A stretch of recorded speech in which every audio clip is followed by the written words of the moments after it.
3 stunning female demons, in order to solve the troubles of spring, actually forced a novice Taoist priest to practice dual cultivation with them, because only by bullying the Taoist priest day and night could they suppress the animal instincts within them. Among them, the great Demoness is a white snake that is cultivated for 1,000 years. Mature and enchanting, the little Demoness is a golden snake that is cultivated for 400 years. Cold and proud, the tiny Demoness is a spirit fox that is cultivated for 200 years. Playful and cute. It turns out that although they have long transformed into human form, they still suffer from the painful torment that comes once a year. And I have entered the body of this little Taoist, which is precisely the pure yang body that the demons urgently need. That night, I accidentally encountered the great demon by Shijing. I intended to run away, but she caught me with one move, leaving me bruised and battered. When I woke up again, I found myself tied up in her home. Seeing the great demon carrying me back, a cold and aloof woman walked out of the room, greeting her with a respectful demeanor. Out of the corner of her eye, she secretly glanced at me lying on the ground, her face showing a hint of confusion. Xianin, if I'm not mistaken, it seems you will be entering a difficult period again next year, right? Yes, master. The woman named Xianin knelt on the ground and said softly, you and I belong to the same root. I know that feeling is not pleasant. If you forcefully suppress it, a moment of carelessness could ruin your cultivation in an instant. Miao Faixian's enchanting face revealed a hint of a smile, and then she said, on my way back, I encountered a little Taoist with a pure yang body. When next year arrives, you will cultivate together with him. As soon as these words were spoken, Xianin, who had been kneeling on the ground with her head down, suddenly raised her head, looking at her master with a face full of disbelief. Her eyes were filled with astonishment, and she opened her mouth, but a belly full of words was on the tip of her tongue, and she didn't know how to express them. Are you surprised by your master's decision? Miao Fengxian looked at her and said. Xianin did not speak, responding to her master with silence. You and I are both snakes in the deep mountains, having absorbed the essence of heaven, earth, sun, and moon. We possess our own spiritual roots, but we still cannot change the essence of our virtual yin body. Only by cultivating together with someone who has a body of pure yang energy can we eliminate the virtual yin within us. Kneeling on the ground, Xianin bit her lip tightly and murmured, I can get through this on my own. I don't need to cultivate with this person. Damn it! Miao Fengxian, sitting on the wooden chair, suddenly erupted in anger. Faced with her furious master, Xianin felt a bit at a loss. This dual cultivation requires an emotional foundation. To let me with a stranger. Xianin didn't know what to do and could only come up with such a statement in an attempt to refute Miao Faixian's absurd idea. Easy. You and him get married first, and naturally, feelings will develop over time. That little Taoist priest I've seen, he's quite handsome. Miao Fengxian glanced at the me on the ground with a bruised face and quickly explained. I look like this now because I was beaten up by him. Once his injuries heal, you'll know that the master didn't lie. Just when Zhengdang Xianin was caught off guard, the me who had fainted woke up. Where is this? Hiss, so painful, so painful. I instinctively raised my head, then was so scared that my soul almost left my body. Oh no, another Demoness has come. I can't handle this little body. The enchanting Miao Feng looked at the me on the ground with her seductive eyes and softly said, just in time to meet your future wife. Hearing the words of this alluring Demoness in front of me, I was almost dumbfounded. Looking at the terrifyingly powerful Miao Feng, I trembled and asked, this, you must be joking. I am a Taoist who slays demons and eliminates evil. How could I marry a Demoness? Miao Feng smiled gracefully and said, with so many wonderful things in this world, shouldn't we try more? The situation was already very clear. If I refused, I would definitely be beaten up again. Despite 1,000 rejections in my heart, facing the terrifyingly powerful Miao Fengxian, I couldn't find any way to escape. Then let me become Su Xian. While Hu was lost in thought, Miao Fengxian stood up and said softly, I'll leave him to you. But remember to keep an eye on him and don't let other women get involved, or they'll take a share from him. Xianin knew what her master wanted to say. Her face flushed with embarrassment as she hurried her away. Then she stood up, feeling full of helplessness and melancholy. Looking back at the me lying on the ground, she became even more irritated, wishing she could just kill me right now and swallow me whole. For no reason, she suddenly had an extra husband, a little Taoist priest who slays demons and eliminates evil. I sat up from the ground, gently stroking my forehead, looking at the cold and beautiful woman in front of me, who seemed to want to swallow me alive. What do you want? Don't do that. Be rational, please. You appeared out of nowhere, became my husband, and have some pure yang body. Xianin suddenly started to beat me up. Although she was very harsh, she avoided all the vital points. The unfortunate I felt miserable, truly having fallen into a den of wolves, all of whom were so violent. After a long time, Xian Yin's inner anger dissipated quite a bit, though I squatting on the ground raised my head and stared at the aloof Demoness nearby, pitifully saying, "Can you give me some wound medicine?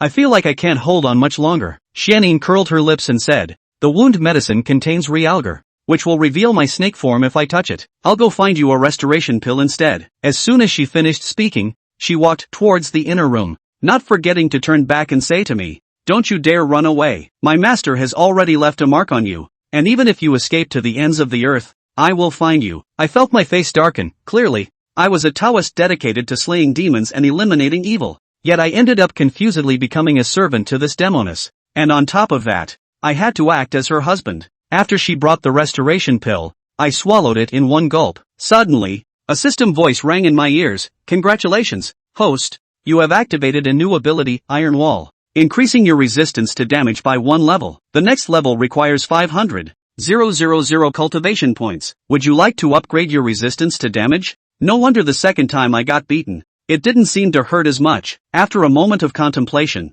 I chose to upgrade Iron Wall. There's no choice, these two demon girls are too fierce, and my small frame really can't take it. After the upgrade was completed, I felt a wave of heat in my body. Without much thought, I hurriedly took off my robe, leaving me in just a pair of shorts. At that moment, Xianyin came out of her room and saw me wearing only shorts. This was the first time Xianyin had seen a man's figure, especially such a strong and sturdy one. This sudden scene continuously impacted her mind, and she quickly shook her head to regain a cold and indifferent expression. Clearing her throat, she said calmly, "I'll take you to the room." I wrapped my robe around my body and watched her warily. "Hurry up and come with me. If you keep dawdling, be careful, I might hit you." As soon as the words fell, Xianyin turned and walked towards the inner room. I hurriedly followed behind the aloof enchantress. Upon seeing this, she gently pushed open the door, and with a sizzle sound, the decaying smell that rushed in almost made me vomit. "From now on, you will live here." I pondered for a moment, gathered my courage, and said softly,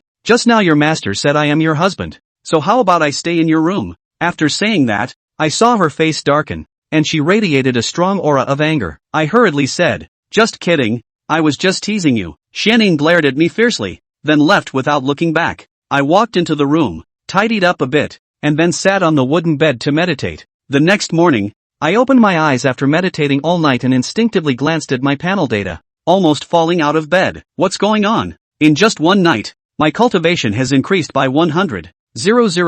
After thinking it over, I guessed it was because the demonic energy here was too dense. It seems that as long as I meditate diligently every day, at this rate, I will be invincible in the world in at least half a year, or at most a year. I walked out of the dilapidated house, only then realizing that this place was actually situated halfway up the mountain. Done. The handsome young man has been kept by two witch in the deep mountains and old forests. At this moment, a cold snort came from behind, and without guessing, one could tell it was that aloof Demoness. "Is there anything to eat?" I turned around and asked the mysterious sound behind me. "We are both cultivators, feeding on the essence of heaven, earth, sun, and moon. Why do we need the meals of ordinary mortals?" The mysterious sound replied coldly. "Day in and day out, the smoke and fire of the world, cups and bowls filled with warmth all around." I smiled and said, "There are some things you don't understand. I've lived for 400 years. I know more than you." Upon hearing this, I fell into silence. This seems to no longer fall under the category of an old cow eating tender grass.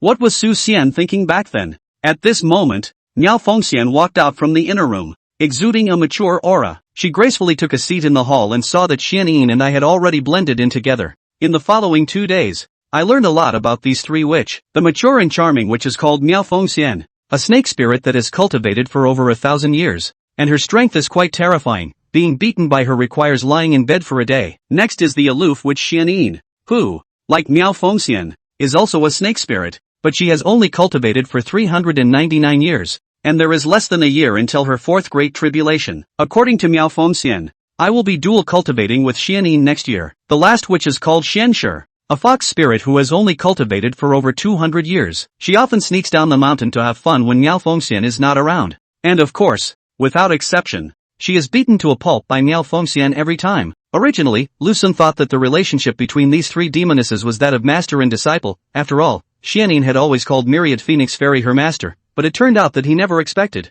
The three demonesses weren't master and disciple. Instead, they were more like stepmothers and daughters, except that they were getting along in a master and disciple manner. There is another point that Lu Xun can't figure out. According to reason in this deep forest, they should be uncontested, but it always feels like they are hiding something, especially that myriad phoenix fairy. At a glance it is clear that it is not a good snake charmer. Besides this matter, another thing made Lu Xun a bit upset. It was hard to convince himself to become the second Su Xian, but it turned out that Miao Feng Xian she didn't need. Well, Master isn't lying, is he? Myriad Phoenix Immortal was sitting in the hall sipping tea. Beside her was the high-cooled Demoness Xianyin. She said smilingly at Xianyin recently. Master, see that you and that Lu Xun are getting along better. This relationship should be skyrocketing, right? When will you double cultivate with him? Master.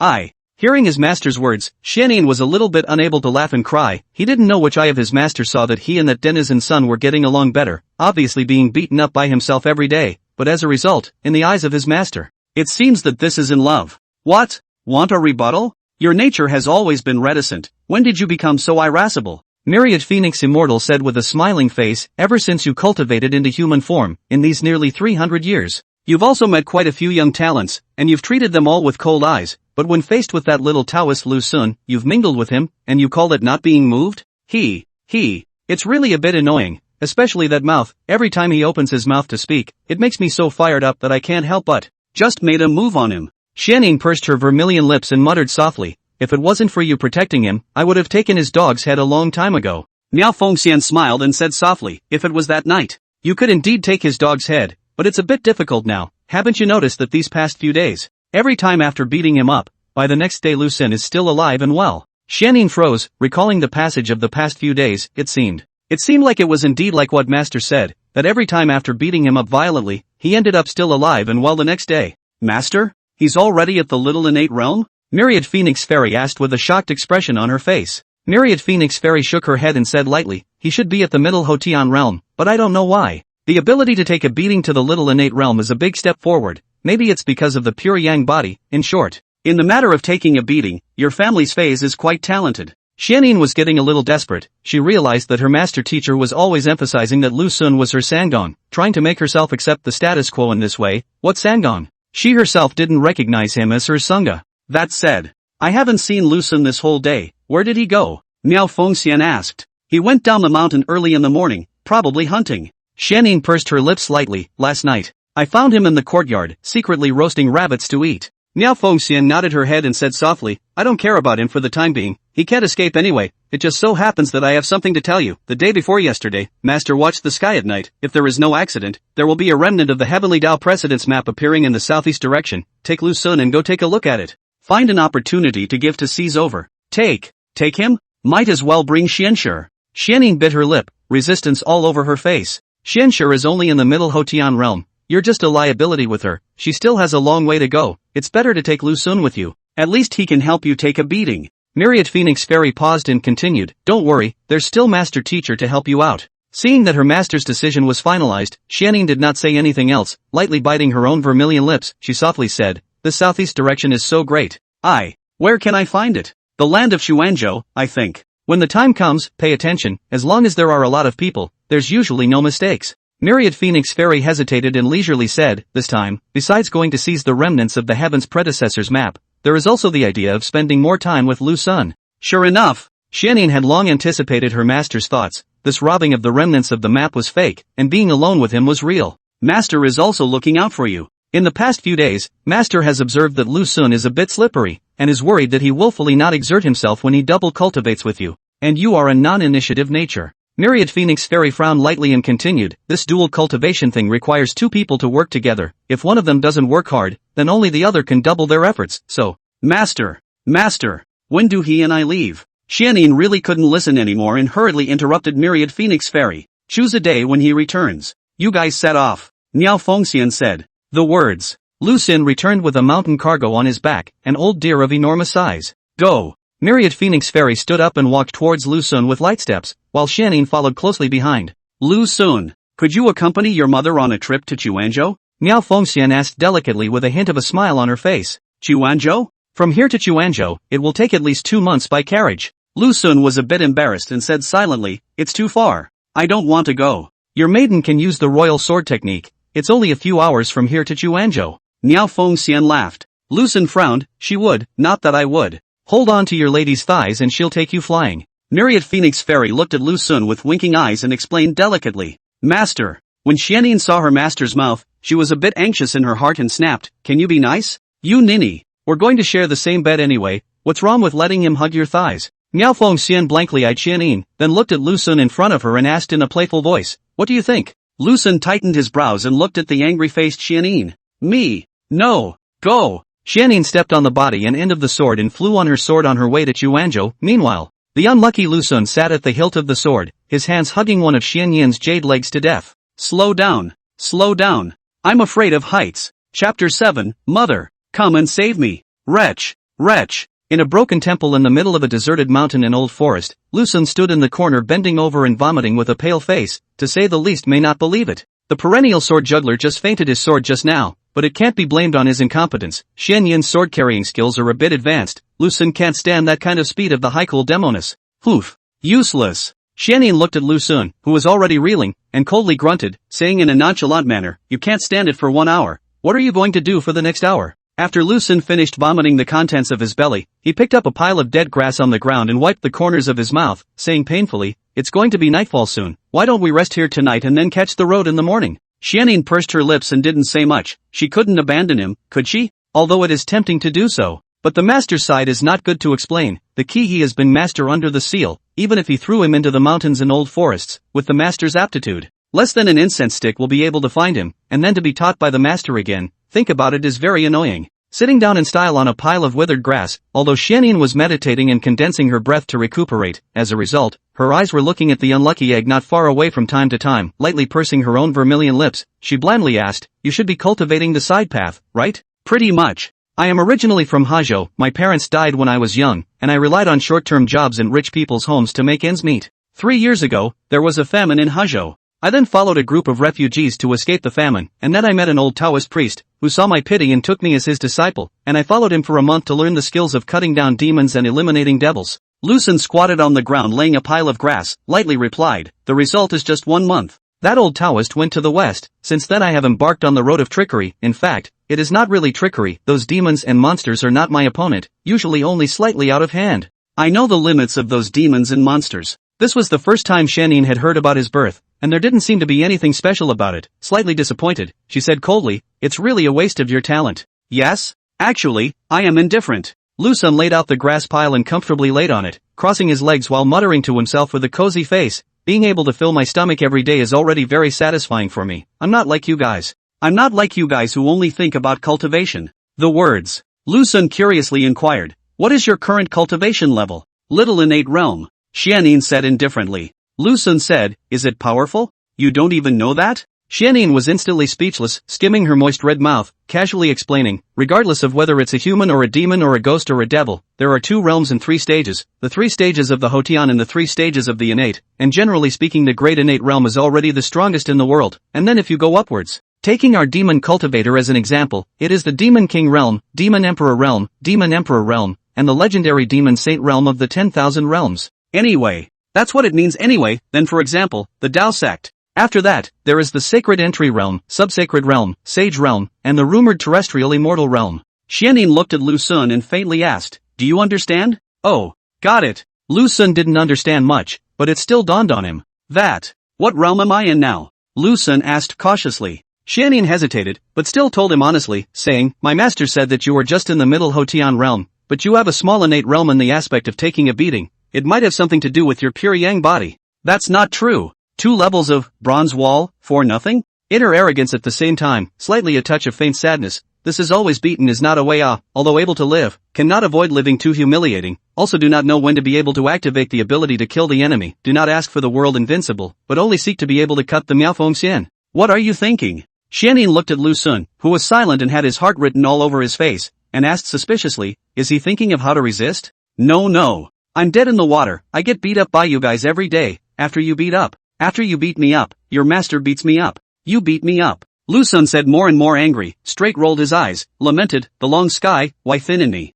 Having said that, a sword flew over and stuck in front of Lu Sun, and the buzzing sword made his scalp tingle. You know I've never studied in an academy, and you're still speaking such literal words, aren't you a bit tired of living? Xianyin blackened her face and stared viciously at Lu Sun who was scared out of his wits. Lu Sun came back to his senses and looked at Xianyin who was not far away, with that "I am illiterate, I have reason" look. He was so angry that he could hardly stand it. Who on earth gave her the courage to speak such shameless words? She lived for 400 years but never studied in a school. Can you blame me for that? Collect! With Xian Yin's command, the sword, which had been thrust into the ground, whooshed back into her hand, and said coldly, "If you dare to bully me again, next time I will aim for your dog's head." Reckless woman! Loose in heart that angry hate their own cannot beat her, but were a little tiny chance of victory. I would have fought her to the death. Night. It's starting to get deep. Lu Sun, who was busy meditating and cultivating, was interrupted by the sound of hunger, and when he opened his eyes, he saw that the high-cooled Demoness was lying on the ground sleeping. This snake is a nocturnal creature, so it's reasonable to say that this is the time when she is most excited. How?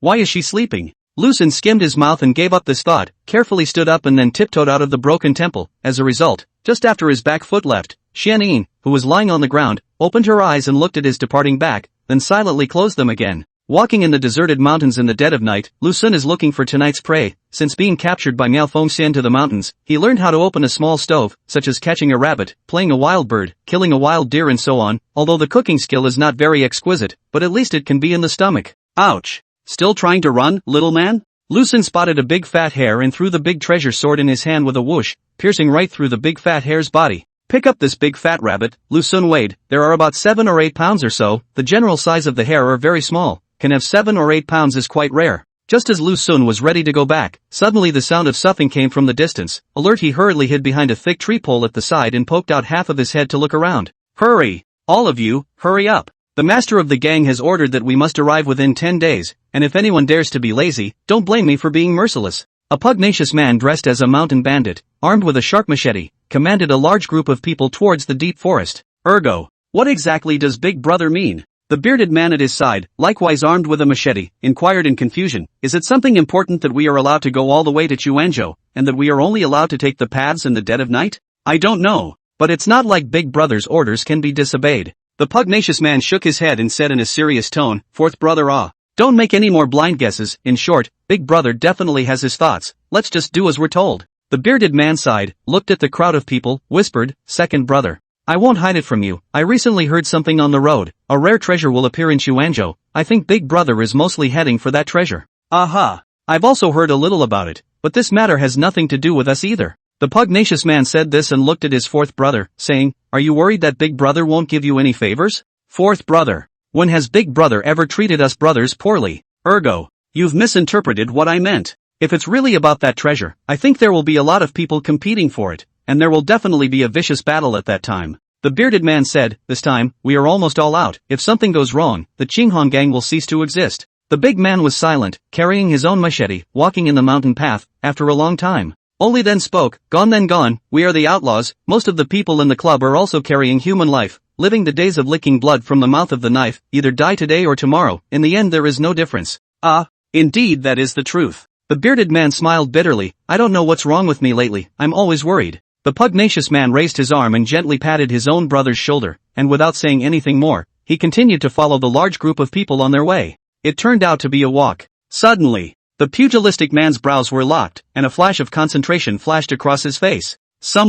There's someone around here. The pugnacious man alertly rushed the fourth brother beside him, Don't make a lot of noise, lest we startle the team, you come with me, if it's not wrong. It should be hidden in. Saying that, those eyes, filled with a murderous aura, had firmly locked onto a certain large, thick tree. Go! Hurry! The words. The two big men were like agile rabbits and disappeared in the blink of an eye. When the two big men reappeared, they were already standing behind Lu Sun, and the two of them picked up the machetes in their hands and slashed at Lu Sun's head in unison. Ding dash! Lu Sun drew his own sword in time to fend off the machetes of the two big men, saving his head for the time being. Middle Hotian realm? The pugnacious man's face was grave, staring at the little Taoist priest in front of him, swinging the machete in his hand, splitting his head and swinging it down towards the skull. With a hissing sound between the blade and the air, a powerful pressure came to the surface. So strong! What a dominating knife! When Lu Sun saw this, his heart tensed. This big sword in his hand definitely couldn't withstand this blade, it must have shattered at the slightest touch. Without much hesitation, he dodged to avoid this fatal blow.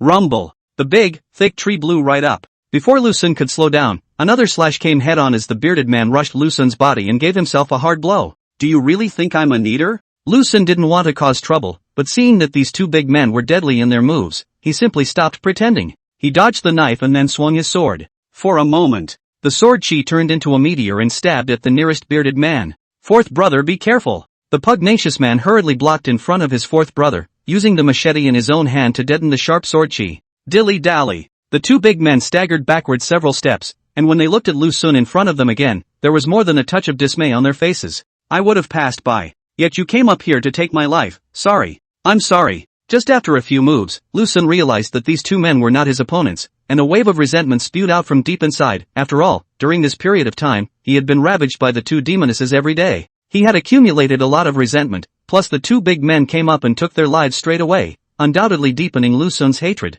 He needed to vent, hard. Before all in the fireworks place, now can only rely on the two big men in front of you. In fact, the effect is almost the same, are to make themselves happy, only over the front of them more happy a little bit, of course, also more expensive silver. Ergo. Hear that? This kid is going to get real with us. The bearded man laughed and said contemptuously, gonna have to bring out the watchman's skills. Okay. Then play with him. The pugnacious man sneered, kid. Count yourself unlucky today, running into the Black Wind twins of the Qinghong gang. What? You are the Black Wind twins of the Qinghong gang? Lu Xun was shocked when he heard this. Know our name? The bearded man saw Lu Xun's face full of fear and laughed with satisfaction. Results. Lu Xun shook his head and replied in a serious manner, I haven't heard of it at all, I'm just cooperating with you guys. Seek death. The bearded man saw himself being humiliated, on the spot, exploded in anger, picked up the machete in his hand, swung down in the air, and the pugnacious man was not willing to show weakness, also picked up the machete in his hand, swung towards Lu Xun with a forceful blow. This time,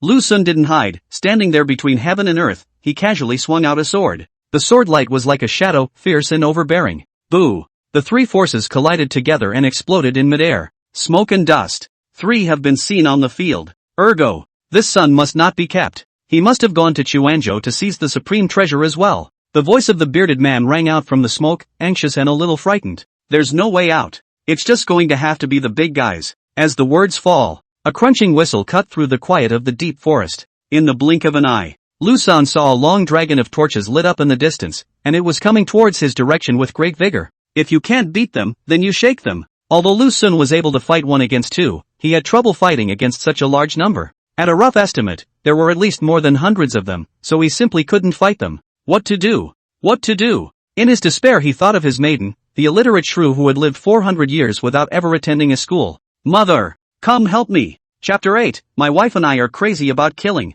Maiden? What a useless guy. When the bearded man heard Lu Xun shouting for his mother to come and save him, the word contempt was written all over his face, and he said disdainfully, manly man, to think that you need to rely on a woman to protect you, it's really a disgrace to our men. Besides, now this scene, do you think your mother will come to save you? Lu Xun shrugged his shoulders and said lightly, my lady won't leave me behind, I advise you to run away now, it will really be too late by then. After listening to Lu Xun's words, the bearded man became even more contemptuous, but the pugnacious man by his side was full of gravity. There was actually another person in the neighborhood? He didn't even notice anything, if what he said was true. If what he said is true, then his mother's realm has at least reached the great Hotian realm. Your mother? Really in the neighborhood? The pugilistic man asked with a hint of doubt as he tightened his brows. That's natural. Do you think you are bluffing? Lu Xun stood in place, holding that great sword, and replied with a frank face, my lady's realm is beyond your imagination, just by these hundreds of people, they are nothing more than a bunch of ants in my lady's eyes, and with a wave of her hand, they will all be in pieces.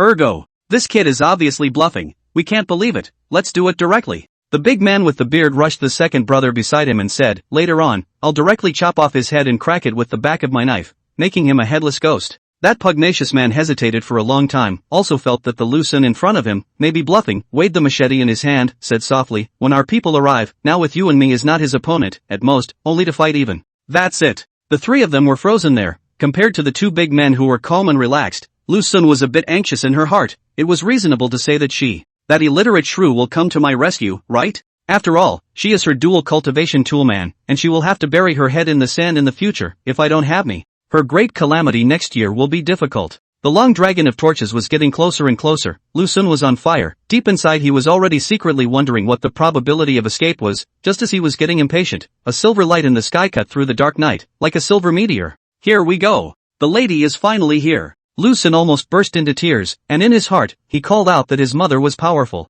Ergo, look at the sky. There seems to be something flying over. The big man with the beard saw something strange in the sky and hurriedly shouted at the second brother beside him. The pugilistic man looked in the direction of the finger, and immediately his heart tightened. He vaguely felt a powerful pressure. Could it be? Could it be that what this kid said is true? Her mother's realm is beyond imagination? Rumble. The silver light landed in front of Lu Sun, instantly blowing up a cloud of dust. Cough cough. Two big men cover their mouth and nose, staring at the eyes. In the dust seems to see a person. With the dust and smoke slowly dispersed, the two big men only then see clearly in front of the uninvited guests. This is a cannot be described in words of the beautiful woman, but is unusually cold, exudes an uninvited aura. Xianyin stood in front of Lu Sun, holding a sharp long sword, coldly looking at the two big men in front of her, not a trace of emotional fluctuations in her eyes, just like a night fork in the dark night, terrifying and creepy. Mother! I'm being bullied. Lu Sun stood behind her, pointing at the two big men, and said aggressively, that's them. Shut up. Xianyin said indifferently, sneaking out behind my back, I'll settle the score with you later.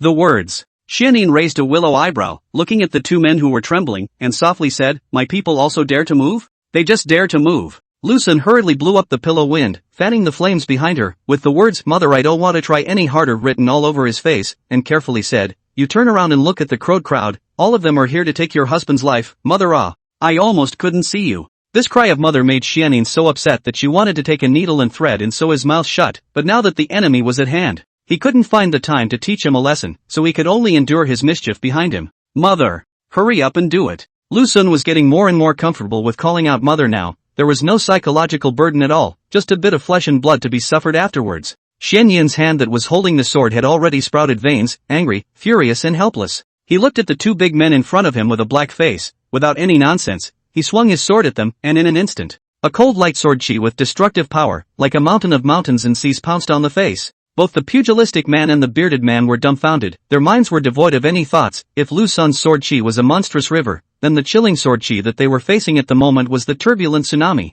Despair. Full of despair. The two men's legs were completely paralyzed, and this oncoming oppressive force made it impossible for them to even breathe. Boom. There was a violent tremor in the heavens and earth, and sand and dust rose up to cover everything. Ouch. The vast sword power was unceasing and almost blew Lu Sun away, but fortunately he hugged Xianyin's thigh in time, which prevented him from flying out. Let go. Let go. You denizen again. Hugged my leg again. A faint blush appeared on Xianyin's cold and charming face as she chided furiously, believe it or not, I'll chop you up? No.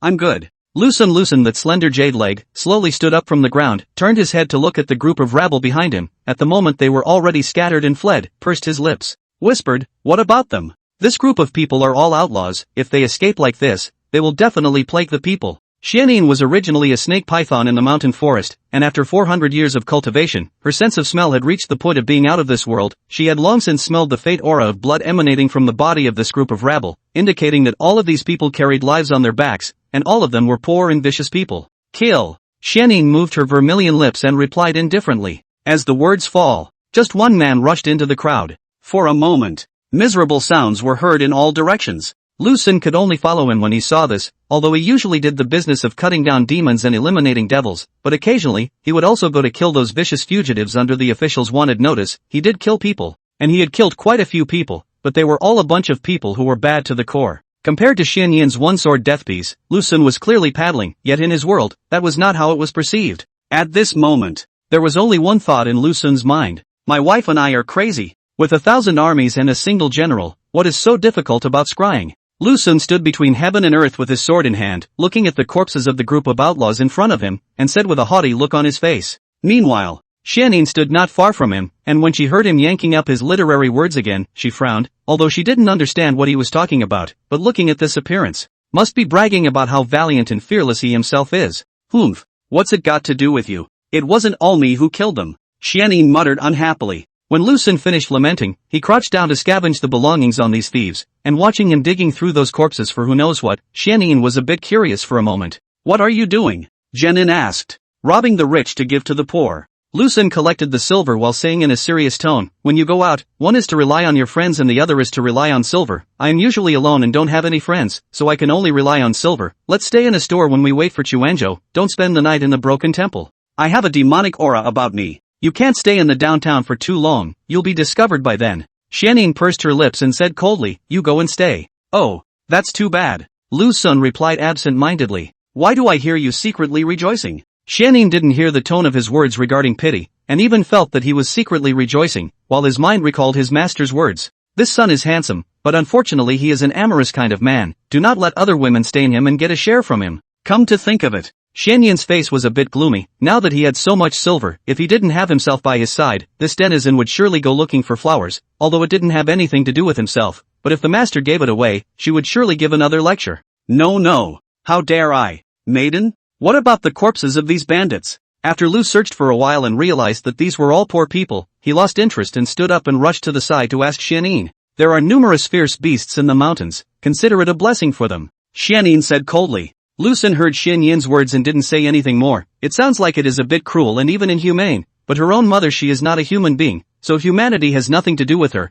Then again, these thieves and bandits don't need to be humane either. Mother, are we going to Chuanzhou for some supreme treasure? Lu Xun asked curiously. I just heard that bearded man talk about it. Looking for a remnant map of the Heavenly Tao precedent. Xianyin replied expressionlessly. The remnants of the Heavenly Tao precedent? Lu Xun heard of this thing for the first time and asked again with a puzzled face, what's it for? There are 10 remnants of the Heavenly Tao precedents. Each remnant contains the power of the Heavenly Tao, and it is rumored that if you put these 10 together, you will be able to ascend to immortality. Xianyin glanced at Lu Xun and lightly pursed her own vermilion lips. You're getting smoother and smoother the more you speak with this cry of mama, or I'll help you pull out your tongue. Lu Xun smiled awkwardly and hurriedly spoke. Since this remnant diagram of the what Dao what machine is so important, I'm sure there will be a lot of experts coming to snatch it, so why didn't your master teacher come herself? Letting the two of us come over, does she want us to go both to our deaths?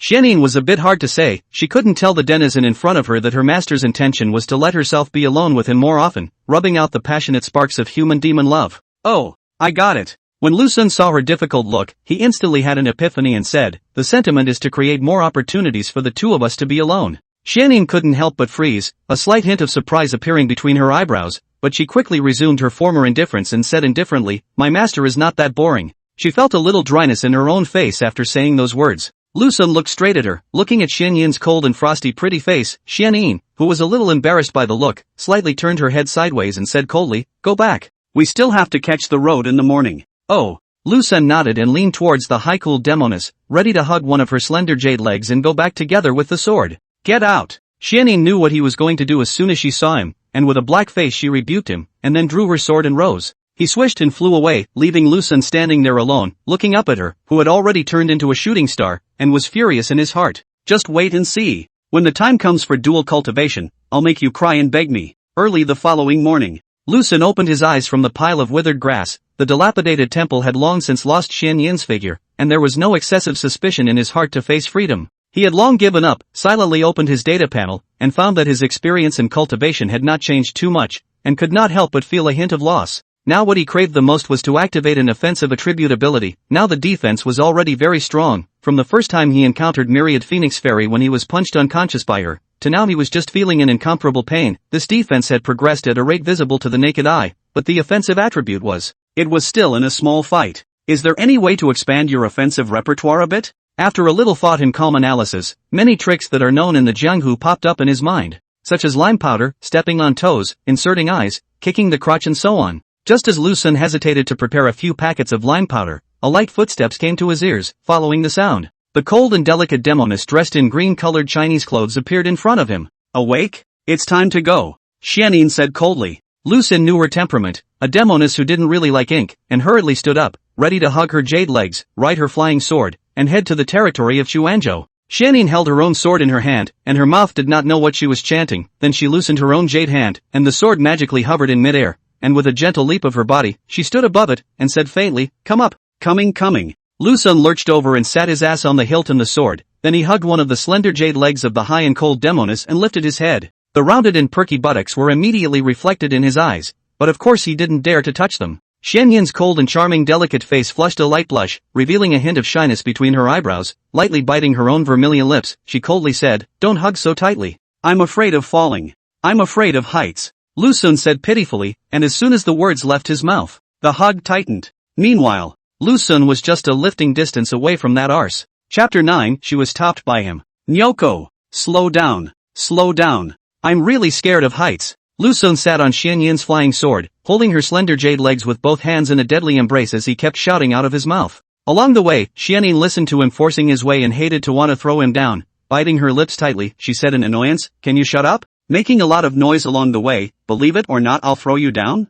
Faith. Faith. Faith. Lu Sun closed his own eyes and said shakily, is it okay to slow down? It's annoying. Xianyin nuzzled her little mouth, then the speed of her imperial sword slowed down. Lu Sun, who sensed this, was instantly relieved, but his hands were still tightly embracing one of Xianyin's jade legs as he spoke. That said, that Demoness called what's her name Shenshur. When will she probably come back? What does she look like? Is it similar to you and your master? What does she have to do with you? Why are you asking so much? Xianyin said coldly. Just asking. You also know that I'm a rather curious person. Lu Sun smiled. Xianyin snorted coldly and said lightly, I also don't know when she will be able to come back, this little fox, although her cultivation is not high, but her mind is more wild. As soon as she has a chance, she will sneak down the mountain, sometimes crazy for a week, sometimes crazy for a month. In short, every time she goes home, she will be beaten by her master until her skin is broken, but unfortunately, she never rises up her memory. Oh, then what is she doing out there? Lu Sun asked next. How do I know? Xianyin frowned and said blandly, when she comes back, you go ask her yourself. But first, I'll remind you that when the little fox was young, she had witnessed the image of her parents being killed and skinned by people, so she has always hated you guys in her heart.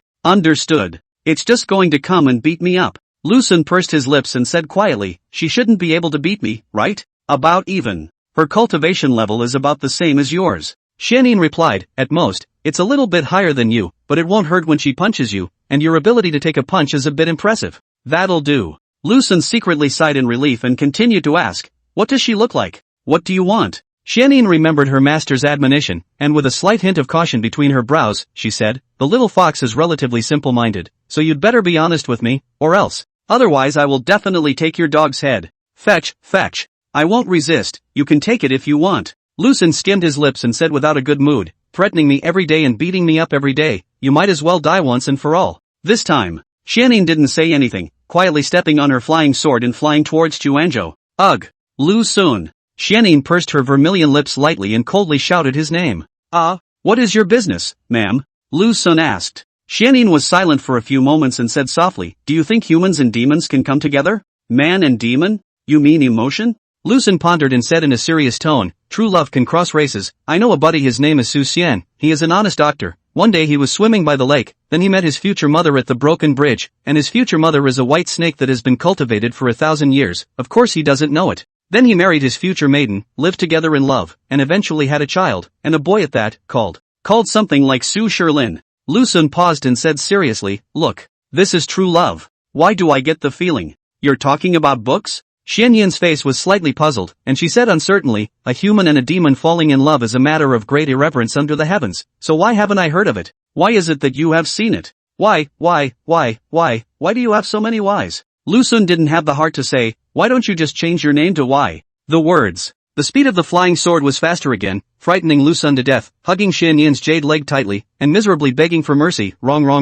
I'm wrong, you slow down a little bit. Humph. Xianyin snorted coldly and said in annoyance, don't blame me for being impolite if you dare to talk back at will again. Having said that, coldly questioned, say, did you just make something up? I also heard it from hearsay, in fact, this kind of thing. If you believe it, you have it, if you don't, you don't, it's all up to you whether you believe it or not. Lu Sun laughed, mother. There are still a lot of beautiful things to look forward to in this world, searching for him for thousands of degrees, looking back suddenly, that person is there, in the end of the lights. If it was an ordinary woman, it would have floated, but Xianyin is not an ordinary woman, she is a snake spirit that has been cultivated for 400 years, and she has not studied in the academy for 400 years. When she heard these words from Lu Sun, her face went black on the spot. Ouch! How are you fast again? Lu Sun shouted with a face full of horror, dying.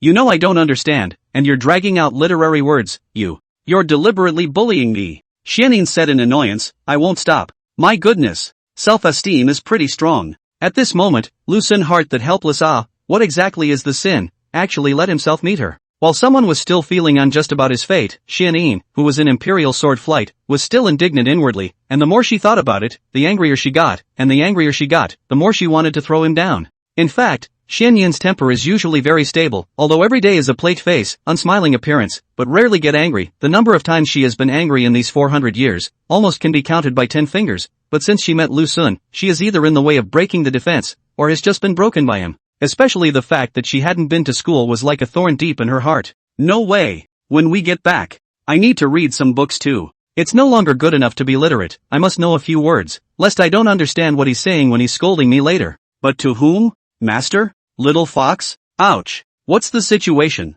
Why is it so bumpy? Lu Sun hugged Xian Yin's jade leg and suddenly started yelling. Encountered a draft. Xian Yin returned to her senses, controlling the flying sword under her feet, and replied lightly. As it became more and more bumpy, Lu Sun's hold on Xian Yin's jade leg became tighter and tighter, his heart was in his throat, and he asked fearfully, I say, Mama, can you do it? Shut up. Don't influence me. Xian Yin struggled to control his flying sword, constantly adjusting his stance as a way to maintain his balance. Suddenly, an even more powerful air current came head-on. Immediately after that, Lu Sun's entire body rose up in the air, and his head ruthlessly pushed against the high and cold Demoness' perky buttocks. Xian Yin, who was standing on the flying sword, shivered violently. Chapter 10, On What Grounds? Xian Yin's curvaceous and moist and rounded buttocks were given a top by Lu Sun, who was caught off guard. Almost all three souls were toppled, and her cold and frosty beautiful face instantly flushed with a weird red haze, which was slowly spreading towards her neck. She had lived for nearly 400 years, and this was the first time she was given a sneak attack on her buttocks. I'm gonna kill him. I want him in pieces.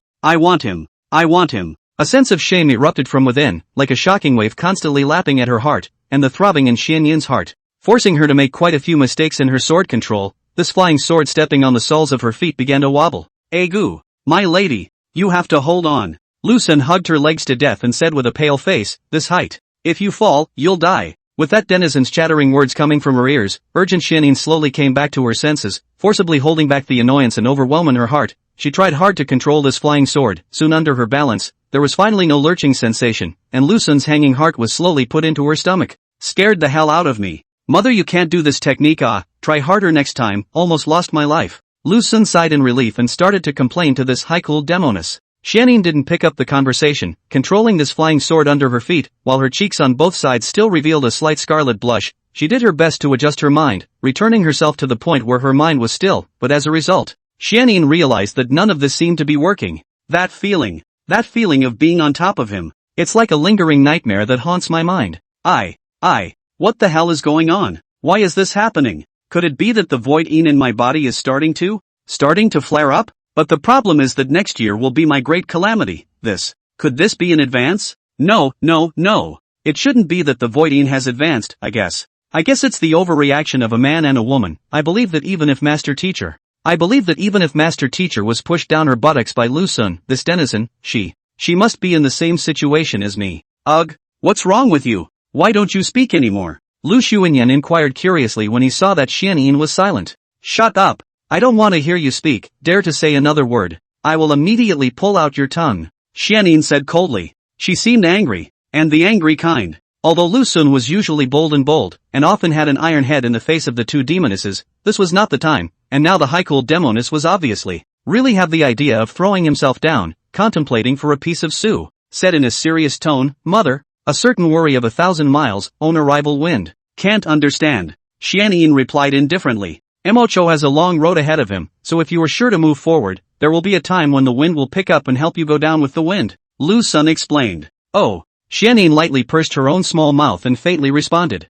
She's also justified, she's also amazing, she shouldn't have understood the meaning of the phrase, should she? Lu Sun pursed his lips and carefully said, have you not fully understood? Get out. Xian Yin roared in exasperation. Lu Sun didn't speak anymore, holding one of her slender jade legs tightly and flying towards Chuanzhou against the wind. Ouch! There were still 20 or so miles to go from Chuanzhou. Xian Yin landed in a dilapidated deserted temple and casually threw Lu Sun into a corner, just to see him rolling on the ground several times, pitifully standing up, his face full of resentment. Too violent. Can you be gentler? Lu Sun said indignantly, I'm the one that your master has captured from thousands of miles away to be your lover, to accompany you in your dual cultivation. It's not even if you don't appreciate me, but you still abuse me every day. Beware of my strike next year. Xian Yin said blandly, then I thank you. The words. Looking around, she frowned. This place was even more dilapidated than yesterday. If the sky was clear it was fine. If it was raining, there wasn't even a place to stay. Looking at Xian Yin's despondent and hesitant expression, knowing that she is very dissatisfied with the environment here, Lu Sun pondered for a while, and said softly, why don't you come with me and stay at an inn? Let's find a remote town that's not far from Chuanzhou at the same time.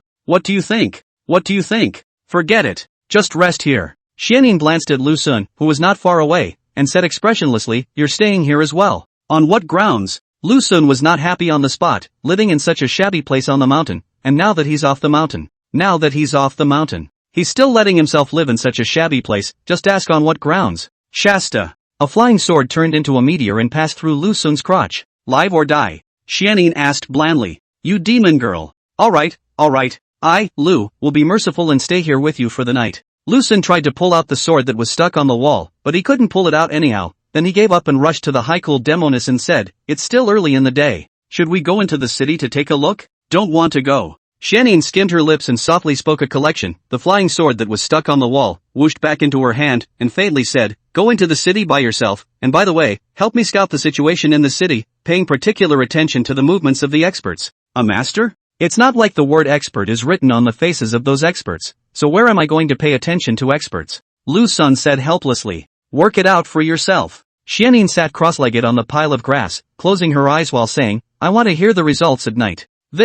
Could it be an excuse to beat me up? Lu Xun looked at the Demoness who was staring and holding her breath. For a moment he was a bit at a loss for words, if nothing else. Something unexpected might happen tonight. Lu Xun left the broken temple, leaving Xianyin still sitting on the pile of withered grass. She slowly opened her eyes and looked at the direction Lu Xun disappeared in. Her mind didn't know what she was thinking, locking her brows for a while and then stretching them out. Inside the city of Xuanzhou, a restaurant specializing in the sale of wild game, at this time came a good-looking little Taoist priest. Pick the most corner of the most inconspicuous position, sit in style. This gentleman? Wants something? Xiaoer warmly greeted up and asked with a low brow and bent over. May I have snake meat? The little Taoist said gently. Yes. This master wants one? Junior hurriedly replied. How thick and long? Trail asked next. This thick, this long. Junior briefly gestured. Xiaodao nodded his head in satisfaction and waved his hand. With great pride, he said, then give me 2 of them, one to be steamed and one to be braised, and give me 2 tails of shochu. Chapter 11, almost forgetting the great Demoness.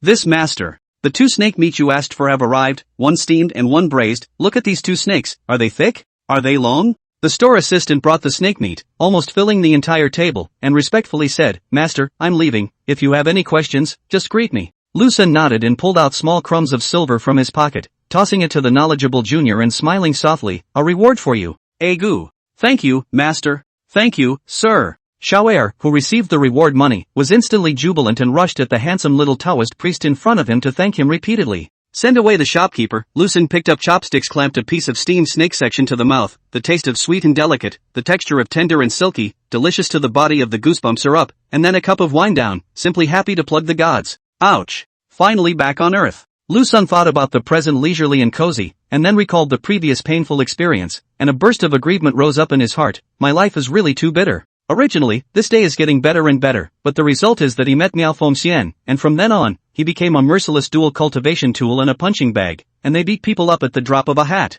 Too bloody. Too violent. The world is already bullying and they still do violence to me at every turn. Hey! Draw the sword and raise the cup to dispel the sorrow. Lu Xun sighed, picked up the wine pot on the side, filled a small cup for himself, raised the small wine cup and drank it all in one go. The small wine in the cup flowed through the throat, just like being burned by fire, hot and painful, but even so, it is also difficult to resist the sadness in his heart. A burst of aggression cannot be stopped to the outward eruption. The chest cavity issued endless low hissing. But it is hard to feel bad. Myriad Phoenix Fairy and Xianyin, these 2 demonesses, no matter from the appearance and body, that are rare in the world, for example, his own cheap wife, although looking cold as ice and frost, and a bit grumpy, but that ing-chi and delicate light mature look, there is a kind of feeling of a young woman, especially her body, really floating convex and exquisite. As for mythical Phoenix, she is a mature woman, charming, delicate and incomparable. As long as you stand beside her, you can strongly feel from her body exudes the wonderful and unspeakable charm atmosphere, although the body is not as slim as Xianyin, but also has a glittering and holding the waist, especially in the chest piece.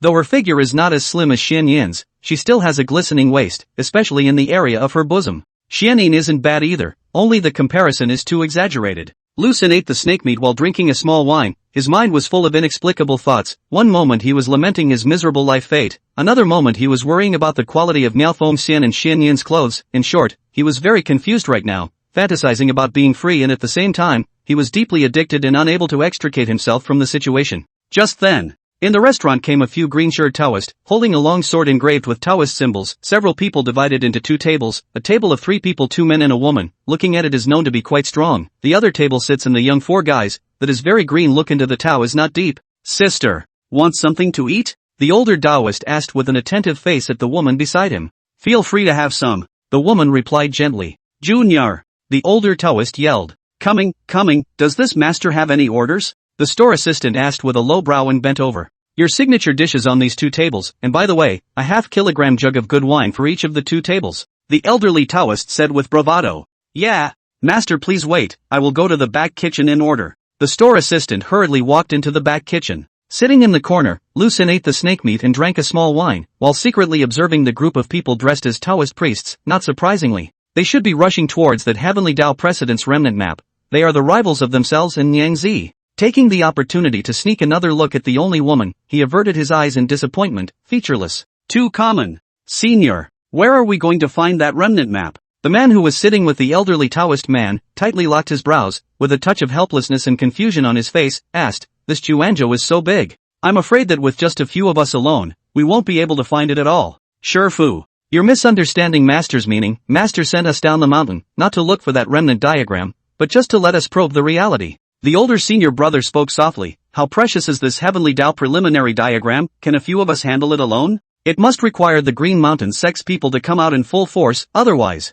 there's no chance at all. These days, let's all be smart, look around for secret shenanigans, probe others, and as long as there's a breeze, immediately send a pigeon message. The older senior brother said. That senior brother nodded and was about to open his mouth to speak, when suddenly another set of people came to the restaurant, a group of burly brown men, all of them fierce and vicious, especially the weapons in their hands, clear machetes, which made them even more domineering. Junior, where are the people? The pugilist in the lead slapped the knife in his hand on the table, and instantly the table kind of shook. Master, damn the little one. I am damned. I've delayed you, master. The store assistant hurriedly came to Biao Han's side, nodding his head and inquiring, Master, what would you like? These 2 tables. Cut 20 pounds of beef each and 2 jars of fine wine. The pugilist took out a silver ingot and droned gruffly, go quickly. If you're slow, I will not spare you. If you starve these brothers of mine, I, the Sky Eagle Gang, will not spare you. When that store assistant heard about the Heavenly Eagle Gang, he was so scared that his face turned ashen, shaking like a sieve, and trembling, he said, Master,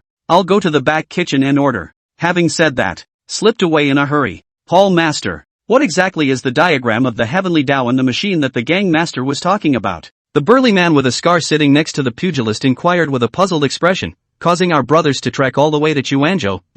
Is this thing that important to the gang master? I don't know, but since it's what the gang master ordered, let's just do it, and we definitely won't be treated poorly afterwards, the pugilist replied. Meanwhile, the 7 people from the Green Mountain sect on the side, each looked at each other beside them, and each was silent again without opening their mouths. And this harmonious picture made Lu Xun in the corner a bit anxious, and he kept urging in his heart, Fight! Fight! What are you two waiting for? Lu Xun, who knew that snipers and muscles could win, sincerely hoped that these 2 groups of people could fight, preferably in a lose-lose situation, which would give him and Yang Zi relatively less resistance in the future when they fought for the Heavenly Tao preliminary chance remnant diagram. However, Lu Xun didn't know that apart from the Green Mountain sect who knew where the other side was coming from, the Sky Eagle Gang actually guessed what the other side was planning to do, but the 2 groups didn't flip out over it as long as people didn't go poking at that layer of window paper. Here it comes, Master, here's the beef you asked for. The store assistant and a few fellows, carrying plate after plate of beef, placed it on the tables of a few stout big men, while at the same time lifting up 2 jars of fine wine. In a few moments, the 2 tables of big men were drinking and eating meat. The scene was quite magnificent. Not for long. Specialty delicacies were also on the table of the Green Mountain sect, and these disciples of the Green Mountain sect, eating vegetables and drinking wine, were also quick and happy. But this peaceful scene, Lu Xun is looking at the eyes, anxious in the heart. Now do not hold down these 2 groups of people here, in the future may become a big trouble, when the time to regret are too late. What to do? Is there any way to get these 2 groups to fight at the drop of a hat? Think briefly and analyze calmly. Lu Xun had a sudden flash of inspiration and silently took out a very small piece of broken silver from his pocket. Taking advantage of the fact that the 2 groups of people from the Sky Eagle Gang and the Green Mountain sect were not paying attention, he instantly flicked it out. It hit the back of the scarred big man's head squarely, and then bled out. Ouch! Who? The scarred man who was sneak attacked stood up violently, covering the back of his head while looking around. There weren't many people in this restaurant to begin with, excluding the 7 people from the Castle Peak sect. There was only Lu Xun left in the corner. The scarred man quickly locked onto Lu Xun and looked at him in anger. As for Lu Xun, he inadvertently raised his head and locked eyes with this scarred man, with "I'm a cutie" written all over his face. 5 words. It doesn't seem to be him. Then there is only one answer. Scar Big Man's nature is already impulsive, do things recklessly, usually cause a lot of trouble, plus just be given a sneak attack, the back of the head blood flow more than, hastily copied up his machete, a cut on the table of the 3 people of the Green Mountain School, a huge force instantly cut the table into pieces. Facing the sudden scene, the 3 people from the Green Mountain sect were first stunned, but soon came back to their senses and directly drew their own sharp swords, and the senior brother in the lead stared angrily at the burly man and said coldly, "We, the Green Mountain sect, have nothing to do with your Heavenly Eagle gang, so why did we make such a heavy hand for no reason at all? Not a word today. This feud is over," that senior brother said coldly. As the people from the Castle Peak sect drew their sharp swords, the Sky Eagle gang was also not willing to show weakness, and they all copied their own guys, and the big man with a scar who was covering the back of his head said crossly, "You sneak attack me first, and you actually have the nerve to say something like that. Sneak attack?" The senior brother of the Green Mountain sect was slightly stunned, and when he saw the big man's blood-covered hand, he couldn't help but look at his own junior brothers at the other table and ask, "Which one of you did this?" As a result, the group of junior brothers shook their heads and answered righteously that it wasn't themselves. At this point, Diaohan also saw the clues, whispered at the big man with a scar and asked, "Is it a mistake?" No. There's absolutely no mistaking it. It's just us and them in this tavern, and a little cutie in the corner. It can't be the cutie. Did it? Seeing that the hall master was a bit skeptical, the big man with a scar shouted at Lu Sun in the corner, "Kid, was it you who sneak attacked me?" "Ha?" Lu Sun ahs with a natural look on his face. "Look, sure is a cutie." The big man with the sword scar decisively said, "Hall master, I'm sure it's them, don't forget. They have the same purpose as us." "I don't think so." The only female Taoist in the Green Mountain sect, staring blankly at Lu Sun in the corner, looked at this good-looking fellow Taoist and felt that he didn't look like a little cutie. The way he should look, turned back and rushed the group of Sky Eagle gang, said, "We did come here for the Heavenly Tao precedence diagram, but before we went down the mountain, our master warned us not to get into an argument with people, and this master's order is as heavy as a mountain, so definitely not from our Green Mountain sect. That's him. I dare conclude. It's this person." The female Taoist pointed at Lu Sun and said faintly, "He's the one who's stirring up trouble." Saying that, then he held his sword and walked towards Lu Sun's side, swung it up to his neck and said viciously, "Who the hell are you? Why are you instigating for no reason? What exactly are your intentions?" I just came to eat." Lu Sun pretended to be frightened and replied, Lady warrior, have mercy. It turns out that this Green Mountain faction is all a bunch of scumbags who dare not do anything." The big man with a scar angrily rebuked, "It's obvious that you guys did it, but you put an innocent little cutie, pushed out to be a scapegoat for you guys. You, shut up, simple-minded, four-limbed trash." The female Taoist's sword moved away from in front of Lu Sun's neck and turned around to glare fiercely at the strong man who had mouthed off. For a moment, both sides are at cross swords. Clunk! Lu Sun's sword fell over with a crunching sound. The two groups of people, who were already in a high state of tension, heard this sudden sound and thought that the other side was the first to make a move, and then the two groups of people began to fight, but it seems that the fight is in full swing, but moves to avoid fatal injuries. After all, in the city to kill people. After all, if you kill someone in the city, you'll be wanted by the government. What's the situation? The owner of the restaurant hurriedly went downstairs and saw this amazing scene in front of him. His scalp was numb, the table and bench were all broken, and there were several lying on the ground. "Stop! You guys stop! Stop fighting!" the owner of the restaurant shouted desperately. The words. A burly man was like a kite with broken strings, directly smashing the shopkeeper into unconsciousness, struggling to get up from the ground, picking up the big knife that fell on the side, rejoining the fight with the other party. "Hall master! The officials should be coming. What do we do?" The scarred burly man looked at the several evenly matched Green Mountain sect Taoists in front of him, and hurriedly rushed to the pugilist at the side. "It's not a solution to go on like this. The brothers have all been injured. Go!" the pugilist said coldly. Hearing that the officials are coming over, the Green Mountain sect does not dare to slow down, although they are a famous school, but fighting and brawling in the city, set out to be degrading to the teacher, and hastily also ran away. The 7 people from the Green Mountain sect came to a dark alley. Several of them were already so tired that they were paralyzed on the ground, panting heavily. That senior brother looked at his senior sister and brothers and found that all of them had stab wounds on their bodies, frowned and said, "Wait for the storm to pass. Let's find an inn to stay at first, and then." Suffered. "I'm out of money bags." That senior brother suddenly realized that he had lost his money bag, and his face turned pale. I'm out too. And there goes my silver. Me too. Meanwhile, the people of the Sky Eagle gang, who were running away, also realized this problem. "Hall master, my silver is gone. I'm out too. And mine. Luck. I can actually pick up so much silver for a meal. God really treats me well." Lu Sun walked alone on the street, not worrying in the least whether he would be chased. At the moment his arms were bulging, filled with the silver he had picked up. Passing a store selling rouge, Lu Sun pondered for a few moments and silently walked in. "Duke, are you buying rouge for your own inner circle?" the shopkeeper of the rouge store smilingly asked. "Aha. Give me a box of your best rouge." "Wait, 2 boxes. So close. Almost forgot about the big demon girl." Chapter 12, Slide Shovel Kills Tiger. Lu Xun gave himself new clothes, and at the same time went to the blacksmith store to pick a handy weapon, a big sword made of fine steel, which is also considered as a bird gun for a cannon. At this time he jumped down from a carriage, and after giving the driver some broken silver, he picked up his parcel and was ready to go down the mountain road and enter into the deep mountain forest. Duke, it's almost nightfall. If we go into the mountains now, maybe. The driver was a simple old man. Seeing Lu Xun wanting to go into the mountain, he hurriedly advised, "There are many fierce beasts in this mountain. Rumor has it that there is a ferocious tiger. Quite a number of people in Xuanzhou City have fallen into its tiger's mouth. The government has also sent quite a number of seasoned hunters to hunt and kill them, but the result is that they all went without a return." A ferocious tiger? What's more ferocious than my wife? Fearless. See this big precious sword of mine? Lu Xun flashed the sharp sword in his hand and said confidently, "I will make sure that evil tiger has no return." Bye. The words turned and walked into the deep woods. That cart driver looked at Lu Xun's departing back and sighed helplessly, his eyes full of sorrow and bitterness as he shouted, "My lord, that evil tiger is snow white all over, rumored to be a psychic white tiger." Without waiting for the coachman to finish his sentence, Lu Xun had long disappeared into the mountain pass. Lu Xun walked in the mountain forest path, carrying his own package in one hand and holding a torch in the other, slowly and leisurely walking towards his destination. The oncoming wind was so cold that it hissed, and the rustling sound of the wind blowing the leaves could be heard in his ears from time to time. Everything was so silent and gloomy. However, Lu Xun has already gotten used to it. In the past 2.5 years of demon extermination, he has experienced a lot of things, big and small, and his guts have not been the same as in the past, so he is not afraid of this small scene. He is still not in a position to handle it, unless a fierce female ghost appears at this time, desperately wanting his body. This silver really isn't enough to spend. I didn't buy anything, but I've actually used it up to 7 or 8 times. The original bulging arms, at this moment has long been dried out. Lu Xun touched the little silver left. This heart, wow cool. This woman's money is too good. 2 boxes of rouge actually cost me half my silver. Lu Xun pursed his lips, a rather bold idea spurting from his mind. Words. He himself is handsome and has a lean and sturdy body, so either,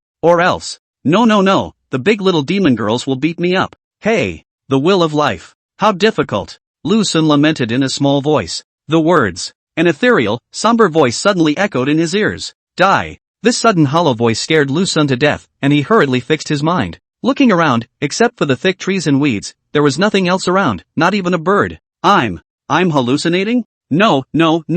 It was definitely not a hallucination just now, but something was nearby and was talking right into his ear. Lu Xun knew that he had encountered a demonic phantom in the mountains and forests, so he immediately stared at his face, put on his own parcel on his back, and at the same time drew out a brand new big sword behind him, silently closed his eyes, and mouthed the Taoist incantation that the dead old Taoist had taught him. The golden light appears quickly to protect my true body, and the extensive cultivation of billions of kalpas will prove my divine power. Open. As Lu Xun opened with a cry, his eyes emitted a faint golden light, and he instantly saw a cloud of black mist not far away, and laughed coldly. I don't know how high the sky is, but still here, not putting me in my sights at all. Having said that, the steel great treasure sword instantly struck, a silver sword she with raging killing intent, flying towards that mass of black fog. With a loud rumble, the black fog were a few feet of the scope of the explosion. This sword seems to be ordinary, but it is horrible like this. Ow dash. A tiger's whistle cut through the silence of the mountains. The place where the explosion had just occurred, a vicious tiger with a white body suddenly sprang out, and that size was as big as 7 or 8 Lu Xuns.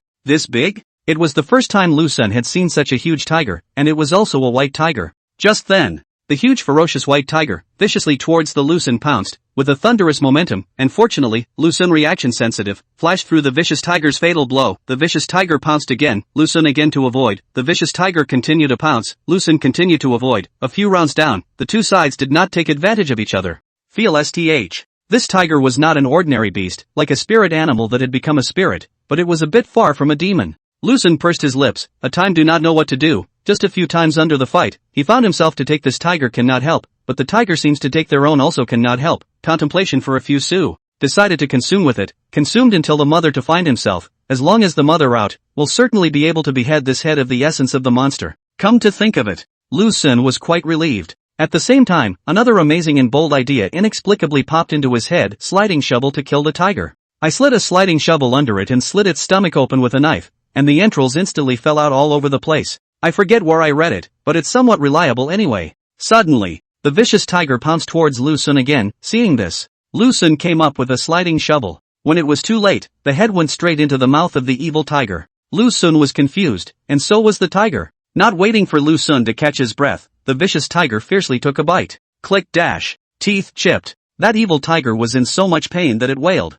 Ouch. My God. It's simply disgusting. Lu Xun's entire head was wet, full of saliva from the evil tiger's mouth, and he hurriedly grabbed the dirt on the ground and rubbed his face one by one. Unbeknownst to me at this point, a silver stream of light appeared in the sky and was flying towards Lu Xun's direction. Rumble. That silver light landed and blew up a cloud of dust. Nymphets. It's mother who's come to find me. Lu Xun excitedly looked at the figure in the dust, not to mention how touched he was in his heart. He couldn't wait to offer his fine body to her, of course. If Miao Fengxian didn't mind, by the way, he could also offer it to her. After all, drinking water without forgetting the people who drew the well, if there was no Miao Fengxian, there would be no Xianin today. These fine traditions are still there. Hey, just now I heard a spirit tiger roar. I don't think you've encountered it, have you? When the smoke and dust cleared, Xianin held her flying sword and looked coldly at the gray-headed Lu Xun in front of her, and that wretched appearance made her feel a bit amused. Lu Xun stared at her in a daze, looking at the valiant, high-cooled Demoness. Just now, he couldn't see it very clearly, but now he could see it clearly.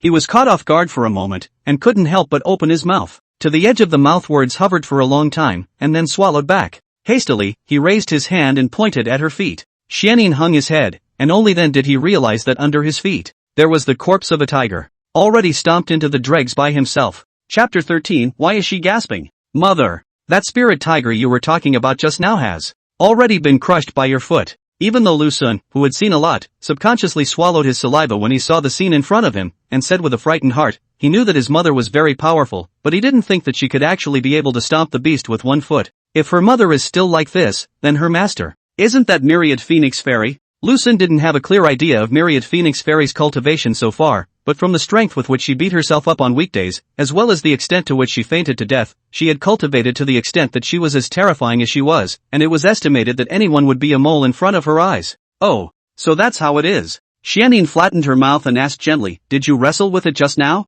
Pretty much. Lu Xun looked at the location where the white tiger had been trampled and carefully searched for that demonic elixir of its, and absent-mindedly replied, I've been desperately resisting, and I knew that your mother would definitely come to find me, and it turned out that when this thought had just arisen, you, my mother, came with your sword, my mother. So it turns out that our hearts are connected. Xianin instantly frowned her willow eyebrows and said coldly, don't flatter yourself, who has a heart-to-heart with you. I just don't want to be lectured by my master, and, how long do you want to yell out this one voice, mama? This life. Lu Xun's mind was all on the demonic pills. He didn't care at all about what Xianin had said. After all, such a powerful elf must have a lot of cultivation gathered by its demonic pills. Hearing this reply from him, Xianin froze slightly. A touch of unspeakable throbbing arose within her lonely 400 years. This was the second time she had been in a similar situation. The last time was this morning, when he had pushed his head hard against her ass. Denizens. Xianin pursed her lips slightly, intentionally or unintentionally looking at the gray-haired Lu Xun in front of her, and seeing that he seemed to be looking for something, she coldly said, what are you looking for? How come there's no demon pills? Was it a kick to the head? Lu Xun asked suspiciously. Where does a sperm monster get a demonic elixir? It hasn't even cultivated into human form. Xianin skimmed her own vermilion lips and explained seriously, only when you open your spiritual roots and are able to take human form will you gather a demonic pill. That said, what are you looking for demonic pills for? It's not like you're a founder. Sell it for money. A top-grade demonic elixir costs a lot. Lu Xun shrugged his shoulders, raised his head to look at the high-cooled Demoness in front of him, and said in a serious tone, you're a demon. Don't understand the power of silver. Poof. Such a mundane thing. I don't care about it. Xianin pursed her lips and continued, besides, it's not like there isn't any. Between these 1,000 years, Master has scavenged countless gold and silver treasures, all hidden within a secret room, including countless so-called celebrity paintings and calligraphy. A random one is 1,000 tales of gold. When Lu Xun heard these words from Nyangzi, his entire body was almost stunned, his eyes were filled with dismay, as well as an expression of disbelief, and he was even a little bit at a loss for words as he hurriedly said, does your master really have that much gold and silver treasure? How can this be fake? I've been there countless times. Xianin said blandly. For a moment, Lu Xun's brain buzzed, an even bolder idea was born from then on, how about, I'll marry Myriad Phoenix Fairy too. I've married a 400-year-old Demoness, so I'll just work hard and... So why don't I marry a 1,000-year-old Demoness, it seems. It doesn't seem to be a problem. At this point in time, Lu Xun couldn't wait to go back right now and directly find Miao Fengxian, then hug her beautiful legs hard and beg bitterly with her. Auntie, I don't want to work hard anymore. What are you thinking? Xianin asked curiously as she watched him frown and smile one moment and then look sad the next. No. Nothing. Lu Xun put away his unrealistic, yet promising fantasies and spoke softly, Mother. Let's go. Go back on your own. Xianin snorted coldly, then swished and flew away, leaving Lu Xun standing there alone, looking up at the sky. Lu Sun back to the broken temple. He saw the cold demon girl sitting on the pile of withered grasses, resting her eyes. The heart is angry, but also did not bother her, came to the corner and sat down, opened their own parcels, tinkering with the things inside, lime powder, sleeve arrows, arsenic, meteor darts. All of them are the things that the Jianghu people are afraid of. In fact, by these things, Lu Sun is experiencing a psychological struggle. He boasts that he is a gentleman, and by virtue of a brick wall, no one should be able to hurt half, but this Jianghu is dangerous, who knows what will happen. What did you buy in town? Crackerjack. Xianyin closed her eyes and inquired coldly. Nothing. Gadgets for self-defense. It's not like you can be by my side every day, so buy some concealed weapons to protect yourself. Lu Sun put away the guy, looked at Xianyin who was sitting on a plate, hesitated for a few moments. Softly, he said, there are quite a few people coming to Chuanzhou City, and I met two groups of people today. The ones dressed as Taoists and the ones dressed as bandits. Aha. Is that all? Xianyin said blandly, nothing else? Or what? Do you want me to ask them one by one? Ask them if they came to grab the heavenly Tao precedence diagram? Lu Sun said without a trace of anger, I know you want to take this opportunity to beat me up and vent your frustration towards me in the past 2 days. In fact, you don't need to go through all this trouble, just beat me up if you want to. Just like your master teacher. Xianyin was silent for a long time and said coldly, I'm not that kind of person. As the words fall, noticing that something was wrong, he changed his words again, I'm not this kind of demon, don't think of me in such a bad way, be careful I'll beat you to death. Lu Sun didn't say anything, sitting there staring straight at Xianyin's side face. He couldn't help but ask himself, would he have become a couple with her without the strong intervention of Miao Fengxian? When confronted with this question, also do not know what kind of answer to give. From the aspect of character is strongly rejected, this does not move, shouting to kill, the key strength is so horrible, simply cannot be banned from Ritas, but if from the aspect of the body. Again, I feel that I can hold up. What are you looking at me for? Xianyin sensed his difference and found him staring blankly at himself. An imperceptible touch flashed between her brows as she asked coldly. Nothing. Just want to be this. Watch you quietly, mother. Lu Sun nudged his mouth and pulled out a box of top-quality rouge from his own bosom, and said softly, I passed by the store selling rouge and powder in the city, and I stopped by and bought the box of the most top-quality rouge for you, although you may not be able to use it. It's a piece of my heart, the small box cost me most of my savings. Saying that, it was then thrown directly to Xianyin. When Xianyin received this box of rouge that he threw at her and carefully examined the small box in her hand, an inexplicable emotion ran through her heart before she silently opened it. Meanwhile, Lu Sun was sitting not far away, looking at her with a puzzled face, his mind full of question marks. Why is she panting? Chapter 14, are you looking forward to it? Watching the cold Demoness sitting there, holding the box of rouge she sent her, and opened it and put it in front of her nose and sniffed it, and then inexplicably gasped for air, and the chest rose and fell non-stop, and Lu Sun, who was on the side of the room, looked dumbfounded, and his eyes almost fell off. Although the high-cooled Demoness was inferior to her master teacher in terms of bosom, if she were to compare herself to an ordinary woman, then she belonged to the heights that no one else could reach even in their exhaustive lives. What's wrong with her? There's no staghorn in the rouge. Lu Sun by rouge, deliberately asked the shopkeeper, which contains no andrographis or wormwood, and the shopkeeper replied no. This is to rest assured that the purchase, but the reaction of the cold Demoness is like she's about to show her true self. Is this an early rut? Lu Sun knew the embarrassing dilemma Xianyin was in. She would go into heat once every 100 years, and the time it lasted for once was about. It takes about a week or so. The reason is that the body has some kind of virtually in every 100 years will erupt and surge. Need to be with the pure yang body of the double cultivation in order to suppress. The first 3 times are relying on the perseverance and Miao Fengxian's help.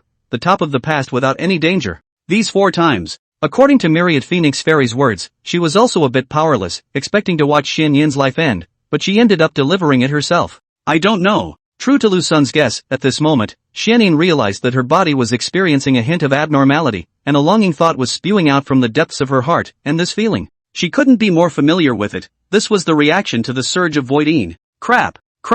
It seems as if the falsine is a bit advanced. Xuanin's face turned pale with fear, and she hurriedly put away the small box and recited the pure heart determination that her master had taught her for a few moments. That foolish longing slowly began to fade away, and the thought of a quiet heart with little desire reoccupied her mind. Maiden?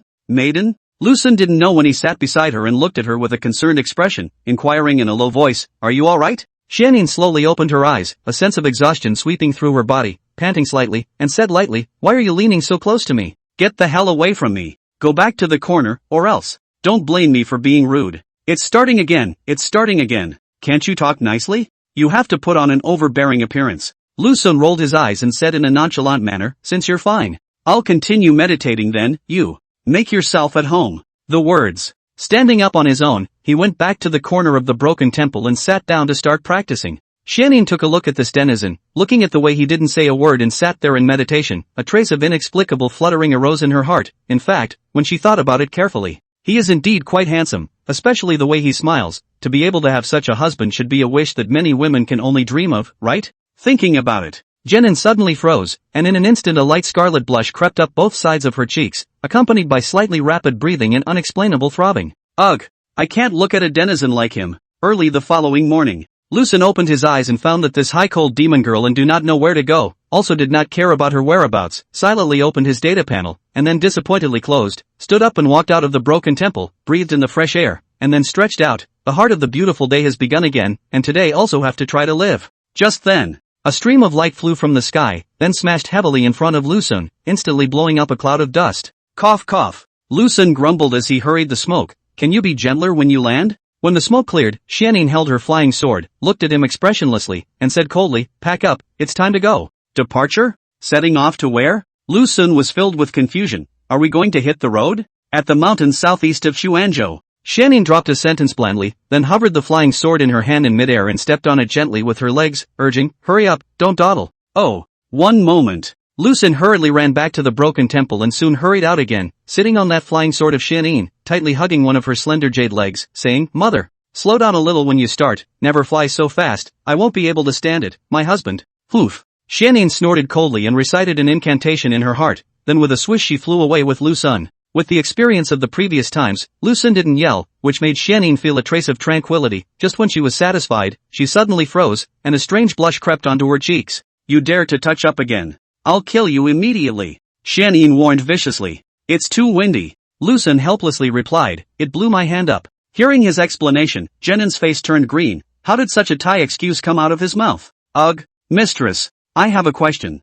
Lucen carefully inquired. I don't know if it's a good idea to ask. I'm afraid that if I ask, you'll beat me up. Then don't ask. Xianyin said indifferently. Don't. I've been thinking about it all night. Lucen pursed his lips and said with a face full of curiosity, snake spirits like you and your master, when it comes to the mating season, do they prefer to use their human forms? Or do they prefer to use their real bodies? Or is it half human, half demon? Facing the doubt in Lucen's heart, the high-cooled Demoness instantly blushed, unspeakable sentiments running through her body. She didn't know whether to be angry or ashamed, forcing herself to hold back that inexplicable feeling. She softly and coldly said, does it have anything to do with you? That's for sure. You're my wife. Although we haven't gotten married yet. Lucen replied in a serious manner. Xianyin tightly bit her own lips. In her heart, she wanted to refuse to answer this question, but she didn't know why. Again, she wanted to use this opportunity to viciously screw him over, preferably by scaring him alive. A long silence. The high and cold Demoness silently said, I like to use my real body. Changing back to my original appearance, a golden python, and then using my body to wrap you up in a dead end, just revealing one of your heads, and then the more you struggle, the tighter I wrap you up until you appear to be in pain. But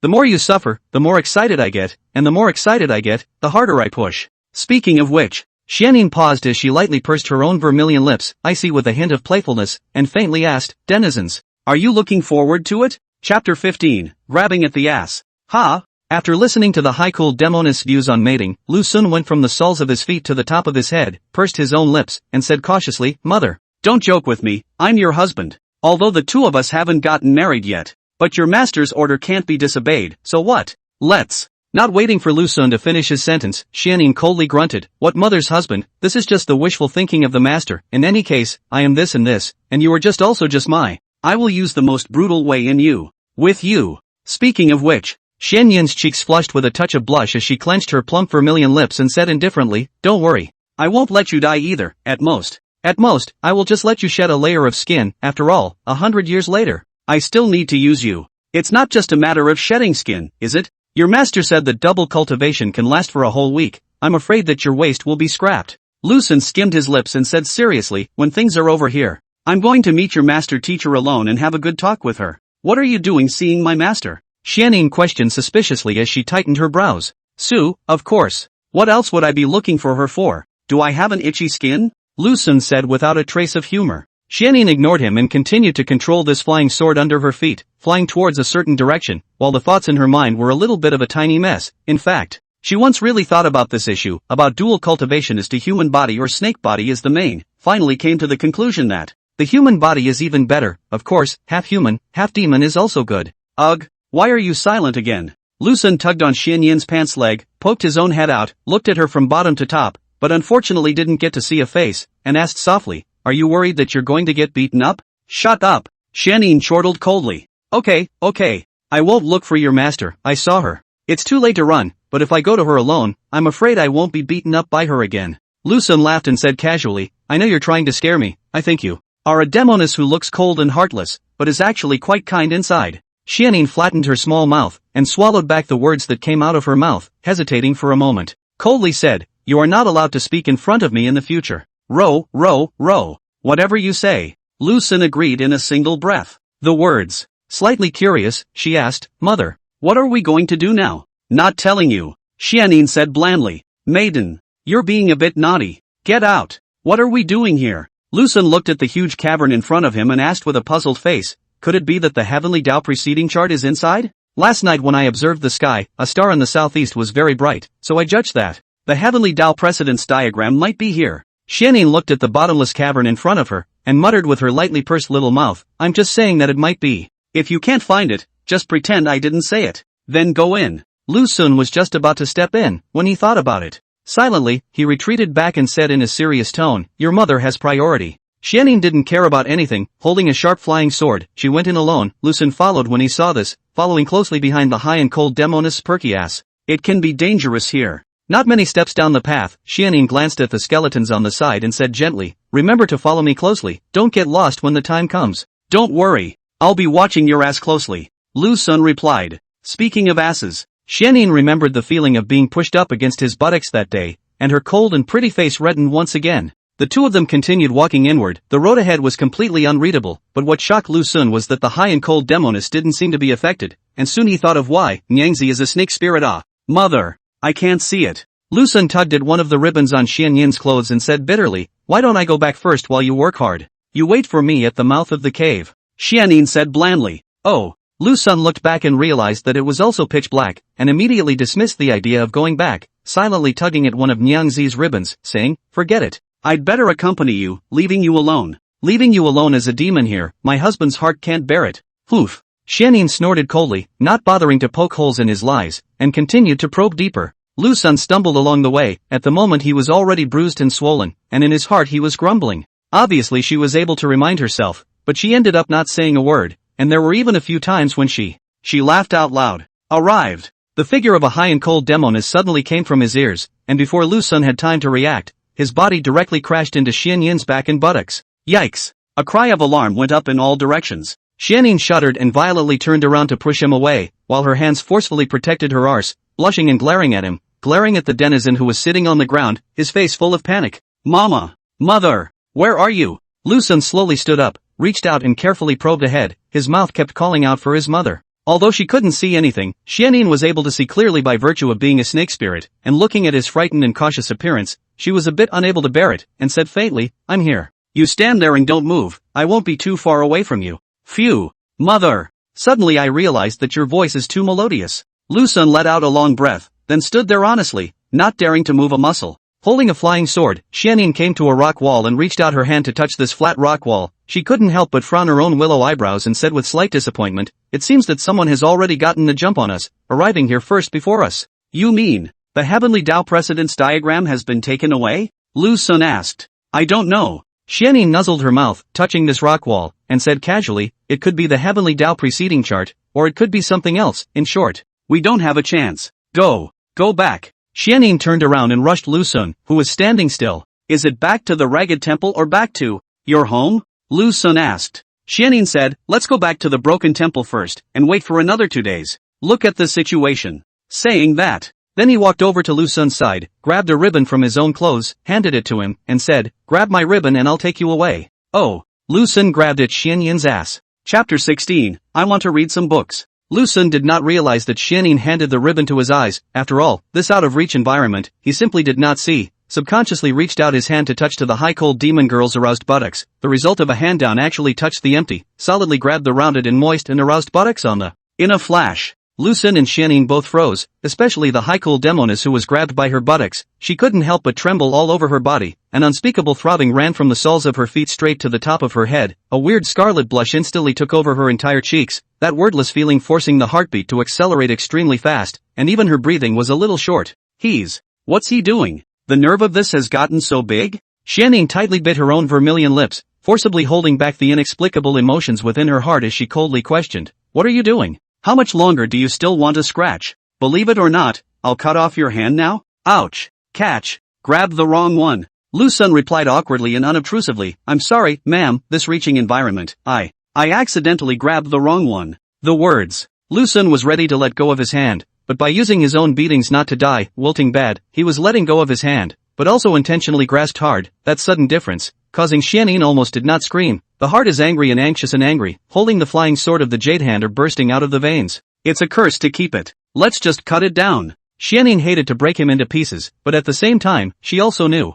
In fact, she really can't do anything about him, but he has the ability to take a beating that far exceeds his own cultivation, and the key is that his master is still protecting him. Contemplating. Xianning intended to give him a hard beating, although it couldn't kill him, at least he should let him know what pain means, otherwise if it continues like this, sooner or later, he would be teased into heat, and now that the void in his body was already showing signs of advancing, he couldn't afford any more accidents. Ouch! Mother! There's a monster here! It just kicked me! Lu Xun's miserable cries rang out in the darkness. "Don't be afraid. It's me who's beating you up," Xianning said indifferently, "crouch there and don't move." Having said that, deep in the darkness of the cave, this miserable screams rose in all directions, interspersed with the crackling of fists and feet. A piece of time, Lu Xun was beaten to the nose and face, but not dying. Strong defense just let him suffer some flesh wounds, and did not hurt the tendons and bones, and compared to Lu Xun's unharmed, Xianning at this time a little panting, and his hands are still vaguely painful. This thick-skinned denizen. Xianning was a bit angry in her heart, biting her own lips tightly, and said in exasperation, "I'm leaving, so come out by yourself."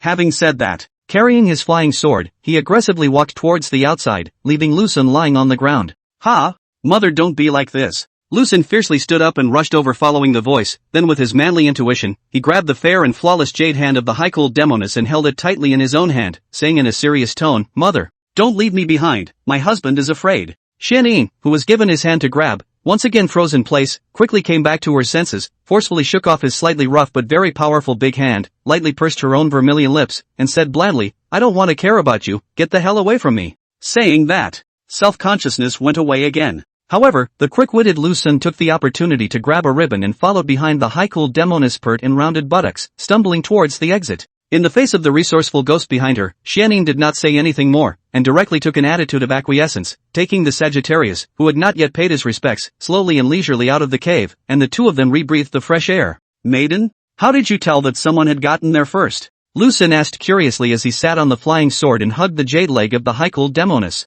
"Don't tell you," Xianning said in a nonchalant manner, "figure it out for yourself." "Mistress, have you noticed that you're getting naughty?" Lu Xun asked. "Get out." Xianning gave a black and angry voice. In the face of the uncertainty of the cold Demoness, Lu Xun gradually figured out some of her habits. In fact, she is not as cold as on the surface, accurately speaking. Should be called a prude. It should be called a prude, as long as you can tear off her cold and heartless disguise, the rest are all surging flames, easily able to devour any man. And I, Lu Xun, am that man consumed by the flames. I used to be so proud of myself. Lifting his hand, those demons would fly away. Who knows that night? I met Miao Fengxian, a 1,000-year-old snake spirit, and from then on, I embarked on a path I had never thought of. Perhaps this is my destiny, burning myself in a blazing fire, burning my youth, burning my energy, burning my life. Without realizing it, the two of them returned to the broken temple. Xianning sat there with her eyes closed while Lu Xun pounded those hidden weapons of his at the side. Secretly opening his eyes, the corner of his eyes glanced at him in the corner. Seeing that he was playing with the sleeve arrow in his hand, he frowned and said coldly, "Don't point this thing at your head, be careful of shooting your head off." "It's okay." I drew out the cold arrow inside. Lu Xun put away his own sleeve arrow, looked at the expressionless Xianning, and smiled. "Mother, are you concerned about me? Don't flatter yourself. I just don't want to be scolded by my master," Xianning said blandly. Lu Xun just laughed and continued to pound on the other concealed weapons, saying lightly, "Before I met your master, I always felt like I had no more opponents, but it turned out that night, I was beaten up by your master until I didn't know how to fight back, and that's when I realized that I was so weak." Xianning pursed her lips and said coldly, "It's quite good to have this realization." The words. Xianning hesitated and spoke softly, "You honestly stay by my master and eyesight, my master, and I won't let anyone hurt you half a millimeter." That won't work. The ambition of a great man should be like the Yangtze River, which runs eastward to the sea. Why do you harbor nostalgia for your gentle homeland? Lu Xun said with a haughty face. Having said that, a flying sword came and plunged directly in front of Lu Xun. Forget how you promised me before? Xianning blackened her face and glared at him viciously, angrily reprimanding, if you do it again next time, I will definitely stick your dog's head in. Ouch! You banshee. Lu Xun was a bit at a loss for words for a while, more hysterical helplessness, but where he was able to beat her, he was not as humiliated as he is now. Just as Lu Xun was getting indignant, the voice of the Demoness came to his ears. Hey, denizen, I want to read some books. Can you teach me? Chapter 17, He's So Clingy. Lu Xun couldn't help but freeze in place, with a touch of shallow consternation between his eyebrows, associating it with a TV series he had watched in his last life. It always felt like the high-cool Demoness wanted to read a book that was a bit less than decent, but considering that she was an illiterate shrew, she shouldn't have thought of that yet. Why do you suddenly want to read now? What did you do earlier? Lu Xun pursed his lips and said helplessly, studying is quite tiring. It's not as simple as you think. No. Who asked you to yank out literary words every day, so I can't even understand them? In case you're cursing me, I don't even know what you're cursing me with. Xianning tightly locked her brows and said with a slight hint of annoyance, anyway, I don't care. You must teach me, otherwise don't blame me for being rude to you. Ouch. It's killing me. You would dare to learn, but how dare I teach? Lu Xun hesitated and said bitterly, stop it. Mother, you just cultivate properly, don't think about these nonsense things, when the time comes by your master knows, I think it's inevitable to be scolded, it doesn't matter if you are scolded, but I will be finished, her hand is not light or heavy, in case your husband I am. I'll be killed by her. Master won't be angry for no reason over this matter, so just relax. When you go back, come and teach me to read whenever it's the time of 5 o'clock. Xianning paused for a few moments at this point and continued, and, don't say I'm stupid, don't yell at me, don't put pressure on me, don't make a move on me, don't. Stop. This isn't allowed, that isn't allowed, nothing is allowed, so what's the point of my existence? Lu Xun rolled his eyes, and said in a good-natured manner, learn it yourself, I don't want to teach you to read, it's too tiring. Xianning also knew that her request was a bit too much, she lightly bit her own vermilion lips, and with a hint of helplessness in her indifference, she softly said, you can see to it yourself, in any case, don't do anything that is greatly disrespectful to me, or else. Otherwise I will cut you. Don't worry. I, Lu Xun, am considered a decent person, I won't do anything to you, besides, I can't beat you. Lu Xun nuzzled his mouth and continued, where is the reading place? Hearing the denizen labeling himself as a righteous gentleman, Xianning instantly thought of the nasty things he had done in the past 2 days, first using his head on his ass, then grabbing his ass for no reason, and finally, he even held his own hand. What kind of gentleman is he? Your house. Xianning silently replied, I'm reading in your house, so remember to clean it up when you get back. Good. Lu Xun didn't have any room for refusal, so he simply agreed and said softly, I'll go buy you some books tomorrow, but, what level do you want to read to? The kind that gets you a title, or do you know some poems and songs? First of all, your husband I'm only half a reader, if you want to reach the realm of Confucius sage, I advise you to give up. I don't have high requirements, just be able to understand those literal words of yours. Xianning skimmed her mouth and said blandly, I know my own depths, so I won't do those things that are not self-important. That was pretty easy. Lu Xun said smilingly, don't worry, ma'am, I will do my best, my husband. Having said that, after a pause, he asked cautiously, Mother, your master may have attended a school? You mustn't call her anything like old man, she's most jealous of people saying she's old. Xianning said blandly, as for whether or not Master Xun has ever read a school. Once Shifu taught me to read and recognize words, but as a result, I learned to read and write. Instead, little Fox learned to be proficient, knowing a bit of poetry and songs. But the level is just that. Speaking of which, a bit of annoyance was evident on Xianyin's face, and he opened his mouth. The words he wanted to say reached his mouth and then swallowed back. Oh, it seems that your master's father has a bit of goods in his stomach, I thought it was similar to you, belonging to the category of boobs without. Lu Xun laughed nervously, hurriedly pulling away from the topic and said seriously, anyway, your master's father is not drunk, why don't you just let the two of us go back tomorrow after I finish buying the book? Xianning shook her head and said solemnly, I'll check the sky again when it's nighttime, if there really isn't any trace, we'll go back. Oh. Listen to my lady. Lu Xun laughed. Xianning coldly slanted her eyes at him and didn't say anything more. After these 2 days together, Xianning wasn't really rejecting the title of Mama anymore, of course. It was limited to the two of them in private. If it was in front of Master and Little Fox, she would still be shamed to death. From now on, the title of Mother. No shouting in front of my master and the Little Fox. Xianning said indifferently, otherwise I will behead you. Hey, she really is the best at covering her ears. Lu Xun casually responded and continued to study the packet of masking agent in his hand. When Xianyin saw him answering himself absent-mindedly, she felt a slight hint of annoyance in her heart, and secretly saw him playing with a packet of white powder, and her heart surged with vengeance, but of course, she knew that the pure yang body was invulnerable to all poisons, so this packet of unknown powder wouldn't cause him any harm. Lu Sun. Xianyin's rebuke scared Lu Sun, his hands could not help but shiver, and the packet of monk sweat pill was raised directly on his face. Looking at his woeful appearance, the cold pretty face inadvertently showed a faint smile, better than the plum blossoms in the cold winter, like the dark fragrance refreshing. Why are you yelling so loudly all of a sudden? Lu Sun huffed and asked, what is it that you want from me? Forgot. I'll tell you when I think of it. Xianyin replied coldly. You. Lu Sun stared blankly at the high-strung Demoness not far away and suddenly realized she might be much more mischievous than she thought. The night was silent in the deep forest. At the roof of the broken temple, Xianyin sat there nightly observing the heavenly signs, with a touch of confusion and disbelief on her face, more of a helplessness. Could it be that? Is there really a remnant of the heaven's predecessor in the cave? But who on earth was able to snatch that remnant of the map before me? Thinking about it, a name suddenly popped into Xianyin's mind, Su Jingyi. One of the few supreme masters in the Zhao dynasty who can compete with his master, as well as the head of the Dao sect and the minister of state protection, although she is a woman. Her status is so high that even the emperor is afraid of her. If she were to do it, she would be able to take the map from under her nose without realizing it. But a supreme expert like her, with that kind of heaven-shaking and earth-shaking pressure that could be felt for 50 miles around,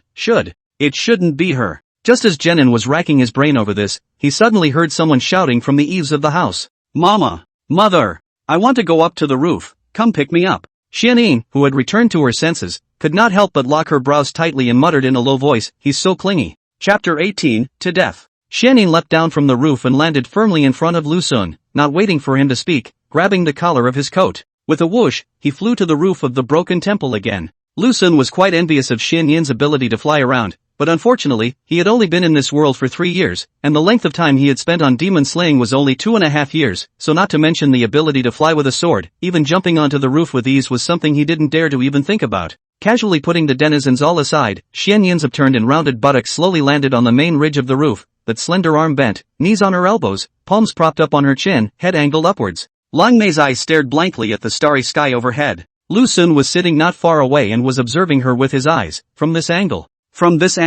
This is the first time that I intuitively felt that the buttocks of a cold Demoness would be so moist and curved, not losing much to her master, of course.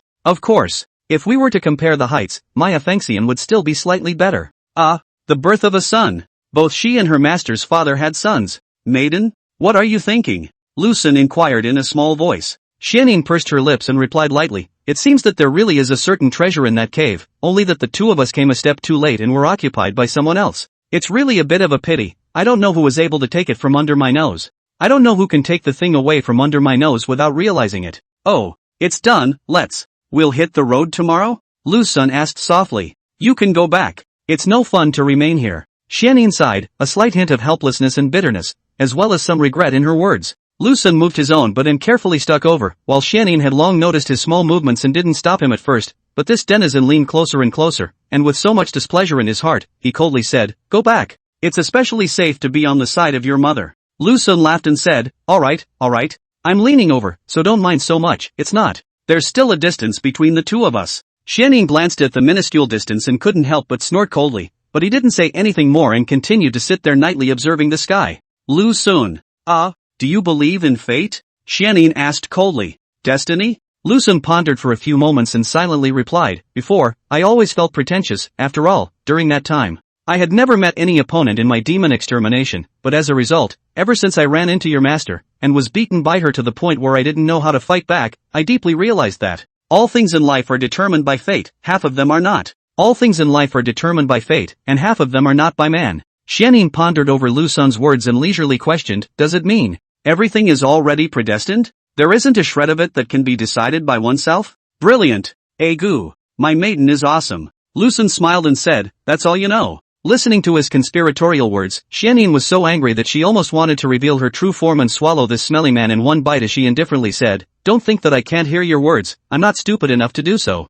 Yes. Lu Sun laughed nervously, then asked, Mother, why are you suddenly asking such a question? Nothing. It's the thought that once Master gave little fox and I a fortune teller. Xianyin pursed her small lips slightly and said leisurely, in the future, little fox and I will. Speaking of which, the words came to an abrupt end. What happened between you and her? Lu Sun looked at her with a face full of curiosity and said urgently, "Don't stop." It's hard not to speak in the middle of the sentence. Tough. Xianyin glanced at the somewhat impatient denizen at the side and said expressionlessly, "This is a matter between me and Little Fox. What does it have to do with you, denizen? Don't pry so much. Beware of getting into trouble when the time comes." Lu Sun shrugged his shoulders and said in a nonchalant manner, "I don't care to get involved in what's going on between you two sisters." Subsequent times. The two of them were sitting on that main ridge of the roof, each looking up at this bright starry sky, thinking about their own thoughts to each other. Just then, Lu Sun sniffed a faint fragrance from the tip of his nose, and secretly turned his head sideways to take a closer look at the high-cooled Demoness beside him.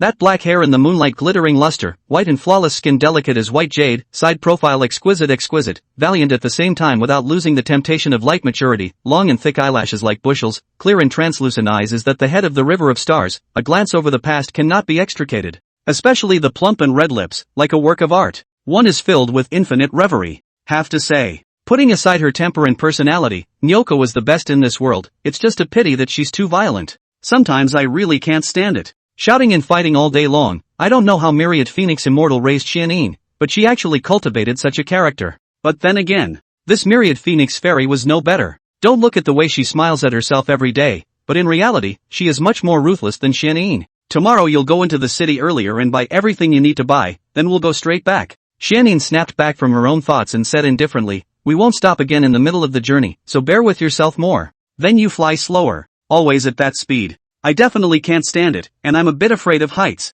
Lu Sun said. "Poof. Whether I fly fast or not is none of your business." Xianyin stood position her body and glanced at him out of the corner of her eye, lightly. Saying that, the body made a gentle leap and landed gently on the ground. "Hey! You're going a little overboard." Lu Sun sat up there a bit anxious and complained, "What's the point of leaving me here alone? You clearly know that I can't fly around, but you deliberately left me here, Mama. You can't be a human being like this." Xianyin, who was standing on the ground, raised her head to look at the denizen on the roof of the building. That exasperated look. Can't help but feel a hint of amusement, lightly pursed his own Dan lips, leisurely said, "You directly roll down the bar, on your skin-thick flesh, so little height is still fall not die. In addition, I am a demon not a human, don't take the standard of being a human to judge me as a demon." As the words fall, with a faint sense of darkness, Xianyin prepared to return to the broken temple. As it turned out, just then, a dark shadow appeared in front of his eyes, coming right at him. This all happened too suddenly, and Xianyin, who was already defenseless, was pounced on by this black shadow. "Ah, it's so heavy. It's going to be crushed." Chapter 19, all a misunderstanding. Lu Sun's strong and sturdy body pressed against the delicate body of the cold Demoness, nervous and a little bit scared at the same time, as well as a hint of unspeakable marvelous feeling, I have to say. In addition to her temper, the rest of this Demoness was all top-notch, only half a grade worse than Miao Fengxian, but then again, the two belonged to each other. If Myriad Phoenix Fairy is a fully ripened peach, with a single bite of the sweet juice bursting all over the mouth, it's just a pity that it contains a highly poisonous poison, while Xianyin is the kind of ripe lychee, as long as you peel off the hard skin. It's full of sweet and juicy flesh, but of course it's poisonous too. But the dosage isn't as high as Mythical Phoenix. Meanwhile, Xianyin was tackled to the ground by Lu Sun, while still being heavily pressed by him. The first thought that appeared was, this thing too is so heavy, he is about to be crushed to death. As for the other thoughts, for the time being, she hasn't recovered from the aftermath of the shock. However, after a few moments had passed, the high-cooled demon girl's body trembled violently, finally realizing what had happened. It's over. It's over. I've been given a defiled. Actually, Xianyin could easily pick up the denizen on her body and throw him out ruthlessly, but at this moment, she didn't have so many thoughts, only left with endless shame mixed with overwhelm. Now she, which is what living 400 years of snake spirit, clearly is a yellow flower girl by the denizen to be frivolous, helpless and a bit confused. "Mother, your body is so soft." Lu Sun lay on her body, sniffing a faint fragrance emanating from her body. He was sure that this was not a fragrant dew, but a fragrance unique to a woman's body, and compared to the clear humor of those Jasper-year-old girls, Xianyin's body was more like that of her master's father. There was an incomparably rich and plentiful scent, but there was more of a trace of lightness than her master's honor. The sound of that denizen's voice rang in her ears, pulling Xianyin back to reality from her empty thoughts, and having to face the situation in front of her. This overwhelmed her, biting her plump vermilion lips tightly. A weird scarlet color had long since taken over her entire cheeks, and had even spread to her neck and ears. "Get up!" Xianyin forced herself to hold back the shame of not knowing what to do, and coldly rushed at the sprawled-out denizen. "I'm going to get angry." "Oh, mother, don't be angry. Your cultivation is high, you can't be crushed." Lu Xun knew that she was pretending to be angry. From the tone of that speech just now he was able to hear it. There was a slight tremor in the icy words. He slowly propped himself up and looked condescendingly at the Demoness under his eyes, this violent, ruthless and a little bit mischievous little snake charmer. Although the eyebrows are full of anger, but the red fluttering of the cold charming pretty face, as the crescent moon born halo-like, overflowing with the tenderness that Lu Xun has never seen before, that valiant face. There is quite some irresistible charm between the flow. What's all the fuss about? Hurry up and get out of my way. Xianyin turned her head sideways, lightly biting her dan lips in a manner that was simply charming to the point of being unrecognizable, and said indifferently, I'll count to 3. If you don't get up again, I'm going to break you into pieces. 1, 2, 3, oops. A shriek floated out from between the red and white lips, tearing apart the silence. Lu, seek. Xianyin blackened his face and snarled the ground. What are you doing? Hands slipped. Lu Xun awkwardly propped himself up again, looked at the already furious high-cool Demoness, and said naively, Ma'am, believe in your future husband's character. In the 2.5 years that I, Lu Xun, have been here, everyone has praised me for being a decent person. There is no need to put up defenses against me, really. Absolutely trustworthy. Roll on. Hurry up and get off of me. Xianyin roared in exasperation. Hurry up and get off. Go away. Lu Xun slowly and leisurely walked away from that marvelous and exquisite figure, stood there and patted the scattered dust on his body, looked towards Xianyin who was still lying on the ground, and asked, Ma'am, how come you are still not getting up? Do you want me to help you? Xianyin sat up and stared angrily at the not-so-distant denizen, the cannibalistic gaze forcing Lu Xun to retreat back and forth. Mother, why do you feel like you're going to murder your own husband? Lu Xun shrunk his head and explained with fear in his heart, Mother, if I say that this is all a misunderstanding, would you believe me? First my feet slipped, then my hand slipped as well, so that's probably what happened. Xianyin had already stood up and looked at the smelly man in front of her with an expressionless face, raising one of her own jade arms and letting out a light chortle. Sword come. Whoosh. A silver stream of light flew from the broken temple and instantly reached Xianyin's hand. Hey, don't you do that. Let's talk it out. It's too much to ask for a sword. The next day the sun shone brightly, and in one of the medical centers of Chuanzhou City, the bruised and swollen Lu Xun was seeing a doctor, and the one who was attending to him was an experienced old man, and he was gradually becoming a little alarmed at the sigh after sigh of this old man. This injury of yours. It's really strange. How come it's all flesh and skin pains, without a little bit of internal injuries? The old man was a bit disbelieving, carefully looking at the bruised and swollen Lu Xun in front of him, asking with a puzzled face, what exactly is this beating? My lady. Lu Xun said bitterly, all right. Don't look at it either. Hurry up and give me some ointment. Remember, it can't have ingredients like shenghuang or mugwort. For a long time, Lu Xun came out of the medical center and slowly walked towards the bookstore. In fact, he didn't need to buy medicine. Relying on his strong self-healing ability, he was completely able to recover on his own, but it would take some time, and with the addition of the ointment, he could shorten that time a little. Is there a book for the exam? Lu Xun came to the bookstore and asked at the bookstore owner. Is it okay for Shokais and Jourens? The test questions for the imperial examination. Even if you have them, you won't dare to sell them. You'll be beheaded if you get caught. The shopkeeper dragged Lu Xun to one side and carefully said, 500 taels for a scholar, 2,000 taels for a scholar. Don't worry. I can definitely let you pass. I have someone above me. There are poor people everywhere. There's still oil to be extracted now? Lu Xun asked curiously. It's up to you. More or less, I can squeeze some out. The shopkeeper smiled and asked, which kind do you want? Oh. Lu Xun skimmed his lips and silently replied, I'm just here to buy a book. Hearing that he was only here to buy books, the shopkeeper looked disappointed, but still enthusiastically introduced him to various books. Lu Xun picked 5 or 6 books, covering poetry, songs and other content, and was ready to check out when he suddenly remembered something. Are there any miscellaneous essays like The West Wing? Lu Xun asked. The shopkeeper looked at Lu Xun carefully, revealed a heartfelt smile, and leisurely said, not only do we have it, but there is also an illustrated version. Come. Let's go to the inner room for a detailed chat. Chapter 20, She's Still a Little Rich. Lu Xun was still wandering around the city. Xianyin was sitting on a pile of withered grass in the broken temple and condensed her breath to cultivate. Sometimes she herself didn't know what the purpose of cultivation was. It might be that the moment she obtained her spiritual root, cultivation had already flowed in her blood. Just then, Xianyin, who was in the midst of cultivation, her breathing began to become rapid, and her open-mindedness, which far exceeded that of a normal woman, was rising and falling non-stop. A faint blush slowly extended from her neck to her cheeks on both sides, and beads of crystal-clear sweat even emerged from her forehead. Snapping her eyes open, Xianyin gasped for air, her cold and charming delicate face showing a slight hint of fatigue, and a hint of spring flowing between her brows. Suffer sth. The voiding in his body was a bit out of control, and there seemed to be signs of an early outbreak. What the hell is going on here? Could it be him? That nasty denizen? Xianning pursed her own Dan lips tightly, more than a little resistance and helplessness on her face, if she hadn't guessed wrong. It should be from that time onwards, he topped my. It was all out of control from then on. What to do? When it goes on like this, I'm afraid that I'll have to advance with him. Double cultivate with him. The more Xianning thought about it, the more annoyed she became, analyzing the current situation. In less than a month's time, she would definitely lose control of herself by then, and then with him. Tossing around with him in the house for a week, if the human form was still. If he was in human form, it would still be acceptable. Come to think of it, Jenin's face was even hotter, himself. It didn't matter to himself, but he certainly couldn't stand it, and that time the resistance all over his face didn't look like he was deliberately acting for himself. No. I can't keep rambling on like this. Xianning hastily shook her head, attempting to put all those messy things in her mind, out of her mind, but there were some thoughts that were not so easy to forget once they spewed forth, especially since she herself was facing a situation where she was about to go into heat. Just as Koroneko was troubled by this, a light footstep was heard, and not surprisingly, it should be that denizen coming. For a few moments, carrying 2 cloth parcels, Lusun slowly and leisurely returned to the broken temple, and seeing the high-cold little snake spirit sitting on a pile of withered grass, with her face still a bit flushed, he curiously asked, "What's wrong with you?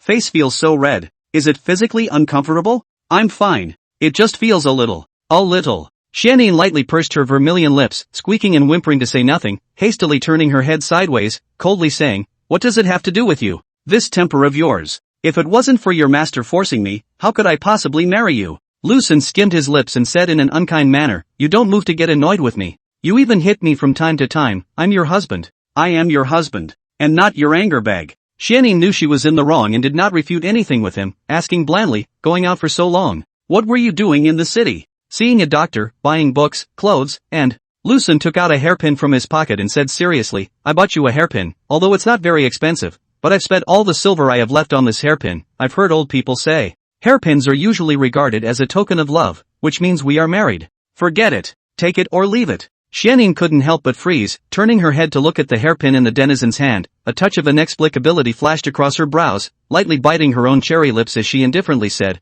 "How much silver is this hairpin?" "Not expensive. That is, my entire worth." Lusun shrugged and said with a frank face, "Then I'll make up some silver for you when we get back." Xianning said blandly, "Over these hundreds of years, I've also saved quite a bit of money, although it's not as much as Master Teacher's house. There are still a few chests of gold and silver, so I'll take some for you when the time comes. Remember, don't spend silver recklessly in the future." Hearing the high-cold little snake spirit say that she had several boxes of gold and silver treasures, Lusun's entire body was almost stunned, looking at her with a face full of amazement, her eyes full of overwhelm, and even disbelief. "So it turns out, my maiden is a super little rich woman." Meanwhile, a classic line flashed through my mind, "You're teaching me something, aren't you?"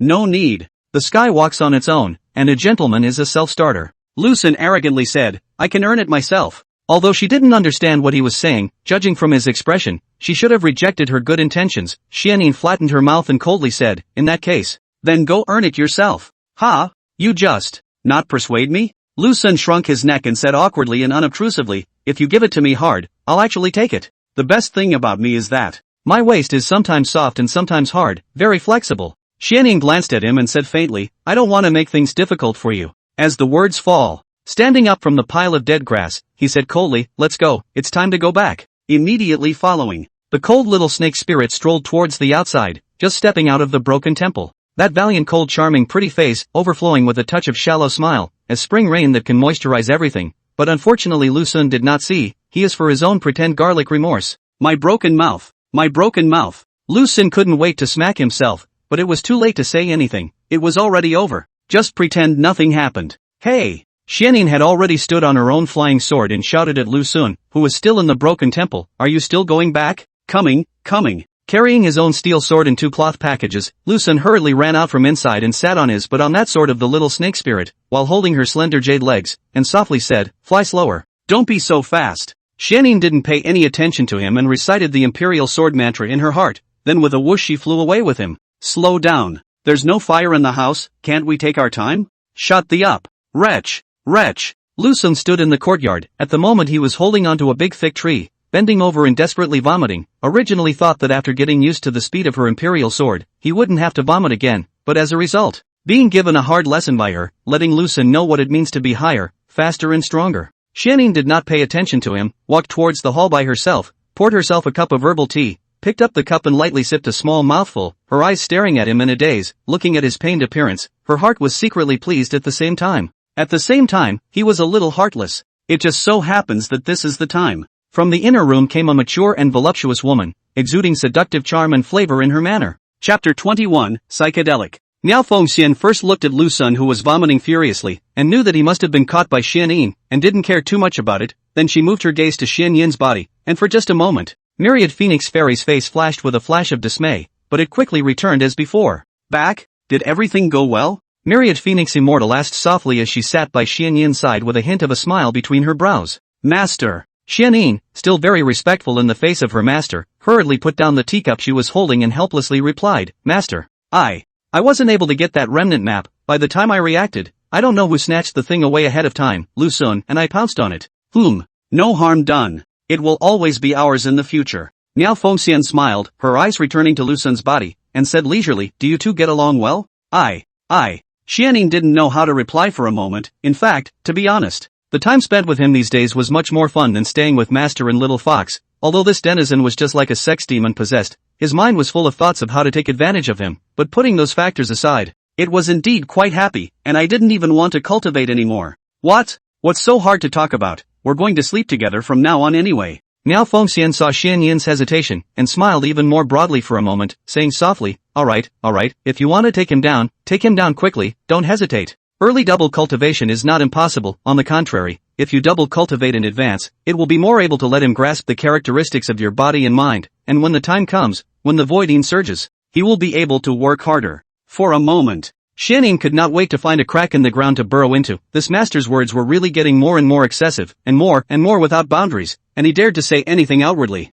Master, you. Xianing clenched her cherry lips, squeaking and snapping, can you stop that? I'm still small. What? You're still young. You'll be 400 years old next year. Myriad Phoenix Fairy rolled her eyes and said in an unfavorable manner, although the lifespan of our demonic cultivators can reach thousands of years, this 400 years old is also very big. Don't use this kind of reason to put me off. Master doesn't eat this kind of thing. Facing the oil and saltless master teacher, Xianing really couldn't do anything about her. Hanging her own head, she bitterly said, Master teacher, can you let me slow down first? Slow down how? Myriad Phoenix Fairy blankly eyed Xianing and said without any good humor, Alright, anyway, there are still 3 months left. No matter what, you two must double cultivate for me. Oh, Xianing murmured in response. Right. Have you ever thought about what way to use for dual cultivation? Myriad Phoenix Immortal asked curiously, with this cultivation form of yours, or with your own original true body? I think you're still best in your half-human, half-demon form, so when the time comes, you'll tightly strangle him in your own body and just...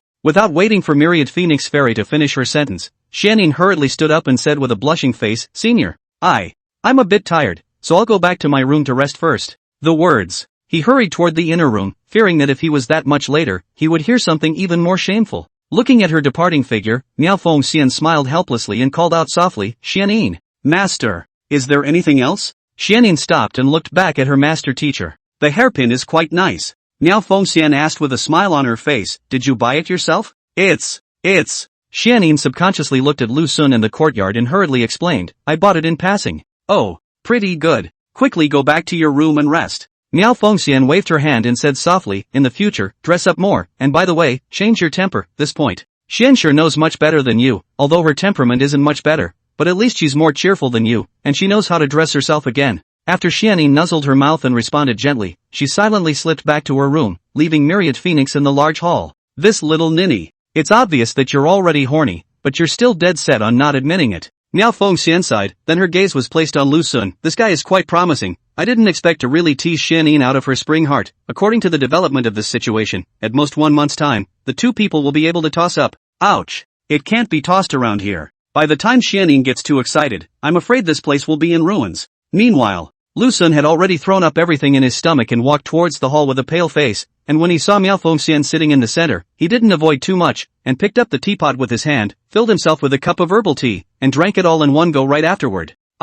Lu Sun took a long breath and said with emotion, I'm alive again. You brat. Rather, you're becoming less and less of an outsider, and you don't even have a short greeting when you see me. Myriad Phoenix Fairy was so dissatisfied with Lu Sun's unseemly attitude that she said softly with a faint trace of anger in her delicate voice, Lu Sun glanced at the side of the Miao Fengxian. Unlike Xianyi in that kind of English light maturity, Miao Fengxian is completely plump maturity, a knitted smile, every move, to exude that unique sexy and ethereal fragrance, a hot wave of heat on the face. You pushed me into the fire pit, do you still want me to thank you? Lu Sun bristled, and you've taught her to be like that. She's always screaming for help, every day she's either threatening to beat me up, or threatening to cut me. I've already done my best by not asking you to return it. Anyway, that's it, I'll go my own way, you go your own way, we don't owe each other anything. Myriad Phoenix Fairy's brows were slightly locked, and a flash of anger flashed across that bewitching delicate face as she slowly stood up and said softly, just now, I was also advising Xianyin to come, telling her to collect the temper in her body so as not to scare you away, but now it seems I was overthinking it, and that you do indeed quite owe you a beating. Lu Sun found that the great Demoness had the intention of punching someone this hard to straighten her back, instantly paralyzed again, and hurriedly advised, don't.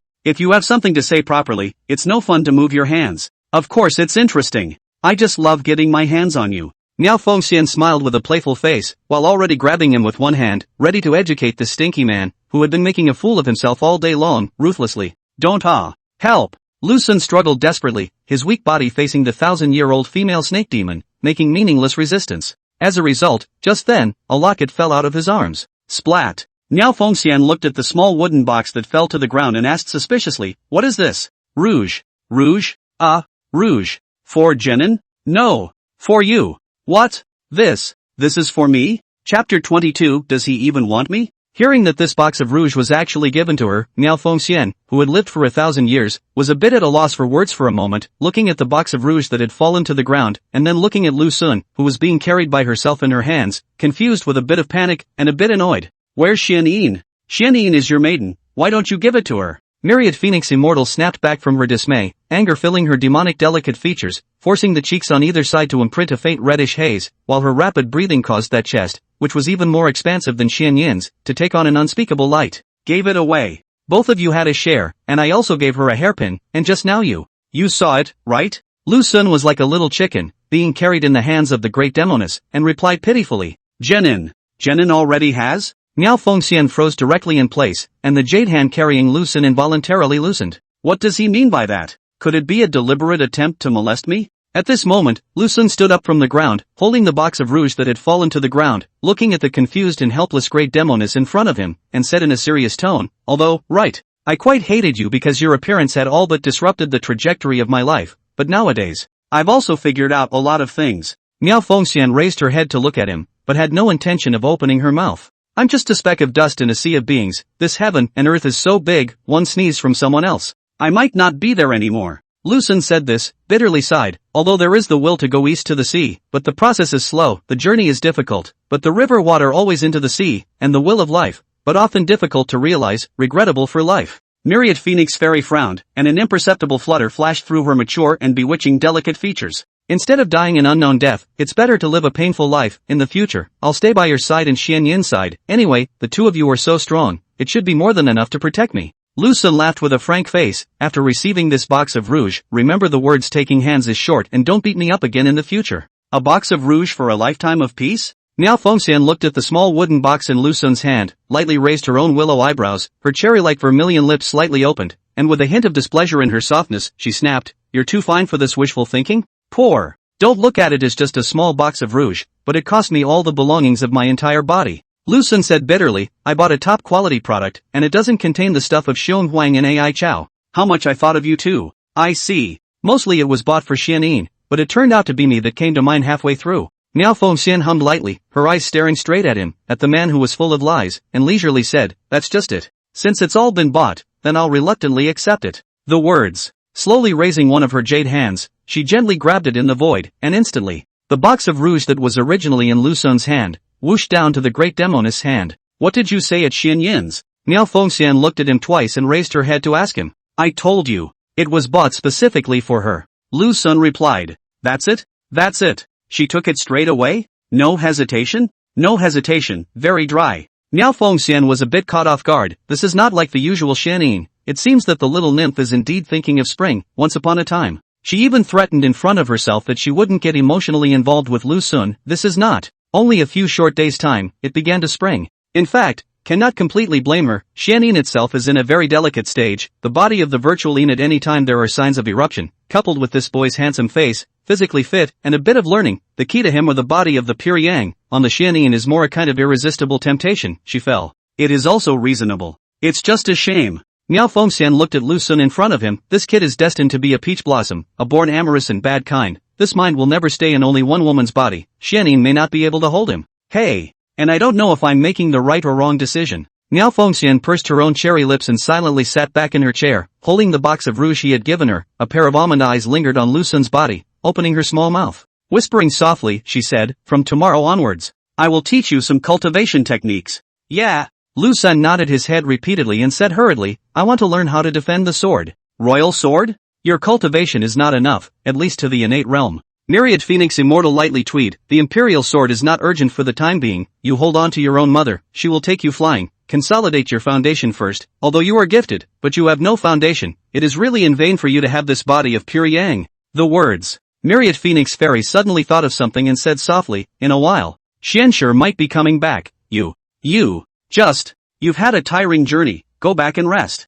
Miao Fengxian said. Oh. Lu Sun carried his steel sword in 2 cloth parcels on his back and headed straight for the inner room. The spacious hall was left with Miao Fengxian, who took the delicate little wooden box and turned it over in her hands, an unspeakable sentiment welling up from the bottom of her heart. Having lived 1,000 years, the first time I received a gift from a man for myself. What does he want? Is it what he says it is? Could it be that he wants me to? Shasta. Myriad Phoenix Fairy's stunningly beautiful and bewitching face was flushed with a burst of red, and her shock and anger were accompanied by incomparable panic. If that's the case, I will definitely break him of this ridiculous idea. Miao Fengxian took a deep breath and tried to calm her inner emotions. Just when Miao Fengxian was still a bit distracted, a gentle footstep came from the inner room, and the great Demoness mistook it for that colorful Lu Sun, and asked in a petulant voice, "Didn't I tell you to go and rest? What are you doing back here again?" "Master, it's me, Xianyin." Hearing that it was Xianyin's voice, Miao Fengxian couldn't help but freeze, and when she came back to her senses, Xianyin had already appeared in the hall. Hurriedly took the box of rouge in his hand, and gave it to hide behind himself, with a slight hint of nervousness between his eyebrows. "Master? What were you hiding just now?" Xianyin saw that scene, but didn't see what was in Master's hand and inquired curiously. "Nothing. Something you're not interested in." Myriad Phoenix Fairy lightly pursed her plump cherry lips and leisurely said, "What is it that you are looking for me for?" I. Xianyin stood on the edge, hanging her own head in a manner that made her want to speak. Chapter 23, Reading in Bed. Miao Fengxian looked at Xianyin's wriggling appearance, and thought that she was preparing to confess about her thoughts of spring, and subconsciously hid the small wooden box in her hand, even deeper. She was afraid that she would see it and create unnecessary misunderstandings. "That, Master." Xianyin clenched her plump vermilion lips, a slight hint of hesitation appearing between her brows as she said in a small voice, "Master, I want to." "You want a man, don't you?" Not waiting for Xianyin to finish her sentence, Miao Fengxian directly interrupted her words, her face full of smiles and said, "Master has long seen that you have this niece of the heart of the spring, just lazy to point out, to see you so mouth is the heart of the wrong, Master to give you some face, now, you can't hold it in anymore? Ready to sleep with him at night? Master, Zun, what are you babbling about?" Upon hearing these words from Myriad Phoenix Fairy, Xianyin was so anxious that she stomped her feet and said furiously, "I came to find you, just to tell you. I want to read some books, it's not like I'm horny, you. Can you not always think in that direction? Reading? Why do you suddenly want to read?" Myriad Phoenix Fairy looked at Xianyin with a look of uncertainty and murmured, "Don't you hate reading the most? I remember teaching you to read and write in the past, it really took me a lot of effort. Just this little bit of content, you actually learned it for 10 long years, it takes 10 years to test for a scholar, and you just learned how to read and write." Xianyin was dumbfounded for a moment, that valiant face had long been scarlet, squeaking and whimpering. She replied, "That Lu Sun talks about literary words all day long, I can't understand what he's saying at all, so I want to read some books. So that I can understand what he's saying, or else. Otherwise, he would have scolded me in front of me, and I don't know yet." "Really?" Myriad Phoenix Fairy locked her willow brows, staring blankly at the Xianyin in front of her, and leisurely said, "That's a laborious job, you need 10 years to even read and write, and figuring out poems and songs. I don't think it's possible without 100 years, and I don't have that much free time. As for Xianshi, her half bucket of learning, it's better not to come and teach you. I'm not looking for you and the little fox." Xianyin pursed her lips and swallowed, "I'll look for Lu Sun, let him teach me poetry and songs, he even bought the relevant books." After hearing these words from Xianyin, Miao Fengxian's brows were filled with relief, her delicate cherry lips overflowed with a faint smile. This niece would be able to cover her ears, in order to be able to stay with him. She even made such an excuse as reading. Reading. I'm afraid I'll end up reading in bed. Really read? Why do I look like you're not drunk? Miao Fengxian asked with a smiling face. Xianning raised her own head, her face full of question marks, and said in a slightly annoyed manner, Master, how come even you are bullying me? Obviously knowing that I'm not very smart, and I still speak exactly the same words as him. You should indeed read some books. Myriad Phoenix Immortal said without a trace of anger, Master, you're using the guise of reading books, but you're actually doing something else. You're not using reading books as an excuse to take advantage of the situation and try to lie under the covers with him, are you? Master. Zun. Xianning was angry, anxious, and helpless. That cold and charming face had long since blushed and said in shame, I'm serious. I really want to study. You can read in bed. Master Teacher has seen quite a few talented men and women who ended up reading in bed. Miao Fengxian said with a smiling face, Master Teacher, I have long since seen through it, this lone man and woman reading together. The end result is ultimately to lie in a quilt. Xianning skimmed her lips and said silently, I'm a snake demon. Not the same as the women outside. Seeing that Xianning was still talking back, that stubborn look of dead denial once again proved that she was already in the throes of spring. Lightly pursing her own cherry lips, she murmured, Fine, fine. Do whatever you want. Anyway, he is your Sangha. I can't control it. He's not my lover. Jenin bit her own lip and whispered. Miao Fengxian blanked her and said softly, this matter of reading is over. Xianshi may be coming back soon. Keep an eye on Lu Sun. At the same time, keep an eye on Xianshi. Don't let the two of them get into trouble. When the time comes, the chickens will be flying. Master likes peace and quiet. Can't stand that kind of commotion.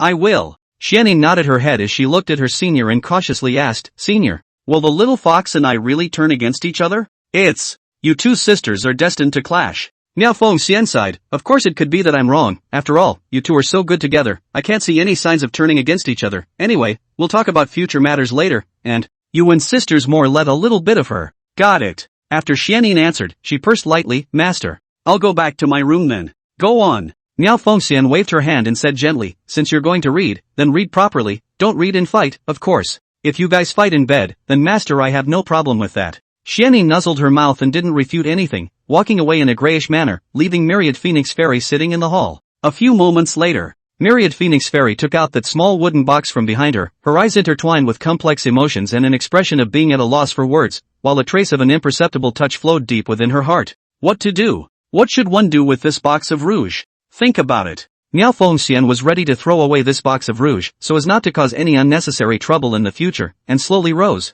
Coming to the courtyard alone, she wanted to crush this box of rouge in her hand and let the wind blow it into the deep forest. However, Miao Fengxian, was slow to make a move, looking at this exquisite wooden box in her hand, her heart once again muttering, perhaps, he was just being nice, not trying to get me too. But what if that's what he thinks? Miao Fengxian locked her own embroidered eyebrows, an unspeakable picture flashed in her mind, unspeakable shame ran through her buxom and delicate body, her bewitching cheeks had long been so red and unpleasant that they could even ooze out blood. No, no, no. I will never let this happen. Miao Fengxian murmured to herself as she clutched the box of rouge. The words. Miao Fengxian put away the box of rouge, she didn't throw it away in the end. By the time you reach the hour of 10 o'clock. Xianning sneaked out of his room furtively, probed and looked around, then ran in a panic towards Lu Sun's house, arriving at the door of his room. Anxiously knocked on the door. Boom, boom, boom. It's me. Come to read. Chapter 24, The Little Spirit Girl Loves to Raise the Bar. After a sharp knock on the door of the room was slowly opened from the inside. Lu Sun stood there staring blankly at the high-cooled little Demoness in front of him, with a slight hint of nervousness between her eyebrows. He felt amused all of a sudden, and wiltingly laughed. I say that, Mama.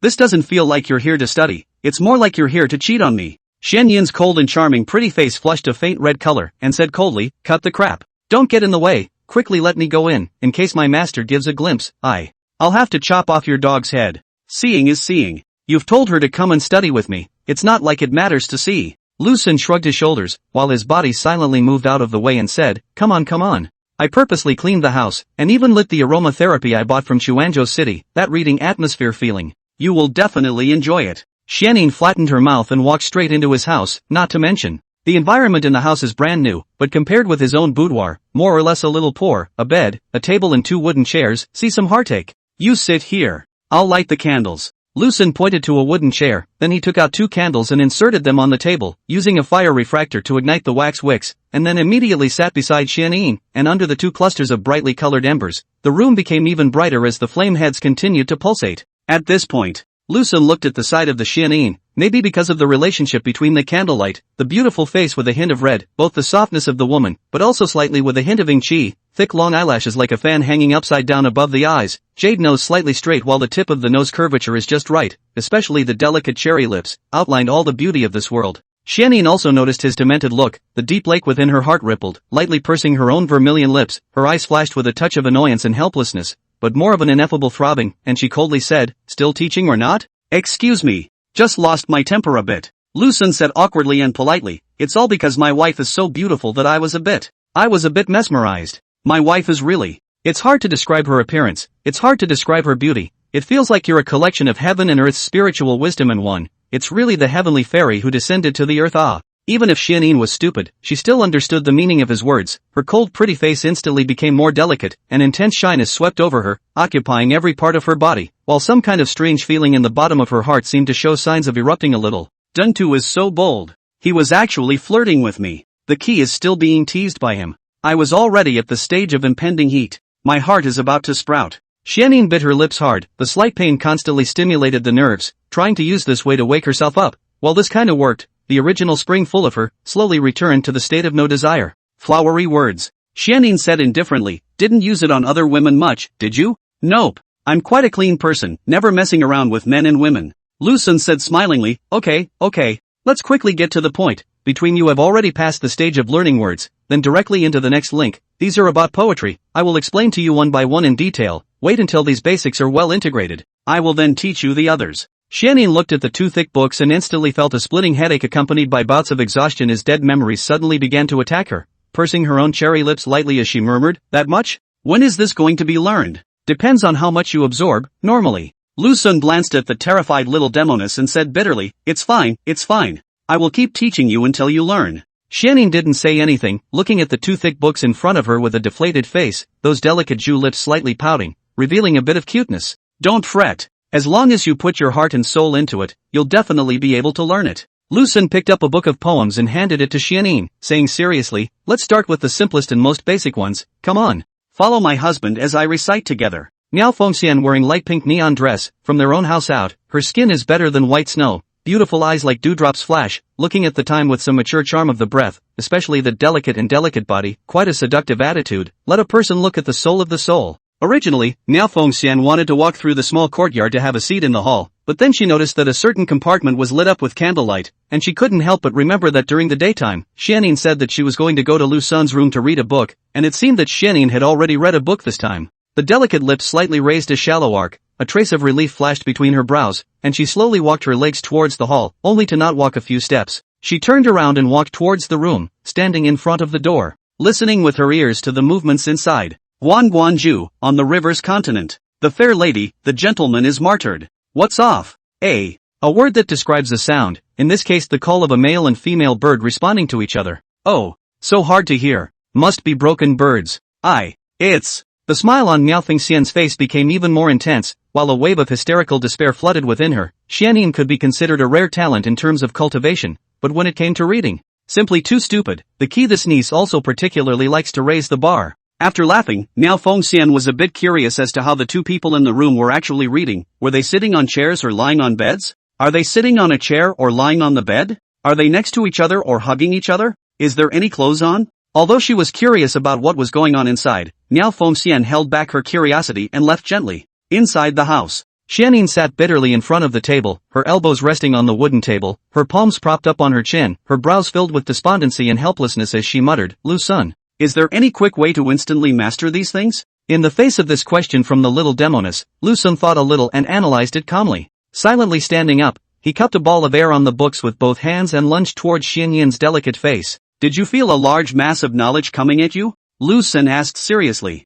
"You're teasing the cutie." Jenin glared at him, annoyed. Chapter 25, She's Hot. When Xianyin furiously uttered these words, she quickly reacted, her cold and charming pretty face instantly reddening with shame, anger, and annoyance. Squeaking and whimpering, she explained, Just now that sentence when I never said it, and you are not allowed to mention it in front of me, or else you will not blame me for being merciless under my sword." Here we go again.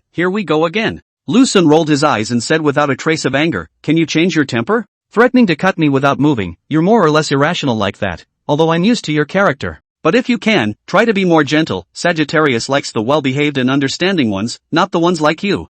Oof. What has it got to do with you how I am? Xianyin glared at him viciously and said indifferently, hurry up and continue. Don't waste time. In the face of the stubborn little Demoness, Lu Xun couldn't do anything about her for a while, but honestly, it's quite interesting to get along with her after a long time. The key to this kind of woman. This kind of Demoness seems to be as cold as ice and frost. As long as you can remove the hard exterior of her body, the passion inside is estimated to be able to burn people to death. After all, the loneliness that has been suppressed for 400 years, once it finds a breakthrough, one can imagine how raging it will be. But then again, there was also a great Demoness who had been lonely for 1,000 years. If her loneliness found a breakthrough, what's wrong with you? Xianyin inquired suspiciously when she saw the denizen beside her, frozen in a daze with fear on her brow. Ha! It's okay. Just thought about how hard it is to beat 4 with 2 hands. Cough cough. Let's continue. Lu Xun dryly coughed twice and softly said, can this Guanju be mimeographed? Xianyin bristled, a touch of resistance on her face as she said softly and quietly, when master taught me to read and write, there was a 5-year gap between the first day and the middle of the silent writing, but you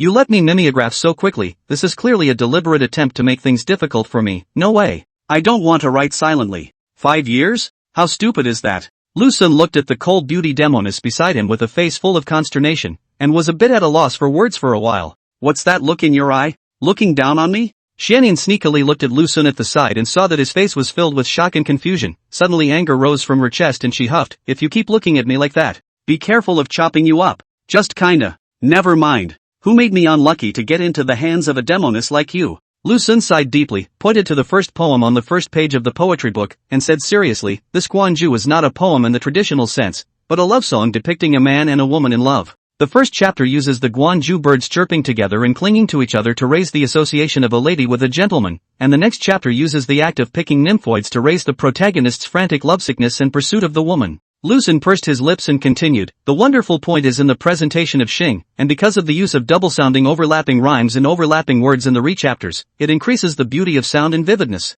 Xianyin looked at the first page of the poetry book, and then raised her head to look at the route beside her. She understood every word he said, but for some reason, when these words were put together, they were so difficult to understand. What was the expression of Xing? What was the use of double rhymes and overlapping words? It's completely incomprehensible. Ugh. Are you thinking me too smart? Xianyin pursed her cherry lips and said with slight displeasure, can you tell me something I can understand? Okay. Let's copy the ancient poem. You first copy this poem 3 times to deepen your impression of it. Lu Xun stood up and said gently, I'll go prepare the writing materials for you. You sit here and wait for me for a moment. Saying that, Lu Xun came to his bedside, bent over and pouted his ass off, rummaging around in his suitcase wondering what he was looking for. Xianyin quietly peeped out, looking at his rounded ass, suddenly wanted to go up and kick him hard, but in the end, she still held down this ridiculous idea, and in her heart, she secretly slandered. Why can a man's butt be so round? Find it all. After Lu searched for the 4 treasures of literature, he returned to the side of the high-cooled little Demoness and asked curiously while grinding the ink for her, can you write? Of course I will. Xianyin said unhappily. Okay. Almost there. Lu Xun finished grinding the ink and pushed it in front of her while handing her a brush, saying softly, begin. Just start. Xianyin snatched the brush he handed her and dipped it in some ink, then sat in front of the table, copying the poem Guanju with all seriousness. Lu Xun just sat on the edge, eyes watching her holding the brush, on the rice paper crooked writing words, for a time into silence, carefully look at a long time, only from the word cracks to see the words, which is full of a sheet of rice paper are written on the I'm a fool 4 words. What to do? Can I get a refund from the great Demoness? At the moment Lu Xun's heart was very melancholy, he was a bit unable to accept the fact that his mother was a fool. I wrote it. After Xianyin finished copying the Guanju once, she was quite satisfied with her calligraphy and raised her head slightly arrogantly and said to Lu Xun, what do you think? Hey, pretty good. But there is still room for improvement. Lu Xun replied bitterly. Although Xianyin was stupid when it came to reading, it didn't mean that she was stupid. Instantly understanding the other meaning of his words, she instantly frowned her own willow eyebrows and asked suspiciously, is this something that doesn't fit into your eyes? Naya, it's not that Sunga is talking about you, you're even holding the pen wrong. Lu Xun picked up the brush and showed her the correct way to hold it, saying seriously, holding it like I do is the correct way, the way you just held it. It's just like holding the hilt of a sword. Can this be good writing? Xianyin pouted her own little mouth, her cold and charming pretty face flushed with a touch of shame as she stammered, I'll try again. Reclaimed the brush, learning the way Lu Xun holding the pen, crooked in the rice paper, again copying the song Guanju, compared to the previous scribbling writing, this time obviously much progress, but still scribbling messy, if you do not look carefully, cannot see that this is in writing. Lu Sun really can't stand to watch, hurriedly stood up, strolled to her back, then bent down his waist, the strong and sturdy chest tightly pressed against her bare back, his chin resting on her fragrant shoulders, while one of Lu Sun's big hands gently grasped her small hand holding the quill pen. Come on. The Sagittarius teaches you how to write. Lu Sun's lips came up to her ear and tenderly said to the high-strung little Demoness. Shasta. The little Demoness is getting a little hot. Chapter 26, Cuddling and Reading Together? In Xian Yin's eyes, Lu Sun belongs to the kind of colorful heart and colorful courage of the man, time and time again by him to take advantage of the cheap to be able to find out, don't look at this guy, looks great. There is a kind of fluttering gentleman feeling, in fact, is alive off the color embryo, but then again, in a way, his behavior is just a bit of stealing, and he really wants to do something bad. I guess he still doesn't have the guts. However, Xian Yin was wrong to a very outrageous degree. That strong and sturdy chest was pressed tightly against her back, while the delicate and tender little hand was gently held by him, and his gentle and whispering voice could be heard in her ears, and she could even feel the heat waves spewing out from his mouth. Shasta. Xian Yin was faced with this situation that caught her off guard. She lost all consciousness, an unspeakable feeling of shame erupted from the depths of her heart, like a shocking wave that pounced all over her body, devouring all reason with a destructive force. This little snake spirit that had lived for 400 years was being dominated by the raging springiness.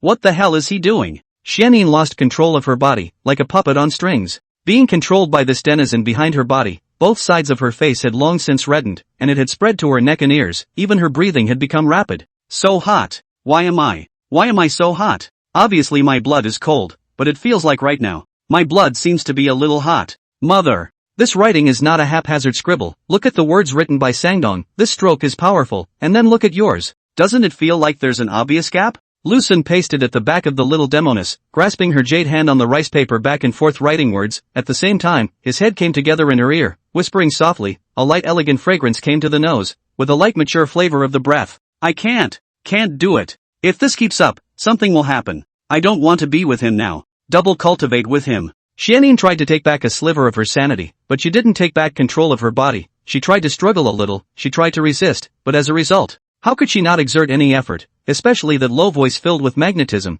constantly stirring up some kind of emotion in her own heart? Just then, Lu Sun's other hand silently embraced her thin waist. Compared to the big Demoness myriad Phoenix Fairy's plumpness, the little Demoness Xian Yin is more slim and her body is more exquisite and delicate. Wilting bad, he wanted to touch the stomach to see if there are abs. The result is the same as he thought. It is really a perfect flat belly. Xian Yin was going crazy. She had sensed that this denizen was starting to strike, but there was nothing she could do about it, not to mention breaking free from his bonds. Even speaking was difficult as all her chi seemed to have been drained out of her. Mother, you smell so good. Lu Sun's lips pressed against her ear and gently rushed her. Xian Yin gasped for breath, forcibly holding back the surging throbbing in his heart, opened his mouth. But the words that came to her mouth lingered for a long time, but how could she not say them? She could not help but secretly slander in her heart. The little fox is more fragrant than me. When you smell the body fragrance of the little fox, you certainly will not say my body fragrance again. As she rambled on, she suddenly reacted. Confusion tinged with panic. Why am I thinking of little foxes? Little fox has nothing to do with me or Denizen in this matter.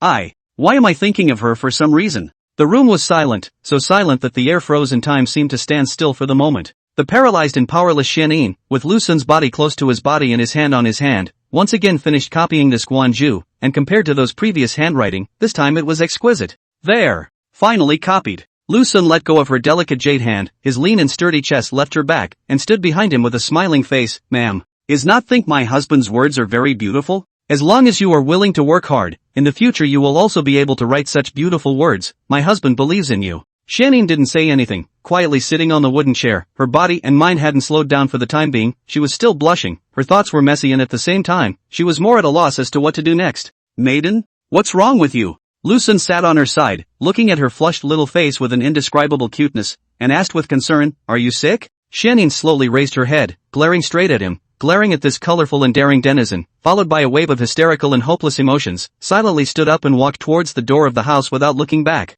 Maiden, aren't you going to study today? Lu Sun looked at her departing back and asked curiously. It's only half an hour past.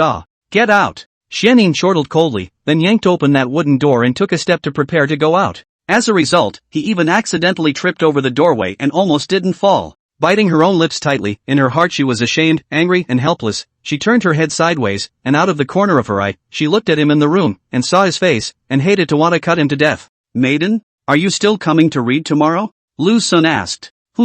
Xianyin snorted coldly and twisted her own head away, leaving Lu Sun sitting there alone. There's something about this little demon girl. Lu Sun sat there and smiled badly, then he cleared the table. Xianyin did not head to her boudoir, but instead walked towards the hall, this short few steps. But she walked out for dozens of miles. She hung her own head and looked at the stone tiles on the ground. Her thoughts in her mind were chaotic. How dare you bully me? Dare to treat me so lightly? I'll have to chop him to death tomorrow. But, Xianyin pursed her cherry lips lightly, her thoughts moving in an incomprehensible direction. If we put aside those lustful hearts and guts, he's really quite good at flirting with people. No.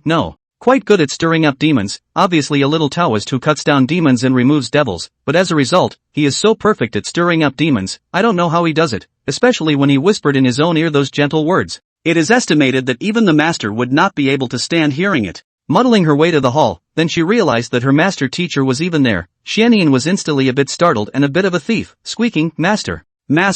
Miao Fengxian looked at her with a smiling face, looked at the scarlet-faced Xianyin, and asked playfully and softly, are you guys hugging and reading together? Why are you reading until you are blushing? The words. Xianyin's body couldn't help but tremble. Chapter 27 Greedy, She Wants Me Again. Xianyin knew that her master teacher was making a big deal out of nothing. She had no idea what had happened just now, and was just talking nonsense. As a result, she never expected that she would be right, but it wasn't with a hug. Instead, he wrapped his arm around his waist and taught himself how to write well. Meanwhile, Myriad Phoenix Fairy was originally talking mindlessly. However, when she saw Xianyin's slightly stunned and flustered expression, she couldn't help but feel a hint of surprise. Could it be that the two of them are really hugging and reading together? This is the first day they've been like this. In a few more days I'm afraid they won't even wear clothes. Master, you don't have to make wild guesses. How could you possibly cuddle and read together? I can't even wait to hate him. Still hugging together. Xianyin lightly bit her own vermilion lips and complained in exasperation, I'm really reading properly, I even learned a poem today.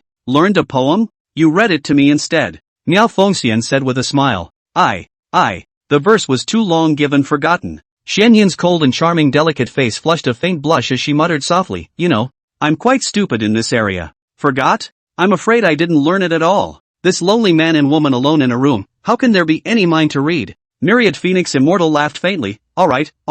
There's no need to explain anything else to me, Master Teacher knows it all in his heart. There's one more thing. You two haven't married yet, but you're basically considered a loving couple, so after some time, Master let Lu Sun write a recruitment post, let you marry over in a big way, go through the process of marriage. How do you think?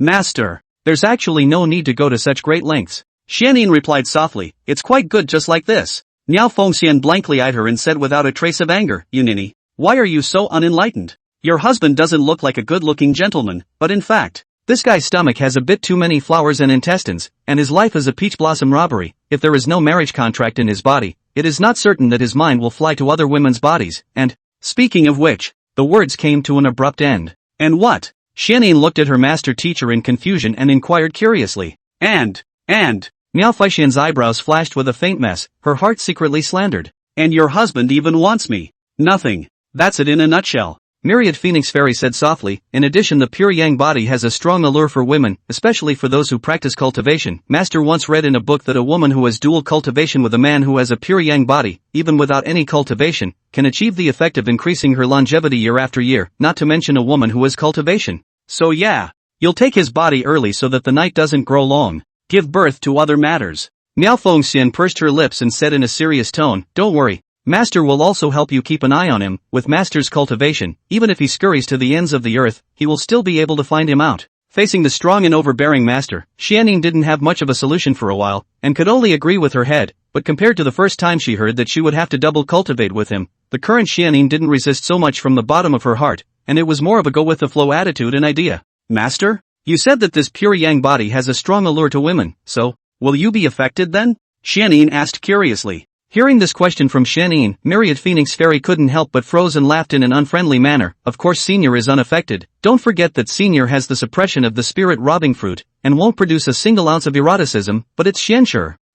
Shouldn't be either. After all, her birth is destined to be unattached to Lu Sun. Speaking. When Miao Fengxian thought of the box of rouge, a slight hint of panic appeared on her face, accompanied by shame. This damn Xiao Dao, sending me some kind of rouge for no reason, causing me to now all. I'm a bit sorry for Xianyin, myself. Why didn't you throw it away then? And hide it? The two snake spirits, one large and one small, seemed to have their own preoccupations and did not speak to each other. Don't stand there. Come sit by master, and by the way, I'll talk to you about him, your family's Sagittarius. Miao Fengxian said. Xianyin kind of wanted to go back to her own boudoir, but the master teacher had already spoken, so she could only silently sit beside her, and just as her butt touched the chair, the master teacher's voice echoed in her ears. Is Lucen treating you well? Miao Fengxian asked. He. Xianyin recalled her experiences with him, especially those shameful ones, and a faint blush rose on her face again as she replied in a murmur, it's average. Did any of them make a move on you? Miao Fengxian continued to ask. He wouldn't dare. I'll cut his dog paws right off. Xianyin pursed her own vermilion lips lightly, a trace of shallow anger crossing her face as she said with slight annoyance. Looking at her irritated look, Miao Fengxian already had an answer in her heart. It seems that damn Xiao Dao has already started to crave her body. The key is that he not only craves Xianyin's body, he also seems to be a little kind of want to crave my body. Come to think of it. Myriad Phoenix Fairy's mature and bewitching face inadvertently climbed up with an undetectable scarlet red. Master, I'm a bit tired. I'll go back to my room to rest first. Xianyin stood up and said softly and quietly. Aha! This reading is indeed more strenuous for you than cultivation, rest early. Miao Fengxian nodded and said gently. When Xianyin left the hall and came to the small courtyard at the back, she subconsciously glanced at the hut at the side, and instantly the clip from just now reappeared in her mind, his lean and sturdy chest pressed tightly against her back, a large hand gently grasping her small hand, his low yet gentle words echoing in her ears, and she could even feel a wave of heat spewing out from between his lips and teeth. Denge! If you do that again tomorrow, I'll cut you. I'm gonna cut you. Xianyin stomped her foot in exasperation and huffed and puffed as she walked towards her boudoir. Early the following morning, Lucen stepped out of his house early, breathed in the fresh air, and then stretched comfortably. A beautiful day has begun again. Live hard today too. Wearing the new clothes bought from the city of Chuanzhou, Lucen transformed from a handsome little rogue into a fluttering gentleman, quite the flavor of the literati and elegant scholar, while not losing that air of debauchery. Lucen had just arrived at the hall when he heard a sound of sword swinging coming from the courtyard. Striding over, it turned out to be the great Demoness practicing her sword. But the picture. Chapter 28, Catching the Great Demoness' Hand. Myriad Phoenix Fairy was wearing a white and pink neon dress, holding a sharp longsword in her hand. With every swing she made, a path of chilling sword chi scattered in all directions. At the same time, that neon dress also shared a lot of pressure for her, for fear that the amplitude of the great Demoness would be too large, or that there would be a problem with the neon dress's quality, and then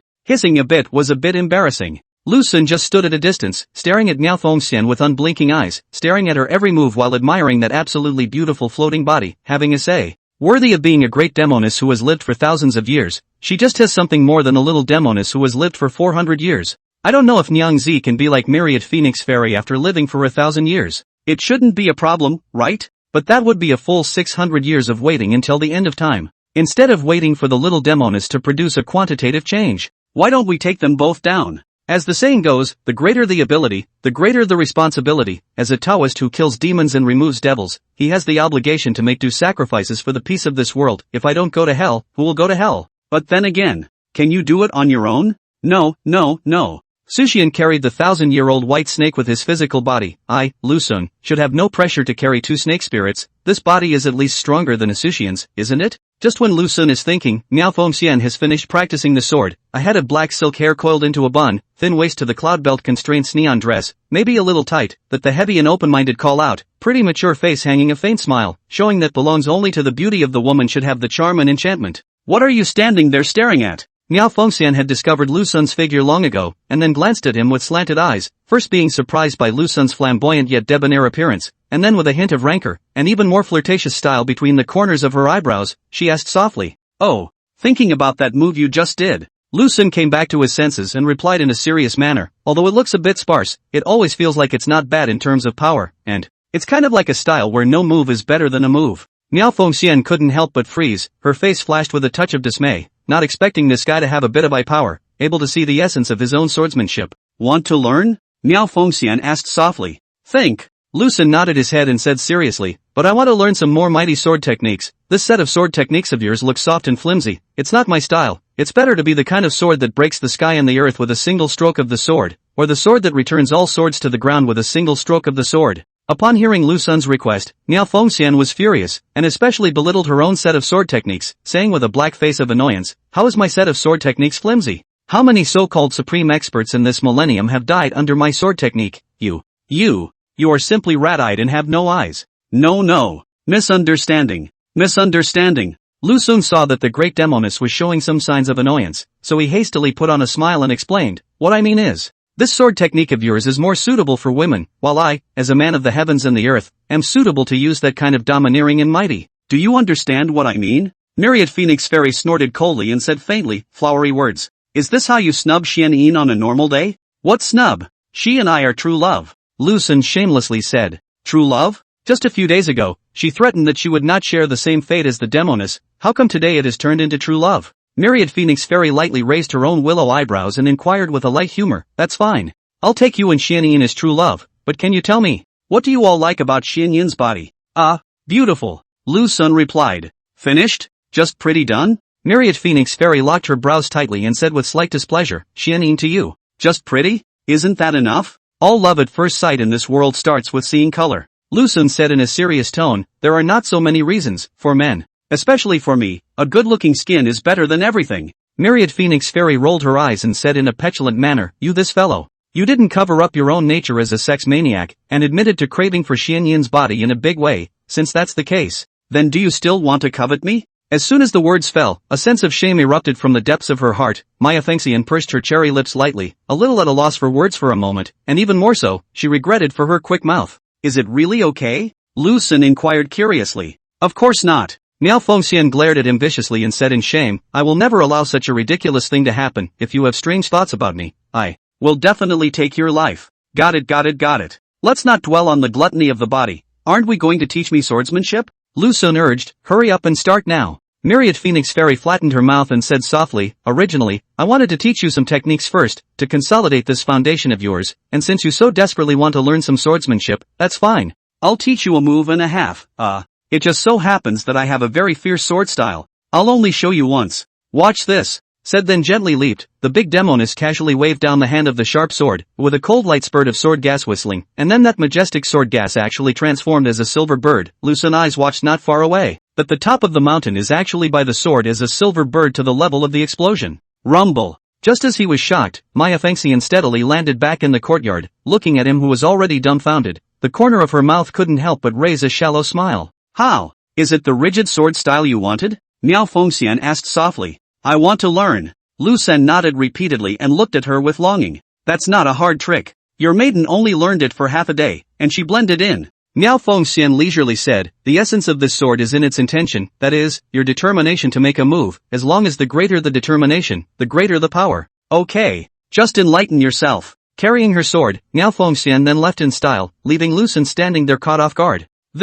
That's the end of the lesson? It's a bit too perfunctory." Lu Xun looked at the departing back of the great Demoness and became a bit anxious. And it was inevitable that this person would do certain unthinkable things when he was anxious. Lu Xun fiercely chased after her, catching up behind Miao Fengxian and tugging on her delicate little hand. "Sister, don't go. Just a little longer." Chapter 29. Master is a bit strange. Miao Fengxian was already making things difficult for him, deliberately finding an excuse to embarrass him, but actually not because she didn't want to teach him. As a result, just when Miao Fengxian was feeling happy about this, she felt that her hand was tightly clenched in her hand, and that feeling of power and strength. The 3 souls and 6 spirits were almost all pinched away. Just as this caught him off guard, the guy's voice echoed in his ears. "Sister, don't go. Just a little longer." Miao Fengxian was like a thunderbolt from a clear sky. She froze there. A strong sense of shame gushed from the bottom of her heart, almost engulfing all of her sanity. This guy is actually so bold and daring that he dares to grab my hand directly. And he deliberately squeezed a couple more times.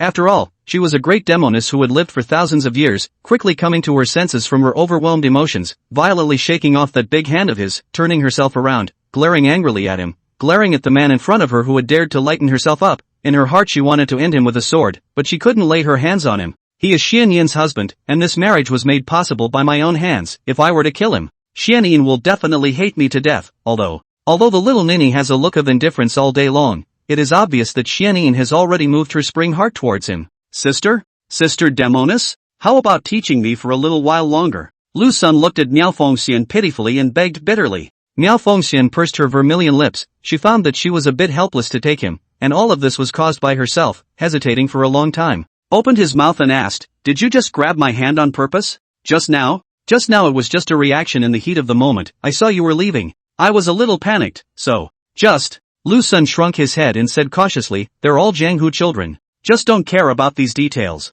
Who is a child of the jungle with you? I am a demon and you are a human. Since ancient times, demons and humans have been on opposite sides. Miao Fengxian said angrily. Lu Sun looked at her blearily, looking at the somewhat annoyed great Demoness, and said softly, I'm Xian Yin's husband, so what's the difference between a demon, and a human and a human? Besides, didn't you once teach me that there are so many marvelous things in this world? Shouldn't I try and experiment more? That was used to force you to double cultivate with Xian Yin, not an excuse to gluttonize my body. Miao Fengxian was on the verge of exploding with anger. Forcibly holding back her inner rage, she sternly chided, I'll warn you once more. Don't have any thoughts about me, and I will not pursue this time. But if you dare to make the same mistake next time, I will definitely give you a good whipping on behalf of Xian Yin. The words. He walked aggressively towards the center of the courtyard. Lu Sun saw this and hurriedly followed, while secretly muttering in his heart. No wonder the little demon girl's temper is so bad. So it's all learned from you. It's really the old saying. The upper beam is not straight and the lower beam is crooked. Then, Miao Fengxian handed Lu Sun the sword she was holding and said in a nonchalant manner, swing it. Ha? That's starting to swing a sword? Lu Sun received that sword from her, and for a moment, he was a bit at a loss for words, saying awkwardly, I say, Demoness sister. Can we follow the proper procedure? I just took a look at your moves and then let me practice. Quick success doesn't have this kind of quickness either. Are you learning? Myriad Phoenix Fairy locked her brows tightly and said in annoyance, forget it if you don't want to learn. Learn. I'll learn. Lu Sun was forced by the great Demoness' strength, and casually swung a sword according to the cat. Compared to Miao Fengxian's majestic sword chi, his sword chi was obviously much weaker. The key was that his sword chi was just sword chi, while the great Demoness' sword chi was able to transform into a silver bird. There are distractions in the mind, and the sword chi is impure. Myriad Phoenix Fairy leisurely said, empty your mind and swing the sword again. Oh. Lu Sun closed his eyes and took a few deep breaths to make sure his mind was free of distractions before slowly opening his eyes and then casually swinging a sword towards the sky. It doesn't feel like much has changed. Lu Sun looked to the side at Miao Fengxian and said with his head hanging down, Sister Demoness, am I hopeless? However, compared to the wilting Lu Sun, Myriad Phoenix Fairy's face showed a slight hint of surprise that he actually learned it? This was even faster than Xian Yin back then. Xian Yin took half a day to learn this move, but as a result, he just swung two swords. The first one didn't work, the second one did. This pure yang body is really extraordinary. Xian Yin already belongs to the heavenly pride in this piece of cultivation. I didn't expect him. He is even more exaggerated than Xian Yin. A bit of progress. Keep practicing like that. Miao Fengxian pursed her own vermilion lips and said softly, keep practicing until the sword chi takes shape. Having said that, without looking back, he left, leaving Lu Sun to stay there, holding that sword of Miao Fengxian. You don't want your sword? Lu Sun shouted at Miao Fengxian. You use it. I have no shortage of this sword. Since she was reading yesterday, she tired Xian Yin out and broke into the quilt. Usually at night she was practicing. Rumble. A shocking loud sound. Waking up the sleeping Xian Yin, she sat up violently. In her heart she was angry, annoyed and helpless. The loud noise just now must have been made by her master. It was estimated that she was fooling around in the courtyard again. Although there was no sound since then, Jenin was no longer sleepy, and lifting the quilt that covered her body, she got out of bed in her silk pants and bibs, stepping barefoot on the flat wooden planks that held up her bibs with her expansive chest, and taking light steps, came to the closet. Today Xian Yin changed her previous valiant dress, directly changed into a clear and elegant jacket, then sat in front of the bronze mirror, coiled up her black hair, inserted the hairpin that someone had given to her. Just as Xian Yin was about to leave her boudoir, her eyes couldn't help but move to the box of rouge. Should I? A little bit? Dab a little bit. Xian Yin reached out and picked up the box of rouge, gently opened it and carefully smeared some on her face, looking left and right at the bronze mirror. Although she did not like to show off, but looking at herself in the bronze mirror, that delicate and playful appearance, her heart could not help but be a little secretly pleased. Actually, can't all blame him for being so horny. Satisfied, Xian Yin left the house, and Xian Yin had just taken a few steps out of the door when she saw her master teacher, walking out of the hall with that preoccupied look. It felt as if she had encountered something troublesome. Master? Xian Yin hurriedly called out and asked with a concerned face, is there something on your mind? I'm fine. Miao Fengxian glanced at Xian Yin and silently walked towards her house. It was only after looking at her master teacher walking into her own boudoir and closing the door tightly behind her that Xian Yin came back to her senses. How does it feel? Is master a bit strange today? Chapter 30, Ears are also red. Xian Yin came to the hall, then saw that the denizen was practicing sword, and the sword in his hand was the sword of his master. A flash of doubt between his eyebrows, but soon recovered as before, lifted the teapot and poured himself a cup of tea, then lifted the teacup and lightly sipped a small mouthful of it. The high and cold little Demoness sipped her tea while staring at him with unblinking eyes, his slender and straight posture, his handsome face exuding a hint of untamed temperament, especially his outfit today, which was quite the fluttering flavor of the literati, and due to the fact that he was holding a sword in his hand, it further emphasized the kind of dashing on him. Although I hate to admit it, but the fact proves that He is really handsome, especially the way he holds his sword, giving people a very free and spontaneous feeling. It's just a pity that he is particularly horny. He seems to be a genteel and decent gentleman, but in reality, he is a colorful embryo who does nothing bad. Touching hands and ass again. It's so annoying to think about it. I can't wait to cut him off with a sword. Just as Xianyin was imagining things, she saw that nasty denizen, casually swinging a sword towards the sky. A silver light sword she spurted out, unexpectedly transforming into a silver mosquito, and this scene made Xianyin a bit dumbfounded, with consternation written all over his face. Sword energy in form? He's gotten this far? Xianyin was biting her own vermilion lips tightly. In her heart there was so much difficulty. In terms of cultivation she had always belonged to the heavenly pride. As a result, a person suddenly appeared. By virtue of the strong pure young torso, vaguely there were signs of wanting to overtake her. That kind of feeling of suffering from a loss, let Xianyin couldn't accept it. Ha! Maiden? Lu Xun carried the great sword given by the great Demoness, and walked towards her in a desperate manner, urgently asking, Mother, I've encountered a difficult problem. Just now, your master's sword chi that he casually waved out was able to form into a silver bird, while my sword chi was only able to form into a mosquito.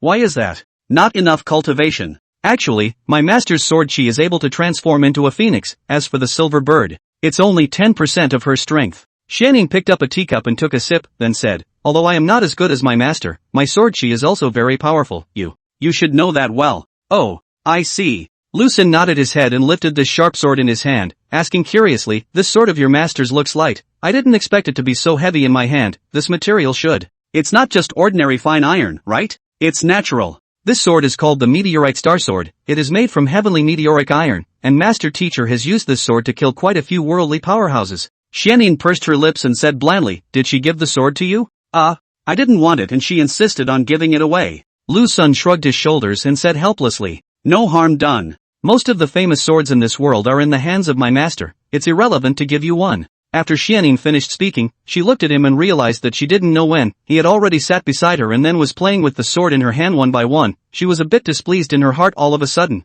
What's there to see in a broken sword? Be careful of hurting your hand then. Hiss. It's actually so sharp? Lu Xun was accidentally cut on his hand by the sword, and blood continued to seep out from the wound. Turning his head to look at the little Demoness on the side, he said pitifully, Mother. My husband, I'm hurt. Xianyin rolled her eyes and said coldly, then just chop it up. Lu Xun laughed nervously, looking at the wound that was slowly healing at a speed visible to the naked eye. He couldn't help but have a doubt in his heart. Previously that psychic white tiger bit my head. It didn't even manage to bite down. Instead, it even knocked its teeth. But today, it was cut by a sword. Could it be that the sword's power surpassed my defense? When Master Teacher was teaching you swordsmanship, did you notice anything different about her? Xianyin suddenly asked. Different? Didn't feel it, but... Lu Xun said in a slightly thoughtful manner, the way she loses her temper is exactly the same as you. I was wondering earlier, are you born with this temper? Now it seems like it's all your master's problem. She's having a tantrum? Xianyin frowned and inquired curiously, why the tantrum? I don't know. Maybe. Lu Xun secretly glanced at her from the corner of his eye, saw that the coiled hair was plugged into the hairpin he had given her, and said with a smiling face, Ma'am, you feel even more beautiful today, and this hairpin matches you perfectly. Hearing these words from him, instantly forgetting about her own master, Xianyin lightly pursed her cherry lips and faintly said, don't give me flowery words, my own appearance. I know myself well, and this hairpin. It's just something I inserted by hand. I didn't mean to come and show it to you. Oh, then did you smooth some of the box of rouge I gave you? Lu Xun asked. I'm not using that. The high-cooled little Demoness flattened her mouth, coldly and with a hint of arrogance. Yes? Let me take a closer look. Lu Xun was caught off guard and stood up, bracing his hands on the tabletop and leaning down to Xianyin's face. Faced with this sudden scene, Xianyin didn't react for a moment. She turned her head sideways, staring blankly at the nearer denizen, the two of their gazes focusing together at this moment, looking at themselves in each other's eyes. Xianyin's face was stunningly beautiful, her features were also very delicate. Under those thin willow eyebrows was a pair of clear pupils, while deep in the eyes was a ruthless coldness, while at the same time slightly tender. Her nose was straight, her vermilion lips were plump, and her body also exuded a faint ethereal fragrance. Lu Xun had to admit, he was already attracted to her, no matter from her looks or body. Xianyin was definitely the best in this world, of course. She wasn't the only one who was attracted to her. Meanwhile, Xianyin looked at him near his eyes. His features were well defined and deep. He was even more handsome. Under his sword eyebrows was a pair of peach blossom eyes, and the light that flowed out of his eyes inadvertently, if he was not careful, he would let himself be trapped in. Mother, your face seems to be red, Lu Xun said gently.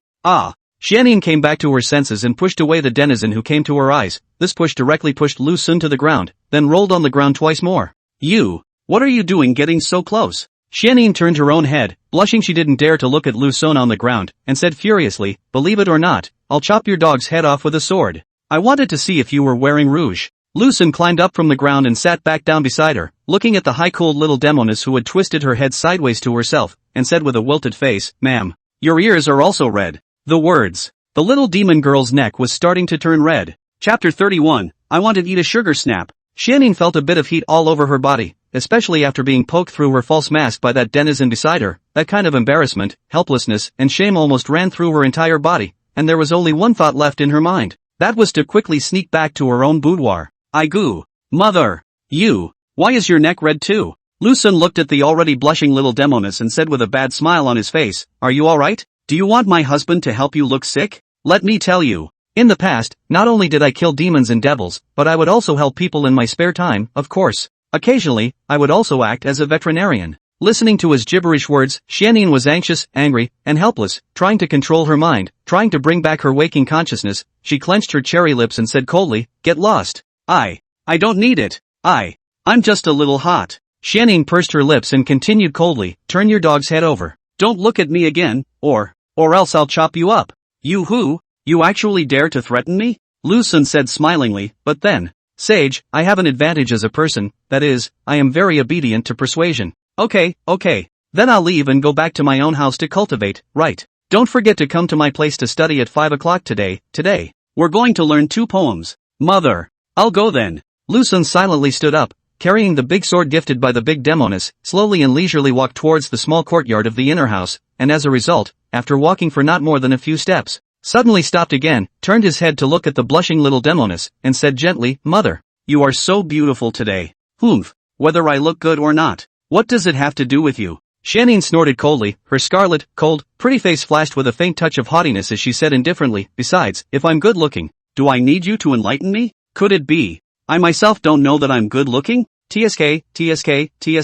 This little Demoness is getting interesting, and of course the big Demoness is interesting too." Lu Sun didn't say anything more and directly left the hall, leaving the high-cooled little Demoness sitting there alone. After someone left, Xianyin let out a long breath, raised his hands and gently cupped his cheeks on both sides. From the palms of his hands, he could clearly feel a hot wave of heat passing through, and in his heart, he couldn't help but feel a trace of confusion. I am obviously a cold-blooded snake python. How? Why is my face so hot? That said, I don't think he saw it, did he? I secretly smeared some of the box of rouge he gave me, and I don't think so. Just then, Lu Sun poked out half of his head and rushed Xianyin, who was sitting on a chair, and said softly, "Mother." Ah. Xianyin trembled in fear and violently turned her head to glare at him angrily, saying furiously, "What are you doing back here again? Got a minute? Take me to the nearest township. I want a scabbard for this sword." Lu Sun said, Sagittarius usually likes to carry his sword on his back, but this sword is so long, in case I accidentally stab my butt, then I'll be finished, so. Xianyin frowned, although she was reluctant in her heart, but looking at his pitiful appearance, she was a bit unable to bear it, and said in a good-natured manner, "This scabbard is used to protect the blade of the sword, whereas you are using it to protect your own ass."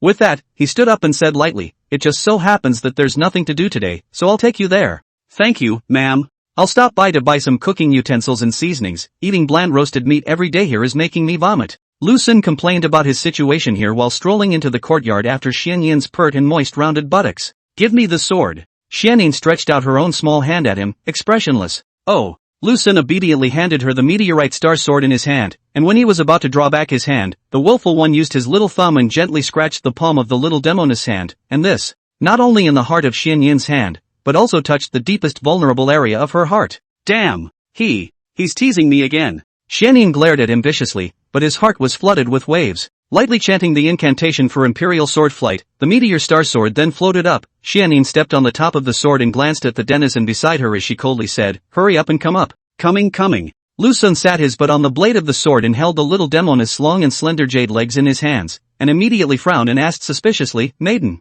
since you're wearing a skirt, why are you still wearing pants inside?" "Shut up. To hell with you," Xianyin said with a dark, annoyed face. Immediately following, with a whoosh, he flew away with Lu Sun. Some township 100 miles away. Xianyin accompanied Lu Sun to wander around the bazaar. She purposely wore a white veil so as not to be mobbed by those smelly men because of her looks, but that pavilion-like temperament still shone brightly in the crowd. "Sell sugar gourds, sweet and sour sugar gourds. selling sugar gourd vendors. That crisp and loud shouting immediately attracted the idle Shanine. She looked at the strings of sugar gourds, a faint desire flashed between her eyebrows, hesitated for a long time, gently tugged on Lu Sun's sleeve. Ugh! I want to eat a candy cane, Jenin said softly. Sugar loaf? Lu Sun couldn't help but froze, his eyes looked over there to buy sugar gourds, and smiled. Okay. You stay here, I'll go buy you some sugar gourds. The words. Hurriedly, he ran over. Looking at his departing back, Shanine lightly pursed her cherry lips, that cold pretty face slightly a touch of shallow throbbing. In fact, putting aside those obvious shortcomings, he is really quite good, gentle, and obedient.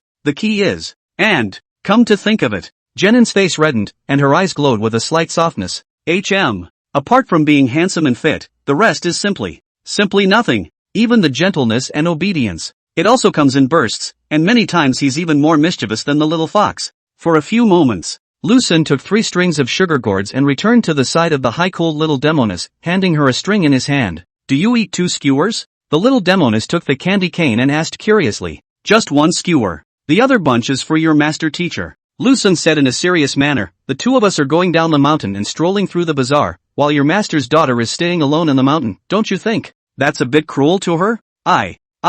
Shanine hung her head in shame, her heart felt like millions of ants crawling over it, and murmured, then you can buy some more sour date cakes. By the way, my master loves to eat sour date cakes. Chapter 32, come in, then. Shanine is rarely able to come out to visit the market, usually down the mountain is also to go to complete the big Demoness accounted for, usually stay in the house. At this time she stood at Lu Sun's side, while eating sweet and sour sugar gourd, while watching him buy all kinds of inexplicable things. The heart is flooded with an indescribable throbbing. Although he didn't want to admit it, it turned out. As long as one stayed by his side, one didn't want to cultivate, and even if one didn't do anything and just stayed quietly by his side, it felt a lot more interesting than cultivating. Why did you buy so many things? Shanine inquired coldly as she held the sugar gourd in her hand. It's rare to be able to go down. Of course I have to buy more. Lu Sun turned his head to look at the high-cooled little Demoness on the side and saw that the sugar gourd had already been mostly eaten by her. Then he asked, do you want to buy another bunch for you? Shanine hesitated, looking at the string of sugar gourds in her hand, feeling. It did feel a bit insufficient. It would be better to have another bunch,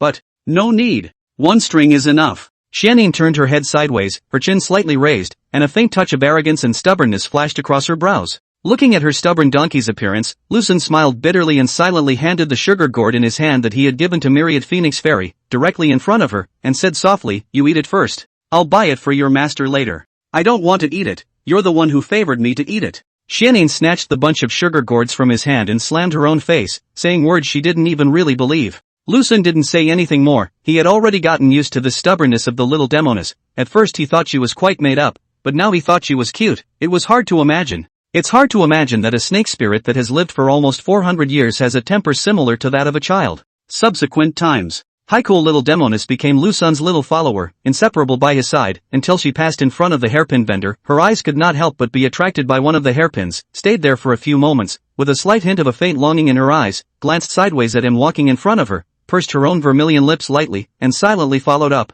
Someone was selling hairpins just now. The little Demoness said lightly. Yes? You want it? Lu Sun asked. I don't want it. Shanine, who was wearing a veil, pouted her own little mouth and said coldly, I will buy it myself if I want it, so why bother telling you about it? Lu Sun turned his head, and really saw an old woman not far away selling all kinds of hairpins and hair clips, and looked at the side of this whole body is very soft, but the mouth is very hard. Demon girl. He knew that if he didn't buy a hairpin today, this demon girl may want to lose her temper. Lu Sun didn't pay any attention to her, and walked towards the front of the old woman by himself, and when the little Demoness saw this, a faint joy rose in her heart, and then she followed him over expressionlessly. Which one do you like? Lu Sun looked at the wide array of hairpins and hair clips and casually asked Shanine at his side. No need. Shanine glanced at the hairpin among them that she favored and replied coldly. Over. Got a multiple choice question. Key, that's a bit too many options. Lu Sun looked at the hundreds of hairpins and hair clips, and after hesitating for a long time, he chose a hairpin that he thought looked better, and at the same time, the gaze from the corner of his eyes kept hovering between the little Demoness eyebrows, and as expected, he found that the little Demoness eyes were disgruntled. This hairpin doesn't match you, Lu Sun said to himself, and then put this hairpin down, reaching out his hand to hover back and forth over the many hairpins and hair clips, and when his hand rested on the green and white hairpin, Lu Sun realized that her eyes flashed with a flash of light. That's it. Lu Sun picked up the green and white hairpin, looked at the high-cold little Demoness in a daze, and said in a serious tone, I think this hairpin matches you. I don't know if it's the one you like. Xian Yin's face showed a slight hint of movement. It was actually really picked by him. Could it be? Is this the so-called heart-to-art? No. It must be his luck. Master always says, a blind cat meets a dead rat. It should. That should be the case. Average. But if you give it to me, I'll reluctantly accept it. Xianyin averted her pretty face, her gaze looking elsewhere, and said lightly, ouch. Are you really 400 years old? How come it feels like you're almost 4? Lucen didn't pay any attention to this little Demoness and directly pulled out the little silver he had left. When he paid for the silver, Xianyin turned her head and quietly looked at him, then immediately turned away again, pretending that she didn't care. Go back to me. Without waiting for Lucen to speak, Xianyin said coldly, is there a possibility that I don't want to give it to you? Lucen said with a bad smile on his face. Xianyin couldn't help but freeze, locking her own willowy brows, staring at him without looking away, and said faintly, whatever. You love to send it or not. Having said that, he walked off aggressively, but as a result, after a few steps, he suddenly stopped, glared back at Lucen behind him, and said viciously, go back and I'll chop off your dog's head. Ouch. I'm teasing you.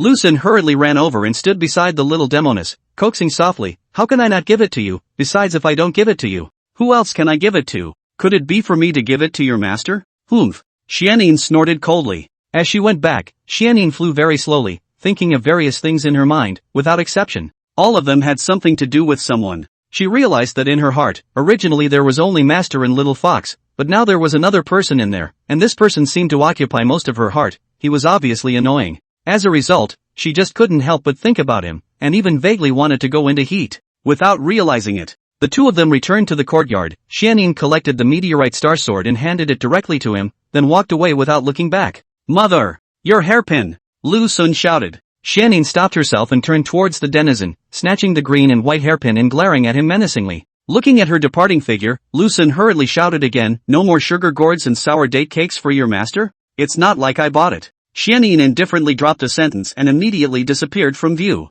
Carrying large and small packages, Lucen returned to his house without lingering too long, took 2 bunches of sugar gourds and a mention of sour date cake, and headed directly to where the great Demoness lived. Boom, boom, boom. After knocking on the door of the house for a few moments, myriad phoenix fairies' voice came from the house, delicate with a hint of lethargy. Jenin, come on in then. Lucen took a deep breath and gently pushed open the door of the house. Chapter 33 Think of my body. Lucen pushed open the door of the house, a fresh and tranquil aroma hit his face. The house was a bit dark, but with the sunlight coming in from outside, he was still able to see some things clearly in the house. He strolled to the inner room of the house, a huge screen obscured the line of sight, carefully poked out half a head. In an instant he saw a scene that made him dumbfounded. At this time, the great Demoness was lazily lying on the bed, wearing a loose satin dress, and under that satin dress was a floating convex and mature delicate body. A long and white jade leg poked out of the hem of the skirt, the jade foot was graceful and rounded, the jade toes were exquisite and beautiful. Even if Lucen was not the so-called foot control, at this moment he had the impulse to want to kiss a mouthful of that exquisite appearance. The exquisite appearance. With his eyes slowly rising, Lucen witnessed to his most expected place, before already realized that about the buttocks, the big demon girl and the small demon girl to be a lot of warped and straight, and the small demon girl's fragrant buttocks, he experienced a time, highlighting the 2 words, BAC military round, but never thought. The big Demoness is even more exaggerated. Of course the exaggeration is not only here. If the little Demoness figure belonged to perfect proportions, then the big Demoness figure was in the perfect. The most extreme category, a hint less or a hint more would ruin this extreme feeling. Finally, Lucen's gaze rested on Miao Faixian's mature and bewitching face, probably because she had just woken up from a nap, and that subdued elegance had a bit of lethargy in it. I have to say, compared to Xin Yin's feeling of a lightly matured young woman, Miao Faixian had more of a beautiful woman's demeanor. Perhaps it was the 1,000 years of time that had created her maturity, as if the years were like a stream of water that had swept away all of the flaunting radiance and fluctuating dust from her body, leaving behind only elegance. Especially her every move, even just lying there quietly, can emit a unique sexy and fragrant,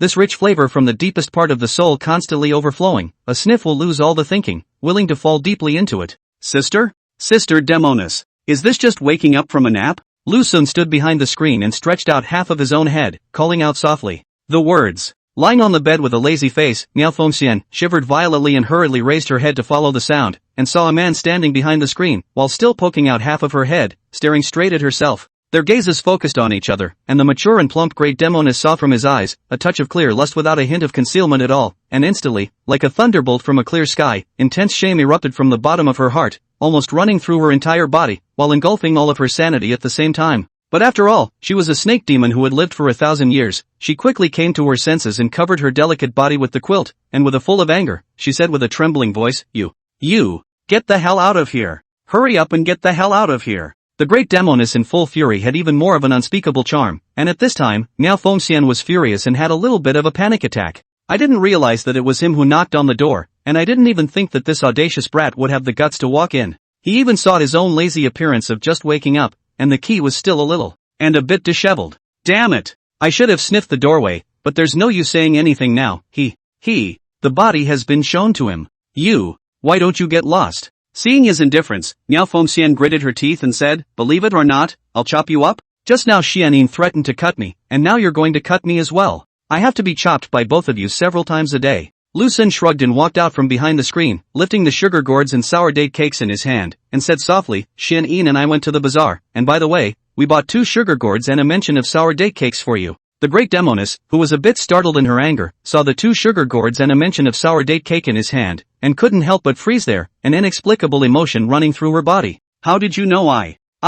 Miao Fengxian was stunned with a hint of doubt, and leisurely geologically asked, knowing that I like to eat sour date cakes? Xianyin told me. Lu Sun replied. Jenin? Why would she tell you this? Miao Fengxian locked her brows tightly, her sharp gaze constantly scanning him, attempting to find clues from his demeanor to his appearance. How do I know? Lu Sun said helplessly, alright. Don't ask so many questions, it's not like I'm some kind of criminal with 10 evils who catches me asking questions one after another. Having said that, carrying 2 sugar gourds and a mention of sour date cake, he walked slowly to a table, gently placed these snacks on it, turned his head to look at the tightly covered great Demoness, and asked curiously, you're sleeping in the middle of the day? Do you still sleep at night then? Without waiting for the great Demoness to open her mouth, Lu Sun suddenly thought of something and suddenly realized, I almost forgot. You and Xianyin are both snake demons, and this snake is the one that comes out by day and night. Finished? Miao Fengxian looked angrily at him in front of her and said coldly, get the hell out of here when you're done. Wait, let me have some tea. I just came back and put down my things, so I took the sugar gourd and sour date cake and went straight to you. Lu Sun lifted the teapot and casually took another teacup, slowly filling a cup before drinking it directly in one gulp. Myriad Phoenix Fairy looked at him, looking at this man who made herself irritated and helpless, wanting to reveal her real body and then fling him 100,000 miles away with a tail, but if she did that, Xianyin would definitely be alerted, and by then she would know that if she knew that she was alone in a room with her husband, in the future, how can I still face living in the world? Hey, what a way to lead the wolf into the house, the damn bogeyman. The things have been delivered and the tea has been drunk, isn't it time to get out? Seeing that he had finished his tea, Miao Fengxian even sat down directly, and said sharply and angrily, don't force me to be impolite to you. You demon girl. I thought about you so much, but what I got in return was indifference and estrangement. Lu Sun stood up, sighed deeply, looked at the big demon girl on the bed, and said in a serious tone, okay, I'll go then. The words. Lu Sun left her boudoir straight away. Wait. Myriad Phoenix Fairy tightly gripped the quilt on her body and reminded with a complicated expression, be careful when you go out. Don't let Xianyin find out. Don't worry. Definitely won't let her catch me.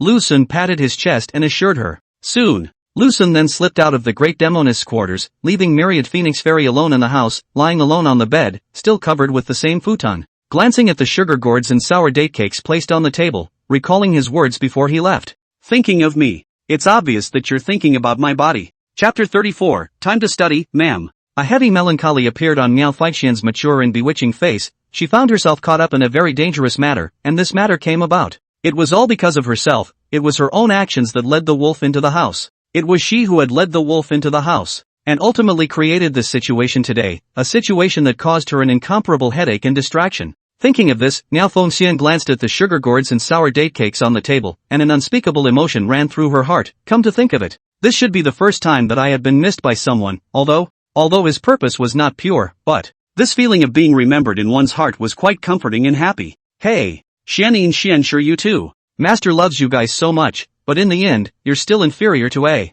Lu Sun. Miao Fengxian sighed deeply, a slight hint of bitterness showing between her brows. Complaining about Xianyin and Xianxue in her heart, Miao Fengxian gently lifted the quilt on her body, that floating, convex, exquisite and wonderful body, unfolding in this human world, spanning out her own 2 slender white jade legs, gently stepping on the floor, getting up and leaving her own bed. The pace was slow and light, with each stride of the legs, the upturned and rounded buttocks exaggeratedly twisted, while the open chest wrapped by the satin skirt, more than a little mischievous, and soon came to the table. Slowly sat down. Her green onion fingers gently picked up a piece of sour date cake and slowly sent it to her red cherry lips, elegantly chewing it. As a wave of sweetness and sourness swept across her taste buds at the moment of entry, Myriad Phoenix Fairy's face flickered with a touch of faint satisfaction. Despite the fact that you have seen my disheveled appearance. But for the sake of the juju cake, I, Miao Fengxian, will let you live for now, but in the future, if you dare to be so reckless again, I will definitely make you look good, and then even Xian Yin's plea for mercy will not be there. Miao Fengxian was eating the sour date cake, while thinking in her mind, without realizing it. That mention of the sour date cake went all the way into her stomach, leaving only those 2 sugar gourds. A bit addicted to eating the great Demoness, picked up another sugar gourd, gently biting down on the top one of the icing sugar hawthorn. That smells sweet too. 2 sugar gourds in the hands of myriad phoenix fairy, just survive for a moment, in the blink of an eye is left empty bamboo sticks. Satisfied with the great Demoness rose, walked to the closet from which to find a white and pink neon dress, followed by green onion. Jade fingers pinched a belt on the satin skirt. The satin dress worn on the body of the great Demoness seemed to have lost control, and slowly slipped down those fragrant shoulders on both sides. Boom, boom, boom. Myriad Phoenix Fairy came to Xian Yin's house door, raised her hand and knocked gently, saying softly, Xian Yin, it's me. Not for long. The door of the house was open from the inside, and Xian Yin stood in the doorway looking at her master, inquiring doubtfully, Master, what is it that you are looking for me for? Can't I call you if there's nothing wrong? Miao Fengxian looked at her and asked leisurely. No. Xian Yin pursed her own vermilion lips lightly, hurriedly giving way to her own body and rushing at Myriad Phoenix Immortal. Master, you come in. The 2 demonesses sat in front of a table and did not say anything to each other. Compared to Miao Fengxian's calmness of the wind passing through, Xian Yin was a little nervous. Generally speaking, the master rarely came to his house, unless he had made a huge trouble. Today, you and Lu Sun are out shopping at the bazaar? Miao Fengxian put down the teacup in her hand and asked softly.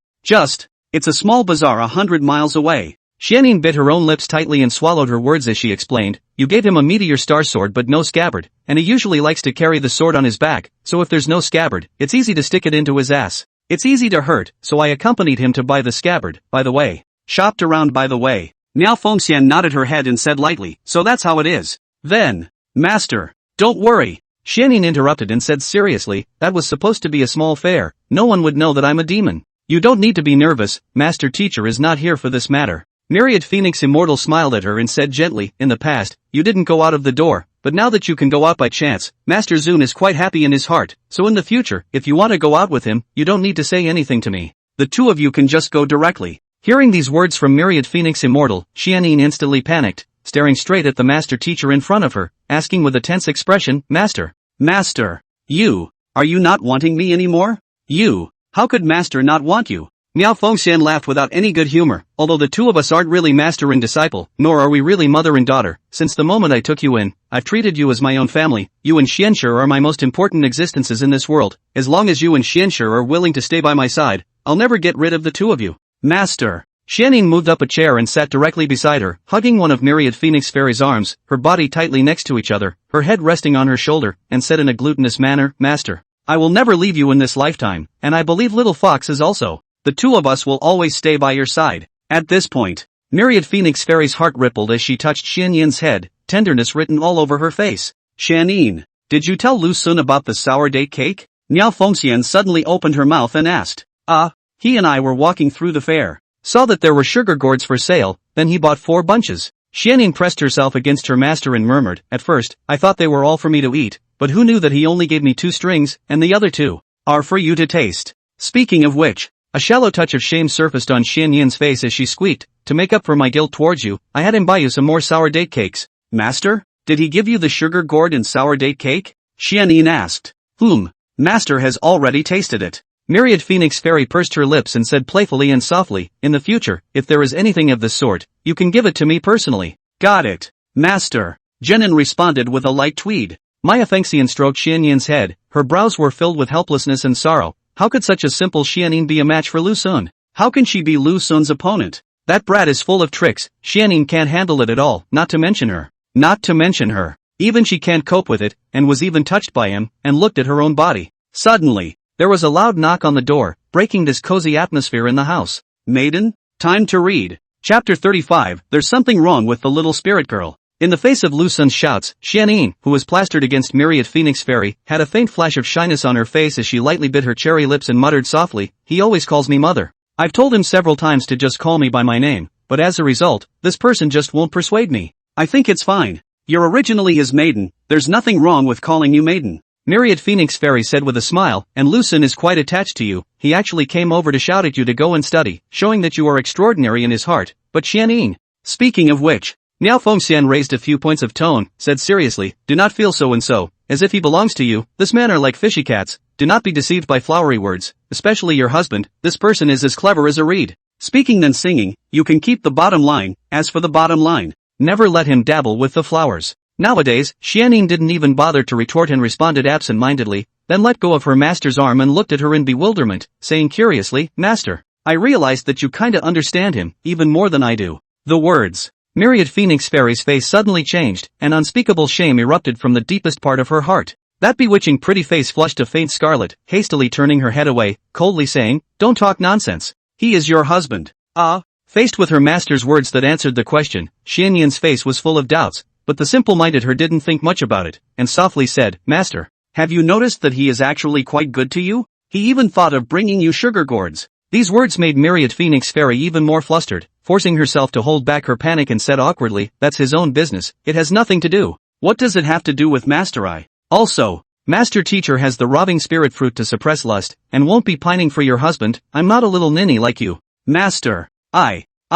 Xianyin pursed her small lips, and said with anger and helplessness, I only said that he was thinking of you, why are you pointing the finger at me again? Alright, go read quickly, don't let your husband wait impatiently. Miao Fengxian urged. Oh. Xianyin slowly stood up and strolled to the door of the house and was about to open it. The annoying denizen at the door started shouting again. Maiden?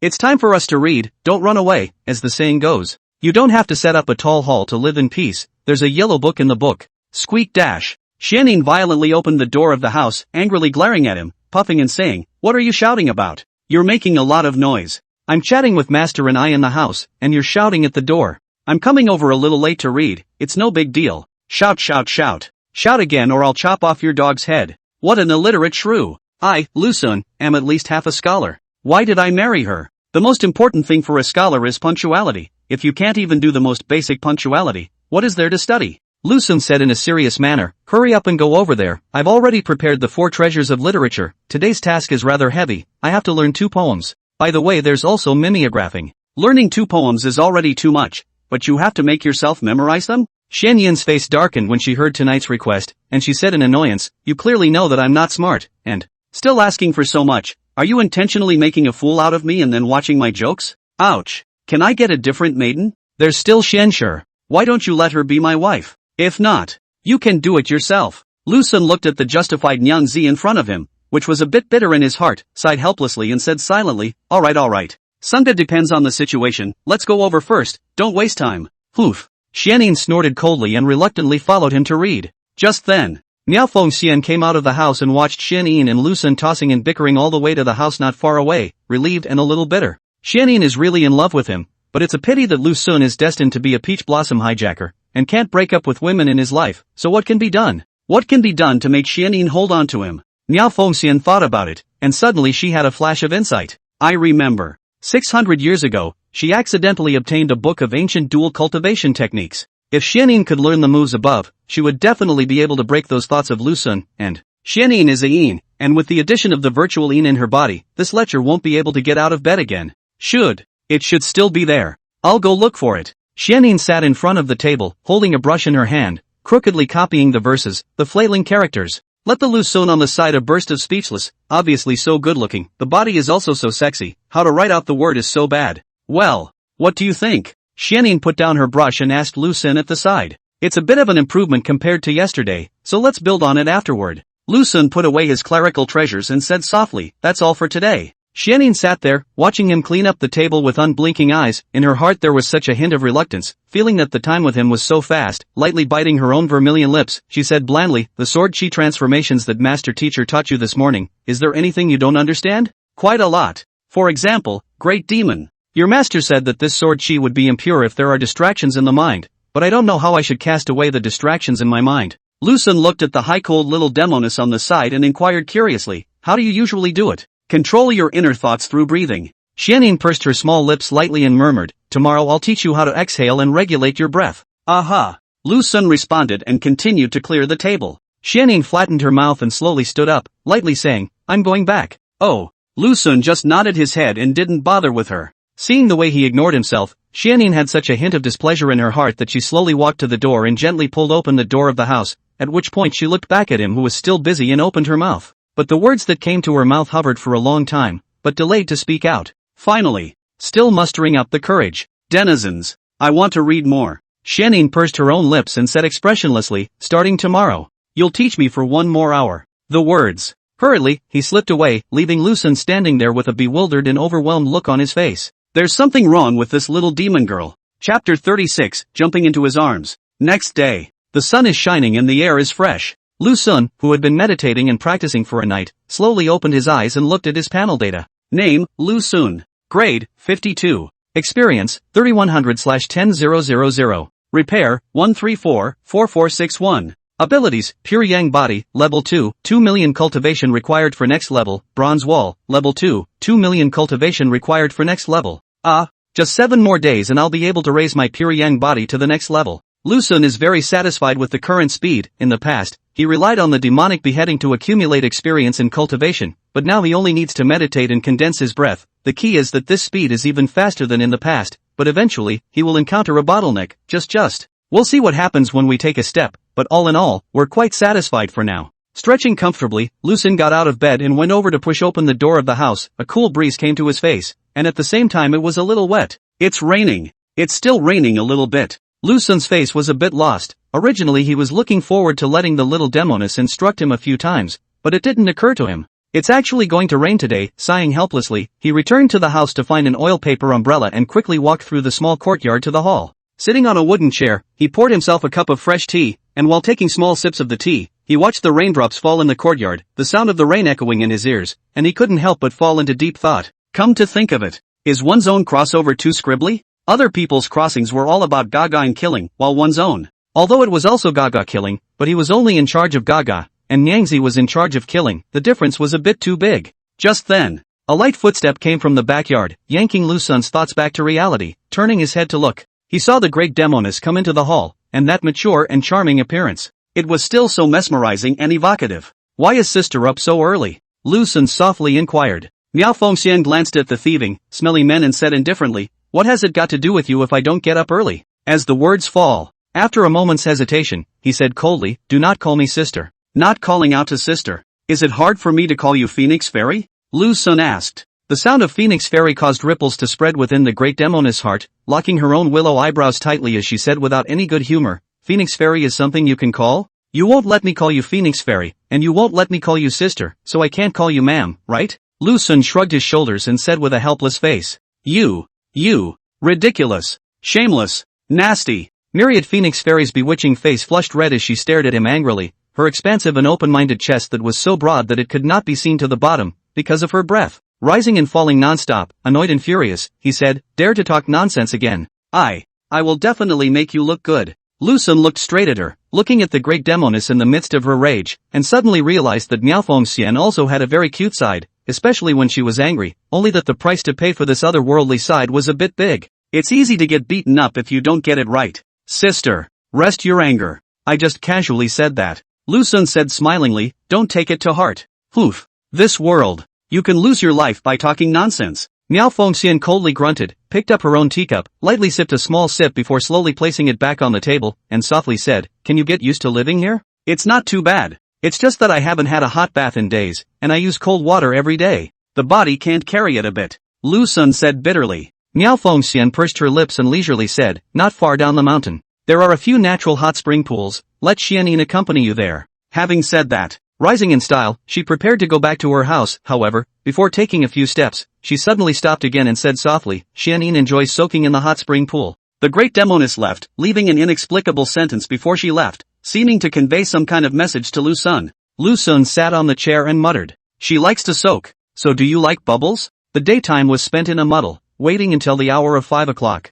The little Demoness knocked on the door of Lu Sun's house. Xianyin was sitting in front of the table holding the brush, earnestly copying the 2 poems she taught today. That stroke was quite meticulous, while Lu Sun was sitting on the side, looking at her meticulous appearance while pointing out the essentials of writing brush characters. "Do you see any progress?" After Xianyin finished copying the 2 poems, she raised her head to look at him beside her and softly inquired, Nice. Your mother is indeed icy smart. This speed of progress is simply.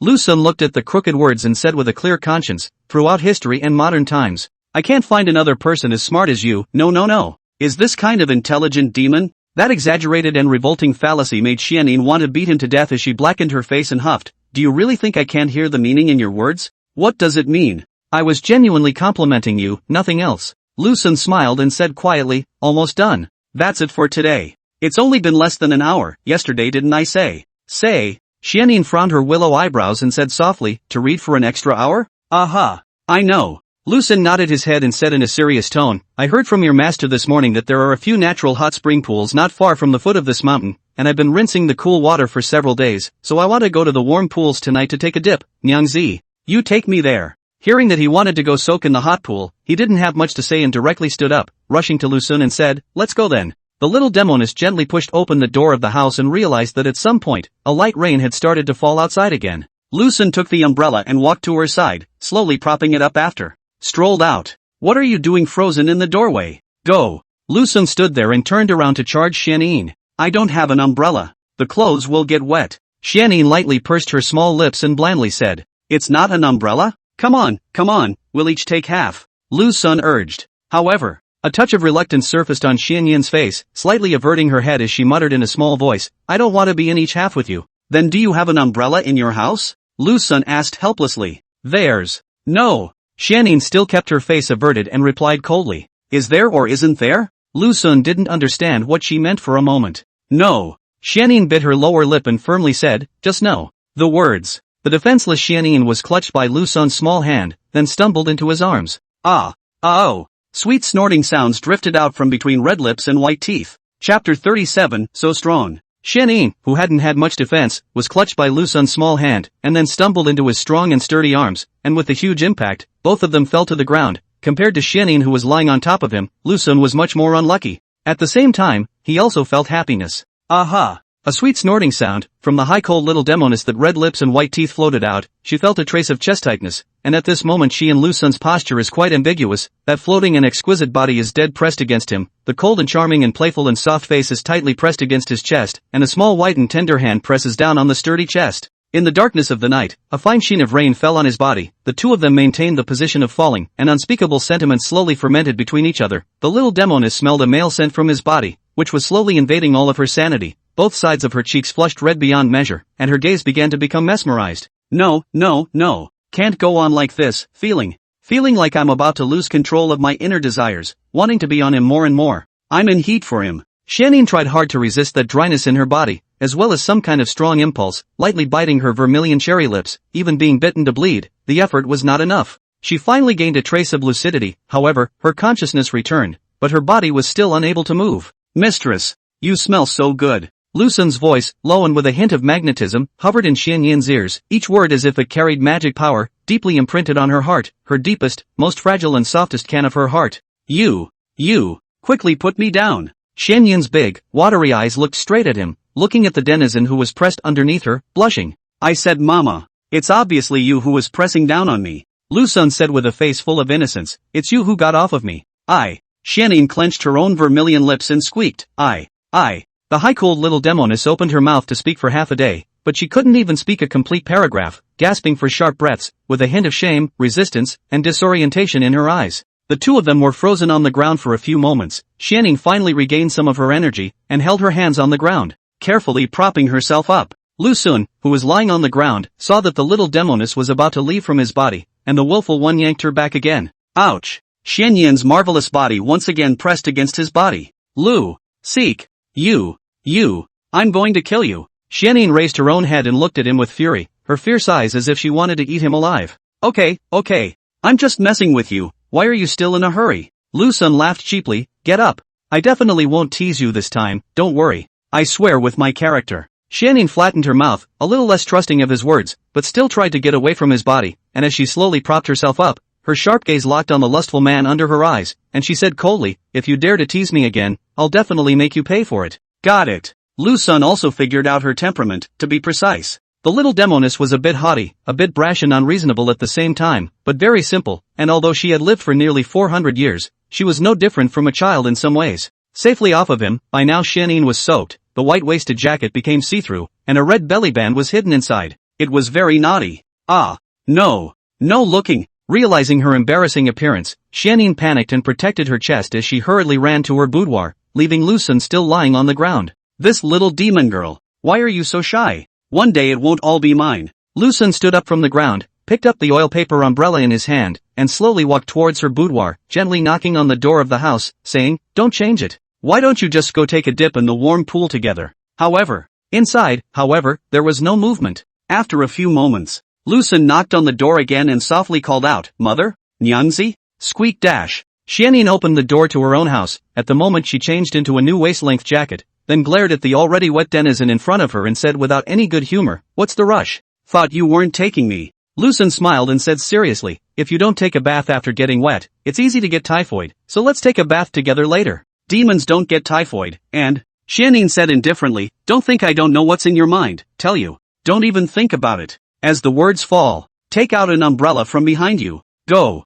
I'll take you there, and then you come back on your own. Speaking, Xianyin opened her umbrella and walked off on her own. "Where did you get that umbrella?" Lucen asked with a face full of confusion. "To hell with you," Xianyin exasperatedly said. On a drizzly night, a stretch of downhill road, the two men, each holding an umbrella, strolled down a lattice of stone steps. No words were spoken to each other, and it was quiet enough to hear each other's breathing. Not far from the foot of the mountain, there are indeed a few natural hot spring pools, and there is also a simple cabin on the side. Not surprisingly, it should be the place where the three demonesses change their clothes. "This is Master's pool, this is my pool, this is Xianshir's pool, and that one is yours." Xianyin pointed to a few warm pools, and then pointed to another small pool with hot steam, turned her head and rushed at the denizen beside her, saying, "Don't be ungrateful to take a dip in these three pools. If we find out about it, we'll have to peel your skin off." "I'm that small? Why does it feel like it's for children?" Lucen looked at the warm pool that was exclusively his own and carefully said to her, "Why don't I soak in your pool? We're going to share the same bed in the future anyway. Don't you dare." Xianyin glared at him and said coldly, "If you defile my pool, I will definitely kill you. Row, row, row. Can't you be gentle with this daily shouting and fighting?" Lucen rolled his eyes, glanced at the cabin, and said without any good humor, "That cabin. Am I not allowed to use it either?" It contains me and Master and little foxes. Anyway, you can't go in." Xianyin replied. "Okay. If you don't go, you don't go." Lucen walked over to his own exclusive small pool and was about to take off his clothes and pants when he turned his head and rushed the little Demoness behind him, asking, "I'm going to take it off. Do you want to see?" Who wants to see it? I'm going back." Xianyin held her umbrella and headed back the way she came, but as a result, she didn't walk a few steps before she turned her head sideways and sneaked a glance out of the corner of her eye. Gosh, so lean and strong. At just the right moment, Lucen turned his head to look at Xianyin. On a rainy night, by the warm pool, the shy siren, the fine young man, are looking at each other in all directions. Chapter 38, Is this something I can watch? Faced with this unexpected turn of the head of the denizen, the high-cold little Demoness didn't slow down for a while, her eyes staring straight at him, at his handsome face, at his lean and sturdy body, a strong shyness surging to every part of her body, along with a trace of an unexplainable impulse. "Maiden? I just asked you to look at Sajiri's body, and you chose not to. Now you're sneaking around to look again." Lucen was wearing just a pair of pants all over his body, only to see that he was well built, his skin color was slightly bronze, his handsome face revealed an angular temperament, and his pair of seductive eyes appeared to be debauched and uninhibited, especially his smile at this moment. There was even more of an evil feeling. The little Demoness who had never thought of spring in 400 years, at this moment. A bit of heart-thumping, that irresistible desire almost running through her entire body, Xianyin tightly bit her crimson lips, the slightest pain dispersing those sentiments in her mind, however. She herself was in a fast rut, seeing such a fine and strong young man was simply doing nothing. The sharp gasps forced the chest to undulate unceasingly, Long Mei's delicate face had long since reddened, and she hurriedly turned her face sideways, saying indifferently, Who peeped at you? I was just worried about you. You sneaked into my pool to take a dip. Yes?" Lucen looked at the little Demoness not far away, although he couldn't see the specific appearance, but he could vaguely see the blurred figure, smilingly said, "Mother, why don't you just take a bath together? Anyway, the sky is so dark, even if you strip naked, with my husband's eyesight, I can't see anything." "Humph." Xianyin snorted coldly and silently replied, "Don't even think about it." The words. Holding the umbrella in his hand, he panicked and slipped away, leaving Lucen standing alone by the warm pool. "This little demon girl, why is your mouth so hard? If you suck on her mouth in the future, wouldn't you be chewing on a rock?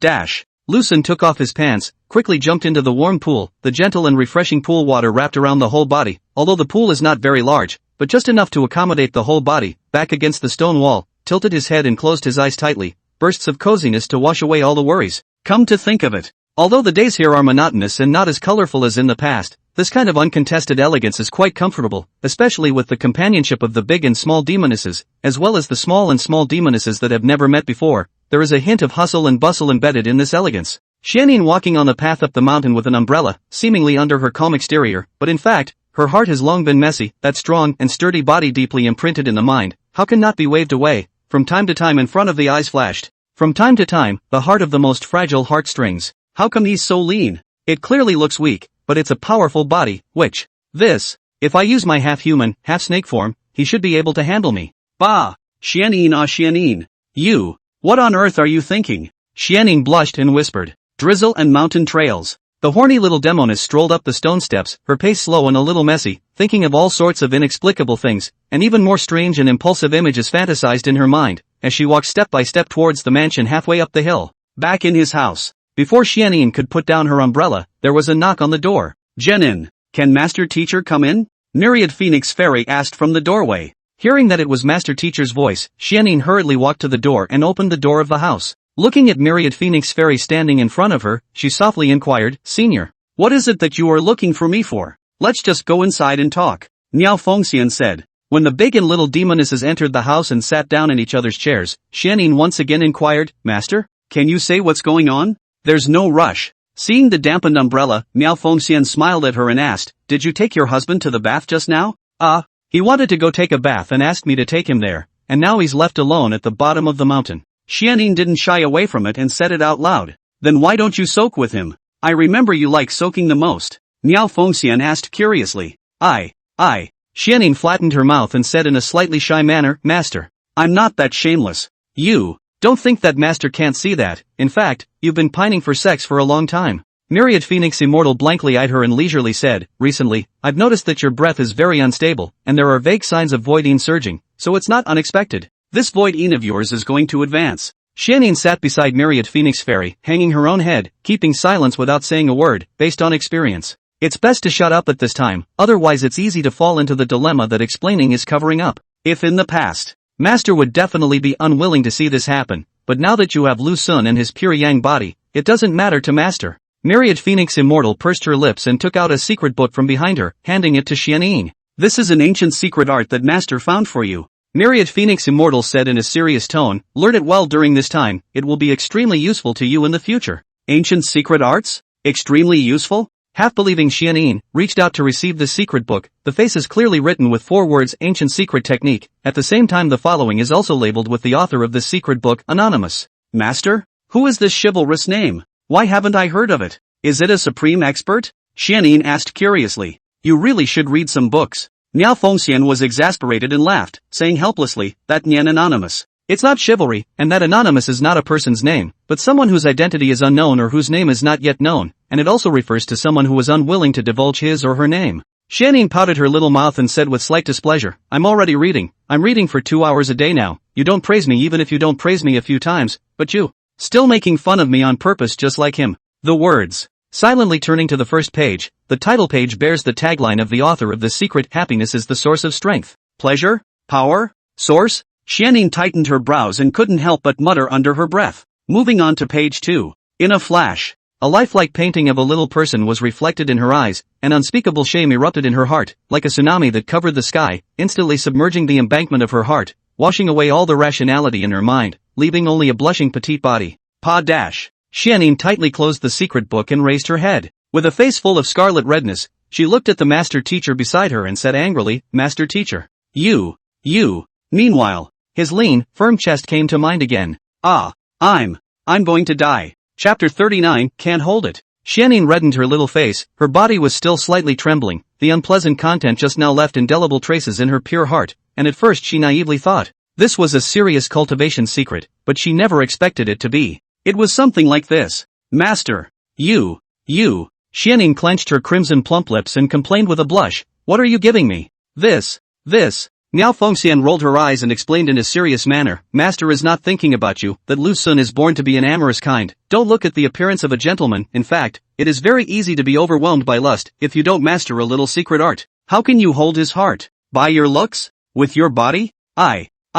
Xianyin pulled his head in a goopy manner and squeaked, You can help me alone. What did you say? I'll help you alone. Tie him down together? Miao Fengxian couldn't help but stare with wide eyes, and said with shame, anger, and rage, ridiculous. What a scandal! How can I be with you? Xianyin looked at her with a face full of confusion and looked at her master, asking suspiciously, Master, what happened to you? Didn't you place a mark on his body, so that even if he escapes to the ends of the earth, you can still get him back? Hearing Xianyin's words, Miao Fengxian's face was filled with embarrassment. She subconsciously thought. Xianyin was planning to let that little thief claim herself as well, and from then on, she and Xianyin would work together to take him down. Nothing. Don't speak so ambiguously in the future. Miao Fengxian forced herself to hold back some sort of inexplicable emotion within her, and said softly, although Master Teacher is able to do this, it's limited to the fact that he's not in a high realm. If he reaches the middle innate realm, Master Teacher's secret method will be ineffective. Middle innate realm. It shouldn't be that fast, right? Xianyin tightened her brows and said leisurely, I admit, he is more powerful than me in terms of cultivation talent, but, if you want to break through to the middle innate realm in a short period of time, it should be unlikely to be able to do so, and it would take at least 100 years to do so. Myriad Phoenix Immortal shook her head and softly replied, Master has a premonition. Your husband's realm and strength in the future should be able to match that of the Zhao Imperial Dynasty's Grand Protector Su Jingyi. There is not much difference. Su Jingyi? He can reach Su Jingyi's height? Xianyin lightly raised her own willow eyebrows and asked with a surprised expression. Miao Fengxian smiled and said gently, you can't underestimate the pure yang body. Legend has it that the first person from the Dao sect to reach the land god immortal realm, he had a pure yang body, of course. Of course. This is all legend, as for the truth or falsehood is unknown, but also side illustrates a truth, this pure yang body is not simple. Xianyin was a bit uncomfortable in her heart, these 400 years. Master has been praising himself as a heavenly pride, but one day an even more perverted one came along. The key is that this person is very horny and has bad character. How could he be allowed to have such a good talent? Myriad Phoenix Immortal could see the displeasure on Xianyin's face and knew what she was thinking at the moment. Reaching out and gently grabbing her small hand, she softly said, there's no harm. You are all the heavenly pride in the eyes of your master, the pride of your master in this world. Moreover, even if he is even stronger, he is still your husband. In the future, whether he can get laid or not, doesn't it also depend on your face? Master. Xianyin blushed in shame and said in exasperation, don't always talk about these things. And shy. There aren't any outsiders here, the words between us won't get out. Miao Fengxian smiled faintly, then patted the back of her hand and said softly, the ancient secret art that Master gave you, you must learn it by heart. Don't get sloppy with Master, of course. You can also participate in the enlightenment with him. Participate in the enlightenment with him? The two stayed in the room and watched. See the little man painting up there? Don't! Xianyin pouted her own little mouth, an expression of resistance all over her face, but didn't say anything more, only thinking of letting her master go back earlier. Afterwards, after another brief chat, Miao Fengxian returned to her house, and when she sent her master away, her gaze fell back to the shameful secret book, and someone's powerful body once again appeared in her mind, her cheeks on both sides reddening again. The little Demoness took that secret book, strolled to the inner boudoir, casually threw the secret book onto the bed. Jade fingers pinched a belt, gently pulled it open. With the fall of that belt, the lapel of the waisted jacket dress was violently popped open, and slowly slid down that fragrant shoulder. Xianyin pulled out the hairpin gifted by someone, gently lifted the quilt. That delicate figure burrowed into the quilt, and re-picked up the secret book that was thrown on the pillow, silently flipping open the third page. In the boudoir, on the bed, the little Demoness was reddening her own little face, savoring the ancient secret technique. Shame mixed with a hint of panic, impulses, and reason constantly intertwined, causing her to question her perceptions of this world a little. The little Demoness closed the secret book in her hand tightly, gasping for sharp breaths. There was a slight confusion in her mind. Slept. Study again tomorrow night. The sun rose again on the following day, and a new day was ushered in praise. Lu Xun walked out of his small house, stretched comfortably in the backyard, and simply moved his whole body. It had rained fine rain all night. The ground is still a bit wet, but the air is quite refreshing. Returning to his house and taking out the meteor star sword, Lu Xun went all the way to the courtyard and continued practicing his sword chi transformation. Or not. Lu Xun locked his own brows as he looked at the sword in his hand and muttered softly, could it be because there's no ability to activate the sword chi in question? Just when he was confused, at some point, Miao Fengxian came into the hall. She sat on a wooden chair, holding a cup of clear tea in her hand, that plump vermilion mouth, gently pursing the mouth of that cup, looking at him with unblinking eyes. Ha! Great demon! Sister, when did you come? Lu Xun noticed the great Demoness sitting in the hall, and after putting away his sword, he hurriedly walked towards her and asked softly, Sister, this sword chi of mine, is there any room for salvage? Miao Fengxian put down the teacup in her hand and lightly said, you guy. Truly the heart is not enough for a snake to swallow an elephant. With your current sword chi, it's enough to rival someone else's 10 years of cultivation, but you still don't know what to do at all. Yes? Lu Xun smiled and said, that's all because sister taught her well. Poof. You want to pin me down with a few sugary words? Miao Fengxian blankly glared at this colorful embryo, and ranted in an unfriendly manner, "I'm not something you can pin down at will." Having heard what was said, Lu Sun glanced at Miao Fengxian and muttered in a low voice, "I couldn't hold it in the first place."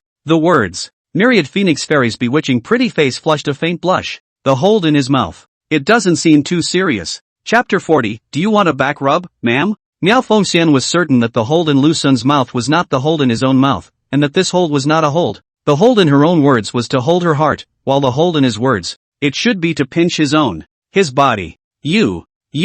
Myriad Phoenix Fairy glared at the other party with a red face and a dangerous look in her eyes, stretching out her finger to point at him, angrily rebuking, "Throw away all those dirty thoughts in your head. Otherwise don't blame me for being impolite to you." "Ha? What happened to me?" Lu Sun looked at him with a confused face and asked suspiciously, "You said that I couldn't pinpoint you." I said yes. "Indeed, I can't pinpoint you. Why did my thoughts suddenly become dirty?" "Oh. Unless there's only one scenario, sister, it's your own thoughts that have become dirty and then turned your head and started slandering me." Bull *********. How could I? Possibly. Miao Fengxian lightly bit her vermilion lips, looking at the little thief with a face of waves and cheapness. She said in annoyance, "Good clever tongue, line. Since I can't speak to you, I can always beat you, right?" The words. Miao Fengxian stood up, ready to step in and teach him a lesson and give him some color. No. Why is this still anxious? Lu Sun saw that the great Demoness wanted to get real, and hurriedly persuaded, "Agu. Good sister, don't be impulsive. Let's be elegant." However, in the face of Lu Sun's bitter pleas, Miao Fengxian was indifferent, and out of the blue, she forced him into a corner, and then with a flurry of electric cannons and flying kicks, she punched Lu Sun to the point where he was crouching on the ground holding his head, but with his superb defense, these punches and kicks did not cause substantial damage to him. Of course it also had something to do with Myriad Phoenix Fairy being merciful. If it were before, she would have already knocked him out, but now she was a bit reluctant to do so, due to Xian Yin's factor. Although Miao Fengxian didn't want to admit it, she actually felt a small change in her feelings for Lu Sun. There was a small change in her feelings towards Lu Sun.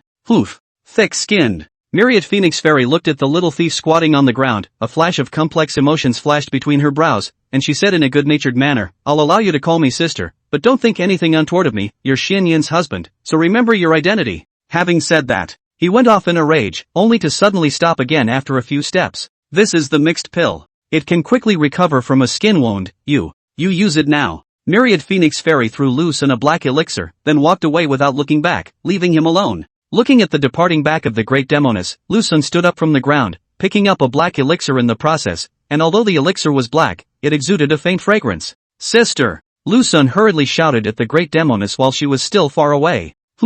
Myriad Phoenix Fairy stopped again, her back turned to him and did not turn her head, speaking softly and coldly, "What is it?" I forgot what I wanted to say. I'll tell you when I think of it next time." Lu Sun smiled. Miao Fengxian tightly frowned her willow brows, a faint trace of displeasure flashed across her face, but more than that, it was a complex emotion that even she could hardly explain as she silently headed to her own boudoir. The mind is a little messy and the pace is even a little hurried. Xianyin had a very strange dream, in which she became Lu Sun's bride, and on the night of the wedding, she lay in his arms. Together, they were studying that ancient secret art, and just when they were in love with each other, ready to explore the wonderful mysteries of the art, the master suddenly barged in and snatched him away for good. Master's ass was perky and firm, and his boobs were quite a bit bigger than his own, and he was jealous and angry and helpless as he watched Master and him making out there. No, my, don't take it away. Xianyin was lying on the bed, frowning herself and closing her eyes tightly. Painfully, she cried out, "Master, he is mine. You are not allowed to give birth to him. Give birth to little demons." Xianyin sat up violently, breathing heavily, beads of sweat covering her panicked face. Turn out it's only a dream. No wonder it's so absurd and bizarre. How could the master like him and to give him little demons? The little Demoness, who came to her senses, found that the comforter was a bit wet, and touched herself, then realized that she was already sweating profusely, and lightly pursed her little lips. Murmured, "Obviously cold-blooded me. How could I sweat so much? Going to take a bath this morning or it's going to be a rough day. But what about him? If this guy knew I'm taking a bath, I'm sure he'll have crooked thoughts." Xianyin flattened her mouth and pondered on a way to deal with it, finally deciding to quietly go over and soak for half an hour without God realizing it. Soon, the little siren started to move, slipping into yesterday's flouncy jacket and taking new clothes with her, including a belly band and a pair of blasphemous pants, and slipping out quietly and gropingly. Sacrificing his own flying sword, he mentally recited the mantra of the imperial sword, and then swished away. Phew! Safe. Just for a moment. Xianin then appeared at the edge of the warm pool, put away his own piece of flying sword, hugged his new clothes, and walked into the small cabin on the side. When she came out of it, with only a belly band and blasphemous pants on her body, she took a light step and came to the side of the pool that was exclusively for her, first stretching out her little feet, her jade toes gently touching the pool water, and then she gracefully stepped into the pool water. The warm clear water bubbled with aerosol, and the moment the little Demoness luscious figure didn't enter, the warmth went down her fair skin and entered every tiny pore. Xianin leaned against the stone wall, closing her own beautiful eyes, her face all cozy.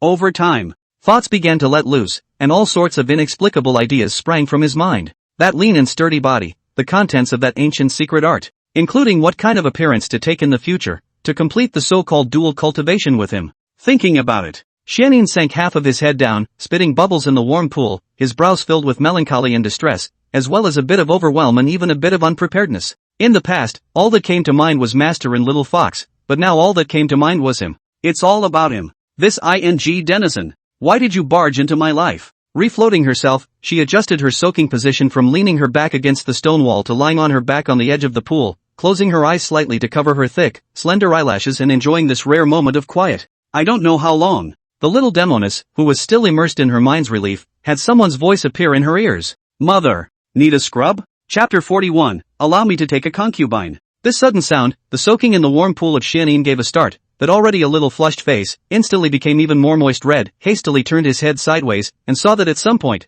that Ding Tzu actually stood in their own not far away. This appearance looked at a little bit of gnashing of teeth. You, get the hell out of here. Get the hell out of here right now. Xianyin's body was submerged in the warm pool, only revealing his own head, staring at him with furious eyes, saying furiously, believe it or not I'll chop off your dog's head right now? Cut my dog's head off again. Lucen now belonged to the category of dead pigs who were not afraid of boiling water, and in the face of those threats from the little Demoness, he was simply indifferent and said in a serious tone, alright, stop it, okay? Who's messing with you? Xianin tightly bit her own vermilion lips and growled in anger, don't beat a dead horse with me and talk a lot of east and west, in short. Get the hell out of here and get out of my sight, or else. Otherwise I will really be rude to you. Got it. Lucen responded as he removed the clothes he was wearing. What are you doing? Why are you suddenly taking off your clothes and pants? Xianin watched as he quickly stripped off his body's clothes and pants in a lightning-fast manner, wearing only a pair of blasphemous pants, that lean yet firm and charming body, unobtrusively exposed in front of her eyes, and instantly a scarlet blush spread across her face to her neck and ears. A bubble bath. What? You're the only one who's allowed to soak it, not me? Lucen blankly glared at the little Demoness, then swung too much towards the little pool that was exclusive to him. Leap right into the heated pool. Comfortable. Lucen closed his eyes, his back was next to the stone wall, tilted his head and leisurely sighed, sure enough, after practicing the sword.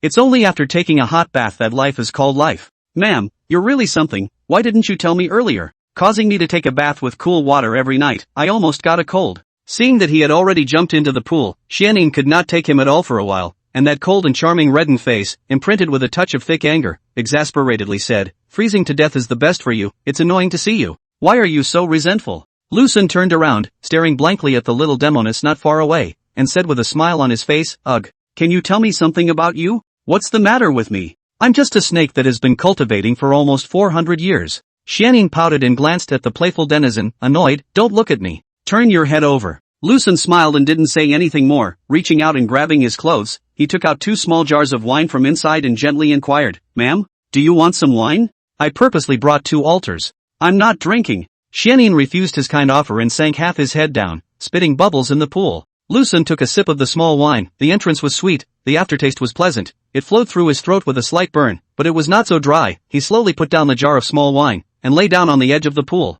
Quietly looking at his little Demoness, tenderly said, to be honest with you, I truly consider you as a maiden. I'm a demon. If being with me is destined to be an enemy of the world, are you really willing to do that? Xianin said coldly, besides, I'll treat you. To you. Speaking of which, not knowing how to speak, she clenched her cherry lips and murmured, I don't care about you. No harm done. I'll try to make you care about me. Lucen smiled and said, as for being an enemy of the world, actually, there is no absolute good and evil in this world, it's just a different position. There are good demons and demons, you and your master are, and there are bad people and people, those hypocritical scum above the court. Hearing those words from him made Zhenan a bit surprised, looking straight at him, trying to find a trace of lying on his face, only to find, underneath the playful expression, there was a pair of clear and sincere eyes. Do you really think so? Xianin asked softly. How can it be fake? Lu Sun shrugged and said seriously, I didn't say that on purpose to please you, I really think so. Xianyin pursed her small lips, a hint of movement flashed between her brows, slightly turning her head sideways, and said in a bad humor, I don't believe it. You big liar, you like to lie to people the most. Loves to lie to demons. Ugh. Xianyin said leisurely, give me the other jar of wine. Isn't it not drinking? Lu Sun laughed. To hell with you. Hurry up and give it to me. Xianyin rolled her eyes and prodded in annoyance. Row. What mama says is what she says. Lu Sun got up from the pool and came to Xianyin's side with a small altar of wine, stretched his neck to probe inside, and said with disappointment, I thought you were naked. It turns out that you're wearing a belly band. Ah. Xianyin burst into a rage and glared at him viciously. Ouch. Freezing. Lu Sun didn't dare to linger and hurried back to his pool. The little Demoness opened the wooden cork and lightly sipped a small mouthful before saying softly, Master is very high on you. She feels that your future cultivation and realm will be able to reach Su Jingyi's level. Su Jingyi? Is she a close friend of your master? Lu Sun asked curiously. You don't even know about Su Jingyi? Xianyin looked at him in dismay and softly explained, she is the current protectorate grandmaster and the head of the Dao sect. After her battle with Master Zun 20 years ago, she was slightly better in cultivation and has been known as the current immortal ever since. She is the most difficult person for Master Zun to deal with in this world. Oh. Lu Sun nodded and asked suspiciously, why did your master fight her? For the heavenly Dao precedence diagram. Xianyin said. So it is. Lu Sun nudged his mouth and then asked, is your master planning to let me defeat her? Are you overestimating yourself? Xianyin blanked her eyes and made light of the situation. Man, one still needs to have a bit of a dream. Lu Sun said with a smiling face, what do you think? Nyangzi. Humph. Xianyin snorted coldly and said indifferently, if you want to defeat her, it might as well be easier to marry her.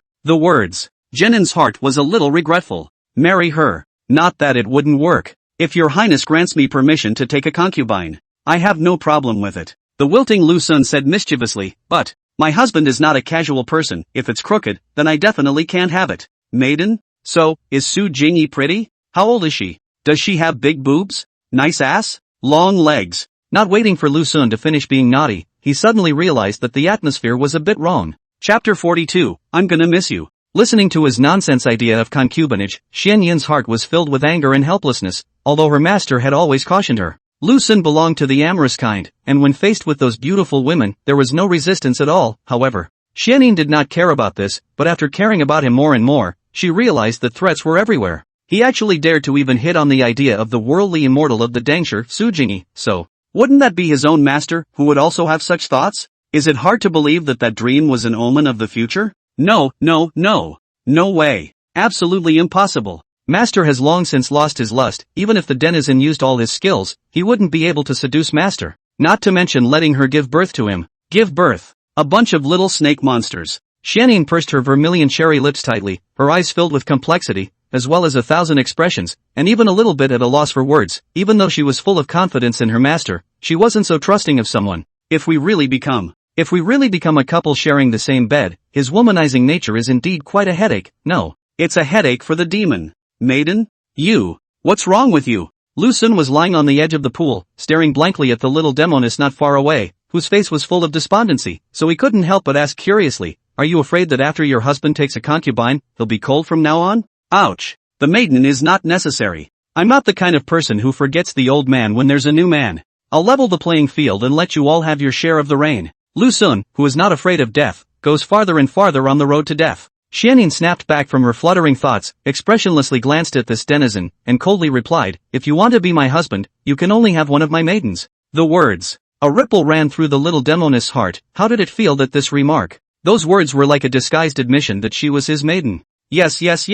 But mama as the saying goes, it's better to be happy alone than to be happy together, so you might as well try to open up your own pattern. Lu Sun leisurely said, You think carefully, think with your heart, is it not very reasonable? Humph. It's true that I'm stupid about reading, but about everything else. But I'm resourceful, so don't try to fool me with these crooked reasons. Xianyin said indifferently, even though you are my dual cultivation tool that only serves to suppress the falcine in my body. But I also forbid you to have other women. I have a cleanliness fetish. Boy, even the cleanliness is out. Lu Sun wanted to ask, if you have your master sent on you, what should you do? Row. What the mama says is what she says. Lu Sun no longer continued to explore on this topic, picked up a small altar of wine on the side, and after taking a small sip, he softly said, Mother, do you have other favorite things besides cultivating all day long? No. Xianing flattened her mouth and replied blandly, "Why are you asking?" "Just asking. Want to know more about you." Lu Sun took another sip of the small wine and said with emotion, "Actually, it's quite good to be isolated from the world. Before I was captured by your master, I've been mixing in the Jianghu and have seen all sorts of various people in all shapes and colors, and have taken advantage of and suffered a lot of losses. This worldly torrent. Standing on one's feet is already a lot of hard work, and I'm afraid it's harder than climbing up to the sky if you want to make a name for yourself." Lu Sun nudged his mouth and continued to say to himself, singing to wine, the geometry of life. But often, life's ambitions are difficult to realize. Xianing looked at him quietly and said gently, "I understood the first part, but not much of the second. Can you speak in human terms?" "It's not much. It would just be lamenting about how hard life is." Lu Sun smiled and said, "Mother, you will protect me, right?" "Protect you? I can't wait to kill you." Xianing glared at him angrily and puffed, "Quickly turn your body around, I'm coming out." "Oh." Lu Sun honestly turned around and silently looked back at her with a straight face. "You. What are you doing?" Xianing stared at him with vicious anger and questioned furiously. "You just told me to turn around, you didn't say to even turn my head," Lu Sun said with an innocent look on his face. You. Xianing gritted her teeth in anger, forcibly holding back the fury of chopping off his dog's head, and said coldly, "Turn your head around as well. The women in this world are already troublesome, but I never thought that even the demonesses are like this." Lu Sun said bitterly, "Can't you be a little more spontaneous? Get out." Xianing said indifferently, "Cut the crap and turn around." Yes. Lu Sun turned his head back, turning his back to the little Demoness behind him, and leisurely said, "I'm fine." Xianing pursed her small lips lightly and cautiously stood up from the pool while warning him, "If you dare to turn back, you're dead." As the words fall, the little Demoness, dressed in a bib and blasphemous pants, ran barefoot and fast toward the side hut. The chicken thief Lu Sun took the opportunity to twist his head and looked at Xianyin's departing back, especially that round and perky buttocks, which made people want to play with it. A few moments. The little Demoness, wearing a waist-length jacket, stepped out of the cabin, coldly glanced at him, who was still immersed in the warm pool, and then immediately walked away without looking back, stepping on her flying sword. Whoosh took off in place, transforming into a silver stream of light. Lu Sun returned to the mansion halfway up the mountain, through the courtyard and halls, and just when he came to the backyard, he saw the great Demoness walking out of the house with a sword in her hand, and look at this appearance. It seems to be going on a long trip. "Where is sister going?" Lu Sun asked curiously. "None of your business." Miao Fengxian looked at the little thief in front of her and said softly and coldly, "During the time I'm not here, don't go out on the mountain without authorization." "Oh, how soon will you be back?" Lu Sun continued to ask. 3 days at the most. Myriad Phoenix Fairy replied with an expressionless face. With a gentle wave of her hand, a long imaginary sword appeared in front of her, and the great Demoness stepped on it with a leg, while the corner of her eye glanced at the bad little thief on the side, lightly biting her own plump cherry lips. She said softly, "After I leave, when you're alone with Xianin, don't make her angry." "Got it." Lu Sun nodded and casually responded. As Miao Fengxian prepared to leave, suddenly his voice came to his ears. "Sister, take care of yourself along the way, I'll miss you," Lu Sun admonished. Faced with these words that caught her off guard, Miao Fengxian nearly fell off the imaginary longsword first, an indescribable emotion running through her heart as she took 2 deep breaths in an effort to calm that messy mind. "Ah," Myriad Phoenix Fairy answered softly and flew away with a whoosh under Lu Sun's gaze. Chapter 43, Kissed. Boom, boom, boom. "Open the door. I've come to read." Xianing came to Lu Sun's house door on time and knocked hard on the door. After all, in these few days Myriad Phoenix Fairy was away, she was able to do whatever she wanted without having to care about the feelings of the bystanders anymore. Squeak dash. This door was open from the inside, and Lu Sun looked at the little Demoness standing in the doorway, looking at her fearless look, and laughed. "Your master is away, and you're starting to reveal your true nature? Even the knocking on the door is quite a bit stronger, nearly the door is going to be whacked by you first." Xianing glanced at this denizen and said lightly, "I advise you not to make me angry. When the time comes, I will definitely make you kneel down and beg for forgiveness. Get out of the way. Don't block my path." Without the constraints of Miao Fengxian, the little Demoness was like a wild horse out of control, running recklessly in the prairie that was Lu Sun, and as soon as she pushed away the man in front of her who was in the way, she walked into the house and sat down on her but in front of the table. This little demon girl. Why so wild all of a sudden? Lu Sun came to Xianyin's side, casually picked up a thick book of poems, and said in a serious tone, "Today is 2 hours. But the goal remains the same, still 2 ancient poems, but accordingly the task becomes heavier. Not only do you have to copy the ancient poems, but you also have to write them silently." "Don't want to mime." Xianin was full of resistance. "I can't do it at all." "How do you know unless you try?" Okay, stop bargaining with me, time waits for no one. Now start studying." Lu Sun didn't talk nonsense to her and directly started today's lesson. Xianin was angry in her heart, but she didn't know what to do. If it was not so long ago, she would have started to make a scene, and if she couldn't, she would have punched him, but now, Kind of can't make a scene, even more can't lay hands on him. The feeling towards him is getting more and more complicated. It seems that the lust is mixed with a hint of attachment and a little bit of unexplained love. Time is fading slowly. Xianyin began to copy up the 2 ancient poems she had learned today, still with crooked characters, but written with extra care. Maiden, what did your master go do? Lu Sun asked absent-mindedly while watching her write. I don't know. She never tells me or the little fox. Zhenin replied softly. Oh, could she be having a wild man outside? Lu Sun scrunched his neck and asked, pretending to be offhand. Xianyin stopped the brush in her hand, lifted her head to look at him in a daze, and said in a serious manner, my master has no more lust. She won't have the slightest interest in men. Lu Sun nodded his head, his big witty eyes rolled down and asked in a small voice, Mother, if your master has a lover, what would you do? The little Demoness clenched her own vermilion lips and stubbornly said, this kind of thing won't happen. If only. A hypothesis. Lu Sun pursed his lips and said seriously, what are you going to do? I. With overwhelm written all over her face, the little Demoness replied with a squeak, I don't know. Maybe. Should. Would have tried desperately to stop it. Hey. Lu Sun sighed and said meaningfully, Mother. All living beings in this world have the right to pursue happiness. Birds pursue the blue sky. Fish pursue the blue waves. If one day your master really has a match, you should send your blessings, instead of trying to stop it. The words. The colorful Lu Sun slowly stretched out his hand, grabbed Xianyin's delicate white little hand, and tenderly said, Mother, don't panic, my husband I will. Without waiting for him to finish his words, Xianyin's body shivered violently, that cold and charming face instantly reddened, hastily drawing back her small hand, reprimanding, You're just talking. What are you doing grabbing my hand all of a sudden? I've touched asses. What's wrong with grabbing a hand? Lu Sun muttered softly. Shasta. Zhenin's face flushed even more, even spreading to her neck and ears. You. Behave yourself. Xianyin clenched her lips and said in exasperation, otherwise I'll go back. Ha. Lu Sun laughed with a bad wave on his face, alright. I'm not going to mess with you anymore, go ahead and copy the poem. Xianyin glared at him viciously, silently picking up her brush and copying 2 ancient poems while softly inquiring, you just said that you told me not to panic, that you would. I didn't say anything after that, what exactly would you do? Nothing. Keep copying. Lu Sun replied. Xianyin wasn't overly curious, and continued to copy the ancient poem with all seriousness. After a long time, finally finished copying 2 ancient poems, Xianyin put down the brush in front of Lu Sun, comfortably stretched out, that already open-minded chest, for a time even more towering, are close to the edge of the Lu Sun to see silly eyes. As a result, he reached halfway. Xianyin suddenly realized something and hurriedly covered her chest, glaring at him with a red face and annoyance. What are you looking at? Believe it or not, I'll gouge out your dog eyes. In the face of this painless verbal threat, Lu Sun didn't take it seriously at all and asked with a smile, I found that those clothes of yours and your master's are all of pretty good quality. Where exactly did you buy them all from? What's it to you? Xianyin blankly eyed this denizen with unknown intentions and said without any good humor, just asking. Forget it if you don't want to talk about it. Lu Sun didn't care, holding up the book of poems, he leisurely said, since you don't want to write silently, then let's randomly check the results of the previous days. I'll ask, you answer, if you can't answer.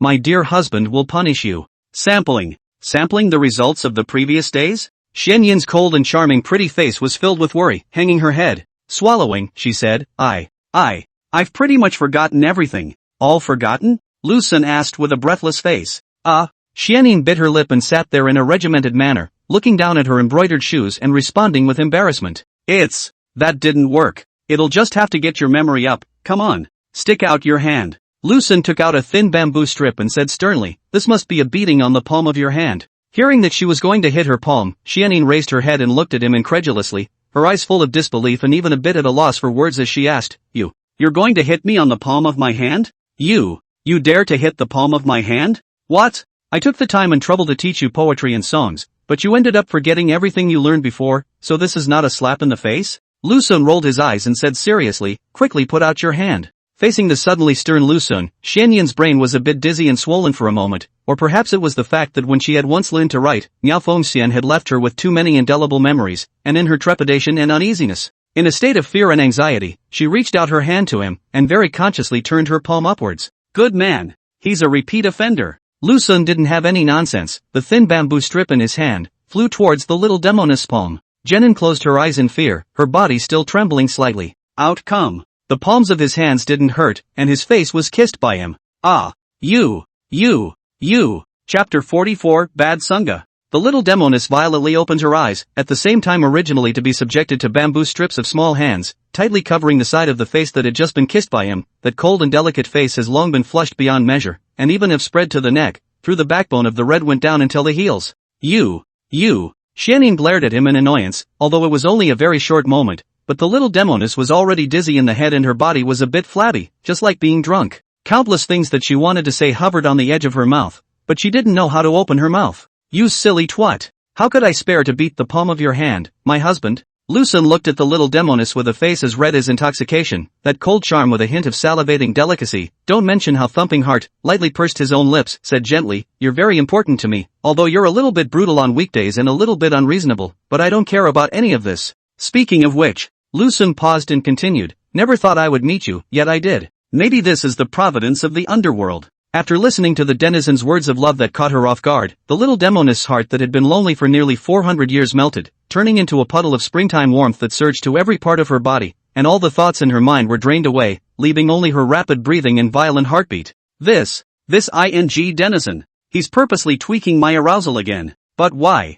I was enjoying his teasing, and I wanted him to say more like that, the more the better. I'm a little unsatisfied with just that. Xianyin was blushing her little face, constantly gasping for air, that expansive chest rose and fell. In this silent room, the two kept their four eyes facing each other, an ambiguous atmosphere slowly fermented between each other. The little Demoness looked at his clear and sincere eyes, feeling his very aggressive love for herself. Her cheeks got hotter and hotter, and her eyes were slowly covered with misty blossoms. So hot, so tempted to take off the jacket. Jenin realized that she was starting to get hot. This was clearly a harbinger of spring thoughts, and in order to resist this shameful instinct, hastily biting her cherry lips, a hint of pain hit her, finally gaining some clarity. Slightly turning her face sideways, she moved her gaze away from his face and stared at a certain corner of the room, squeaking flowery words. I'm not going to fall for it. Master said that you're a polyamorous species, belonging to the category of colorful people who love one on sight. She knows, Lu Sun said in a serious tone. Mother, you cannot be misled by her. I admit that I have a little bit of colorful, but this thing is not my personal exclusive colorful. Men are well.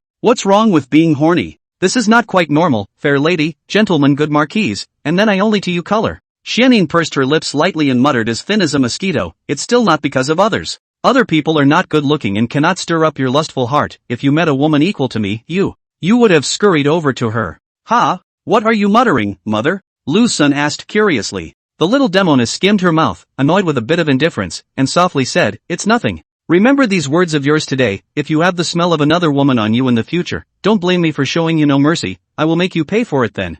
Yes. Lu Sun nodded his head repeatedly and inquired in a low voice, Ma'am is agreeing that I am your husband? What I'm? Xianyin bit her vermilion lips and said in a cold whisper, I won't fall in love with you. You are my exclusive dual cultivation tool, a tool for me to suppress the falcine in my body. I don't allow other women to occupy you. You can only be used by me. TSK. What a bossy little siren. Lu Sun said with a smile on his face, good. Mother is the sky, mother is the earth, mother is the only light. In the future, if mother tells me to do something, I will do it. If mother tells me to go east, I don't dare to go west. If mother tells me to go south, I don't dare to go north. I will listen to mother. The high and cold little Demoness was still facing him sideways, covering the face that he had kissed. Her body and mind had long been soft and feeble, and she pulled her Zhu lips with difficulty, saying leisurely, greasy mouth. Oily mouth. Lu Sun kindly reminded.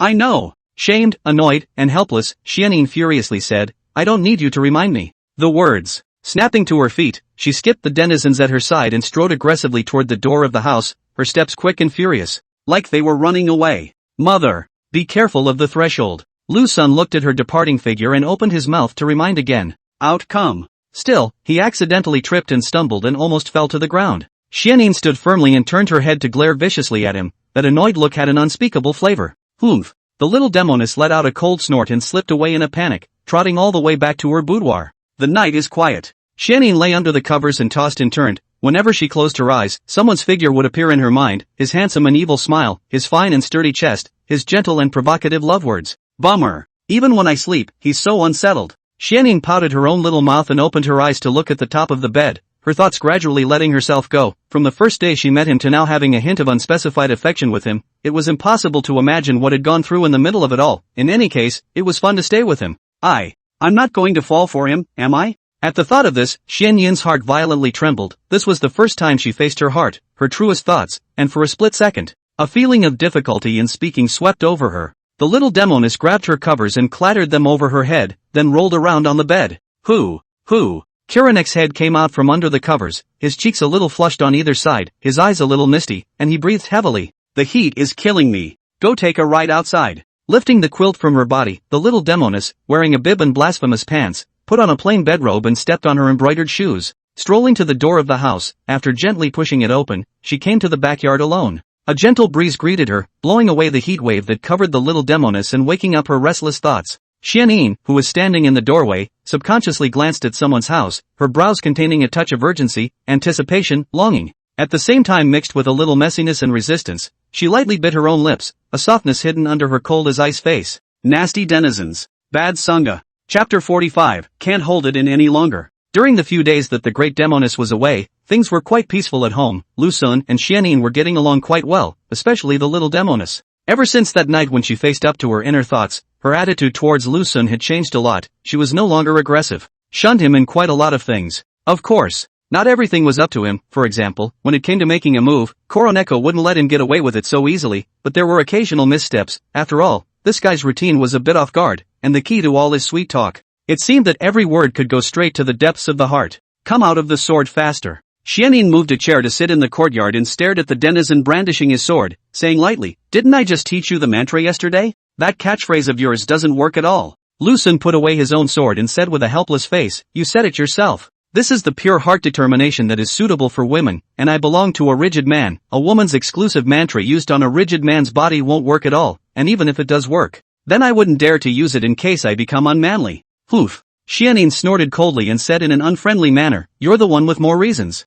Lu Sun laughed nervously, and once again waved this meteorite star sword in his hand, practicing the sword strokes that Niang Zi had taught him in style. Each sword was swift and unparalleled, striking out as if it were a ghost, and the speed of the sword strokes was extremely fast and revealing a hint of strangeness. Xianyin looked at him with unblinking eyes, watching him practicing his own best sword moves. There was so much displeasure in his heart. More than that, it was the jealousy that spewed up from within. He himself had spent half a year to learn these sword moves from his master, and as a result, he was only 2 days old, and had already reached the point of minor success. Thinking about it was a bit infuriating. Why does he learn so fast? The little Demoness pouted her plump, vermilion red mouth, almost writing her indignation on her face, but on second thought, even though he has a cultivation talent that comes along once in 10,000 years, he is ultimately his own bad phase, just like what Master said, whether or not you can share a bed with me in the future, it's not all up to my mood. Come to think of it. The little Demoness' face turned a little red, biting her own lips slightly as she secretly slandered in her heart. Why did I suddenly start thinking about this? Maiden?